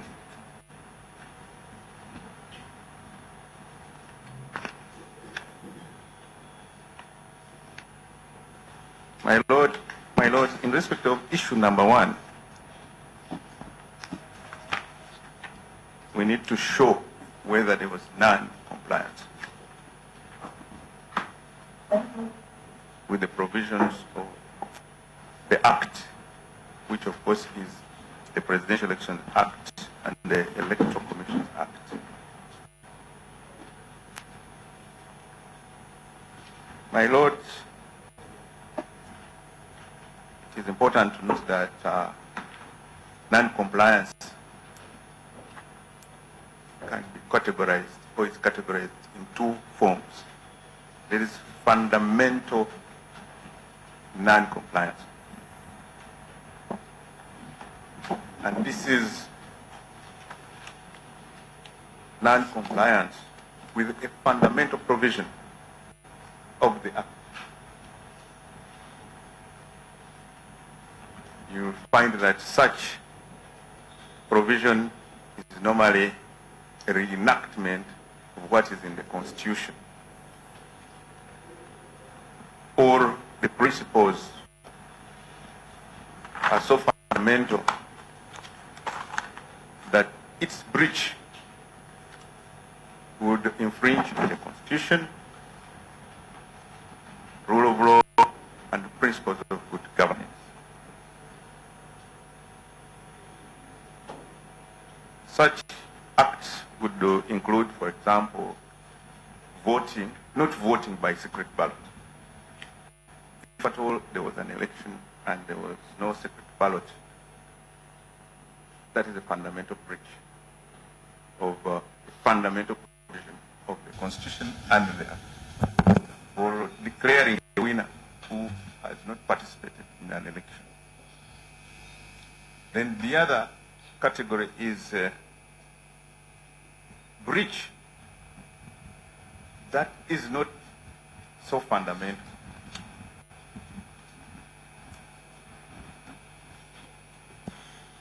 Here you are looking at, I'll give an example of section 31, where there is a requirement that tables must be 15 meters away from each other. And if it is found that they were 10 meters away from the other, we cannot, the non-compliance would not have the same weight like that one of not having a ballot. So, in our case, we are saying, as we will show, we have sections that were not complied with, or actually they got the second respondent,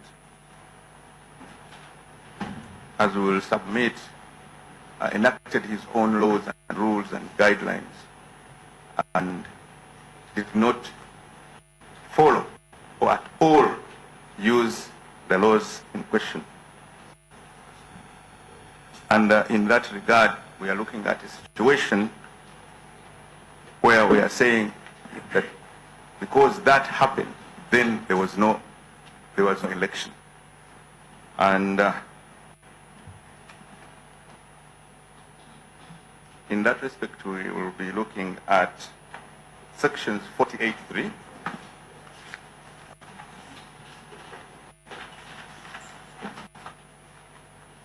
sections 52, 54, sections 56, and sections 57.1 of the Presidential Elections Act.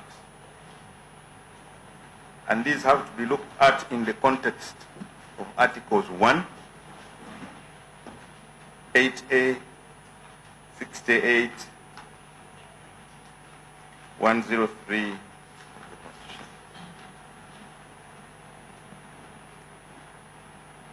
Why are we saying that these are fundamental provisions that ought to be complied with? One, there is a right to vote within those sections. There is also the requirement for transparency and openness of the electoral process. There is also fairness.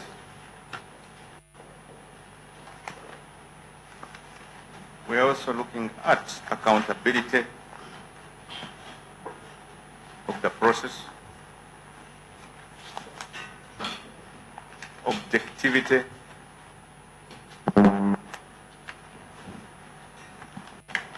we're also looking at legitimacy, or what we may call validity of the outcome.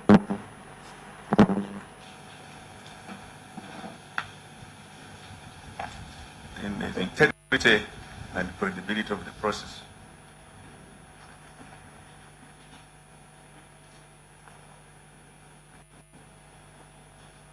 And principle in those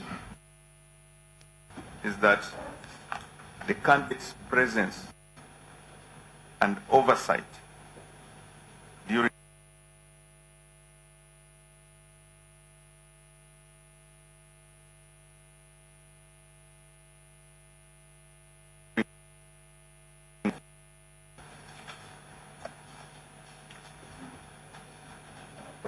Section 48, if I may read it.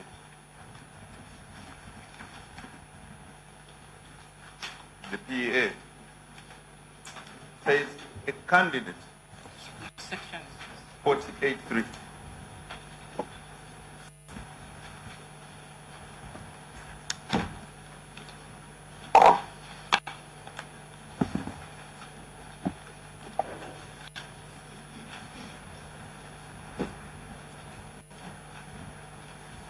Can I read? It says the candidate is entitled to be present in person or through his or her representative or polling agent at each polling station throughout the voting and counting of the votes,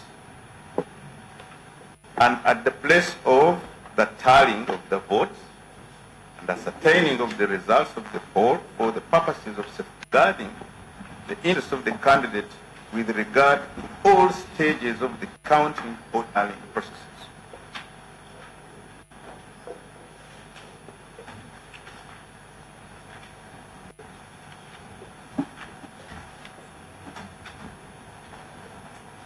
My Lord, this section is followed by Section 52. It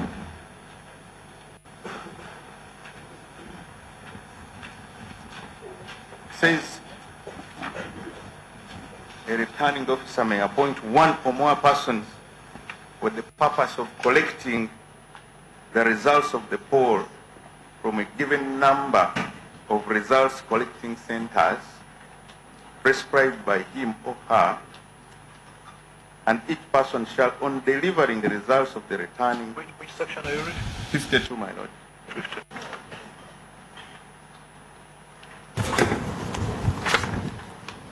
On delivering the results to the returning officer, sign the prescribed declaration of delivery of results form.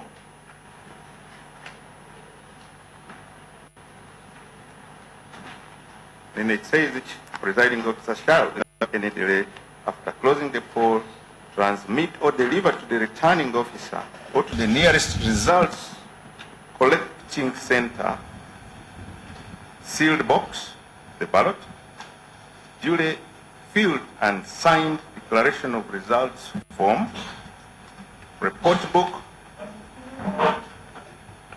the third one.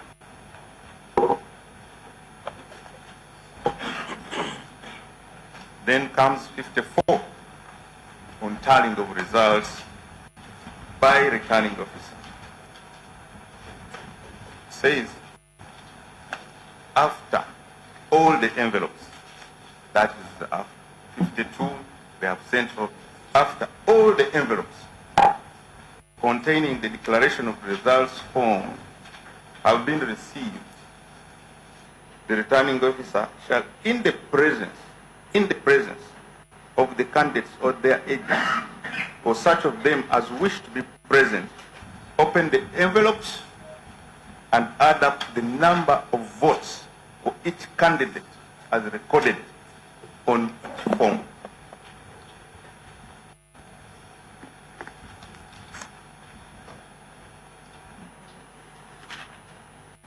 I'll read only that subsection. Then I go to section 56. 56, 1 and 2 says each returning officer shall immediately after the addition of the votes under section 54(1)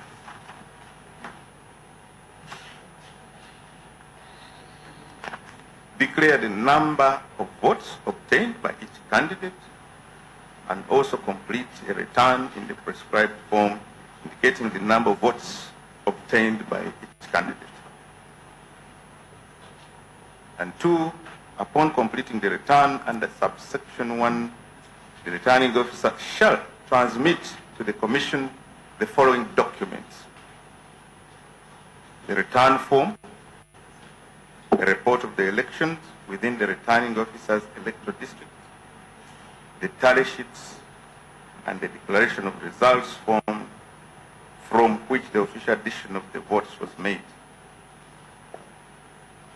Then after that, the Commission, in 57, the Commission shall ascertain, publish, and declare in writing. It is the plaintiff's, rather it is the petitioner's submission that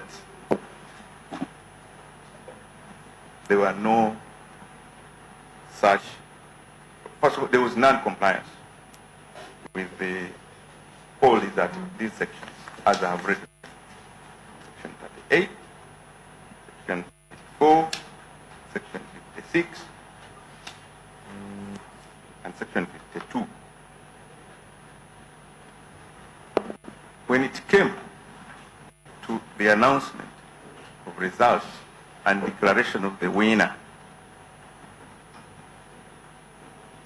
the documents under Section 56 were not there.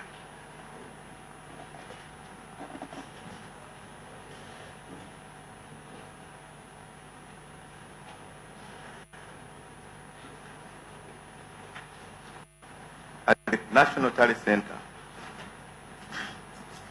the petitioner was represented by a one Okello and a one Motogo. They have sworn affidavits, the rejoinder. They were at the National Tally Center, and they said they were only viewing what was being shown. Presented by? Pardon? Go on. The Who are they representing? Okello has sworn an affidavit. Give us the number. Numbers.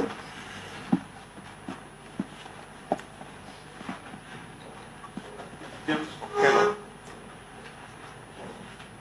Where's the second person? The other one is Duncan Pogo. Repeat. James Okello. Then the other one is Duncan Mutogo.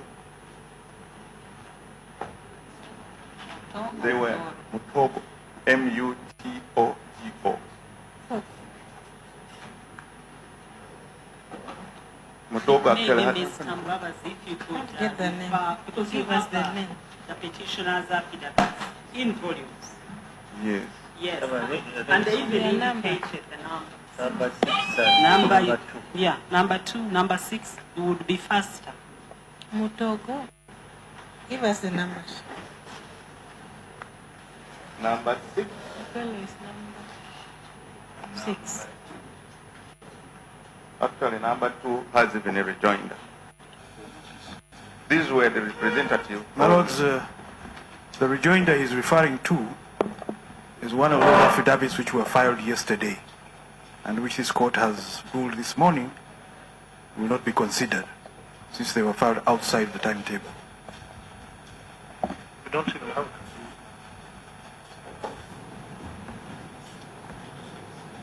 Pardon, my lord?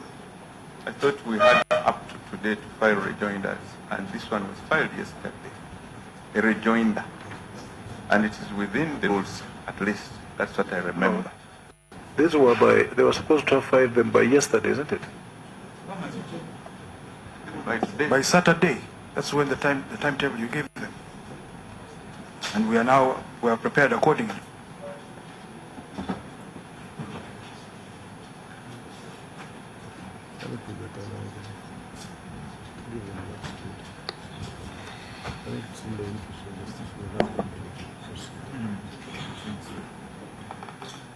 I think we will give them this chance to.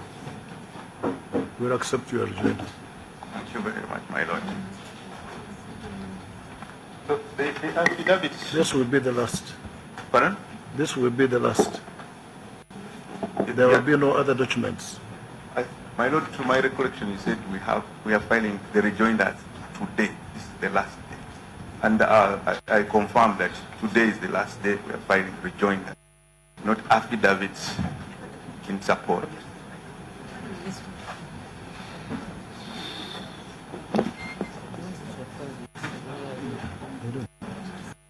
I don't know. My lord, if I may.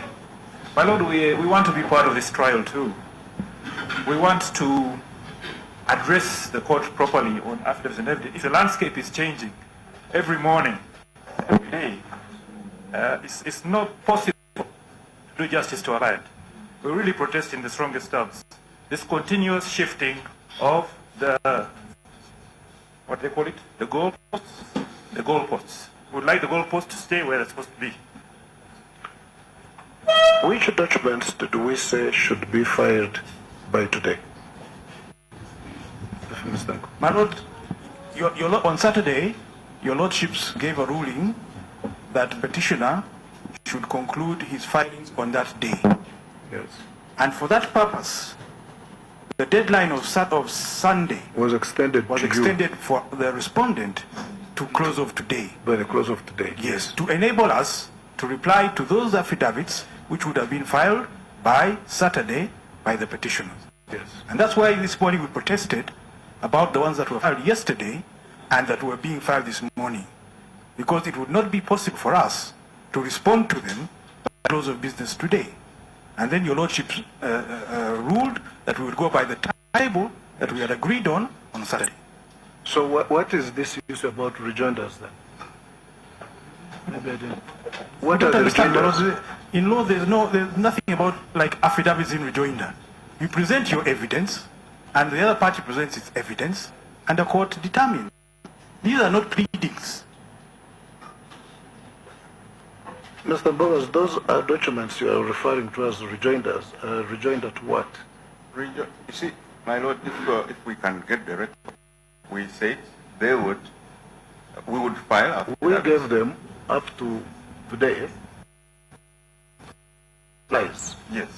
Because you were late in filing your affidavits in support. Correct. Now they are filing today. Correct. Their replies. Yes. Now in your submissions you are making reference to rejoinders. And rejoinder to what? To what they filed even yesterday. So yesterday as they were filing, we also filing rejoinder. We have rejoinders. You don't have them? Yes. Where are these rejoinders? Do we have? This is on record, even the edition. We have another volume.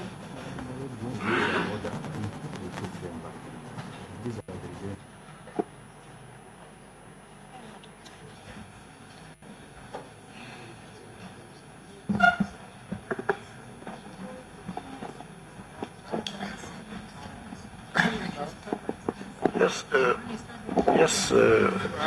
My lords, affidavits are evidence.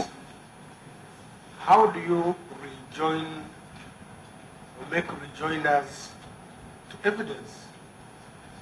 How do my lord wish to know under what law the petitioners are proceeding to have evidence rejoining evidence on record.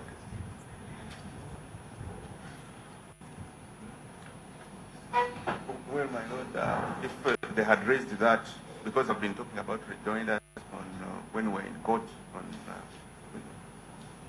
that, I talked about rejoinders on Saturday, and from the record, you also allowed us rejoinder, and rejoinders have always been in these proceedings, at least. That's what the ones that have participated in.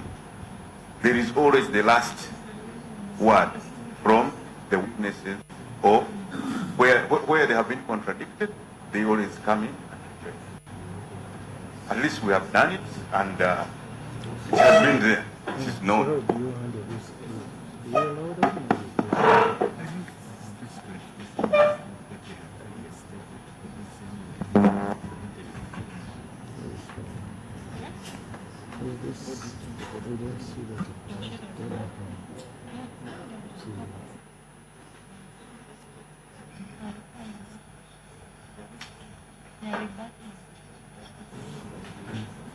Yes, Mr. My Lords, Joseph.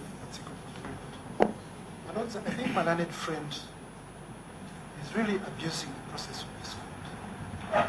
This court set very clear timetables as to the filing of affidavits and pleadings. My Lords, it has been pointed to you that the last day upon which they want to file affidavits was close of business on Saturday. My Lord, it is significant to observe that we are going to suffer great prejudice. We are before you, my lords, for the hearing. And affidavits which he says are in rejoinder are being referred to. What? Are being referred to, my lord. My lord, we haven't even looked at them. Because following this morning's ruling, these affidavits, as far as we are concerned, are not part of the court record. But also, my lord, even looking, for instance, the affidavit my learned friend is trying to refer to, which I've just seen from one of my colleagues who has given me a copy, an affidavit in rejoinder which has hundreds of pages, which we haven't looked at. My lord, that highlights the prejudice. My lords, we pray that these affidavits not be allowed. But I also want to emphasize, my lords, that rejoinder is rejoinder to pleadings, not to evidence. Cannot bring evidence by way of affidavits in rejoinder in the absence of any express law that provides for that procedure. So, my lords, we strongly protest this kind of trial by ambush. My lord, I just want to add to that Enos Tumsimi for the second respondent. This morning, this court pronounced itself on this issue, and we took it as closed. My Lord the Chief Justice, you pointed out that there was no way they could file a rejoinder to affidavits which had not been filed by respondents. So, with due respect, I believe my learned friends are trying to save it when the court has already closed the door in their face. I think really our point has been no trial by ambush. The reason for giving timelines was so that the petitioner is given time within which to file all his evidence and it is responded to. When they failed to file in time, we accommodated them by allowing them to file late, and we then gave the respondents this extra day to file replies. And the position we were making was that after that deadline, no more affidavits should be filed because we have started with the hearing of the matter. And that's the position. Now, when I'm being told about rejoinder affidavits, which the court itself doesn't have, Mr. Mbabazi, this is a trial by ambush. The beauty with this system of court, at least it can produce results after. If we can look at the transcript the issue of rejoinders. When you extended their date to today, you also extended. And I remember you said, well, you can as well file a rejoinder, maybe after the case. I remember that. It is on record. We did mention Yeah. that you may make application, and we meet it as we go along, I think. No, we talked about rejoinders. The issue is about rejoinders. And I'm saying... And I was asking, how do you have a rejoinder before the replies have been filed? No, my lord, there was an affidavit of the first respondent, there was the affidavit of the second respondent and third respondent. Those can be rejoined.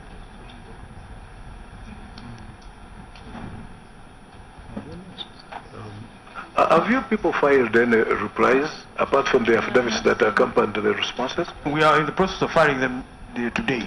By close of business, we'll have finished. So in respect of Mr. Mbabazi, Council, in respect of which replies did you file the rejoinder? Pardon? Before me, I have one. It was in respect of the affidavit of Engineer Dr. Kikondo. There was in respect of the rule is, Dr. Chugundu saw an affidavit, and you had the option of calling him for cross-examination, which you did. Now, which evidence in a rejoinder to his evidence are you talking about? You cross-examined Dr. Chugundu. You have cross-examined Dr. Chugundu as provided for by rules. Now, which rejoinder now to his evidence? Is it to his evidence in examination, in cross-examination, or what? Well, my lord, we have just cross-examined Dr. Kikondo today. Yes. The rejoinder was filed yesterday. No, I will not accept that rejoinder, because then if you had brought it to our attention, then you wouldn't have had to cross-examine him. Because you can't have it both ways, Mr. Boros. Yes, my lord. You opted to cross-examine a deponent. Yes. As you are allowed to. Yes. Now you are saying that prior to that cross-examination, you had filed a rejoinder. Yes, my lord. You should have brought it to the attention of the court. Then the court would have decided whether or not to give you leave to call the witness for cross-examination. So which evidence shall we go by? The evidence given on the rejoinder or the evidence he gave in cross-examination? He was cross-examined on all We are of not them. accepting that. That evidence of rejoinder, we shall not accept it. Please proceed with your... Just except for some clarification. Is that in respect of only one affidavit or rejoinder or all other rejoinders? All of them. All the affidavits that you have filed after the deadline we gave, which appear to be now in a rejoinder, we are not going to accept that.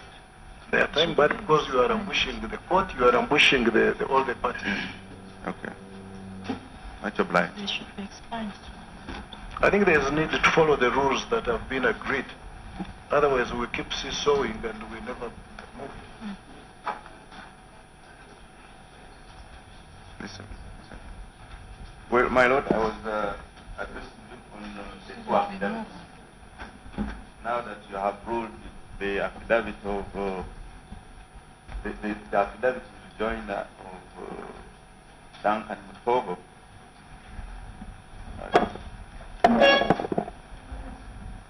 will expunge it from the record. So the evidence of Mutogo Duncan, the first affidavit, and so is that the number 2? yes, and Okello. So which one has been struck from the record? The rejoinder. The rejoinder. Of witness number 2.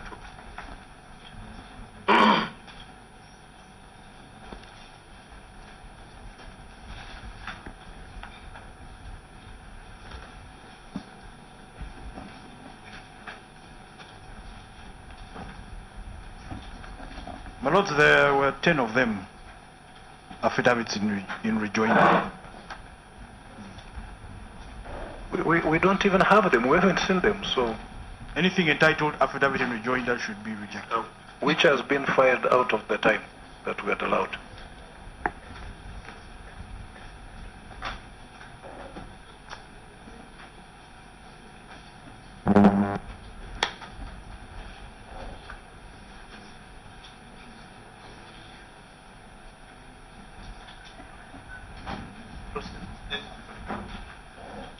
Yeah, the affidavits we are talking about are of agents who were at the tally center. They clearly state what happened.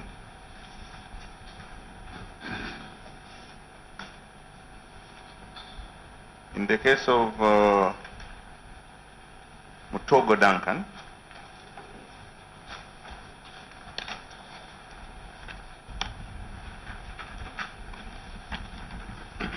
it begins at paragraph 16. He says he was appointed as the petitioner's agent at the National Tally Center that was located at Nambole.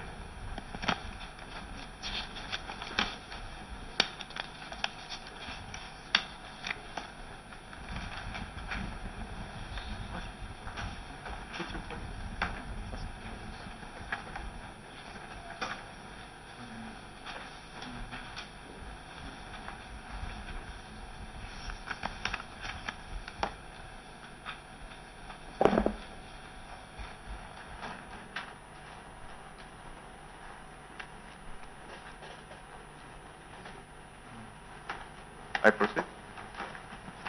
You have not been stopped. No, I was seeing you. Yes, proceed. Okay. That I arrived at Nambole on the 18th February at 6. He found other candidate agents. There were 2 screens that could reflect whatever was on the computers. They waited till midnight, when the chairman and commissioners and other staff, the second respondent, came in and announced the first provisional result in respect of 580 polling stations out of 28,000. That we advised that the same information had been posted or uploaded on the computers assigned to us. The chairman promised to come back after 2 hours. In 23, that in announcing the first provisional results, the chairman did not avail us with the DR forms or tally sheets from where the results announced were originating. That we did not do any tallying or see results coming in from the respective districts, but merely heard what was being read and watched what had been uploaded on the computers and screens. That I and all the agents for other candidates complained to the chairman of the second respondent and sought to be availed the source of the data so that we could do our own tallying or comparison. We further demanded that we should be given the opportunity to see and witness on our computers and the screens the results as they were coming in from the districts as had been organized. That the first respondent did not heed to our complaint and instead proceeded to announce the second provisional results in the same manner. That I and other agents, excluding the first respondent agents, walked out in protest. That I got some printouts of the summary results from the Secretariat here to attached and marked Annex B. That I can confirm that at the tally center there were no results recorded on DR forms and consolidated in tally sheets, upon which the second respondent declared the first respondent winner.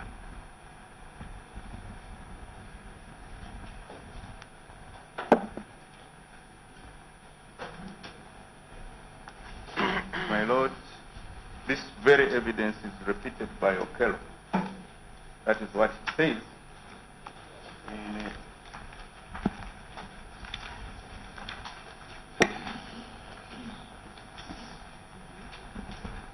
Okello is affidavit number 6.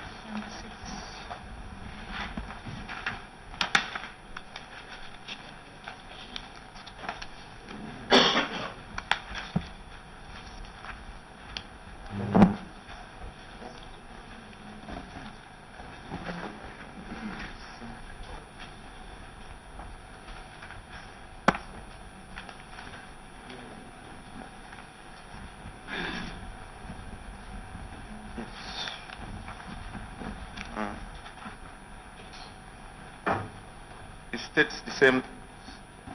He makes the same deposition from paragraph 2.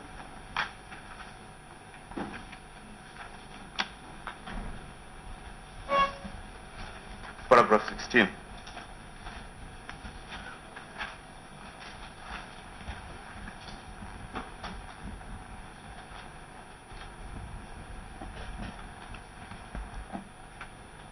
My Lord, this evidence has not been denied.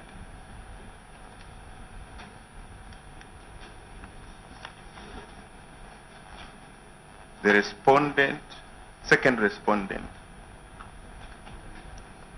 has not said that they allowed, first of all, has not stated in this court that he had the DR forms. Just for my understanding, have these affidavits been responded to yet? Pardon? Have these affidavits been replied to yet? Well, You have? from them, various parties have responded to them, my lord, and responded in detail.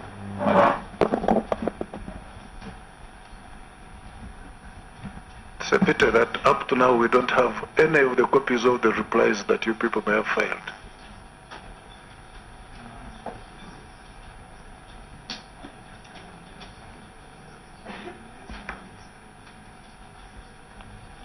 I'm getting information that they are still being indexed. You see, he is saying this has not been responded to, so I wanted to make sure that there's no way for this court to know that this has not been responded to if we don't have any affidavit. No, they have been responded to full. You see. You may proceed, Mr. Barroso. You can see we have made this thing very difficult for ourselves. When all the documents are not given in time.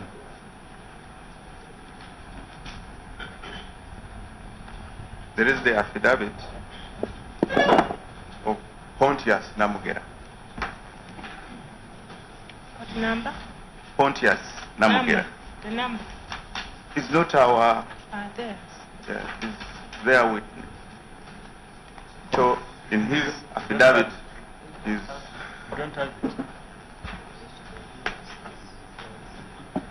But they said they had not filed. I think where am I getting these?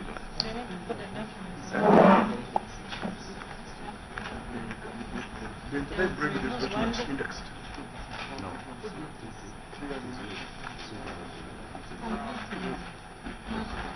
I think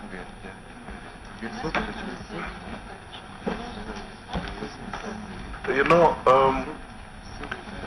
it's futile to proceed with counsel making references to documents that court doesn't have.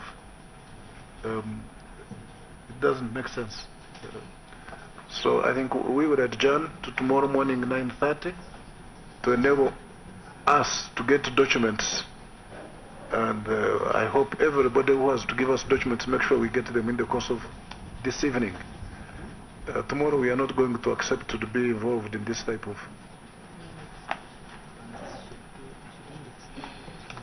And I think the parties who have filed the documents should head up our registry to index your document. You should bring them indexed instead of throwing them in the registry. And it is as if you are allowing us, getting us to do the job you should have done. You should bring your documents in order. Because now this is wasting time. First by ambushing each other, by ambushing court, wasting time that we don't have. We adjourn till tomorrow 9:30.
Yes, and this is, we're back from court, the second session, and you could see lawyers and some of the people who are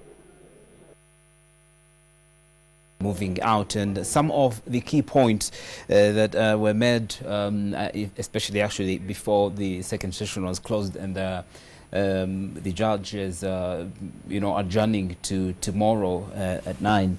Was in fact in his word saying it is futile to proceed when some of the documents have not been issued to either side. And also another key point is all affidavits filed by deadline given to the petitioner had been rejected, as well as the Chief Justice actually insisting that there's need to follow court rules.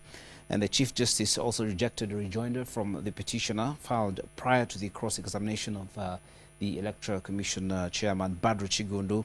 The Chief Justice also defined the case as a trial by ambush because the petitioner keeps filing new affidavits and rejoinders. And of course also another key point that came out was that affidavits are evidence. How the Chief Justice went ahead to ask, how then does one make rejoinders evidence? And that was also the lawyers. We want to address the court properly, and if the landscape is changing every day, it is not fair to ask. That's on the lawyers from the East, and one of them is in Nkurunziza. And of course, another key point, and lastly, the Mohammed Mbabazi, the lawyer representing Mbabazi, says evidence shows there was fundamental non-compliance with the law by the Electoral Commission. Those are some of the key points that came out. But NTV will definitely, be bringing you this petition hearing as and when it appears. This is NTV, and stay with us. We'll be bringing you more programs on our regular log.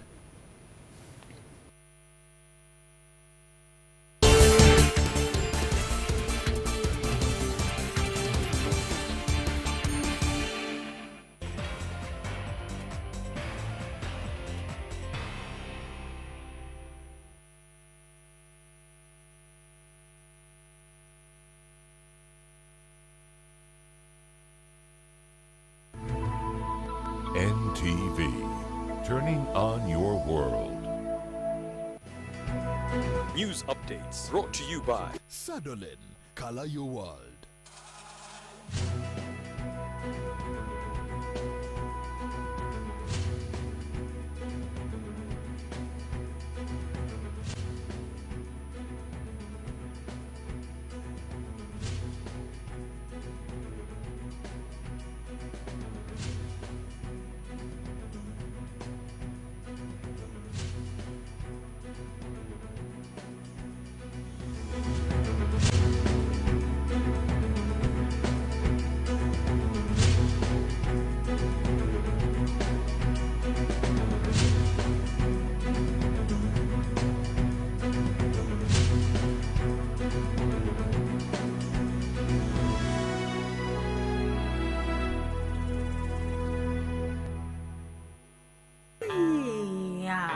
Salida, give your world a Sadolin makeover today. Sadolin, color your world.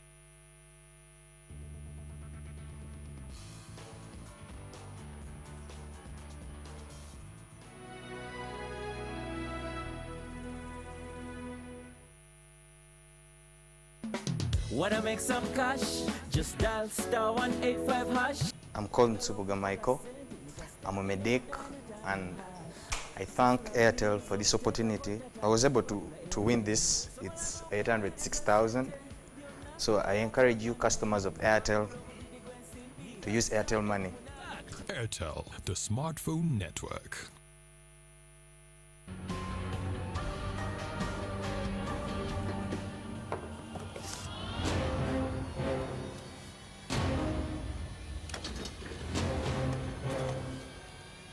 Stop insisting. The judge was very clear with you. These aren't any reasons that uphold in court for you. Excuse me. I was asked if I wanted to make a statement, and I do.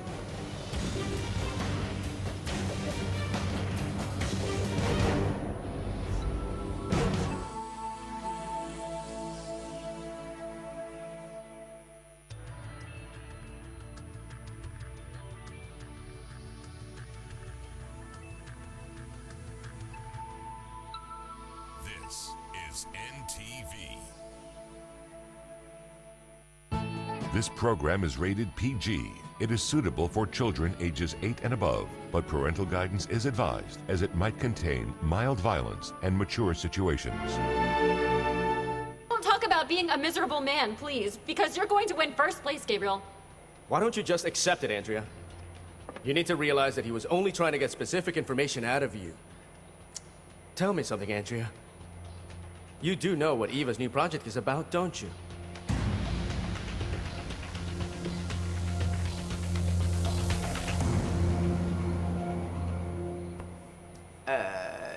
Yes, I think I'm gonna go, yeah. I'm gonna go to the kitchen, yeah? All right? Sister, stop it! What? Stop it, please. This is, no. I think I'm leaving. Don't Yeah. go. Okay. Well, I'll call you tomorrow when I wake up, okay? Which will be at what time? About 1 or 2 in the afternoon? No, my love, at about 7 or 8.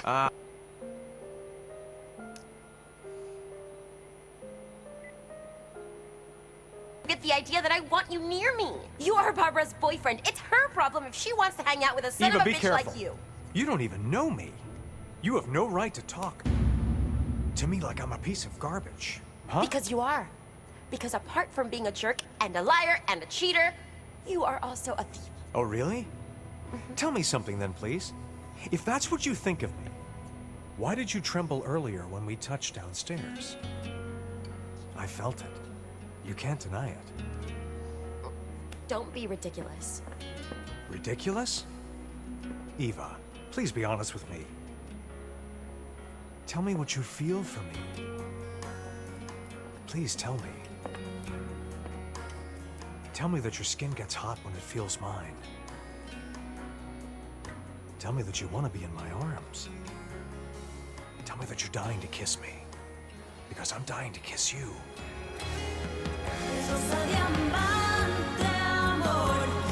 Believe me, it's been a long time since I felt that about a woman. I'm serious. Get out of my room. What? Eva, please don't. I don't want to see you. I don't want to listen to you. I don't want to have you near me. Eva, let's not go back to the same thing. Accept what we're feeling inside. Can't you see that this is stronger? Stronger than us? Well, I don't feel anything. You didn't feel anything? So you're telling me that you didn't like the kiss? No. And if you want me to be honest with you right now, your brother Junior kisses better than you.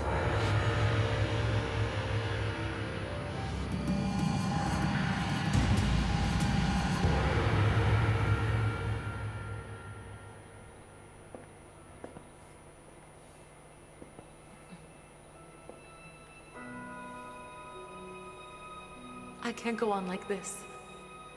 I have to put an end to this situation.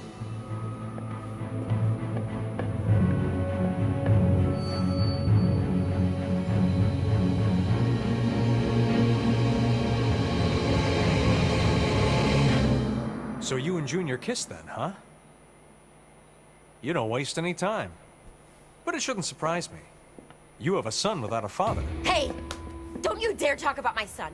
And don't pretend to be a moralist around me. If I remember well, you are Barbara's boyfriend, and you came into my room to kiss me. Barbara has nothing to do with this, Eva.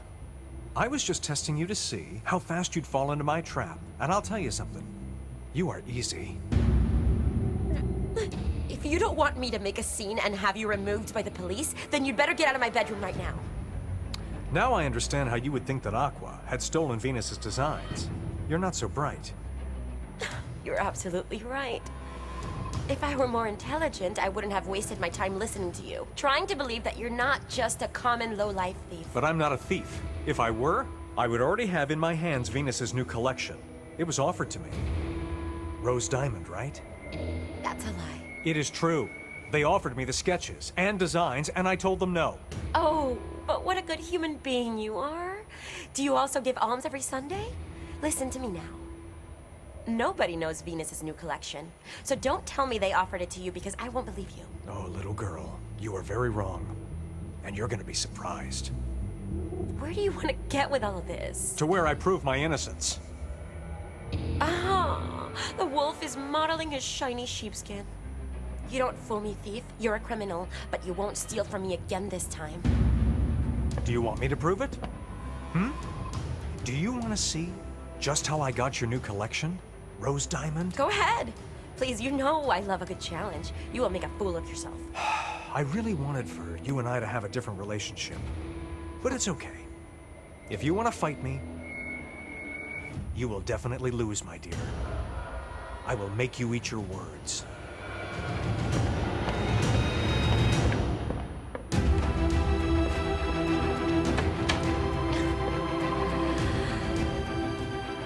I can't take this. I can no longer stand it, dear God. I'm not even able to resist his kisses. Why does everything have to be like this? Why does everything have to be so hard? Tell me.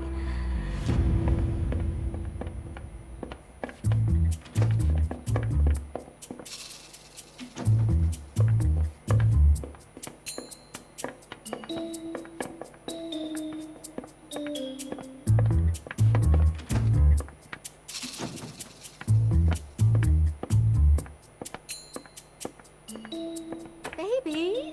Hello, my love. What are you doing here, my darling? I came to give you a goodnight kiss. Are you serious?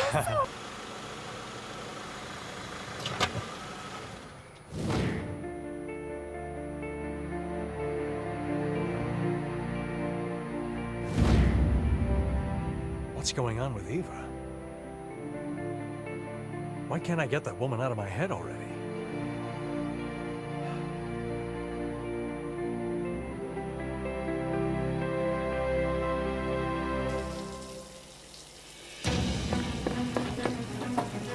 Who's there? Mom? Mother? What are you doing coming out of my sister's room? Answer me!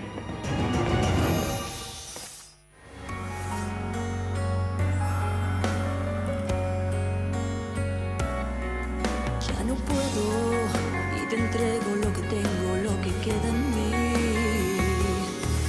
Es absurdo no tenerte si naciste solo para mí.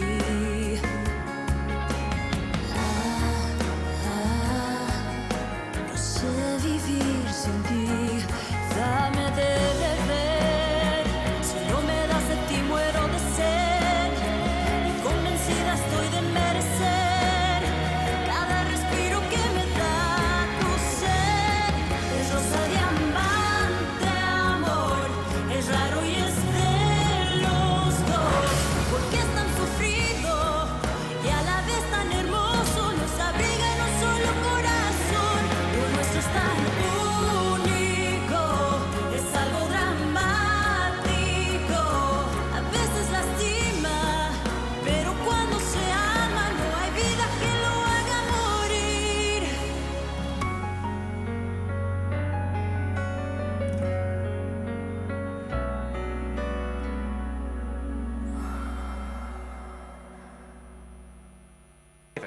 That when she appeared out of nowhere the way she did and just took the presidency of Venus away from Barbara, and then tried to accuse me of plagiarism in front of her relatives, well, I had a sudden urge to destroy her, to bring her and her entire company down.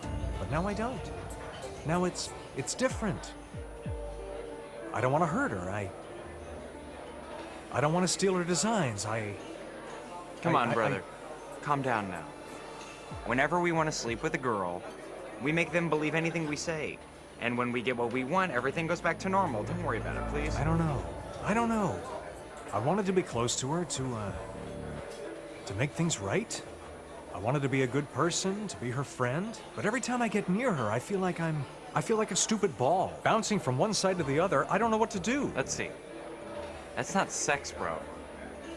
Please don't tell me you've fallen in love with Eva. So you're telling me that you didn't like it then? No. And if you want me to be really honest with you right now, your brother Junior kisses better than you. I want you to get me all the designs of the Rose Diamond collection. I want to know definitely if this girl will dare to continue messing with me. Cheers, bro. Cheers.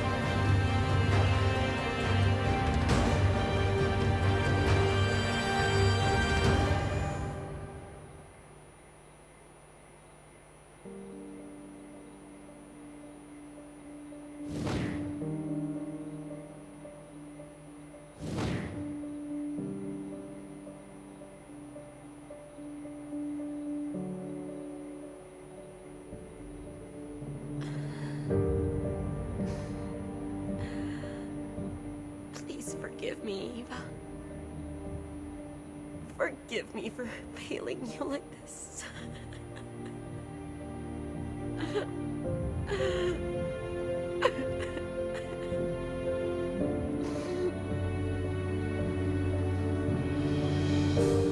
Did you really cook me breakfast, buddy? Yes, honey, just for you. Oh, you look destroyed, Mr. Gerardo, huh? Did you have an intense night or what? Save your comments and go to the office right now because you're already late, okay? I'll go later. I'm also going in later. I have to go buy some stuff and then go to my apartment. Where now, boy? Don't tell me you finally listened to me and purchased a love nest for yourself. That was an excellent idea, son. I guess you'll let me borrow it because I am your father. Yes, of course you can. Of course you can, Father. But you're gonna have to coordinate it with Raquel because I'm sure that she'll ask me for it too. Traitor. Go on. See you later. Backstabbers.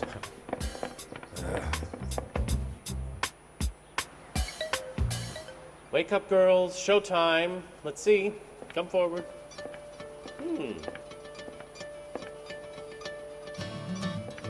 Oh, they're spectacular. They really are, Federico. You are the best. I know, darling. And I got all the best perfect size models that I could find, too, of course, to show you my collection. So when do we start production? Oh, well, we're almost ready. But for right now, it's extremely important that we continue to keep our designs a secret. A secret, huh? And just how long are we going to keep it a secret? Because at this rate, I'm going to have to let my models walk in another direction because of all this time. Have a little patience. I know it's very difficult to keep this all a secret. I know it is, but it'll be worth it. Because, believe me, it will. Well, I definitely hope so. Because after what happened with Aqua, you know I was very hurt. Deeply hurt. You have to understand that I'm an artist. I need to see my models in the hottest designs of Europe, Asia, America, of Africa. Yeah, I know that, Federico. But have a little patience, pretty please. I promise you that as soon as we set the budget and the resources, we'll go public and launch the collection. It's an absolutely wonderful collection. It will be a success. If it ever hits the market, right? Everything all right, Ruth? Everything is all right, Miss Eva. Well then, if you need anything, let me know. Of course I will. Ladies, let's go have a snack. Go on. Go, go.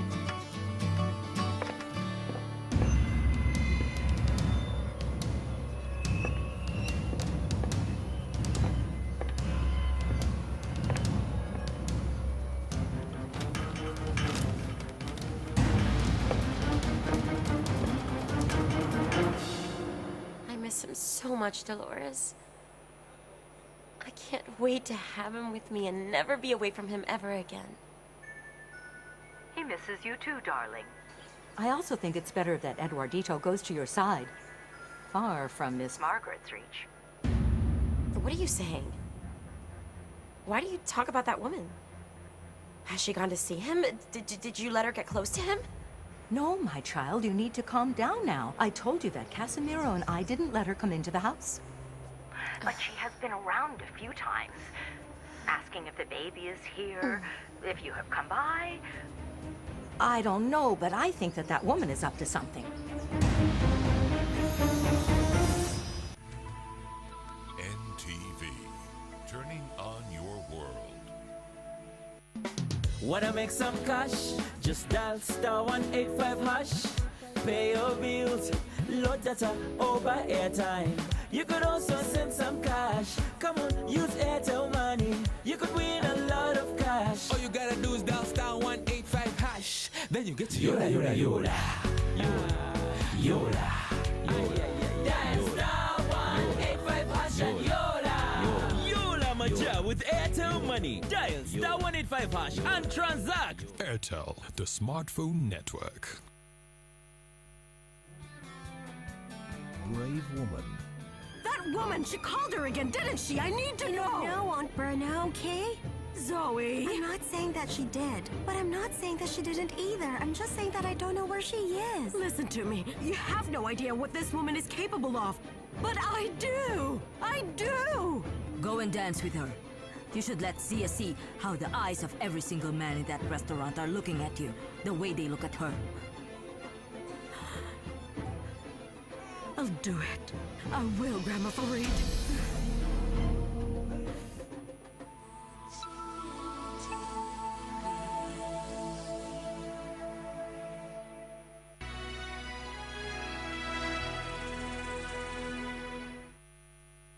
Ahead to let us know. Doesn't she have a landline in her apartment? No. But I don't think that she's there. Where could she be then? I don't know. But don't worry, I'm sure she's all right. I came to tell you that I have to go to the bank because I have a meeting there today. But as soon as I'm finished, I'll be right here with you. Sure, that's okay.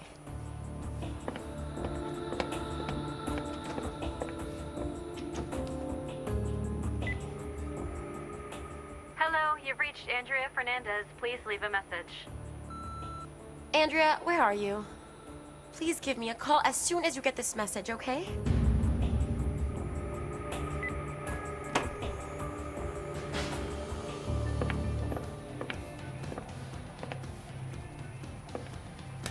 Vito, this is not your size. Federico. May I know exactly what you're doing in my shop? And what were your filthy hands doing touching all of my designs? Oh, please. I was just passing by. I heard the music coming from inside of here, and I thought you were having a showing. So I came in to see the models, that's all. You thought. Well, in case you don't see, there are no models. So you can get going now, huh? Go on, go on. Come on, Federico. I don't understand why you get like that. We've known each other for years, and we've worked together for a very, very long time. Keep your distance, Vito. Make no mistake here. You don't have to stand here and pretend with me. Go on now. I know you can't stand me.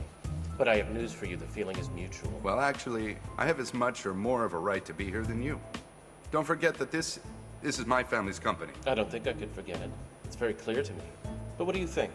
This is my territory, and we have a massive project here. It's very confidential. I know. Eva has told me a lot about this project. I am aware of almost every detail. That's good, Fido. That's good, really. Now I need you to be on your way, because I'm about to lock up my children down in the cellar, so take care, It is a real shame, Federico, to have so much creativity and talent just wasting away. And what exactly you're trying to say by wasting away? Well, it is a shame that a designer of your caliber and talent level needs to work for a salary in this company. Being able to have your own shop and your own brand of designer clothes. I hope you know that this is only temporary, right? You know that I will be very famous sooner or later. I hope so, Federico. Because the truth is that it would be very sad that the inexperience and game playing of my niece Eva burns your career before it even starts, instead of getting your due recognition. As it happened to you, right? That's probably very true. Tell me, Federico, exactly how much money do you think you would need to establish your own company?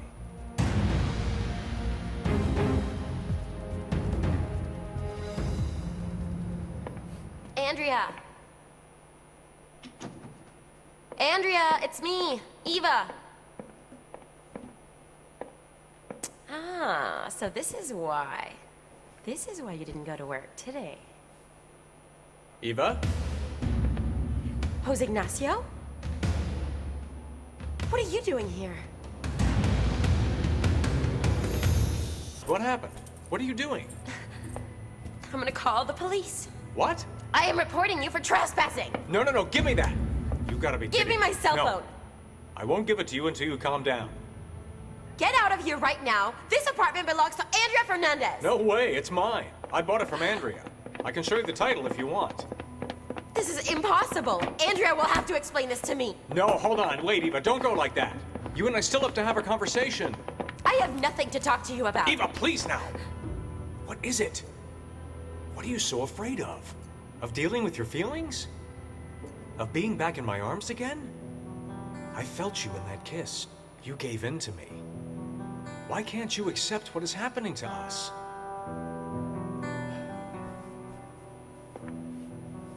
I know you think about me, as I think about you.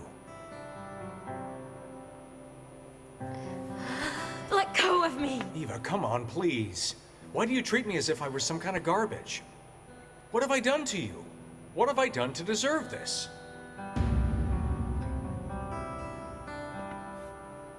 You were born, okay?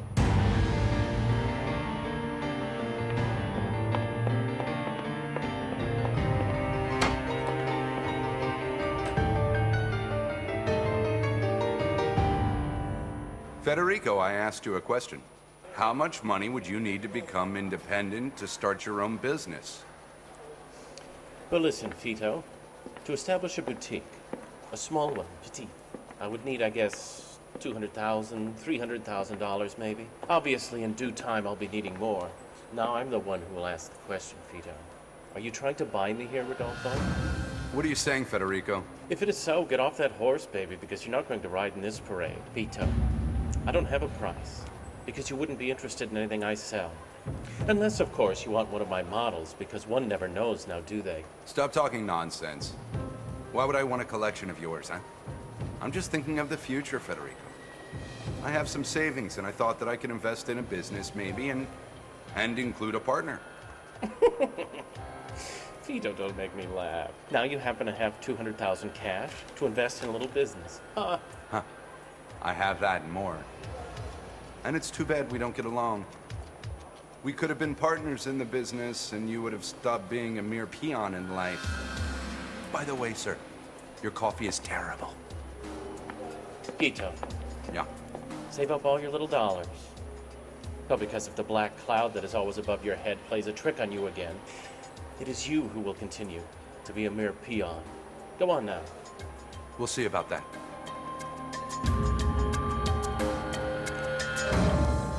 Eva, I was looking for you. Because when I went to go out to the bank, I saw Andrea in the parking lot, and I found out that she got a little delayed. So she finally appeared then, huh? Tell her to come to my office. I have a lot to talk to her about. Well, but everyone has a right to be late once, right? If you can't do me the favor, I'll take care of it myself. No, okay, I'll go and I'll call her. Well, thank you.